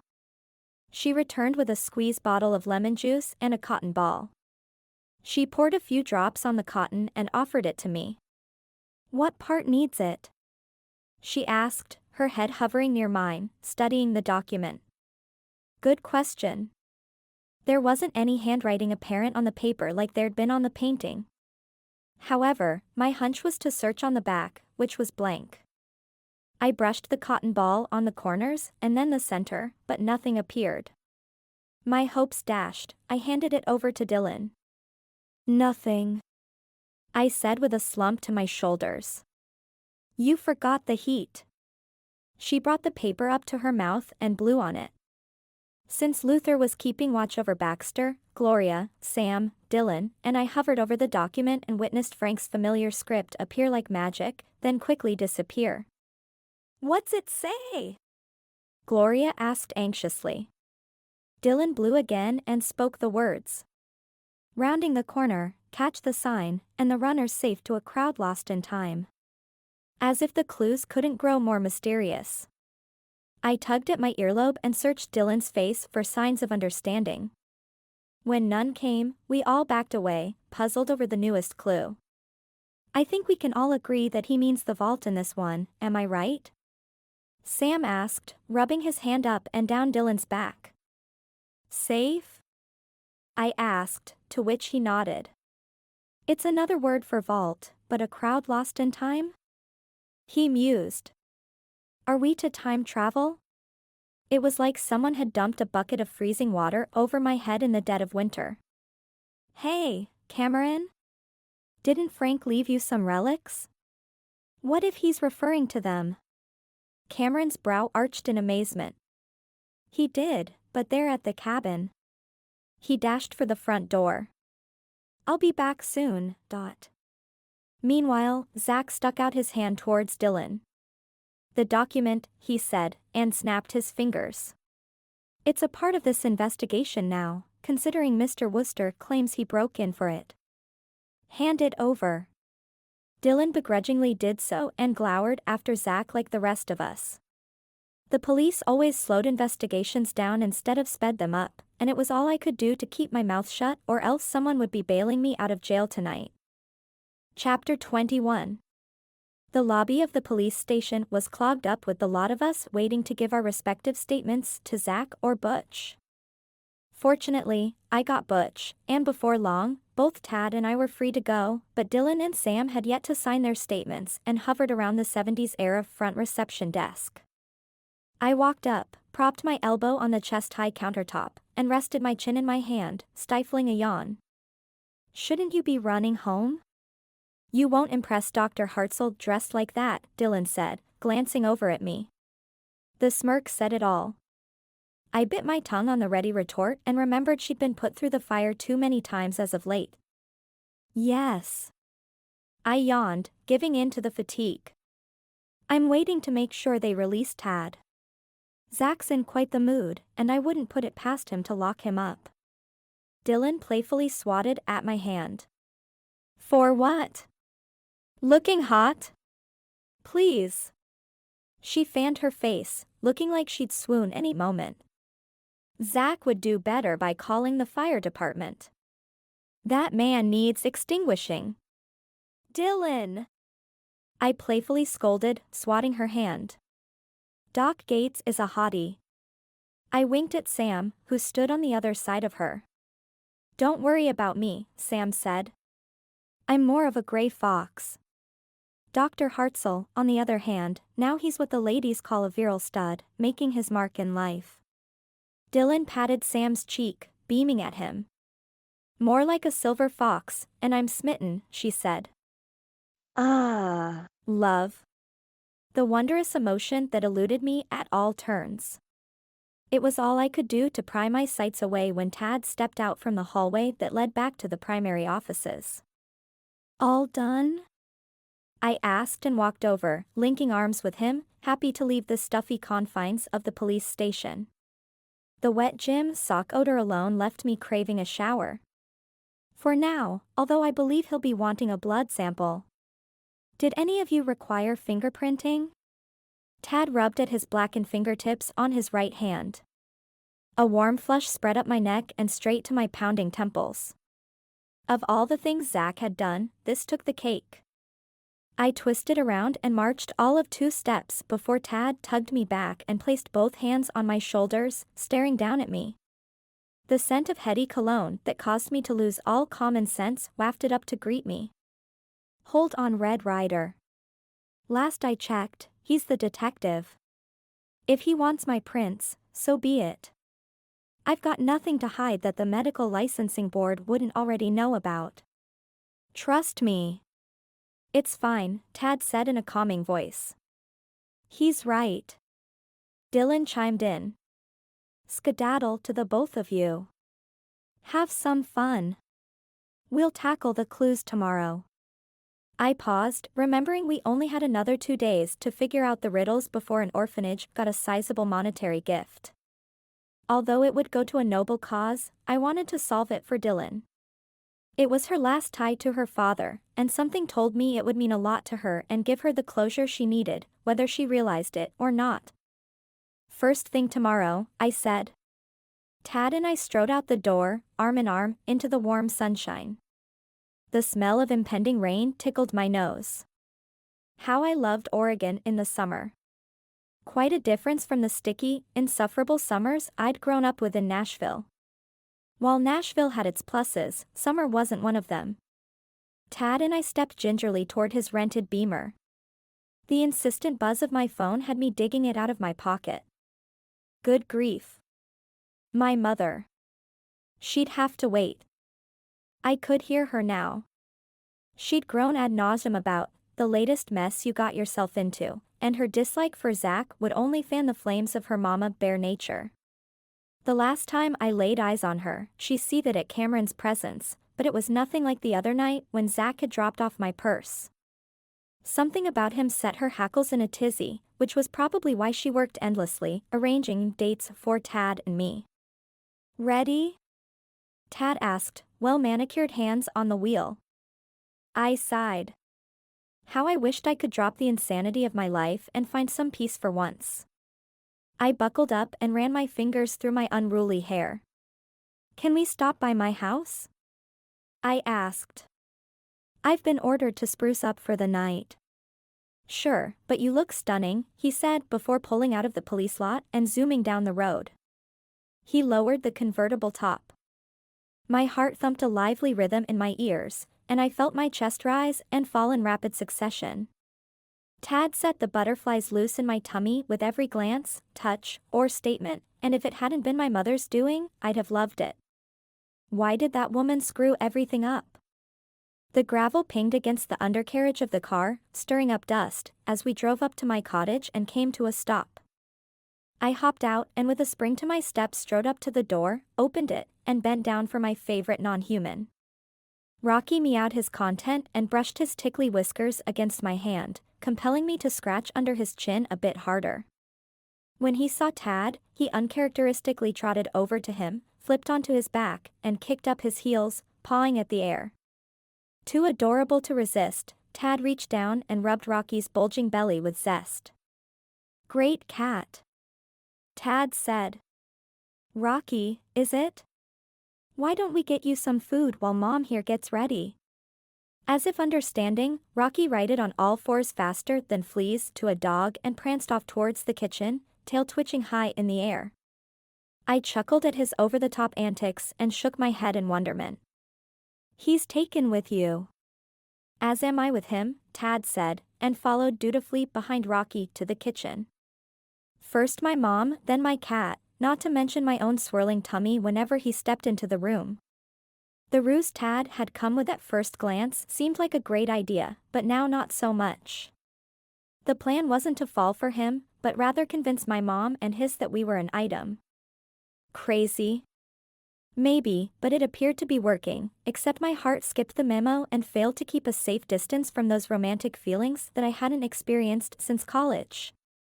Tad scooped Rocky up and perched him on the countertop. Rocky sat with his tail wrapped around his body and licking his chops while Tad scavenged the cabinets, finally locating the canned cat food. He snapped the top off for Rocky's perusal, and he hovered his snout centimeters above the moist food. A few tentative licks later, and deciding it was edible, he sunk his incisors into the tasty food, forgetting we existed. I chuckled to myself and patted my way into my bedroom to get ready for the wine tasting. Of all the things I'd done, clothes shopping wasn't one of them these last 6 months since Max's death. I still only had a semi-nice outfit that Tad had already had the privilege of seeing at Josephine's 2 nights ago. The other garment, which was stuck in the furthest recesses of my closet with the mothballs and cobwebs, was a sequin-lined cocktail dress with a plunging neckline to reveal my not-too-ample bosom. How I would give anything to have a third of Gloria's blessed genetics. Instead, I sported a slightly less than average physique, a respectable B cup, when it came to curves, although my derriere boasted what my chest lacked. Go figure. The trail running paid off in dividends. I ran my fingertips along the elegant gown Max had forced me to purchase last year. I didn't see the sense in it, considering I wore jeans, leggings, and slacks mostly, but he'd begged me to try it on, and when I came out of the dressing room, swirling in the silky slip of a thing, the vibrant blue and black sequins glimmered underneath the shop's lights, taking my breath away. Max's too. He teased me that I'd have to beat back the guys. On impulse, I bought it and the shoes to match without a second thought, but had stored it in my closet and it had not seen the light of day since. Why not? It would feel good to dress up for a change. A lady needed some appraising eyes every now and again, or so Grandma Doll reminded me every chance she got. The dress glided on with ease, and I twirled around my walk-in closet, admiring the beauty of the garment in my full-length mirror. After sliding my feet into the navy heels, I glamorized my makeup with a cat-eye look and blew myself a kiss when finished. A new person stood before me, blinking back in the mirror. I barely recognized myself. The last touches done to my chignon, and I walked out into the kitchen. Tad stopped rubbing under Rocky's chin the second he heard the clack of my heels and whistled through his teeth. A warm heat broke out over my exposed neck and arms as he regarded me from my crown to my shoes. "Ready?" I asked, though my mouth felt like cotton. Tad straightened up and walked over, holding out his arm. "You are stunning," he whispered into my ear. "Let's show this town some real class, shall we?" I wrapped my arm through his and beamed. "Let's." We strode out of the house and were soon on the road to the winery. The whoosh of passing cars and the tingle of the sun's rays on my skin lifted my spirits. I sank back and closed my eyes, but all too quickly the dubious clues swam laps in my mind and created a tsunami of frustration that crept into my lightened mood. I gripped the edges of the seat and turned a quizzical eye to Tad. "I hate to ask since it would draw you further into this mess, but the clues are jumbled in my brain, and I can't figure out what they mean." Tad dipped his head for me to continue. "First, there's the baseball theme. In practically each clue, Frank alludes to it, but it makes little sense. Each clue confounds the previous one, and I'd hoped that by now we'd have put everything together." I slumped into the seat and frowned. "Let's start with the first clue and try linking them." "It's there, Caitlin. You're putting too much pressure on yourself. That'll get you burned out faster than anything and no closer to solving the riddles." Slowing down wasn't my strong suit. I pushed forward no matter what, to do otherwise meant defeat in my mind. Lots of teachers scolded me over the years about my incessant drive to fix things or solve things lickety-split. They'd tell me to take my time or else I would miss straightforward questions. I did have the habit of skipping over a word or part of a sentence in my haste, so their instruction wasn't meant to be unkind. Since it was a popular theme at my parent-teacher conferences, I wondered more than once if I had attention deficit disorder, and I probably did, but I'd persevered until now. As frustrating as it was, Tad was right. I must start from the beginning. With a sigh, I dug my phone out of my purse and clicked on the notes section. The screen filled with the clues I'd typed in. Better to keep them in one place as opposed to losing some, being written on tiny scraps of paper. They could get lost, or worse, stolen. The first clue was, "A story is but a snapshot in time, under the lights which you seek you shall find," I said. Tad tapped the steering wheel with his thumbs. "That's a bit tricky." "A snapshot in lights, it definitely deals with photography," he replied after much consideration. "Agreed." I moved on to the next clue. Negatives outweigh the positives underneath the false lights. To succeed, one must knock it out of the park, but to win one must look beyond it all. I tilted my head to the side and studied his face. Funny how I hadn't noticed the laugh lines around his eyes before.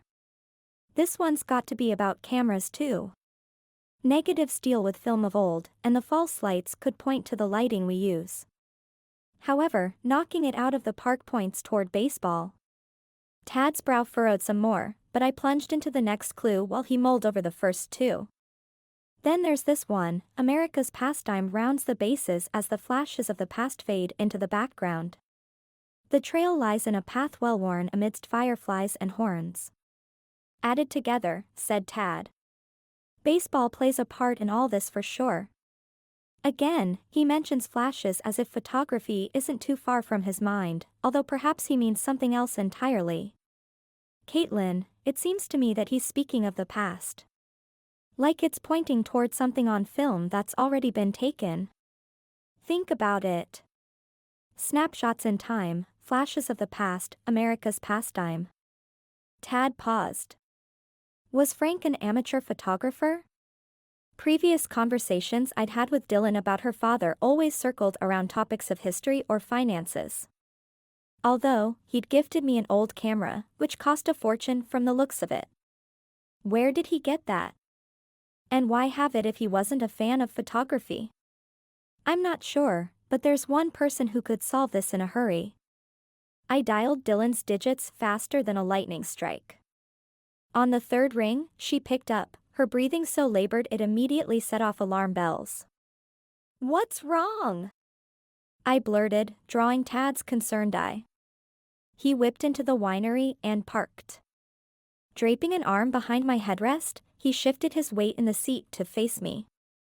"Oh, Caitlin, they've arrested Arthur," Dylan sobbed. "What?" A tingle of apprehension snaked along my skin. "Why?" "They won't say." I begged Zach for any kind of information, but he ordered me to go home. "Caitlin, Arthur didn't kill my dad. They were brothers." Her frustration leapt through the phone as she clucked her tongue, which was a bizarre habit of hers when her stress level teetered on the brink of despair. "Is Sam with you?" I asked, well aware that he could calm her down like no other, and if it got too bad, he could prescribe a sedative. He had his uses above being a skilled physician. "No, he had an emergency appendectomy called in." "Oh, Caitlin, they've got to release Arthur or I'll just explode. A person can handle only so much." "Hang on." I placed a hand over the phone's receiver, turning a timid eye to Tad. "Would it be okay if we headed back to the station? They've arrested Dylan's uncle, and she's by herself." "No problem." He switched the engine on and zoomed out of the parking lot. "Tell her we'll be there in 5. I raised a skeptical brow since the trip should take more like 15 minutes, but who was I to argue? Strands of my hair whipped about, stinging my face. The engine's roar drowned out my voice, but Dylan got the gist and hung up. As the trees blurred by and the puffy clouds obscured the sun, my flesh rose with goosebumps at the temperature drop. I wrapped my arms around myself and shivered, sniffing the hint of rain intermingled with the fragrance of the fir trees we blazed by. A quick glance at the speedometer showed 80 miles per hour. I hunkered down in my seat, casting furtive glances at each passing intersection, imagining the blare of sirens and those blue flashing lights ready to pounce. We arrived at the police station without incident and dashed inside the precinct. Dylan paced in front of the reception counter while the squatty butch watched her lithe frame like a ping-pong match. All he needed was a cheeseburger and a beer, and he'd be set. From the looks of his ketchup-stained blue uniform, he may have already had the burger. Dylan rushed up to us, her features pinched. There was a wildness to her piercing green eyes. "Caitlin," she whispered, looking back at Butch to make sure he wasn't overhearing. "You've got to talk sense into the detective. He's lost his mind. The chief won't listen either, but Zach, he listens to you." Gator-sized tears swam on the edge of her lashes. I tucked a strand of her wiry hair behind her ear and sighed. Zach hardly listened to me. How was I supposed to convince him to spill the details on Arthur's detainment? Heck, I doubted he'd even see me, but the fear that pulsed off Dylan compelled me to give it a try.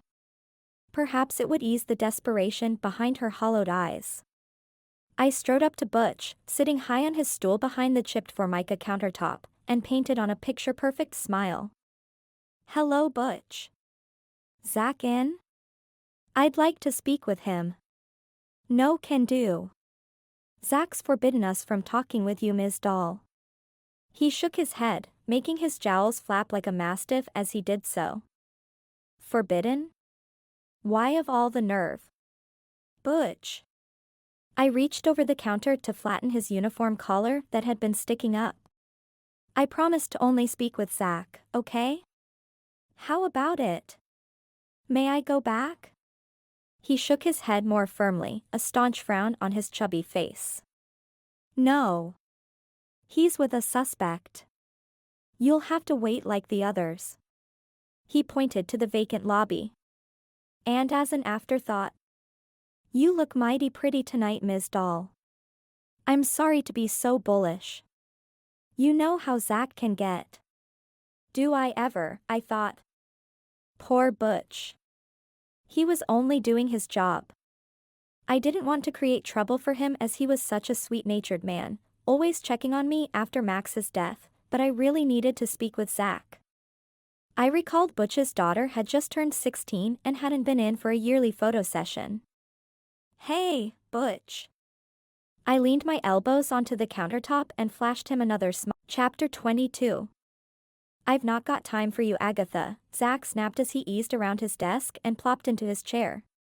He slammed down a pile of folders, and a few black and white photos popped out. Zach hadn't noticed, so I squeezed myself behind the facing desk that jutted against his and leaned forward, casting furtive glances down at them. This positioning provided me an unobstructed view of the pictures without me looking overtly interested. "Listen, Dylan's roving around out there, falling apart like a toppled house of cards. The least you could do is offer up a lead, even if it's minuscule. Give me something to take back to her. Why did you arrest Arthur?" "Whoa!" Zach held up the palm of his hand. "Arthur's being questioned. We haven't arrested anyone other than Baxter Worcester, and his is in connection to the burglary." I let out a loud whistle, expelling pent-up energy, and placed my palms onto the desk. At least there was something good I could relay to Dylan. Why question him again? Unless you've received another tidbit of information, he shouldn't be here.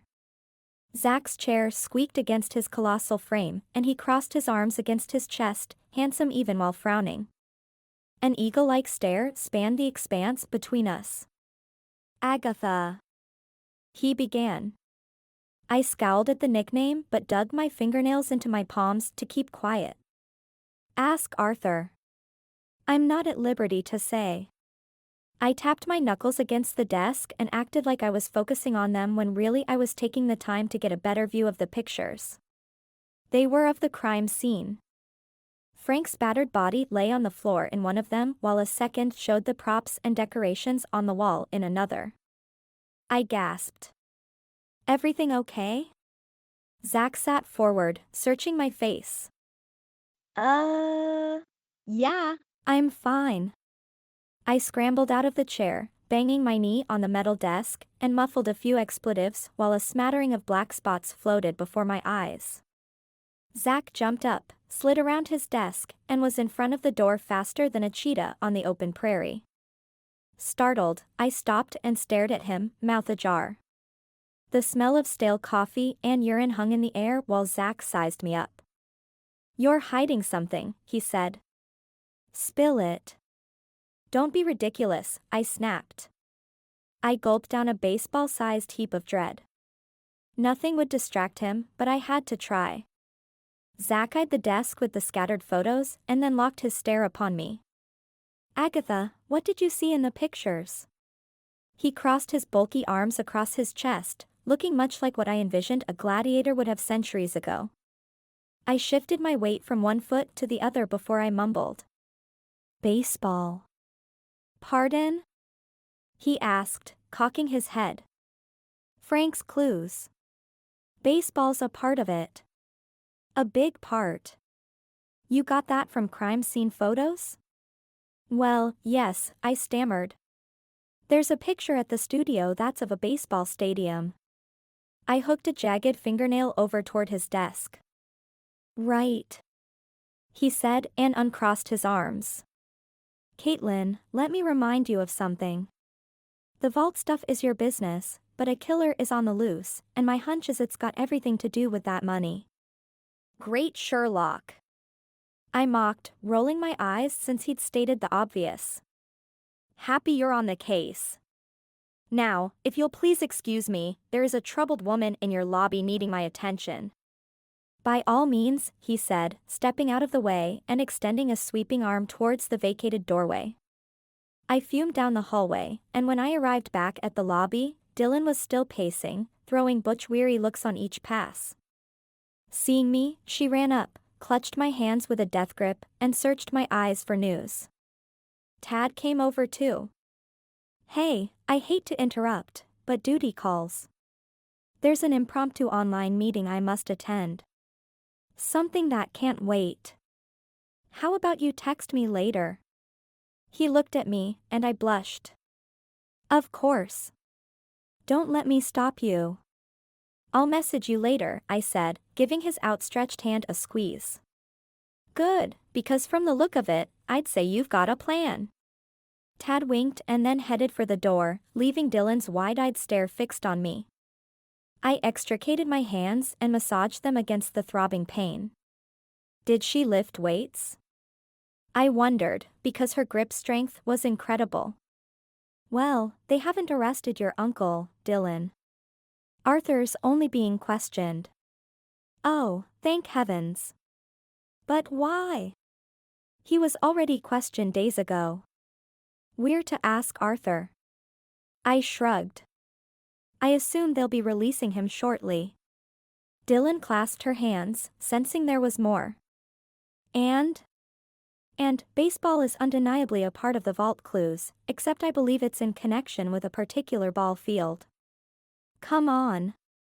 Let's talk about it over some coffee at Linda's. You look like you could use some." A favorite for teens and adults alike, Linda's remained packed until closing most days during summer break. Upon seeing our arrival and Dylan's distressed state, Linda scurried over to a recently vacated table, cleared it, and motioned for us to sit down, calling out our usual orders she'd memorized eons ago. They were delivered within minutes, and I happily chomped away at the moon pie, only slowing down to sip on the steaming hot latte under a mound of whipped cream. By the way she scarfed down her bagel, I suspected Dylan hadn't eaten for days, which rewarded her with yet another pastry thanks to Linda's keen eye. She'd gobbled that up as well, and only then did I relay my thoughts on the scavenger hunt. The clues are obviously connected to baseball. We've all agreed on that. However, on Zach's desk a few of the crime scene photos spilled out of a file, and one drew my attention. Dylan, I placed my hands over her clenched ones, happy to feel some warmth back in them. Remember the photo on the wall from the studio where your father was killed?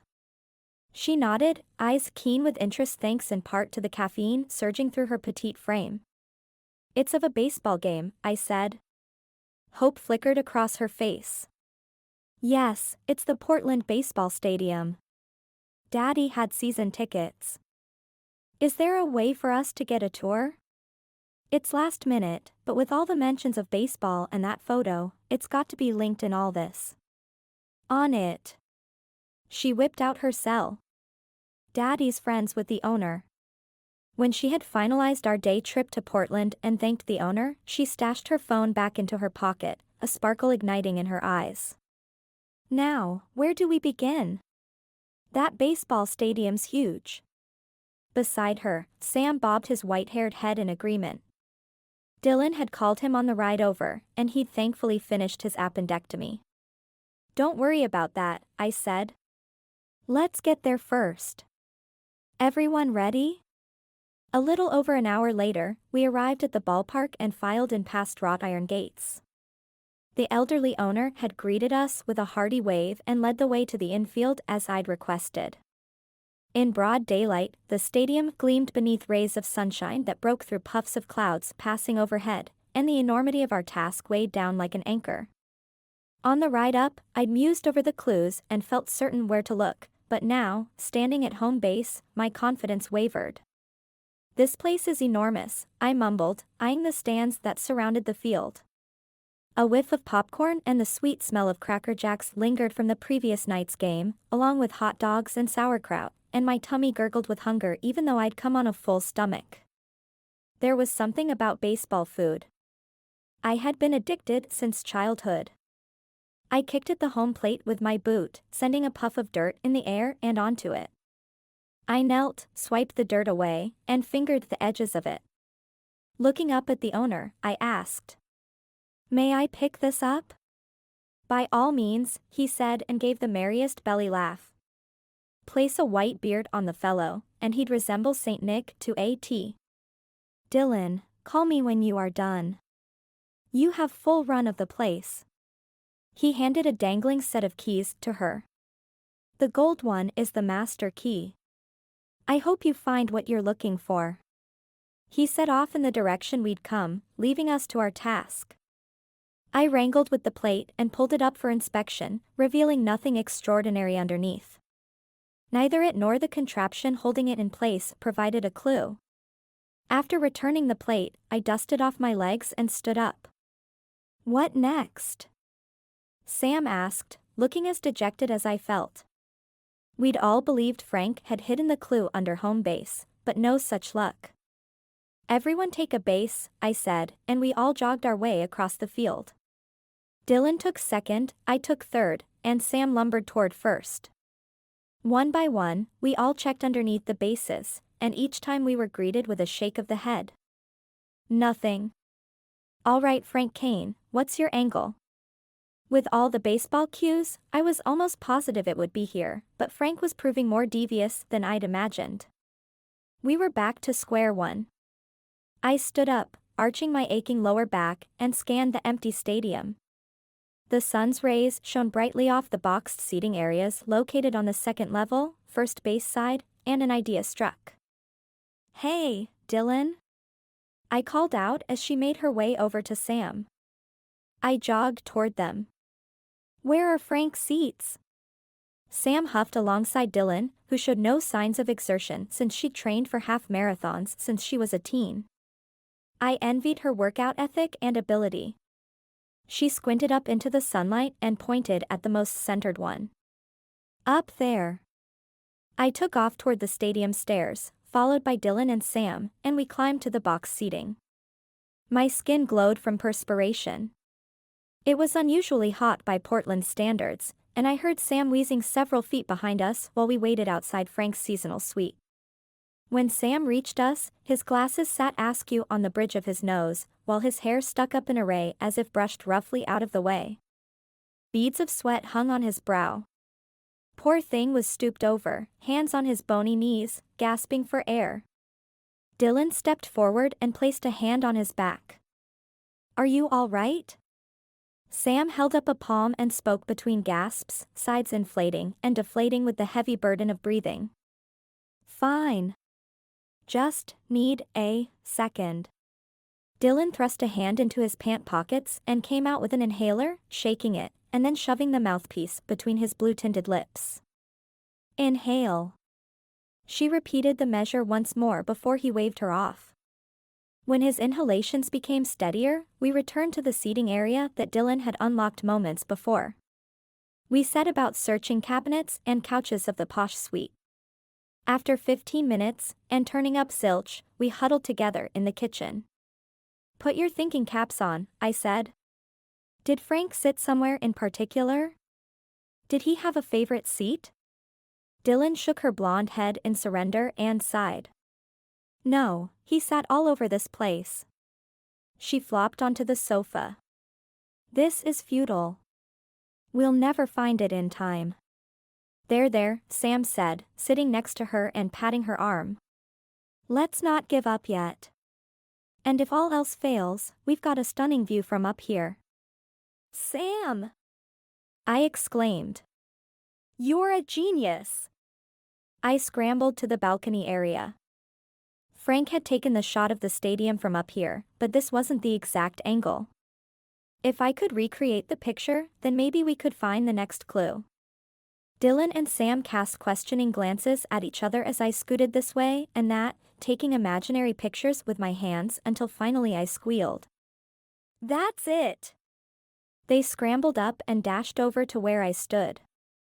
Without moving my feet, I scanned the area about my ankles. "Dylan!" I barked.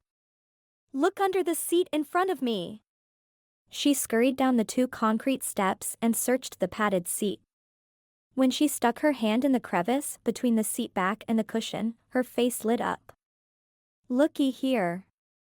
She held up a folded piece of paper that had been taped to the back side of the chair.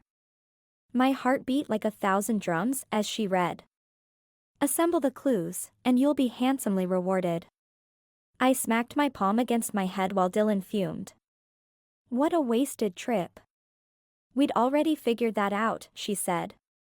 "Take it in stride," Sam hugged her. "That means we've got how many left?" "Cameron, Arthur, and Celine," I said, counting them on my fingers. "Don't forget Morgan," Dylan grumbled, her shoulders slumped in defeat. "Right, well, those shouldn't be too hard to get." "No worries," I said to bolster her spirits. "Only 4 more and you'll be millions richer." Dylan, face drawn, nodded but allowed Sam to lead us out of the stadium and into our car after giving the owner back his master key. We rode back in silence, which gave me time to think. Today was disappointing, but the final clues wouldn't be too hard to get, seeing as how we knew who had them, and yet a dark mood fell amongst us the closer we got to Silverthorne. Time was running out, and we were nowhere nearer to solving this riddle or finding out the identity of the killer. At least there hadn't been an attack or murder in the last 24 hours. I fervently hoped that record would continue, but I had my doubts. Chapter 23. When we arrived back at Frank's, aka the studio, Cameron stood on the front porch steps, holding a pie in one hand and a note in the other.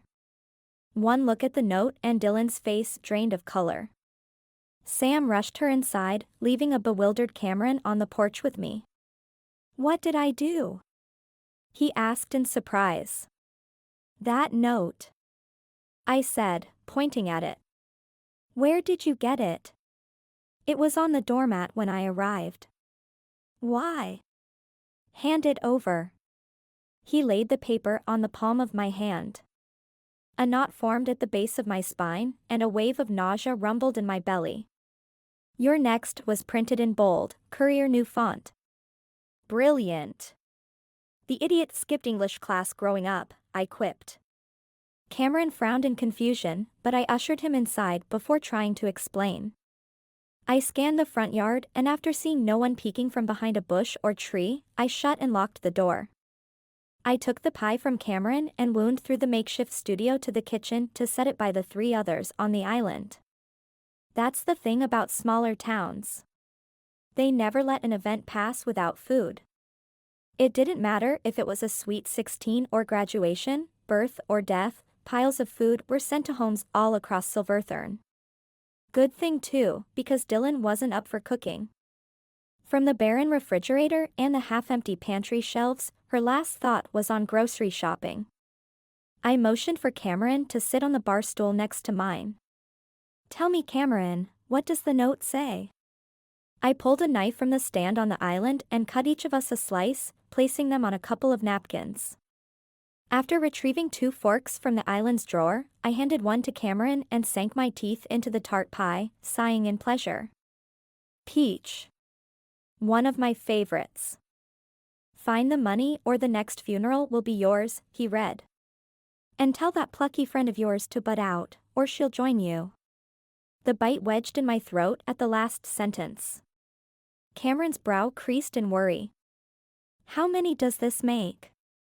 "Cameron," I hesitated, hovering my fork over the pie slice. "Why do these always appear whenever you show up?" He tossed his fork onto the plate with a clatter and gawked at me.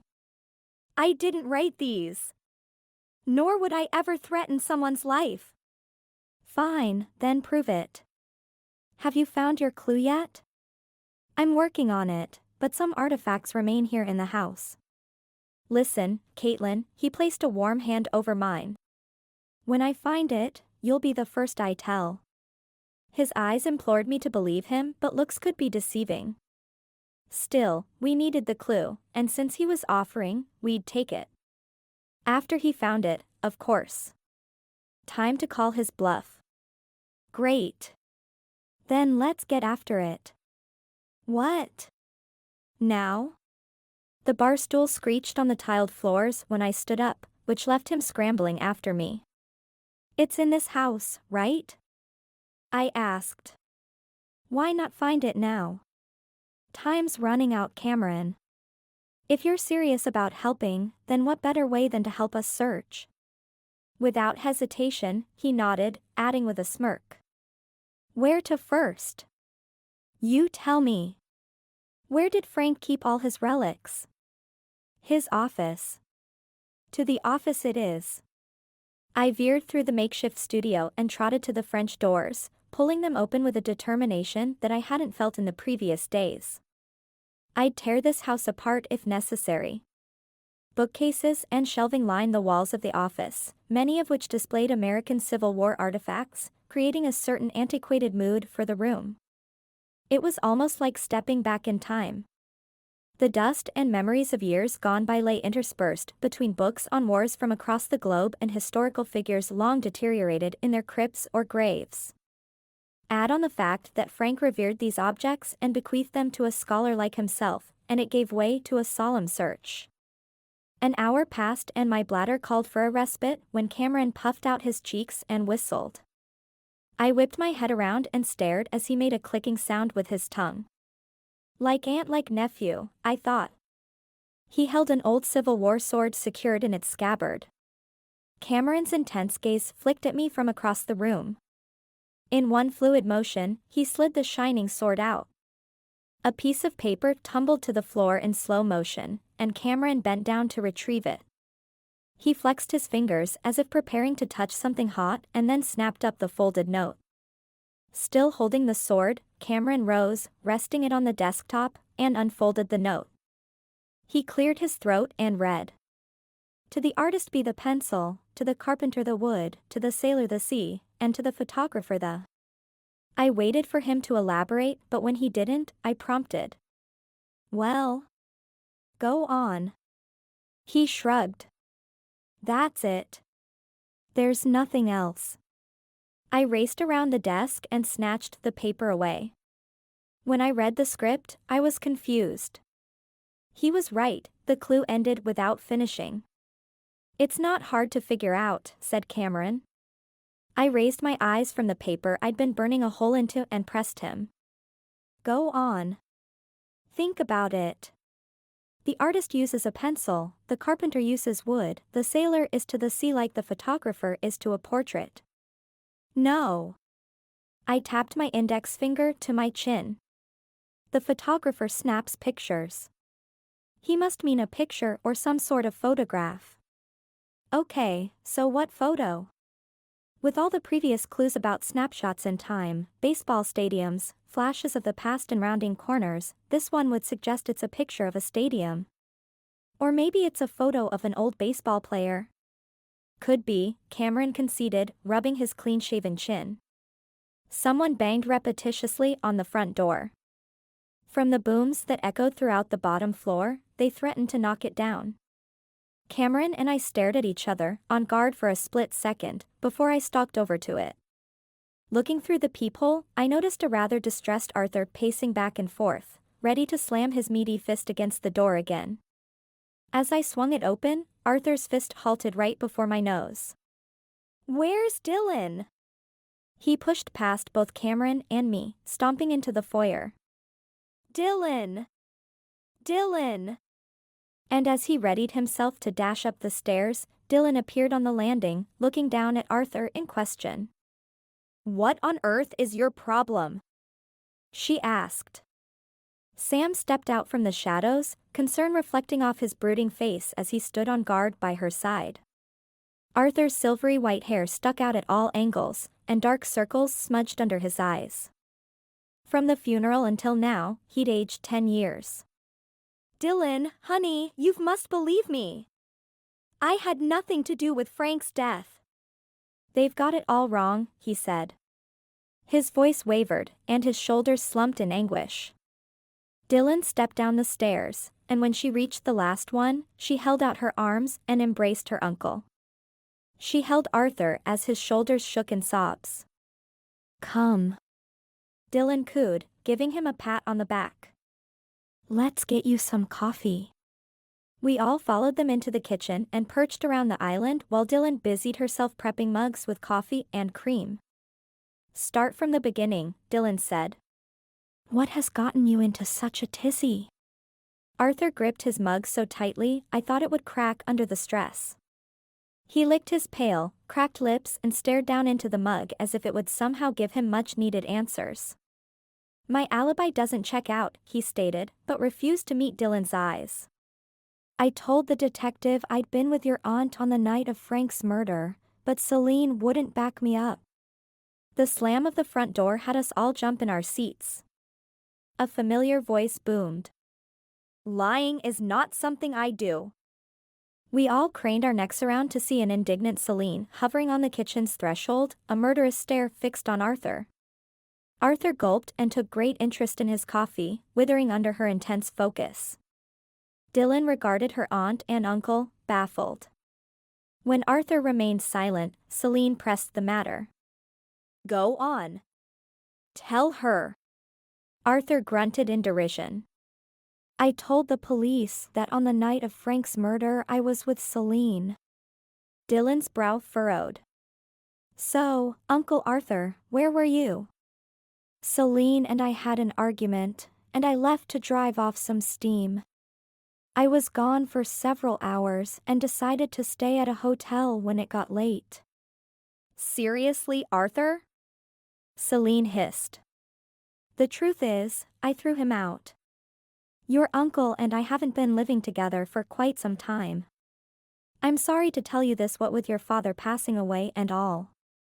"It didn't have to be that way," Arthur snapped, glaring at Celine. His bushy eyebrows scrunched down towards his nose, stressing the hundreds of wrinkles on his forehead and between his brows. "Anyway, your aunt saw fit to tell the detective I lied to them. So now they think I killed Frank." "Well, that's ridiculous," Dylan scoffed. "You couldn't kill a fly, let alone your own brother." "That's what I tried telling them," Arthur grumbled. "But that thick-headed detective wouldn't listen to me." "But why?" I asked. "Unless he's thinking it's about the inheritance." Arthur ran his hand through his hair. "That's a safe bet. He kept going on and on about Frank's millions buried somewhere. This scavenger hunt will be the death of me. Always the drama queen, Celine sked, tapping her soft-shoed foot on the tile floor. I ignored the obvious tension between them. Whatever was going on between the two was big, but it had nothing to do with Frank's murder. I was certain of it. Arthur, do you have a receipt of the hotel you stayed at the night of Frank's murder? I asked. He picked his head up and nodded. That would prove your innocence. You can't be two places at once, I said. The detective suggested I pre-planned it.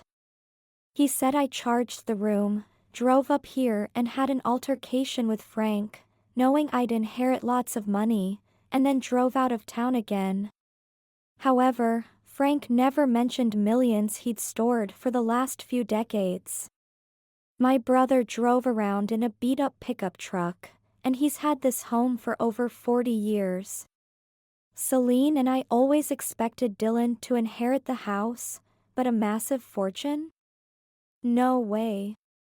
His falling out with Baxter led us all to believe he'd lost everything, and he never gave us a reason to think otherwise. Sure, he'd help people out around town, but no one ever thought he'd amassed a fortune. Besides, I'm not the thinker in the family. That's Frank. How I could ever come up with such a complex scheme, Celine burst out in fits of laughter. That's the most honest thing you've said in over a year. Arthur stared icily at her but remained mute. I pressed Arthur. Did anyone see you at the hotel? Afraid not, he replied.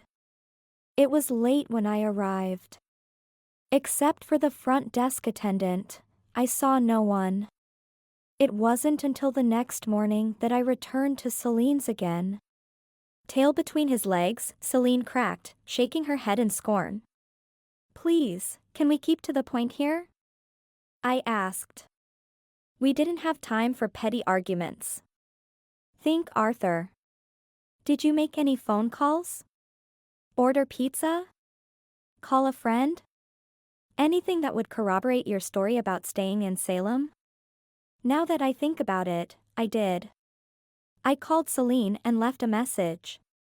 About the millionth one in over a year. He cast a contemptuous eye at his estranged wife. Great, I said, ignoring the cat fight between the two. Cameron, call the detective. Have him come over here. What? Dylan snapped. Have you lost your mind? Sam grabbed her wobbly stool when she hopped up. Her green eyes flashed fire at me. Thank heavens the kitchen island stood in the way, because from the looks of her, she would have ripped my throat out. A red flush crept across her cheeks. There's a method to my madness, Dylan.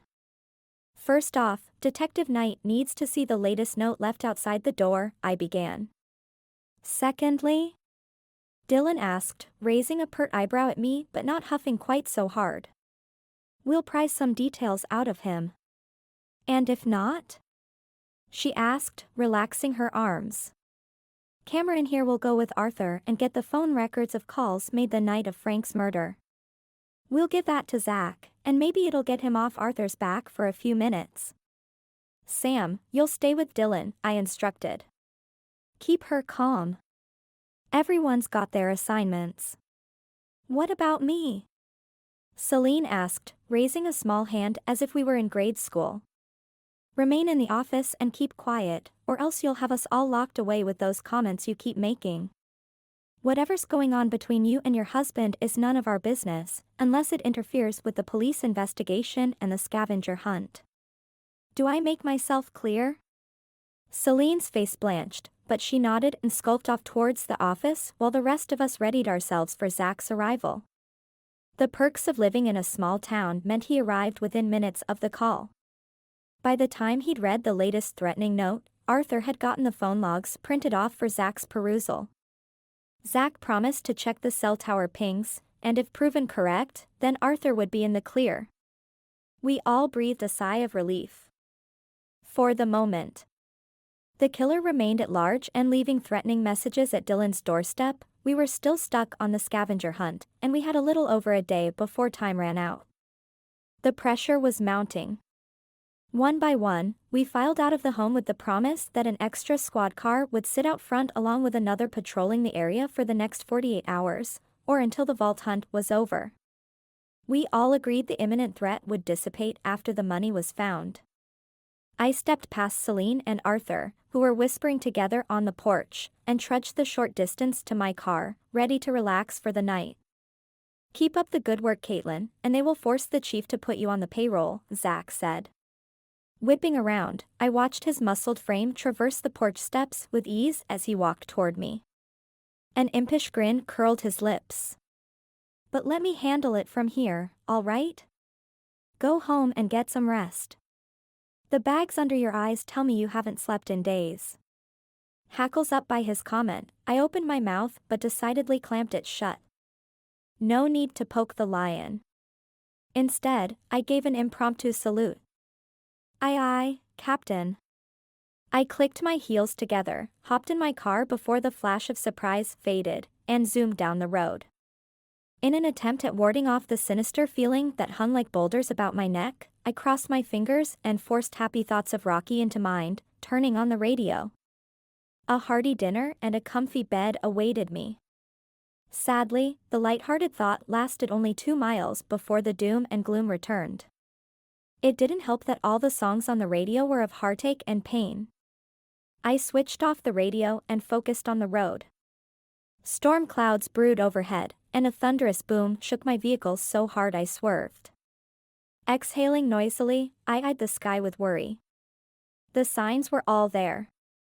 My grandmother doll taught me never to ignore them. Something she'd learned from her mother. If doom and gloom were in my near future, I'd better be prepared. With a new resolve, I pressed the accelerator and watched the trees blur by, and as I reached my cottage in the woods, I parked my car and raced for the house. The second I reached the safety of the porch, a boom of thunder shook me to the bone. I spun around and watched a zigzag thunderbolt of lightning streak down from the sky and zap the yard a few feet in front of me. The stench of burnt grass hung in the air. I drew in a breath and nodded. If that wasn't a sign, then I don't know what was. Out of the frying pan, and into the fire. Chapter 24. The cacophony of claws scratched across the wooden floors, and the streak of fur bounded towards the kitchen as I opened the front door. Rocky's usual friendly hello and welcomed rub against my ankles took second place to his hunger pains. The day's events had me arrive home later than expected, and his basic need for food overrode the lovely greeting I'd grown accustomed to love. I flicked on the lights, kicked the door shut behind me, and trudged to the kitchen, tossing my keys onto the counter along with my camera bag. Rocky waited by his empty bowl while I rounded up his dinner and water. His perturbed countenance appraised my every move, especially the rare choice of canned cat food, until I placed his bowl down for his inspection. When he'd scarfed half of the contents, Rocky licked his chops, and I swear he smiled at me. It was either that or I was going slightly crazy, which at this point wouldn't surprise me. I stifled a yawn, pulled out a half-empty bottle of wine with some cheese and stale crackers, and headed for my bedroom. Exhaustion excluded any meal prep, and I was never one who loved cooking anyway. I carefully placed my meal on my nightstand and tossed the day's clothes toward the hamper, missing it by a foot or more. Too tired to care, I dragged myself into the bathroom to scrub my face and trudged back to my bed. Forgetting to brush my teeth, I eyed the bathroom, which seemed a mile away, and instead, I reached for the bottle. A swish of red wine around my palate would suffice. Alcohol was a disinfectant, right? I peeled back the covers and crawled underneath them, tucking the comforter tightly against my chest. After opening the box of crackers, I turned on the television to watch the nightly news. Since my submersion in threatening notes and brushes with death, I hoped it would distract me from the hamster wheel of thoughts on automatic replay. No further answers for solving Frank's murder weighed heavy on my conscience. And if what Zach had said about the bags under my eyes, then I couldn't afford another night of tossing and turning. As I crunched on the stale crackers and swigged another gulp of wine, the perky news anchor announced the Silverthorne Summer Harvest Festival was only 2 weeks away. Tickets were selling out fast. This year, there'd be a win-a-date event. I snickered to myself, drawing the ire of a fat and sassy tabby cat. Wonder who the unlucky schmuck is? I asked Rocky. He yawned in boredom and then returned to licking his shiny coat. You wouldn't catch me dead bidding for a man, I harumphed. Quite undignified. I nodded to myself, complete in my disdain for anything male at this point in life. They only brought trouble and heartache. None of that for me, thank you very much. I savored the last bit of wine, swishing it around my mouth, then spewed half of it over my stark white comforter while the rest dribbled down my chin and onto my sheets. Rocky hissed when some fell upon his freshly licked fur and he bounded off the bed and out the bedroom door, tail flicking in annoyance. I gawked at the screen, blindly reaching for the mound of takeout napkins I'd stored in my bedside table drawer. The red wine that had already bled into my comforter and sheets, making it look more like a crime scene instead of a mishap. A picture of Cameron's smiling face looked back at me. The out-of-town professor had agreed, in honor of his deceased grandfather Frank, to be the eligible bachelor auctioned off. Amused at the turn of events and annoyed at the ruined comforter I'd spent a few $100s on, I turned off the TV and lamp and laid my head down against the pillow that had fortunately missed the wine shower of minutes before. Not 5 seconds later, the room erupted into chaos. Bang! Shattered glass flew in all different directions across my bedroom.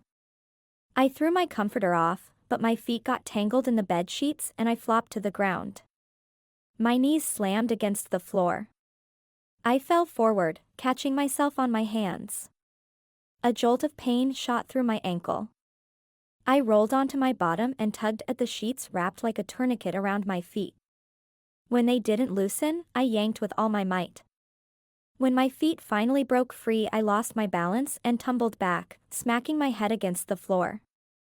I moaned as my vision grew spotty, but I had no time to think. An obnoxious odor burned my airway. After scurrying onto all fours, I gasped, choking on fumes. The room spun. I scanned the room for an escape. The bedroom door. Feet away, the vision of it blurred. What was this gas? A heaviness fell over me, making my limbs dead weight. Time was running out. With all the strength I could muster, I lunged for it, but only made it halfway. The last thing I remembered was my head bouncing off the floor, and then everything went black. When I awoke, my eyelids stuck to my eyeballs, and my tongue was glued to the roof of my mouth. A dull ache throbbed between my temples and the base of my skull. I stifled a yelp when I tried standing, remembering I'd wrenched my ankle earlier. Rubbing the back of my head and propping myself on one leg, I struggled to regain a thread of thought as to what happened.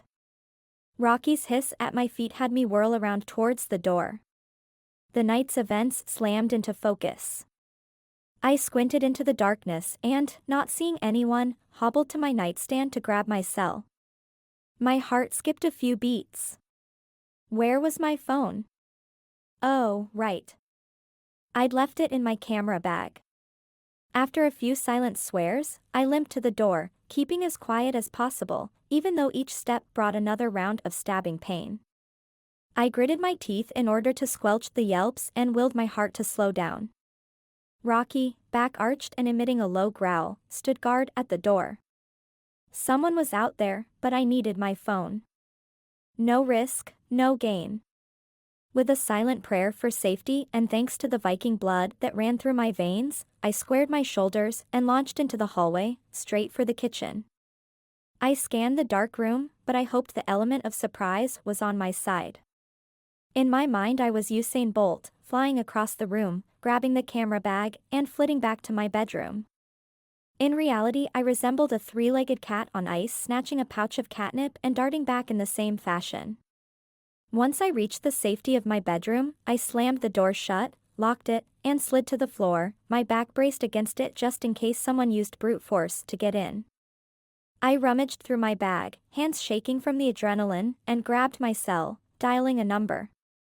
With the phone plastered to my ear, I listened to it ring once, twice, 3 times with a mounting dread that he wasn't picking up. On the 5th ring, his booming voice broke the silence and caused my heart to skip. "Detective Knight." "Zach," I whispered, afraid the intruder would overhear. How long I had lain unconscious was anyone's guess, and from the looks of Rocky's menacing stare and occasional growl at the doorknob above my head, I could only assume the intruder hadn't left. "Caitlin? Is that you? I can barely hear you. Someone's in my house, and I'm locked in my bedroom. Zach, it happened all so fast. The glass broke, shards are everywhere, something hit the floor, and then the room filled with gas. Zach, hurry. I'm afraid they're still here. I'm on my way. Lock your bedroom door, go into your closet, close the door, and secure it with a heavy object if you can." I gripped my cell in my lap, my knuckles aching under the pressure. It would take him 15 minutes to reach me. I needed to move, but I remained frozen on the floor until Rocky hissed and I heard a faint thumping sound from outside my bedroom. Mama didn't raise no fool. I leapt up, rechecked the door lock, and bolted for the closet, slamming the door shut behind Rocky's twitching tail. I shoved my phone into my back pocket and searched for something large to barricade the entrance. A chest of drawers sat to the right, along with 3 tubs of winter clothing. After wrangling the furniture into place, I stacked the tubs on top and crept into the far recesses of the closet, hiding behind a section of dresses. Crouched into the corner, Rocky hopped into my lap and faced the door with me. At least I wasn't alone. The minutes felt like hours, and I checked my phone every few seconds, hoping the cavalry was on its way and they would catch the intruder. A loud bang at my bedroom door sent both Rocky and I jumping out of our skin. His claws embedded into my thighs, but I didn't feel it. I hugged him to my chest and stuffed my face into his soft fur, willing this nightmare to be over. That's when I heard a muffled voice say, "Caitlin?" "Zach!" I gaped into Rocky's hazel green eyes. Rocky jumped out of my arms while I scrambled to the tubs of clothes, tossing them aside and shoving the furniture out of the way, ankle pain be darned. I threw open my closet door and ran to the bedroom door, unlocking it. When it opened, and I saw the concern etched on Zach's face, I flung myself into his arms and nestled my face into the hollow of his neck. "Hey," he cooed while ruffling my disheveled hair. "It's okay. You're safe." The strength of his embrace crushed me to his chest, but when the chief yelled out Zach's name, he abruptly let me go, and I was left cold and shaken in the tiny hallway, suddenly aware of my near-nakedness. Zach brushed a hand through his hair as the chief stepped into view. I crossed my arms against my body and a hot flush spread across my face while I tried backing up a bit into my bedroom. To the chief's credit, he merely glanced in my direction, his energy focused on Zach. "Detective Knight, I understand you were first on the scene. Tell me what you saw," said the chief. "The front door was open when I arrived," Zach replied. "From the broken glass in here, and no signs of forced entry on the front door, I suspect the assailant came in through the bedroom window and exited out the front." My heart revved like an engine at the thought of someone being in my home while I lay unconscious on the floor. I bit hard on my lower lip, knowing how close I'd come to being the next victim on the list. And then it struck me. They could have killed me. Why didn't they? "Ms. Dahl," said the chief. "The EMTs want to check you out. They've set up in the kitchen. It'll take us a few hours to collect evidence, dust for prints, and secure the scene. I expect to see you in the morning at the station for a statement." The chief nodded and backed out of the tiny hallway towards the front door, leaving Zach and me alone. Not wanting to prolong the awkwardness, I stepped forward on my bad ankle, forgetting I'd re-injured it, and fell into Zach. "What's wrong?" He grabbed me around the waist to hold me steady. When I placed my palms on his chest for some distance, a whiff of bacon and fries wafted up. I looked up at him, fighting the heat that blazed across my face. "I twisted my ankle again," I whispered. He squinted, eyes alight with mischief. And how, pray tell, did you accomplish that feat? After making certain I wouldn't fall, he took off his bulky work coat and draped it about my shoulders, which obscured everything from the neck down to mid-thigh, much to my relief. I had a fight with my bed sheets, and the sheets won, I said and frowned, knowing he'd hold this over my head in the future. Well, that's a new one to put down in a report, he chuckled. You wouldn't dare. The beat of adrenaline was drowning out any pain from the bad ankle. You're injured, Ms. Dahl, and that goes in the report. I'd be in lots of trouble if I failed to mention how. He had me there, but it didn't mean I liked it. Besides, it wasn't all in vain. The amusement on his face softened his features, clearing away the tension he wore like a badge of honor. What kept him so uptight? So why did you have a fight with your sheets? And what broke the window in your bedroom? He asked, all business again, although I caught him looking down my face to the quickening pulse at the base of my neck. I told him about the object thrown through the window and tumbling out of bed afterwards. I mentioned the odoriferous fumes that must have been in whatever they threw, knocking me out. His expression switched from business to worry in the bat of an eye. Let's get you to the EMTs. You'll need that ankle wrapped. Don't fight them if they want to take you to the hospital. They're only trying to help. Play nice. He raised a playful finger at me and wagged it like someone scolding a naughty dog. You act as if I'm Attila the Hun, I retorted, less ruffled than I let on. No, you're stubborn, which is worse. Now act like an adult and let them attend to your ankle while I help the chief with this mess. Got it? His mischievous smile drew my attention to his soft, pink lips. When I didn't immediately answer, he reached out and rubbed my arm. Caitlin? He asked gently, drawing my mind away from his mouth. Fine. I mumbled. How could I refuse? My house was a crime scene yet again, and I was at their mercy. We hobbled together, side by side, my arm draped over his shoulders and his around my waist for support. When we made it to the kitchen, he lifted me and propped me on a bar stool by the kitchen peninsula and zipped up the coat for modesty's sake. With a last-minute warning to play nice, Zach stepped away into the throng of officers that had invaded my home, and the paramedic got busy attending to my ankle. Proud of myself for only wincing once during the bandaging, I was off the stool in no time and only then realized my crutches were in my bedroom closet. Before another blink, Zach appeared out of nowhere and lent a hand in getting me from the kitchen back into the bedroom. Here, he said and tossed a bundle of clothes onto the bed, which had since been cleaned of the glass, but the ugly wine stain stood out against the whiteness of the linens and walls. I really needed to paint in here. Color was the spice of life, and my room lacked character. I frowned at the pile and tilted my head, zeroing in on the wine stains. Like an inkblot, they resembled a bundle of flowers. A thought tickled my memory banks. Why was that familiar? Zach cleared his throat at my hesitation, and I scooped up the clothes. A pair of jeans, a white t-shirt, and the black slippers Max had gotten me right before he'd been murdered last Christmas laid on top. With a heaviness in my chest, I trailed a finger against the soft leather of the ballet-like shoes. With my ankle re-injured, these would be the only ones that would fit. Thanks, I replied meekly. A few more officers filed into my room as I hobbled on my throbbing foot. After the second step, I winced and puffed out my cheeks. Care to help me to the closet? I'll dress in there. How I hated asking for help. One of my many faults.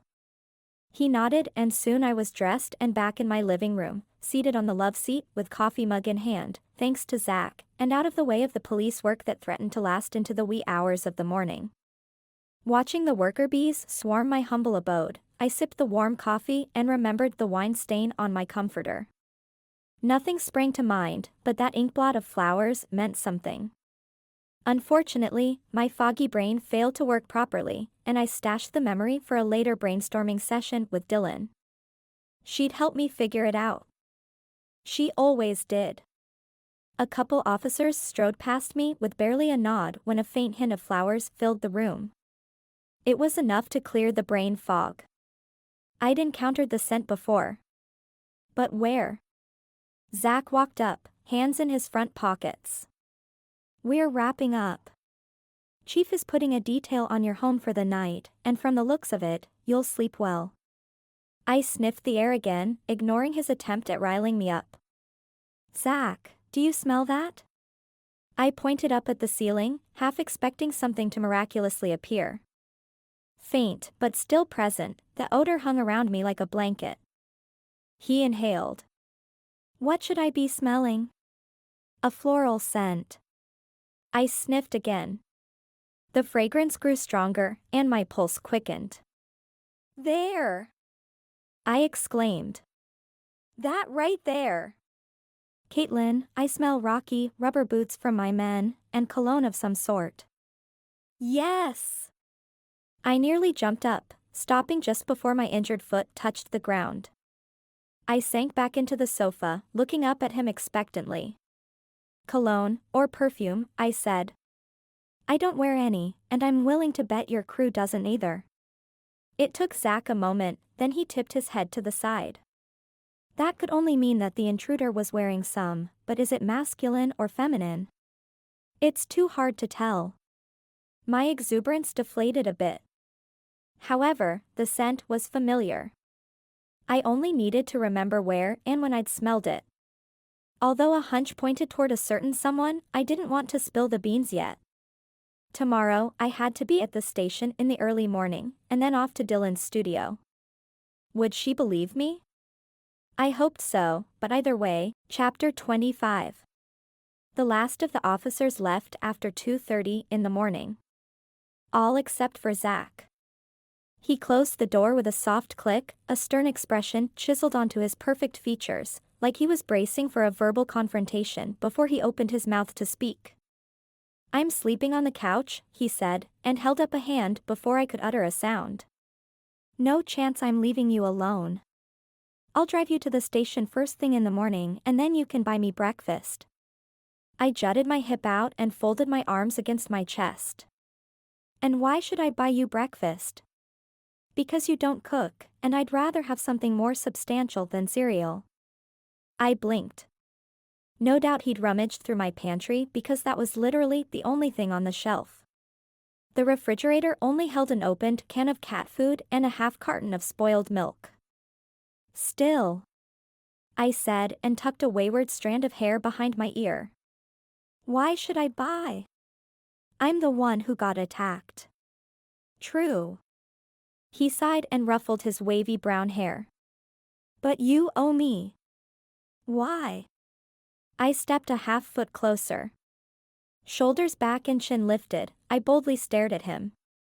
"Get me the blankets, and I'll tell you." He raised a handsome brow, meeting my challenge, and it took all but 10 seconds before I knew when I'd been beat. "Fine."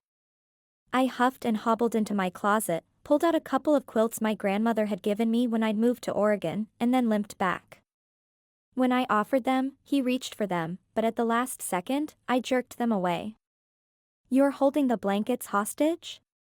He laughed, and my attention was drawn to his perfect white teeth. Zach scrutinized my face as I stood under his intense inspection, aware of my lightweight pajama top and shorts. An imposing figure I was not, which made me all the more daring in my approach. He may have the height, the good looks, and the badge, but I had the Viking know-how. And use it, I would. "Promise you're not pulling my leg," I said. "Promise me you'll answer my questions to whatever it is you plan on telling me." Zach's eyelid twitched. "I promise." "Now will you hand over the blankets?" "Quilts," I corrected and tossed the bundle over. "These are Norwegian. You won't want for warmth tonight." Zach spread out my grandmother's quilts onto the couch and then pulled an edge back, seating himself so as to not disturb them. He leaned forward onto his elbows that rested on his thighs and clasped his hands. "What I'm about to tell you can't be repeated." "I'm listening." I limped over to the overstuffed sofa chair in front of him and sank down. A throbbing pain spread throughout my ankle and up my calf. I suspected it would be twice as swollen when the sun peeked out from its nightly slumber. The chief suspects a couple of people in this case. We've ruled out several, but I'm afraid Dylan will not like the outcome. Eyes wide, I tried to stop the spinning wheels of my mind from distracting me from what he was saying. Arthur, as you know, has been questioned, and while I don't believe he had anything to do with it, the chief seems to think otherwise. His alibi didn't back him up. He's not gotten any evidence to suggest he was at a hotel, except for a receipt showing he checked in, but there were no cameras that recorded him the night Frank died. No video evidence of Arthur Caine at the hotel? I asked in disbelief. Don't most hotels, and even motels, these days have security cameras in place? Yes, but for some reason they'd been erased. What about the phone records placing Arthur outside of Silverthorne? Doesn't that account for something? Zach half yawned and shrugged. Possibly, but he could have had someone else make those calls to his wife. Surely not. Arthur's a smart man, but I don't see him killing his brother.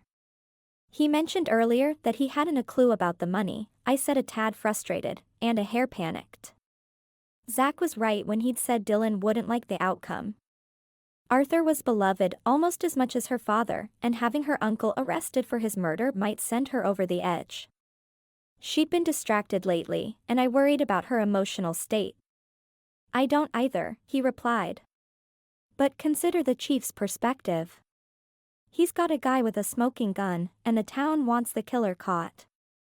This would land him his man and make him the hometown hero. You said there were a couple of candidates. Who's the other person of interest? I watched Zach's knee bob up and down in rapid succession. We suspect Celine.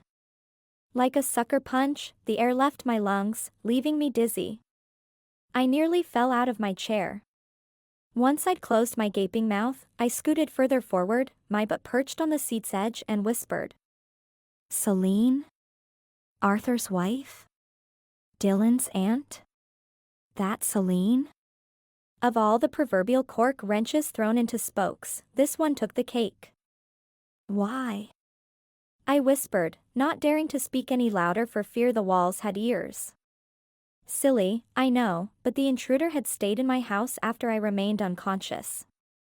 Nothing was reported missing, nor was anything out of place. Why stay at the scene of the crime? Could someone have placed a listening device in my home? I'd watched too many suspense shows over my life, and my mind had a way of running wild. Unless the assailant only aimed to scare me silent. Practically the entire town gossiped about me, poking my nose into other people's business, especially when it came to murder. Half of them loathed it while the other half pulled for me to unmask the villain before the cops could. Linda mentioned a betting pool had started the moment the police ruled Frank's death a homicide. Her mother isn't well, she's living in a nursing home. Not with Celine like she'd stated, Zach said. So Celine doesn't have a solid alibi either then? I stated more than asked. But you haven't questioned her like you did Arthur? The chief feels that Arthur's a slam dunk case. Slam dunk? I asked. Look, you've got to stay quiet on this, all right? The chief would have my job over this one. I mimicked sealing my lips and throwing away the key, but how could I keep this from Dylan? It was bad enough they suspected her uncle, let alone her aunt. Perhaps they even believed Celine and Arthur were in on it together. I allowed the thought to percolate while watching Zach untie his boots and pull them off. When he stood and started pulling his work shirt off, I shot to my feet and limped towards my bedroom, calling. Sweet dreams. I stepped into my bedroom and shut the door, leaning my back against it. I stared at Rocky, who I'd interrupted in mid-cleaning of his haunches. His green eyes held mine, his hind foot stuck straight up in the air. I gently banged my head against the door and groaned. Sweet dreams was reserved for a loved one. Not Zach. I swiped a lock of stray hair from my forehead and shuffled to the bed. After tossing back the stained comforter, I plopped down and curled up next to Rocky, who had now positioned himself on the neighboring pillow. He gave a toothy yawn before resting his head down by mine and within minutes was fast asleep. Only his rhythmic purring could be heard. I glanced over at my nightstand clock. 3 o'clock in the morning. Great. Would I ever rest easy again? However tense I'd been, weariness won out, and I was soon fast asleep, dreaming of cotton candy, hot dogs, and bats until a shrill scream had me flying out of the bed and running for the bedroom door. "Son of a nutcracker!" I said as a jolt of pain shot through my ankle. Whatever the amount of pain I felt, the quarrel in my living room was enough to drown it out. Grabbing the only weapon I could, a golf club, Max had given it to me, hoping to teach me someday, but sadly it had remained propped against my wall ever since his death. I raced to my living room, golf club arching high above my head, looking at the backside of a middle-aged woman blessing Zach out. Yanked from sleep unexpectedly, his shirt remained off and he was holding his arms up in surrender at the mousy brown-haired lady whose voice shrilled throughout the house and had me shrinking back in embarrassment. I lowered the club and inhaled. "Mother!" I yelled, which cut her off in mid-sentence. "What are you doing here?"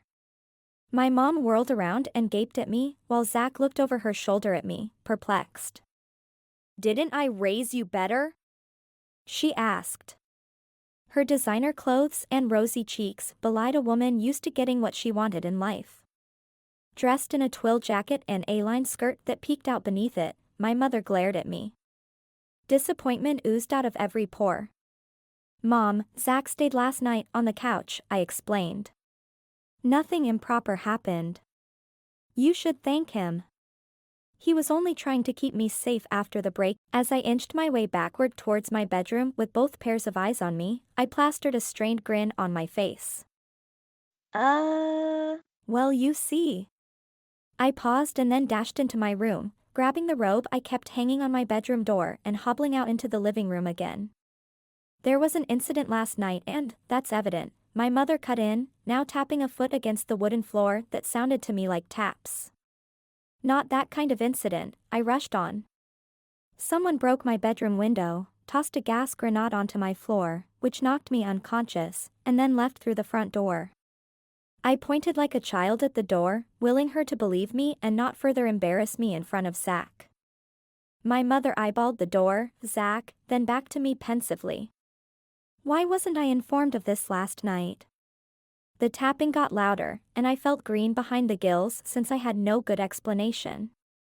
The simple truth was, I'd forgotten. Either that, or if I was to be truly honest, deep down I didn't think she'd care. "Well?" she asked again when I hesitated. "That's my fault, Mrs. Dahl," Zach answered before I could speak. My mom swiveled her contemptuous gaze at him while I stood with my mouth half open. "When Caitlin mentioned calling you, I stopped her since it was almost 3 in the morning. She insisted she'd call you first thing, but you arrived before we were both awake. I apologize for the inconvenience. We were both exhausted, and we had your best interest at heart." Stunned, I held my breath, waiting for the onslaught to erupt like Mount Vesuvius in my living room. However, what followed only left me more confused and quite honestly embarrassed. "I hope you're hungry," Tad said as he strode through the front door, carrying a Linda's Cup of Joe paper bag and a tray full of coffee. When he looked up, the sparkle faded within his eyes. "Tad here," my mother tossed a manicured thumb in his direction. "Wanted to surprise you." Turning to face Zach, she said. "That's what proper gentlemen do." I looked from Tad's amused expression to Zach's swarthy grimace as if he'd swallowed curdled milk, and a nervous giggle escaped my constricted throat. "Okay, that's enough." I managed a weak smile. "Tad, thanks for the breakfast. Rain check?" Tad dipped his head in agreement while I addressed my mother. "As for you, I appreciate the concern and what?" She sputtered. Thankful I'd finally caught her off guard, I pushed on. "Got attacked last night, remember? But hey, the reason for your ire is that a caring police officer stayed on my couch last night just to make sure I was safe. Heaven forbid you thank him.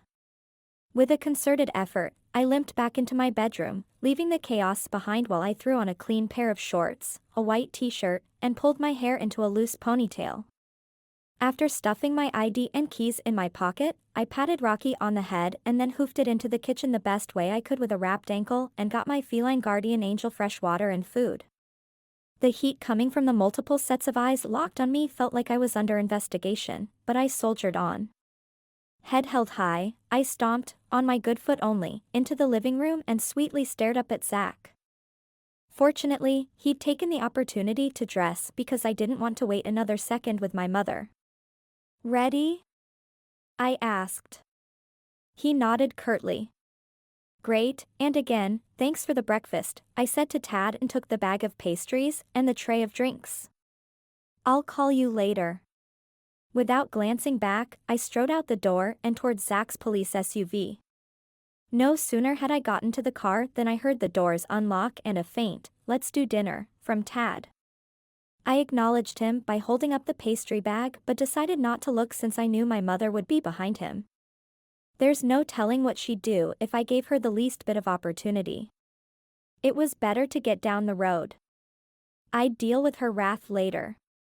Zach and I were buckled in and cruising down the street toward the station. It was quiet for a few minutes, then I broke the silence. "Sorry about that. My mom can be kind of old-fashioned." "No worries. She's concerned for your reputation." "Nothing wrong with that." "My reputation? Please." I huffed. "What century do we live in? My mother cares for her reputation. Nothing more. She's still your mom." Displeased with where this conversation was headed, I changed the subject. "What do you think about Celine? You think she could have killed Frank Caine?" "Could?" "Yes, but that's not the real question." Keeping his eyes on the road, he reached over and deftly picked up a coffee cup and took a sip. His face contorted, and I couldn't help but chuckle. "Not your favorite? I thought doctors like their coffee black." Zach shuddered, wiping his mouth with the back of his hand after placing the cup down in the beverage holder. "Doctors are people too. Some like it black, while others not so much. Ever consider that you swiped the one meant for me or my mother?" I winked and picked up a cup and sipped. "Nope, this is a caramel latte." After setting it down, I took the last remaining cup and sipped. This one's got cinnamon in it. I guess this doctor likes a little spice in his life. I'll say. The caramel or cinnamon would be better than that, Zach said, pointing down with a grimace at the offending beverage. Anyway, what's the real question? About Celine, I mean, I said. Oh. Yeah. Celine could have killed Frank, but would she have? From the sounds of it, all of them are really close. If it were up to me, and it's not thanks to the chief, I'd steer away from that line of thinking. Okay, but shouldn't it be someone Frank knew?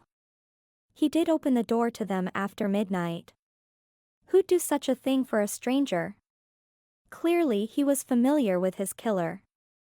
Good, Zach said with a hint of pride in his voice. Now think. Who stands to gain from Frank's death? For starters, everyone who inherits money.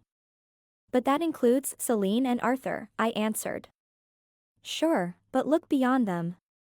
Well, there's Cameron, Baxter, Morgan, and Jesse. What about you? He asked with a blank face. You can't seriously believe I murdered Frank? Do you have a key to the studio? Aren't you familiar with Frank? I wiggled in my seat. He was right. I did have motive like the others if money was the goal, and my only alibi was a fat tabby cat with hazel green eyes. Yes, but that's preposterous. True, but I'm trying to get you to think. Besides you, who of those other four would have motive? From the reports, Cameron arrived weeks ago with no one realizing it save for Frank, and we all know about Baxter. As for Morgan, he says he's an old military buddy of Frank's. Would Frank open the door for him early in the morning? Now Jessie, well, she's just as much in the thick of it as the rest. Everything he said was true. Frank trusted and loved each of them at one point in his life, and he'd have opened a door for any of them, including Baxter. Frank was a kind old soul with a forgiving spirit, even for his old partner. So, you're saying it's one of those four? Probably. He grabbed the caramel latte from my hand just before I took a sip. Hey! I swatted his hand. That's my favorite. He chuckled. Drink the cinnamon thingy. Before I could scold him, we arrived at the station. The overwhelming scent of stale coffee and donuts filled my nostrils when we stepped inside. An old, weathered woman slept with her mouth open, snoring in the far corner, while a young, tattooed man sat beside her. His leg rapidly moved up and down while he clenched his jaw and clasped his hands in his lap. I followed Zach back to his office and sat down at the desk opposite his. He tossed a few folders aside, switched on his computer, and cracked his knuckles. All right, let's get down to business. An hour later I'd given my statement and was on my way out the door when I felt a tug on my elbow. I turned around, and seeing Zach, sunglasses in hand, I smiled. He looked dashing this morning with the dark stubble on his chin. How about that breakfast? He asked. Oh. I started but was interrupted by the buzz of my cell phone. I pulled it out of my pocket and noticed Dylan's name flash across it. I held up a finger to him and answered the call. Hello, Dylan. What's up? From the frantic fury on the other end of the line, I understood three things before it went dead. Breakfast will have to wait. Can you give me a lift to Dylan's? Sure. Is something wrong? Not sure. All I got was Celine, Arthur, fighting, and come quick. When we pulled up at Frank's old Victorian home, I could hear the shouting from the street. I hobbled up the front porch steps and raced inside. In the first floor office, Celine stood squared off with Arthur while Dylan paced back and forth between them, pleading with them to stop yelling. What happened? I asked, searching both Arthur's and Celine's angry faces. We heard the shrieks from the curb. When they refused to speak, Dylan piped in. They've been shouting stuff about betrayal and death, but for the life of me I can't figure out whose betrayal or what the devil is going on here. Her normally tamed hair now stuck up all over her head as if she'd been through the blow dryer of a car wash. I suspect there'd been a lot of hair pulling, as she was prone to do. Zach hovered behind me but let me take lead. What betrayal? I asked. Is this about Frank's death? I walked over and stepped between the two. Arthur's angry eyes softened as he refocused on me instead of his wife. No. He said. It's the death of our marriage, for Pete's sake. We all let out an audible sigh as Arthur pushed his readers up the bridge of his nose, like I'd seen Dylan do many times before. Something about it struck me as odd, but I stored that tidbit away for future introspection. Listen, everyone's on edge over Frank's murder and now the scavenger hunt from Hades, but this too shall pass, I said, trying to ease the tension. Trust me, Celine insisted. This started well before Frank's death.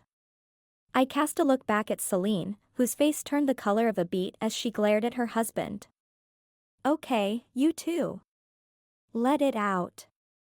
I moved back for both of them to see each other again, but I stayed close just in case. You have been bickering about something since the funeral. When they blanched and stared everywhere but at me or each other, I continued. It was obvious for anyone with a lick of sense. So spill it.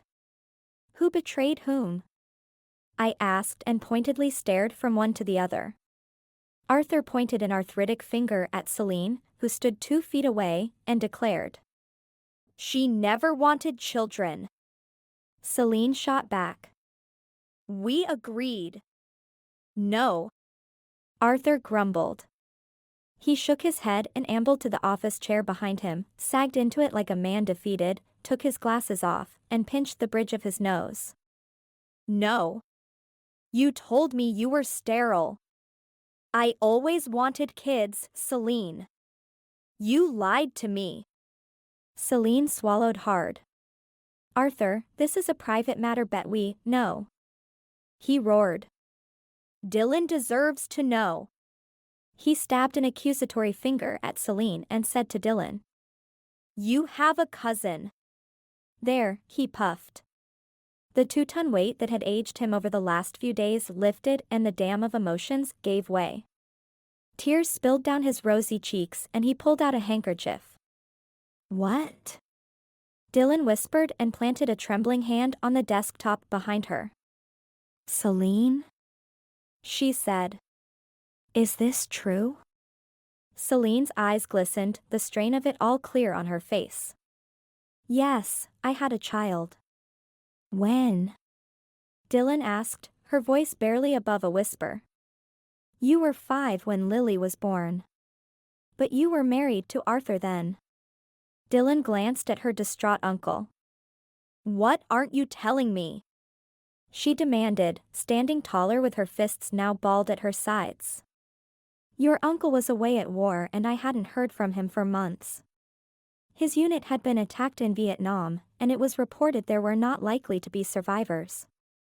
I was horrified. I tried to block out those days. I thought my life was over. Arthur was my one true love. My soulmate. She chuckled and wiped a tear off her cheek. In a moment of weakness, I turned to my friend for solace, our friend. Arthur blasted. At least I thought he was. If I'd have known he had the hots for you, then what? Celine snorted in derision. You'd have stayed? It's called the draft, you nitwit. Arthur stared down at his feet. Anyway, I got pregnant, said Celine. When word arrived that Arthur was alive, albeit injured, I panicked. He couldn't come home to this. I had the baby and gave it up for adoption. It was the right thing to do. And Jerry? Arthur asked. Why didn't you kick him to the curb? We decided. We? Arthur huffed. When it's Jerry, it's we, but when it's me. He slumped back into the chair, refusing to look at her. I told Jerry it was over. That's it, Celine said matter-of-factly. Except it's not, is it? Dylan asked. Where's Lily now? Seattle, Celine replied. She was well taken care of. I made sure of that. She has a family of her own now. 2 boys and a girl. I get updates from time to time. Wait. Dylan held up a hand. You kept in contact with her adoptive family? It was an open adoption. I couldn't just give her up like that. I needed her to understand that I loved her, which is why she was given up. We could have raised her, Arthur said, his voice cracking. Why didn't you trust me? I would have understood. No, Arthur. Celine strode towards him. Taking his head between her hands, she looked down at him, her eyes brimming with tears. It would have destroyed you. And us. Like now? He said. The room remained silent, with only the hum of the air conditioner as background noise.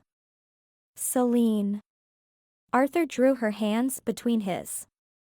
All I ever wanted was to make you happy. How horrible must it have been for you to give up your only child? Dear, sweet Celine, he cooed and stroked the back of her hands while she openly wept. Her shoulders bobbed, and with her head bowed, Arthur kissed her palms. A hand touched my shoulder, and Zach motioned me to follow him and Dylan out of the room towards the kitchen. When we got there, Dylan went about making us cups of coffee and even pulled out a half-eaten apple pie. Plates and utensils were distributed, and we helped ourselves to a generous piece each, sipping our coffee in complete silence. A half hour later, Celine and Arthur showed up, beaming up at each other. "You good?" Dylan asked when they joined us around the kitchen island. "We're better than good," Arthur replied. "Great," sighed Dylan. "Now can we please get back to the scavenger hunt? Time's running out, and we still haven't gotten all the clues assembled." "Oh, that's right." Celine dug into her khaki slacks and pulled out a piece of paper. "Perhaps this will help. I found it this morning." Dylan snatched the paper away and read aloud. "What Hollywood uses, so does a Chapter 26. Zach parked near the statue and I scurried out, leaving him trailing close behind. Thankfully, the park was empty except for a mother and her 2 toddlers. I ran my fingertips along the rectangular base of the statue, feeling for loose bricks or mortar.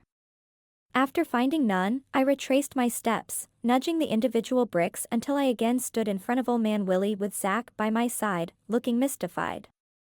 "Mind telling me what you're searching for?" he asked, staring at the bronze statue of Old Man Willie dressed in full regalia astride his trusty steed, Magpie. Long gone was anyone who could tell with certainty if Willie ever fought in battle or not, but the townsfolk wanted him to resemble the part of a genuine hero, and that was just what they'd done. Magpie was poised proudly under her master's watchful gaze as he sat at the highest point in town overlooking his beloved home. Or where his home used to stand. Now he looked upon the folks walking in and out of Linda's Cup of Joe. I pulled out the old map dated around the late 1800s and carefully unfolded it. Pointing down at it, I said, "See here? This mark pinpoints where Old Man Willie stands today. He founded this town back then, but they erected this monument decades after his death. The mark falls on this spot, and I got the hunch Frank hid it here, but now." I picked at my cuticle, wondering where on earth Frank would lead us next. This had to be the place, but nothing seemed out of the ordinary. No wobbly bricks or loose mortar. "Why only search the base of the statue?" Zach asked and stepped to the side of the monument. He inspected Old Man Willie and Magpie for a minute, then a slow smile formed. The afternoon rays of sunshine highlighted his wavy hair and lit up his tan cheeks. For a moment I admired the eager mind at work and wondered about this girlfriend of his clear across the continent. Who would let this man get away? "Caitlin?" "Oh, sorry," I replied, realizing Zach had called my name more than once. "Did you find something?" I followed the length of his outstretched arm and toward the object at which he pointed. I thought. "That's strange." "Give me a leg up," I said, and parked my hand on his shoulder, lifting my right foot. "No way." Zach shook his head. "Your ankle, remember? Doesn't hurt." I lied, but before I could insist, he placed his hands around my waist and hoisted me up into the air. My palms planted on his shoulders, I steadied myself and landed with a plunk on my backside. Still reeling from the lift, I sat, hands on Zach's shoulders, and stared into his upturned face. A wry grin illuminated his chocolate brown eyes. "Swivel around and be careful when you stand," he said, letting go. My waist remained warm where his touch had been, and I found myself flustered and slightly dizzy. 2 deep breaths later, I wobbled to an upright position on the 4-foot brick base. For a moment, the ground swirled as I looked down. Not trusting myself, I threw my arms against Magpie's neck and waited for the panic to pass. There wasn't much room for my size 8 slippers, and with my ankle throbbing under all the movement from today, it was a miracle I was standing at all. I clung to Magpie like a shadow on a wall and edged past the bronzed head, keeping a solid grip around her neck, and reached for the satchel that remained forever on Willie's hip. I inched up on my good foot, stretched out as far as I dared, and was just able to fit my fingers on top of the knapsack. My heart raced. "There's an opening!" I hollered down to Zach. I wiggled my fingers and felt the edges of something. It took a few seconds longer and a last heave up onto my tippy toes when I finally retrieved a tube wrapped in plastic. It rattled when I shook it. We were definitely on the right track. I could feel it. Carefully backing up toward Magpie's head, I shouted, "We've got it." I threw my arms up in triumph, but in true Caitlin fashion, I knocked my shoulder against Magpie's neck, lost my footing, and tumbled off the statue. Zach lunged forward and swooped me into his arms at the last second. Hints of lavender and mint hovered about him, and I inhaled the calming aroma. What was it about him? Surely he didn't wear cologne. I didn't take him for the type, but he always smelled so good. After realizing I'd been staring at him for far too long, I politely asked to be put down, which he obliged, and I backed up, straightened my shirt, and then tugged the end off the plastic tube. I held my breath and tapped it against the palm of my hand. Zach huddled beside me as we both stared unblinking at the piece of paper covered in Frank's handwriting. "The final clue," I said, lost in the thrill of the find. After unrolling it, I read out loud. "The day, the week, the month, the year, remember the future, my brother, to remember the past." Zach took the slip of paper while I pondered over the latest clue. It made little sense. Not with the others anyway. We needed Arthur's help to decipher this one. Good thing we were to meet at Pop's soon. Zach came up with the same notion, so we walked the short distance to the diner and grabbed an empty booth toward the back and awaited everyone's arrival. Like usual, Pop's filled up fast with the afternoon to evening rush. The bustle of the town's youth converged with their normal flair of drama, teenage angst, and goofiness, while the adults stretched out and relaxed with a cold beer over brats with their loved ones or friends. The clock ticked by as I picked at the edge of a red and white checkered napkin. Zach sat opposite me, thrumming his fingers against the Formica tabletop and surveyed the room. Ever observant, he was a good fit for his job. Nothing snuck past him, and I again wondered about his girlfriend. "Zach?" I asked, swirling my water glass around and focusing on the drops of water that fell down the sides and plopped onto my fingers. "Why didn't your girlfriend follow you out here? We've discussed this already. She loves her job, her friends are back there, and I'm not standing in the way of her happiness." I dared to sneak a peek at him.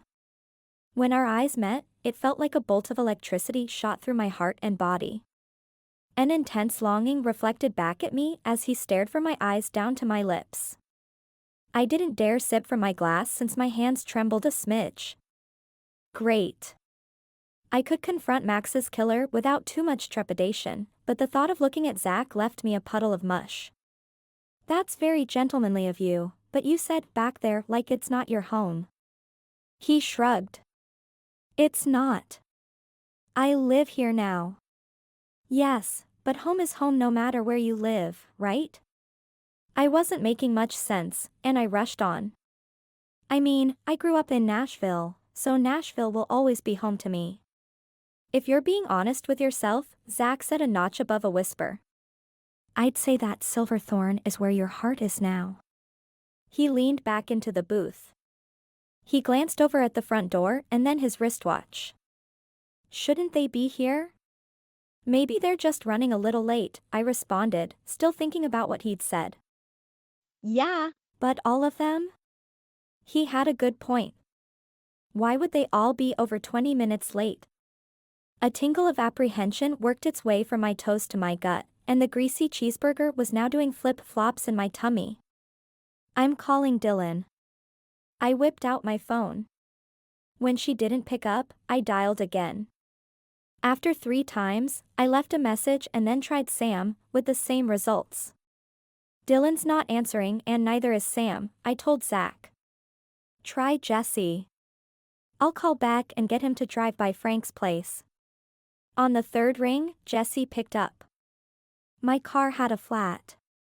Dylan called me earlier and said we're all meeting at Pop's." "Did you find the last clue?" "Yes, but neither Dylan nor Sam are answering their phones," I replied. Jesse's haughty laugh smacked me through the phone. "Silly Dylan, didn't she tell you? We were on the phone when she received a call from her security company. The studio's alarm had gone off, and Dylan said she and Sam were checking it out and to continue without them. They'll catch up later." Oh, I replied, not completely assuaged. All right, well, we'll wait for you then. How far away are you? I'm parking now. I peered uneasily across the table at Zach. What? He asked. Something's off, and Jessie sauntered up and sat down next to him. Hello, darling. She purred at Zach while I rolled my eyes. Why don't you be a dear and order me a glass of wine? She pulled out a tiny mirror and primped for a moment. Zach called over our server. Distracted by Jessie's obvious narcissism, I failed to hear what he ordered. Chapter 27. By the time we arrived at the hospital, I'd worked myself into a bundle of nerves, playing over what ifs and whys, to no avail. The head nurse greeted us at the door and escorted us back to Dylan's bedside, where Doc Gates stood, shoulders slumped and awash in concern. He peered up over his wire-rimmed glasses and nodded gravely at the nurse. Once she left, he crossed the room and folded his readers up, placing them into his white lab coat pocket. She's been hit over the head with a blunt object. I'm afraid we've had to place her under an induced coma. We're doing everything we can to reduce the swelling, and she's under the best care, but she won't be able to answer any questions for the foreseeable future. The back of my throat ached from the strain of holding back a sob. Doc, will she be okay? Will she wake up?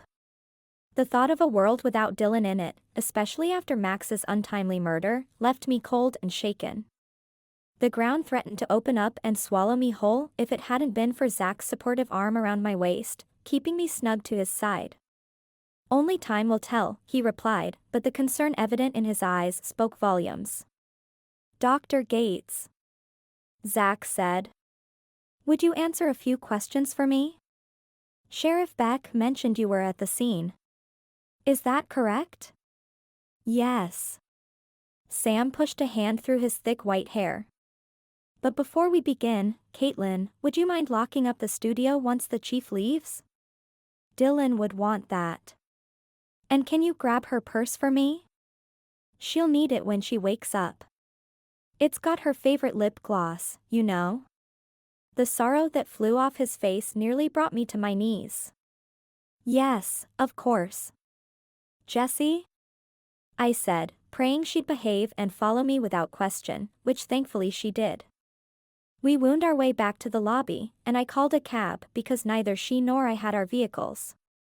When we arrived at the studio, a throng of police cars, yellow tape, and officers surrounded the building, and a crowd had formed several feet away. The town gossip mill would be rife tonight with news that would only hold a modicum of truth. We pushed our way through the throng and hovered by the caution tape on the door when I spotted one officer I knew from Max's murder investigation. I waved him over and asked to speak with the chief. Much to my surprise, he lifted the tape and said, "Come on. Chief needs someone to photograph this scene. Might as well be you." His broad hands gestured toward the front door. Great. How many more crime scenes would I have to photograph? Better yet, how many more of my friends would end up dead or in the hospital? Shoving the morbid thoughts aside, I spotted the chief talking with two officers and Sheriff Beck while Gloria stood a few feet away. When she saw me, she made a beeline for us. Caitlin, how's Dylan? Gloria asked in a rush. When we found her, she was unconscious. You found her? I asked, not able to keep the surprise from my voice. Yeah. When Zach called Luther, we were on a date. We figured it would be a quick check, but what we saw makes me want to hurl. There's blood, Caitlin. Lots of it. Who would do such a thing? I swallowed down a well of bile and put on a brave face. Gloria, was Sam here? Yeah. He was standing over her when we arrived. Poor thing looked like he'd seen a ghost. Did he say why they'd come to the studio? Yeah. Something about the alarm going off. Thanks, Gloria. I marched over to the chief once he finished up with the officers. Luther hung around and listened, jotting down notes on his flip pad. Caitlin. The chief said like we'd bumped into each other at a picnic. How about taking some pictures if you're up for it? Portland won't be able to arrive for another hour, and we sure would love to wrap this up. May I ask you a few questions first? Shoot, he said. Sam Gates stated at the hospital he'd found Dylan, is that right? The chief nodded. Did he say why they'd come? Dylan was supposed to meet us at Pop's for a bite to eat, but she didn't show. After a few calls and texts, I got worried. The chief flipped through some of his notes. Says here Dylan got a call from her alarm company saying there'd been an alert. And according to Sam, she'd been getting those alerts often in the last several days. Although there are crews here repairing the fire damage, they weren't scheduled to be here today. Something stuck in my craw about Sam being at the scene. He hadn't been at Frank's earlier when we'd experienced the whole fiasco with Celine and Arthur, and it wasn't long after that we had agreed to all meet at Pop's. Although, Dylan included Sam in on everything, but again, something felt off.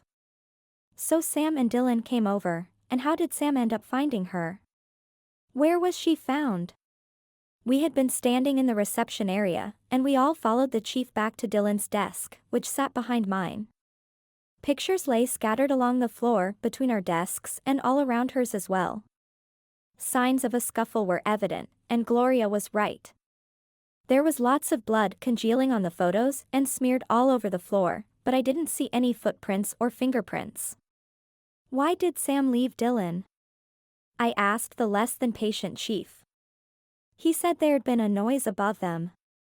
Dylan had sent him to check out her apartment. He was gone for 5, maybe 10 minutes, and when he returned, she was lying on the floor beside her desk with a gash on the back of her head. At that point, Sheriff Beck and Gloria showed up. Sheriff, I said, wrestling the facts in my mind. Did you see anyone leaving? No, but we came in through the front door.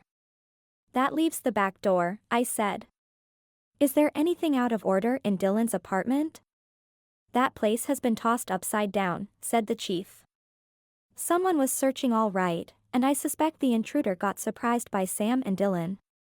Now, about those pictures, Ms. Dahl? Right. I tiptoed around the bloody photos and into Studio 1 to grab a camera. Hustling back into the room, I snapped the crime scene the best I could and handed over a copy to the chief. I'm guessing you kept a copy, the chief said with a knowing look. Do me a favor, young lady, and let the police handle this. Too many people have already gotten hurt. With that, he strode out of the building, leaving me to lock up. The cleanup would have to wait since I was eager to get back to the hospital. Fortunately, Luther offered to drive us all over, but Jessie declined. No thanks. Hospitals give me the creeps. I'll walk over to the inn. Keep me informed about my dear cousin. Ta-ta, she said and walked off. Some cousin. Luther grunted. I watched Jessie's retreating figure, astounded at her lack of concern, but figuring it was just par for the course with her. From the few encounters I had with her, Jessie cared for herself more than anyone else. Luther drove us to the hospital, and we all huddled in the waiting room, pacing back and forth until Zach peeked his handsome head out. Hey. I had been hovering by the door leading to the and whirled around. Is she awake? I whispered as Zach ushered me quickly past the door and into a private office that appeared to be a closet/water room. The door closed with a quiet click which left us scrunched together like sardines. The smell of Clorox and paper filled the air and stung my sinuses. Sam said he and Dylan arrived at the studio to check on an alarm alert, Zach whispered, stealing glances over my shoulder at the sliver of a window. They heard a loud bang a couple of minutes later from overhead. Dylan sent Sam upstairs, and when he returned, she was on the floor with her head bashed in. That's what the chief said, but something doesn't add up. Luther nor Gloria saw anyone leaving the front of the building, so it means the attacker left through the back door. Who had the time to set off the studio alarm, search Dylan's apartment, come down and hurt Dylan without being noticed by Sam, and then leave out the back? The proximity to Zach knocked me off my game a bit as the heady scent of lavender filled the teeny room, no bigger than an oversized water closet. Better than Clorox. Wait a minute, Zach said. Sam said Dylan had texted him. He said it was a weird message. Where's her cell now? No idea. The chief didn't find one at the studio, and Sam doesn't have it. Strange. The crime scene remained vivid in my mind, and as I riffled through my memory banks of photos I shot, not one was of a phone. Although perhaps it had slid underneath her desk or one of the others. Hey, since she's not able to speak with us, why don't we head back to the studio? Chapter 28. The yellow police tape crisscrossed the front door, but there wasn't any along the back. We parked by Dylan's car and approached the back entrance. Huh. I remarked. There's no sign of forced entry. Someone either has a key or Dylan let them in. From what I've gathered, only Sam and Dylan were at the studio, and they didn't let anyone in, Zach responded. So did Dylan? I glanced up at him and hoped the answer would pop out of thin air. When it didn't, we entered and made our way to the crime scene. The photos lay scattered, and the blood had congealed in the hour we'd been away. My tummy whirled at the sight, and hot bile shot up the back of my throat. I swallowed it down. Dylan needed me to focus. I clenched my jaw and bent down in front of my desk where the floor was free from blood and peeked underneath. There was a clear view of the floor under both Dylan's and my desks. No phone. Drat it all. When I stood up, a faint clicking sound caught my attention. Zach hadn't noticed it since he'd walked to the front door, checking it for forced entry, I assumed. The sound came from Dylan's desk, so I tiptoed over the debris and craned around her desk, noticing the top right drawer slightly ajar. That was funny. Why hadn't I noticed that before? When I pulled it open, my breath caught in my throat. A tape recorder? I grabbed it before thinking and yelled to Zach. I've got something! Zach jogged back and eyed the recorder in my hand. Why did you touch it? I wasn't thinking, all right. Okay, but why are you holding a recorder? Where did you find it? Inside Dylan's desk drawer, I replied. When I stood up from looking under the desks, I overheard a click. Voila. Have you listened to it? No. I harumphed. What are you waiting for? I don't know. Maybe for you to tell me what to do, being the detective and all. Zach's forehead pinched into a tight frown. Okay. I said, and rewound the recording. When I pressed play, we heard a few movements and then. But why? You were his favorite. It was Dylan. Who was she talking to? After that there was a scuffle and then a few grunts followed by a scream. We heard a thud that I imagined was Dylan's body hitting the floor. Hard rubber soles striking the studio floor faded, and that's when I shut it off. Oh my gosh! I said. Dylan knew her attacker. Sounds like it. Zach had extracted a set of gloves along with an evidence bag and dropped the recorder into it. The chief will want to listen to this. Absolutely. I followed him out of the studio and locked up behind us.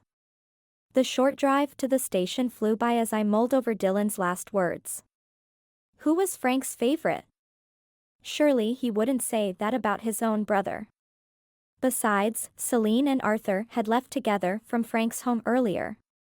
They had a lot to discuss, and I for one didn't think they had anything to do with Dylan's attempted murder or Frank's. But if not them, then who? That left Cameron, Baxter, Morgan, and Jesse. Since Morgan's whereabouts were unknown, he remained high on my list, but I'd almost excluded Baxter. He had been placed under house arrest, and if he'd been anywhere near the studio, the cops would have arrested him. Since Zach hadn't gotten an alert, I suspected Baxter was in the clear. And what about Cameron? Dylan said Frank and he were thicker than thieves, but every fiber of my being didn't want to believe Cameron could have killed Frank.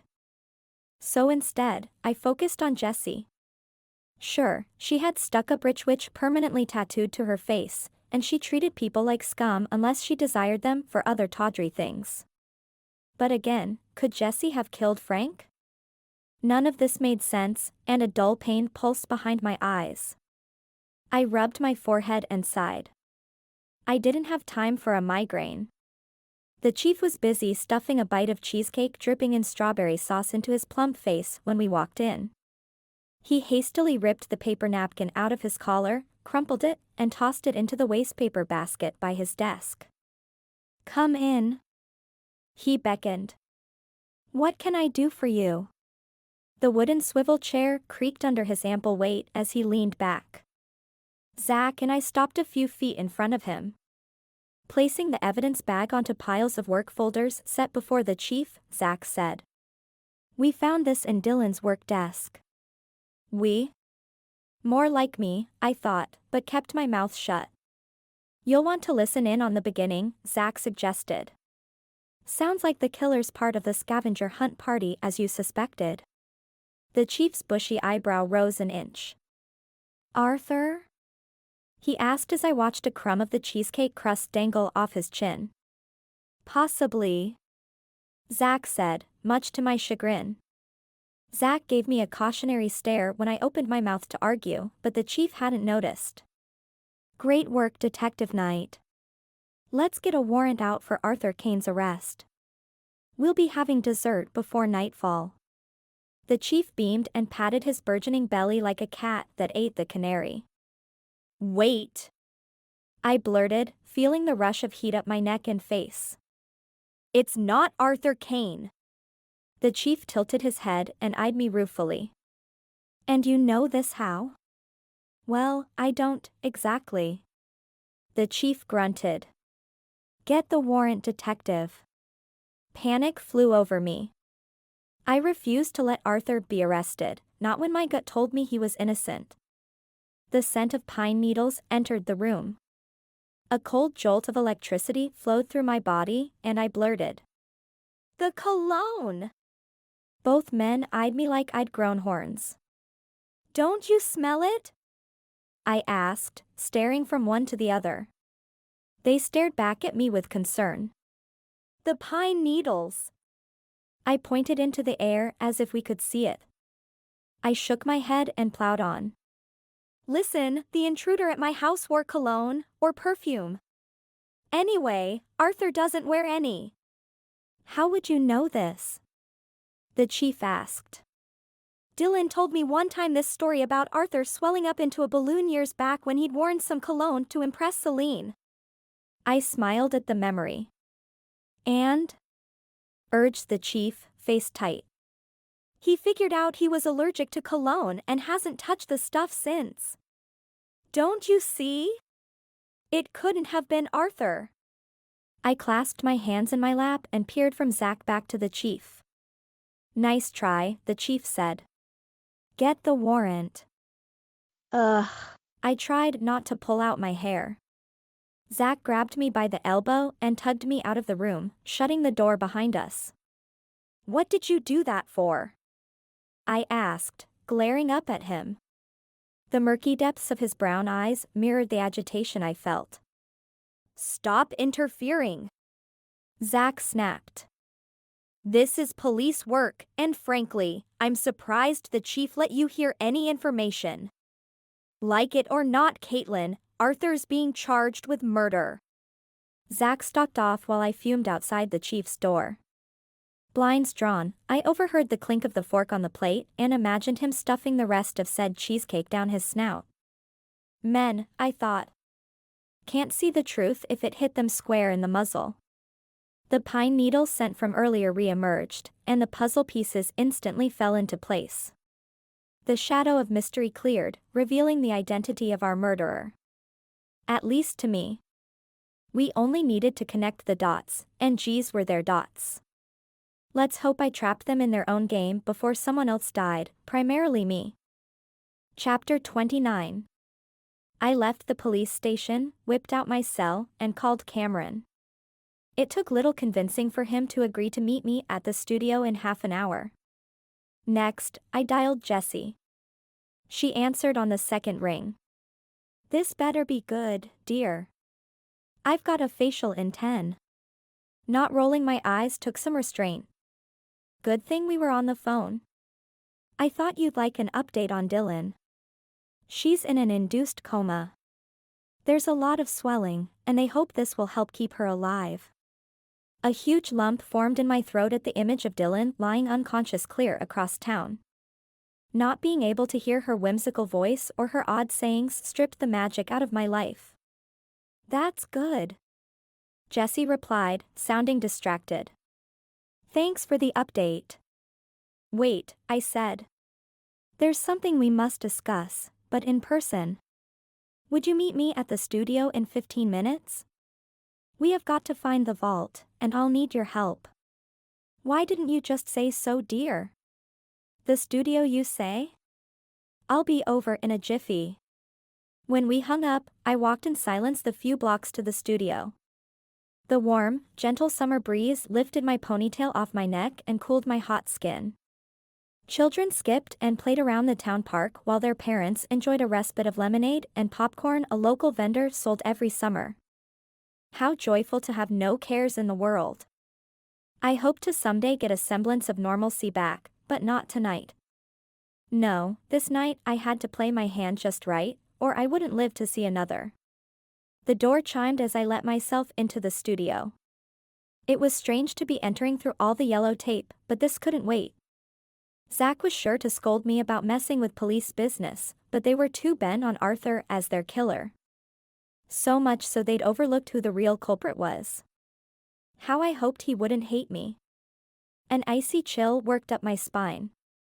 For a second, the sudden interest in what he thought of me tripped me up. A taken man, Zach was distant, proficient, and lacked the overall knowledge of women, or so it seemed to me. On the other hand, he protected Silverthorne and went out of his way to keep me safe, which scored mega bonus points in my book. Not that I was counting. Plus, he attracted pretty much all the ladies' attention, married or not. Yep, he ain't half bad, or so my paternal grandmother would say.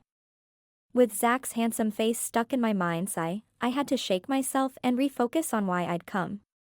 I flipped the light switch, and the hum of the overhead lights broke the silence. The foul stench of the day-old blood smacked me full in the face when I rounded the reception desk. A fly buzzed above some papers on Dylan's desk, which was no wonder considering all the officers in and out today. I strode past the gelatinous crimson pools on the floor and into Studio 1, where we'd taken the last senior photos prior to the fire and Frank's murder. Oh, Frank. What I wouldn't give for him to be alive and well. Why was money such a harbinger for greed and death? The bell on the front door chimed, and I steeled myself for what was to come. I picked up the wooden stool, placing it back into the far right corner of the room next to the closet where we kept all the other trinkets to entice little children. Everything from dolls and tiaras to baseball mitts and balls sat on the shelves. "There you are," Jessie said as she sauntered in, hips swinging with each step. Practiced, I'm sure. Over the years, she'd lived a privileged life of tea and crumpets at noon in swanky hotels, not to mention the hot stone massages she'd likely indulged in. They were all the rage. Not a single wrinkle marred her face, which was remarkable considering her age of, golly, I hadn't a clue, but she wasn't any younger than 70. "Why are we back here? Didn't you want to solve the clues?" she asked, taking off her pink silk scarf and placing it on the rolling desk that we set our computer on to review shots. "Oh, I've already solved them." Her coal-black pupils dilated in surprise, I noted. It wasn't completely obvious to the untrained eye, but my father had taught me well. Since I was a young child, he'd made me learn all things science, and it included anatomy and physiology. "The pupils hold a person's truth," he'd say. Jessie put her hands on her tiny hips. "Then tell me. Where's the vault?" She licked her lips and the tap, tap, Tap of her Jimmy Choo heel echoed off the tiled floor. It's a funny story really, I said, but continued to clean up the room, not daring a peek for fear my confidence would falter. I pulled the backdrop, and heard the zing of the white background roll up and then pop when it disappeared in its metal casing. The air nearly left my lungs when a red circle of blood appeared under where the background had once been. Frank's blood. I heard the click-clack of Jessie's designer shoes close in behind me. "What's wrong?" she asked. She followed my stare, her hawk-like stare locked onto the red spot on the floor. "Poor Frank," she said, her voice wavering. Instinctively, I looked over. Tears brimmed her lashes as she touched the pads of her manicured fingers at the corners of her eyes. That was the most emotion I'd seen out of her, which struck me as odd considering her niece lay unconscious in the hospital.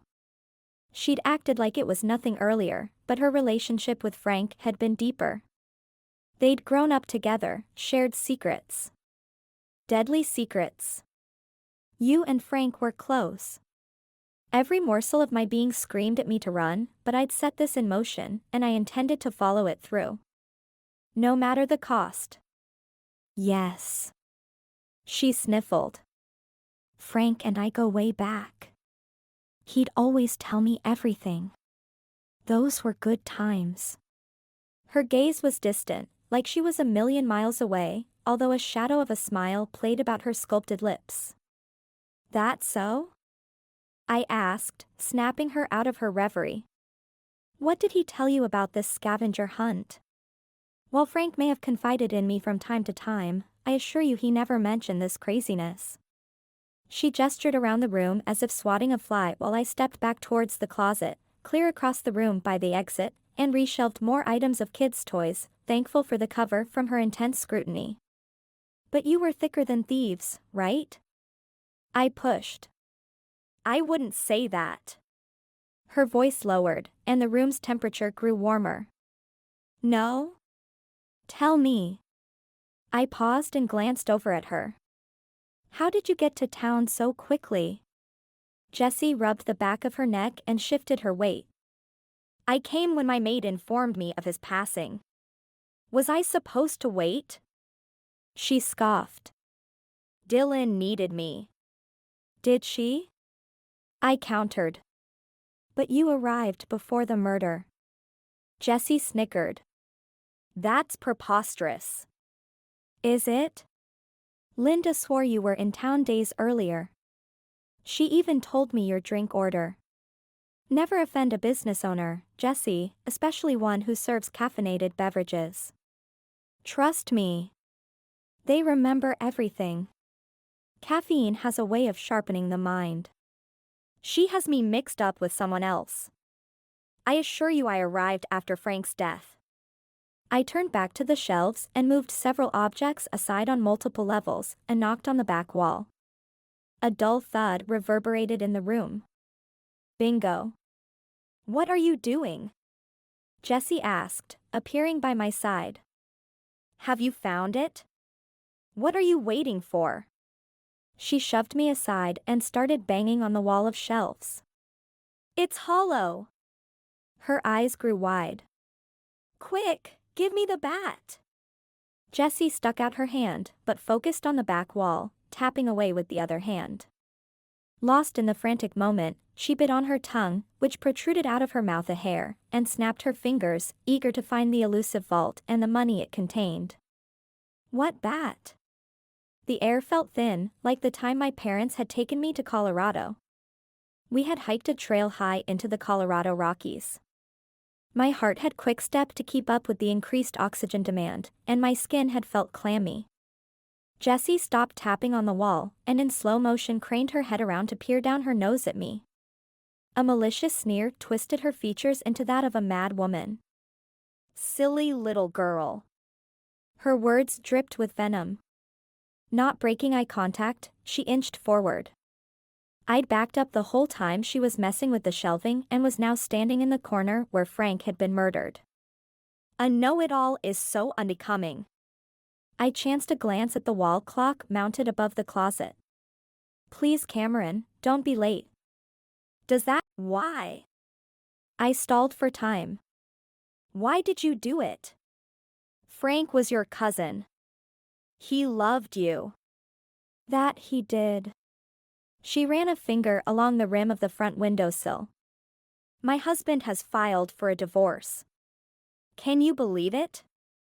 She snorted. After everything I've done for that man, he tosses me like trash to the curb the second Lydia walks in. 30 years old and filled out in all the right places. How was I to compete? Thanks to the prenup, I'd get nothing in the divorce. That little tramp stole my life. A single tear dripped down her cheek and then fell to the floor, but the murderous glower remained. But why kill Frank?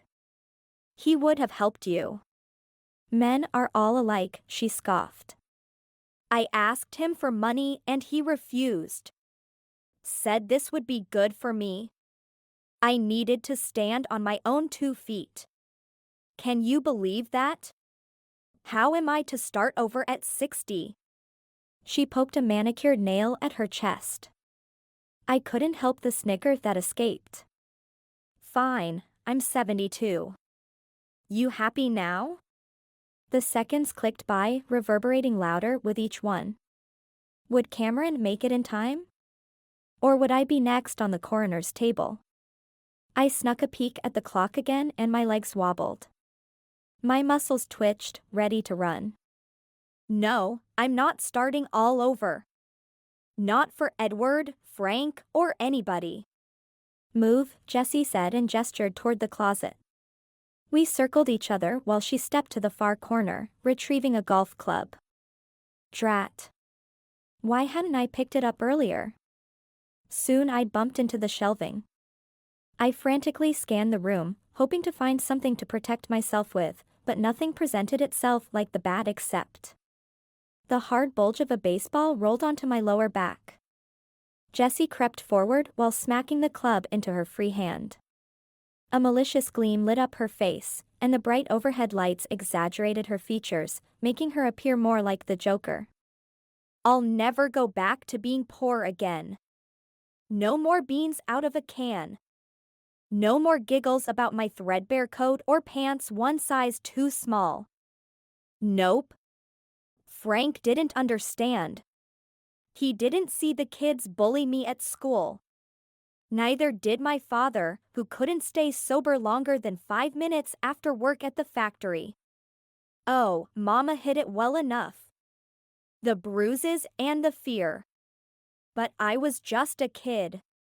She sneered, tears glistening her rage-filled eyes.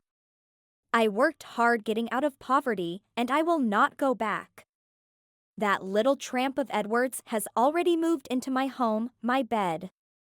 What was I to do, huh? I went to Frank because he was the only friend I had left, and even he failed me. He kept saying I'd be fine. You know what? That jerk even patted me on the shoulder and hugged me. Good grief. What an idiot I was to think he'd help. He said he'd take me to Pop's, like that would solve all my problems. A dinner at Pop's. Oh, I didn't come here that night to kill him, but I'd had one patronizing man too many in my life. She cried.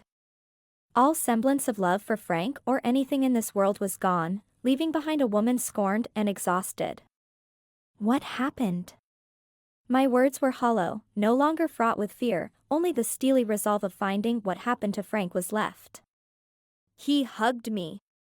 Her face was awash with remembrance. And then he stepped forward to the door, she said with a glassy-eyed stare. It was almost as if she was back to that night, witnessing it again, but this time as a spectator. I begged him to listen, to understand my plight. He only shook his head and said a good meal at Pop's would fix it. I don't know what came over me. When I walked forward, I knocked into the bat, and it fell with a crash on the floor. Frank spun around and looked at me and then the bat. Before I realized it, I'd grabbed it and ran across the room. Transported back to the present, Jessie returned her hollow stare upon me. I wanted to scare him. That's all. But when I swung, no words were needed. It doesn't matter now. You'll open that wall, find the vault, and you'll give me that money. And if I don't? I said. The wicked sneer returned. Then say hello to Frank for me. And don't worry about Dylan. I'll make certain a cocktail of drugs will enter those IVs they've got hooked up to her. No one will find out. Except me, a voice boomed. Jessie's wild eyes swung over to the door. Sensing Cameron was the bigger threat, she screamed and ran forward, golf club raised high above her head. I fumbled for the baseball and aimed for her head. The ball missed, smashing into the wall with a loud thud. Cameron seized the club mid-swing and shoved hard. Jessie stumbled backwards, but like a cat, she landed on her feet. It's over! Cameron yelled. Stop right where you are, Jessie sneered, brandishing a gun from her waistband. Stunned, I held my hands up in the air in surrender and Cameron did the same. You can shoot, said Cameron. But you'll only have time to get a few shots off before I tackle you. What? I blurted. Cameron, she's got a gun. Listen, there will be no shooting tonight, I said to Jessie and spread my hands wide, pleading, fumbling for a plan that wouldn't form. Jessie's finger twitched over the trigger. She kept adjusting her grip and swung the gun between Cameron and me. Finally, a true gentleman, Jessie chuckled. Looks like I've been sweet-talking the wrong men in town, Cameron. No matter. I will shoot you, and this harebrained scheme you've got of saving Miss Goody Two-Shoes over there will fail. Looks like there'll be 3 bodies the handsome detective will brood over tonight. Such a shame I won't be able to witness it. That man is truly a walking, talking piece of eye candy. Jessie looked down her nose at me and smirked. Say Goodbye. She pulled the trigger. No! I screamed, but the bang rang out and Cameron crumpled to the floor. I sprinted the few steps between Jessie and me and launched myself forward, tackling her mid-waist. We toppled to the ground, a bundle of arms and legs. The crack of the gun on the tiled floor jarred it from her grip, and it slid clear across the room. I scrambled to my knees and over towards it. It landed beside Cameron's still hand where he lay face down on the floor. When my fingers touched the gun's hilt, a scent of lavender smacked me full force in the face. Behind you, I heard whispered in my ear. I spun in time to see Jessie hovering above me, her scarf pulled taut between both her hands. Too slow. She wrapped the scarf around my neck and squeezed hard. Hands flailing at the scarf around my neck cutting off my oxygen, I sputtered for air. Black spots floated before my eyes. Caitlin, use your head! I slammed my forehead into Jessie's nose. Although aiming for her forehead, it did the trick. The scarf loosened, and I fell back gasping for air. You little witch! Jessie screamed, grasping at her nose and wadding up her jacket to stop the blood flow. It's over. I snapped and tossed the scarf aside. I wrapped my fingers around the gun's handle, aimed it at Jessie's abdomen with one hand, and with the other I pulled out my cell phone. After dialing 911, I placed the phone onto the floor, keeping the gun leveled at her. Without taking my eyes off her, I fumbled around, checking Cameron's neck for a pulse. A strong beat pulsed beneath my fingertips. No more death tonight. Thank heavens, I thought inside. Jessie, hands in the air, I demanded. Don't move. The police will arrive soon. Can't say I'm thrilled, but at least I'll get another glimpse of that hunky detective of yours. She smirked. Somehow I don't think Detective Knight is attracted to murderers. No? She threw her head back and laughed. Retract the clause, Miss Goody Two-Shoes. He's all yours. Then again, if you're aiming to entice him your way, perhaps fix your hair and dress up for a change. Chapter 30.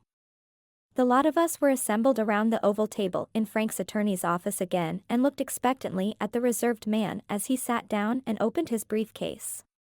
Not a sound was uttered. A week out from the attack on my life and Cameron's, we reconvened to find out how much money existed inside Frank's vault. The attorney cleared his throat, licked his index finger, and opened a sealed 8x10 manila envelope. Thank you all for coming. As you know, thanks to the efforts of Ms. Dahl here, the vault was found a week ago prior to the deadline.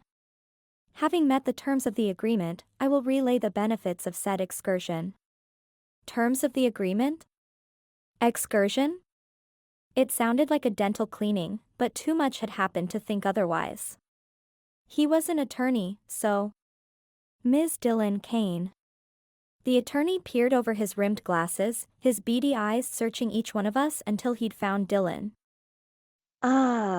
Yes, there you are. Ms. Caine, your father has awarded you the house and vehicle as previously disclosed, which you may keep or sell with no ramifications or legal considerations.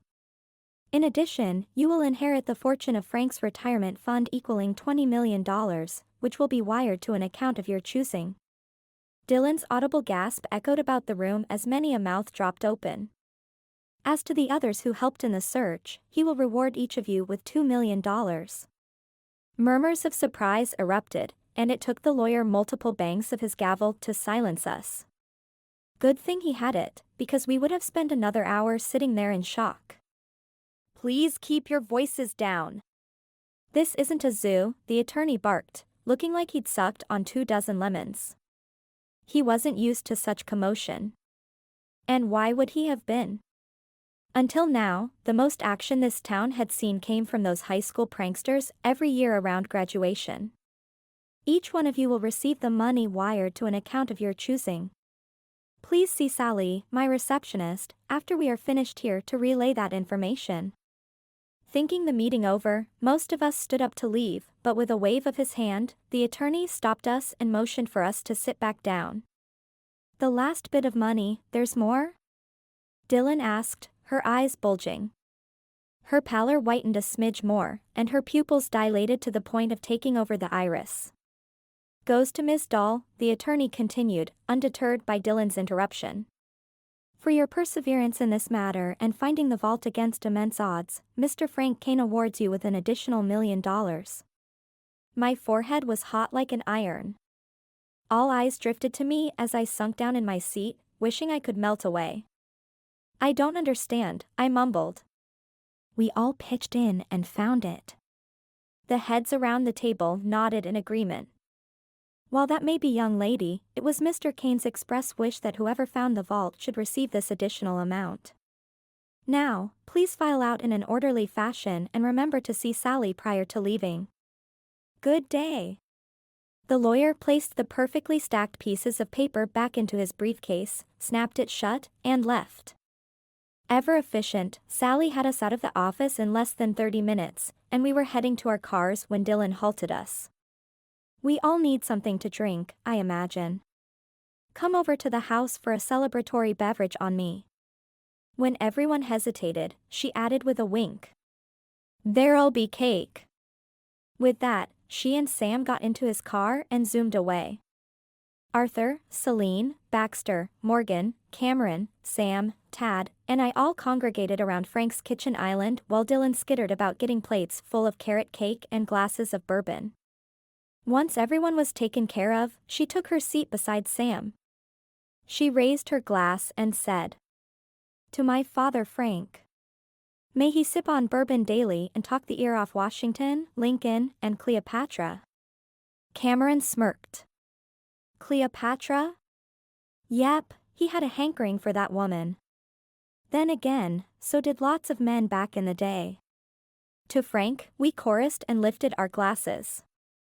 The burn of bourbon scorched my throat and burned my belly. A virgin to it, I took a shine to the stuff. All of us scarfed down the cake and then turned our attention to the elephant in the room. All right, Caitlin. Spill it, Dylan said as she sipped on her glass. Sam draped an arm over her shoulder and absent-mindedly rubbed it. The two looked more like a married couple every day. How did you figure out Jesse was the killer? And how did you discover the vault? Cameron, who sat to my left, asked. The first question's the easiest, I said. Do you remember the first time we visited the lawyer's office? Linda greeted Jessie like she'd seen her before. Of course, Jessie denied it, but it stuck with me. So much so I asked Linda about it. She told me Jessie had ordered a drink a day before Frank's murder. Plus, she recognized Jessie's perfume. She said it was very distinct. Her perfume gave it away? Baxter chewed another forkful of carrot cake. How? She wore perfume only the one time I remember at the attorney's office, and it wouldn't have mattered, except I smelled the same scent the night of the break-in at my house, I replied. You mean when someone knocked you out with gas? Asked Morgan. The very one. Zach and I were talking in my living room when I noticed the scent, and seeing as how none of his workers wear any, it stood to reason the intruder must have.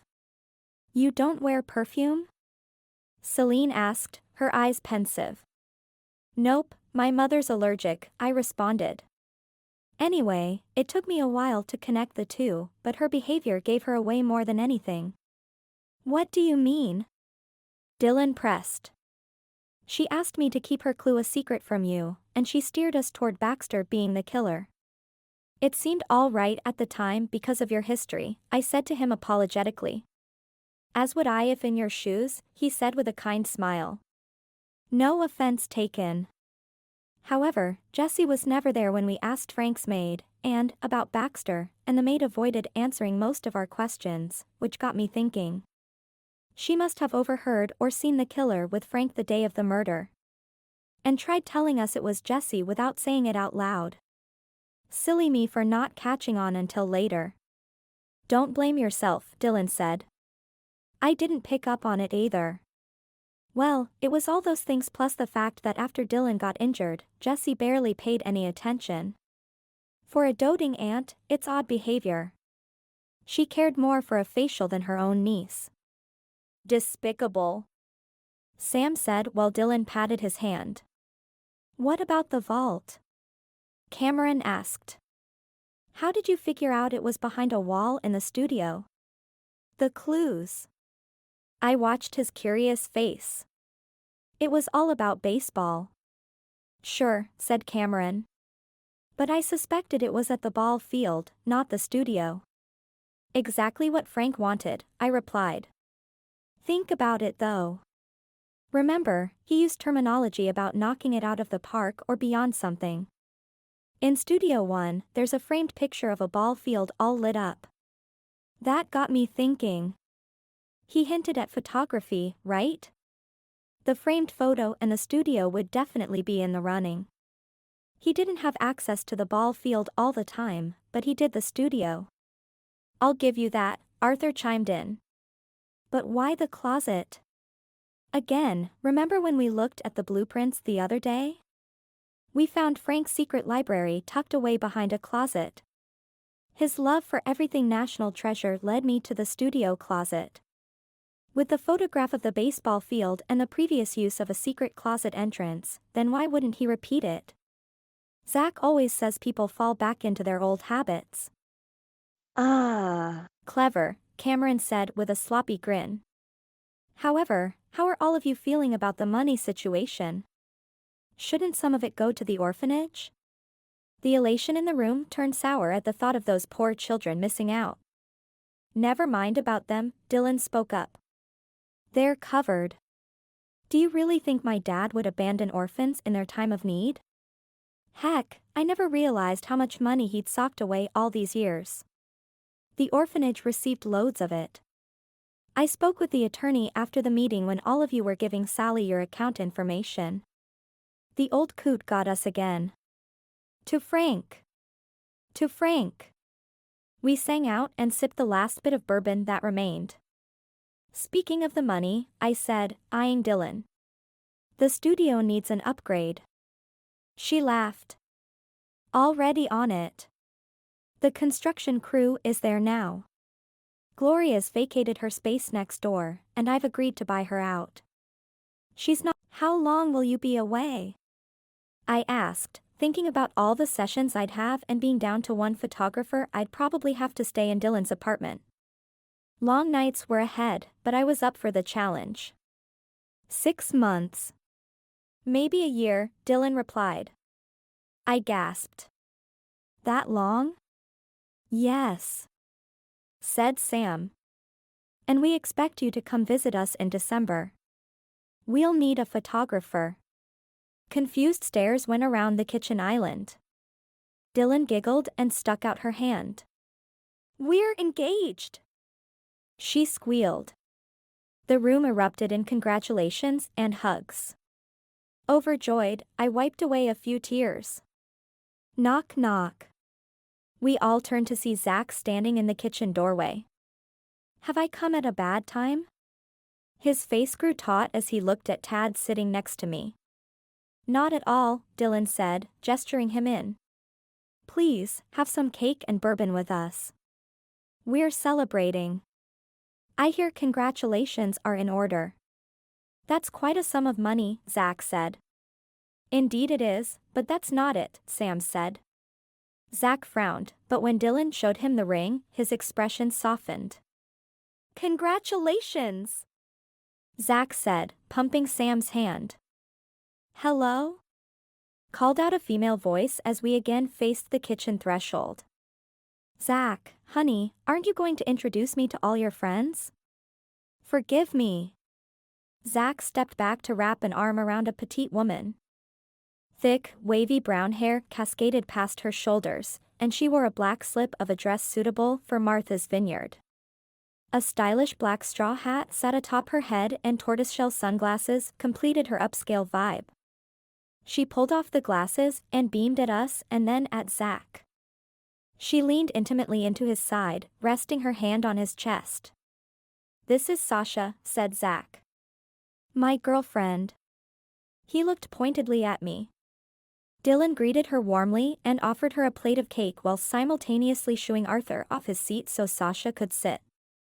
I ogled the pair as Zach sat stiffly beside Sasha while she rattled on in conversation with Dylan like they'd been lifelong friends.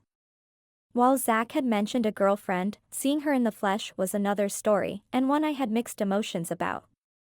Cameron elbowed me in the ribs. Hey, your jealousy's showing.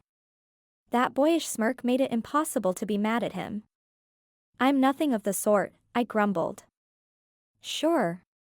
Keep telling yourself that. Remember the one who took a bullet for you, Cameron chuckled. I'll never live that down, will I? Nope, on the contrary, you owe me one. That I do. How's the wound? It'll be better than new in a few weeks. He gingerly patted his abdomen. While the bullet missed major organs and arteries, he'd still been shot, and I felt awful about drawing him into all this mess. Don't beat yourself up, he said, reading my mind. I'm happy to get shot if it spared you. That brought a tear to my eye. Plus, you're now obligated to read my book. And you owe me dinner. Agreed. And this wound here, he pointed to his abdomen. Will go a long way with the ladies back home. I snorted, thinking about all those women. Pity wasn't even the word. I hope they loved history or else they'd be asleep before the appetizers. Sure thing, Casanova. Tad leaned over, his breath hot on my ear. And you owe me a dinner in Nashville when you come. This time maybe with less murder and mayhem. Deal. Though I can stay longer if you would like. We fit well together, and if you want to rankle some feathers, I would be happy to stay. Thoughts of my mother sprang to mind. Isn't my mom flying home with you? If you stay, then she'll probably never leave. She's too much of a nosy Rosie, especially when it comes to my love life. I am not talking about your mother. I frowned, following his stare over to Zach, who sat rigid in his seat, eyes glued to Tad. Zach has a girlfriend, Tad. He wants nothing to do with me. I chuckled. Not from where I'm sitting. Believe what you want, but that man has a hankering for you. Tad sipped on his drink while I digested his words.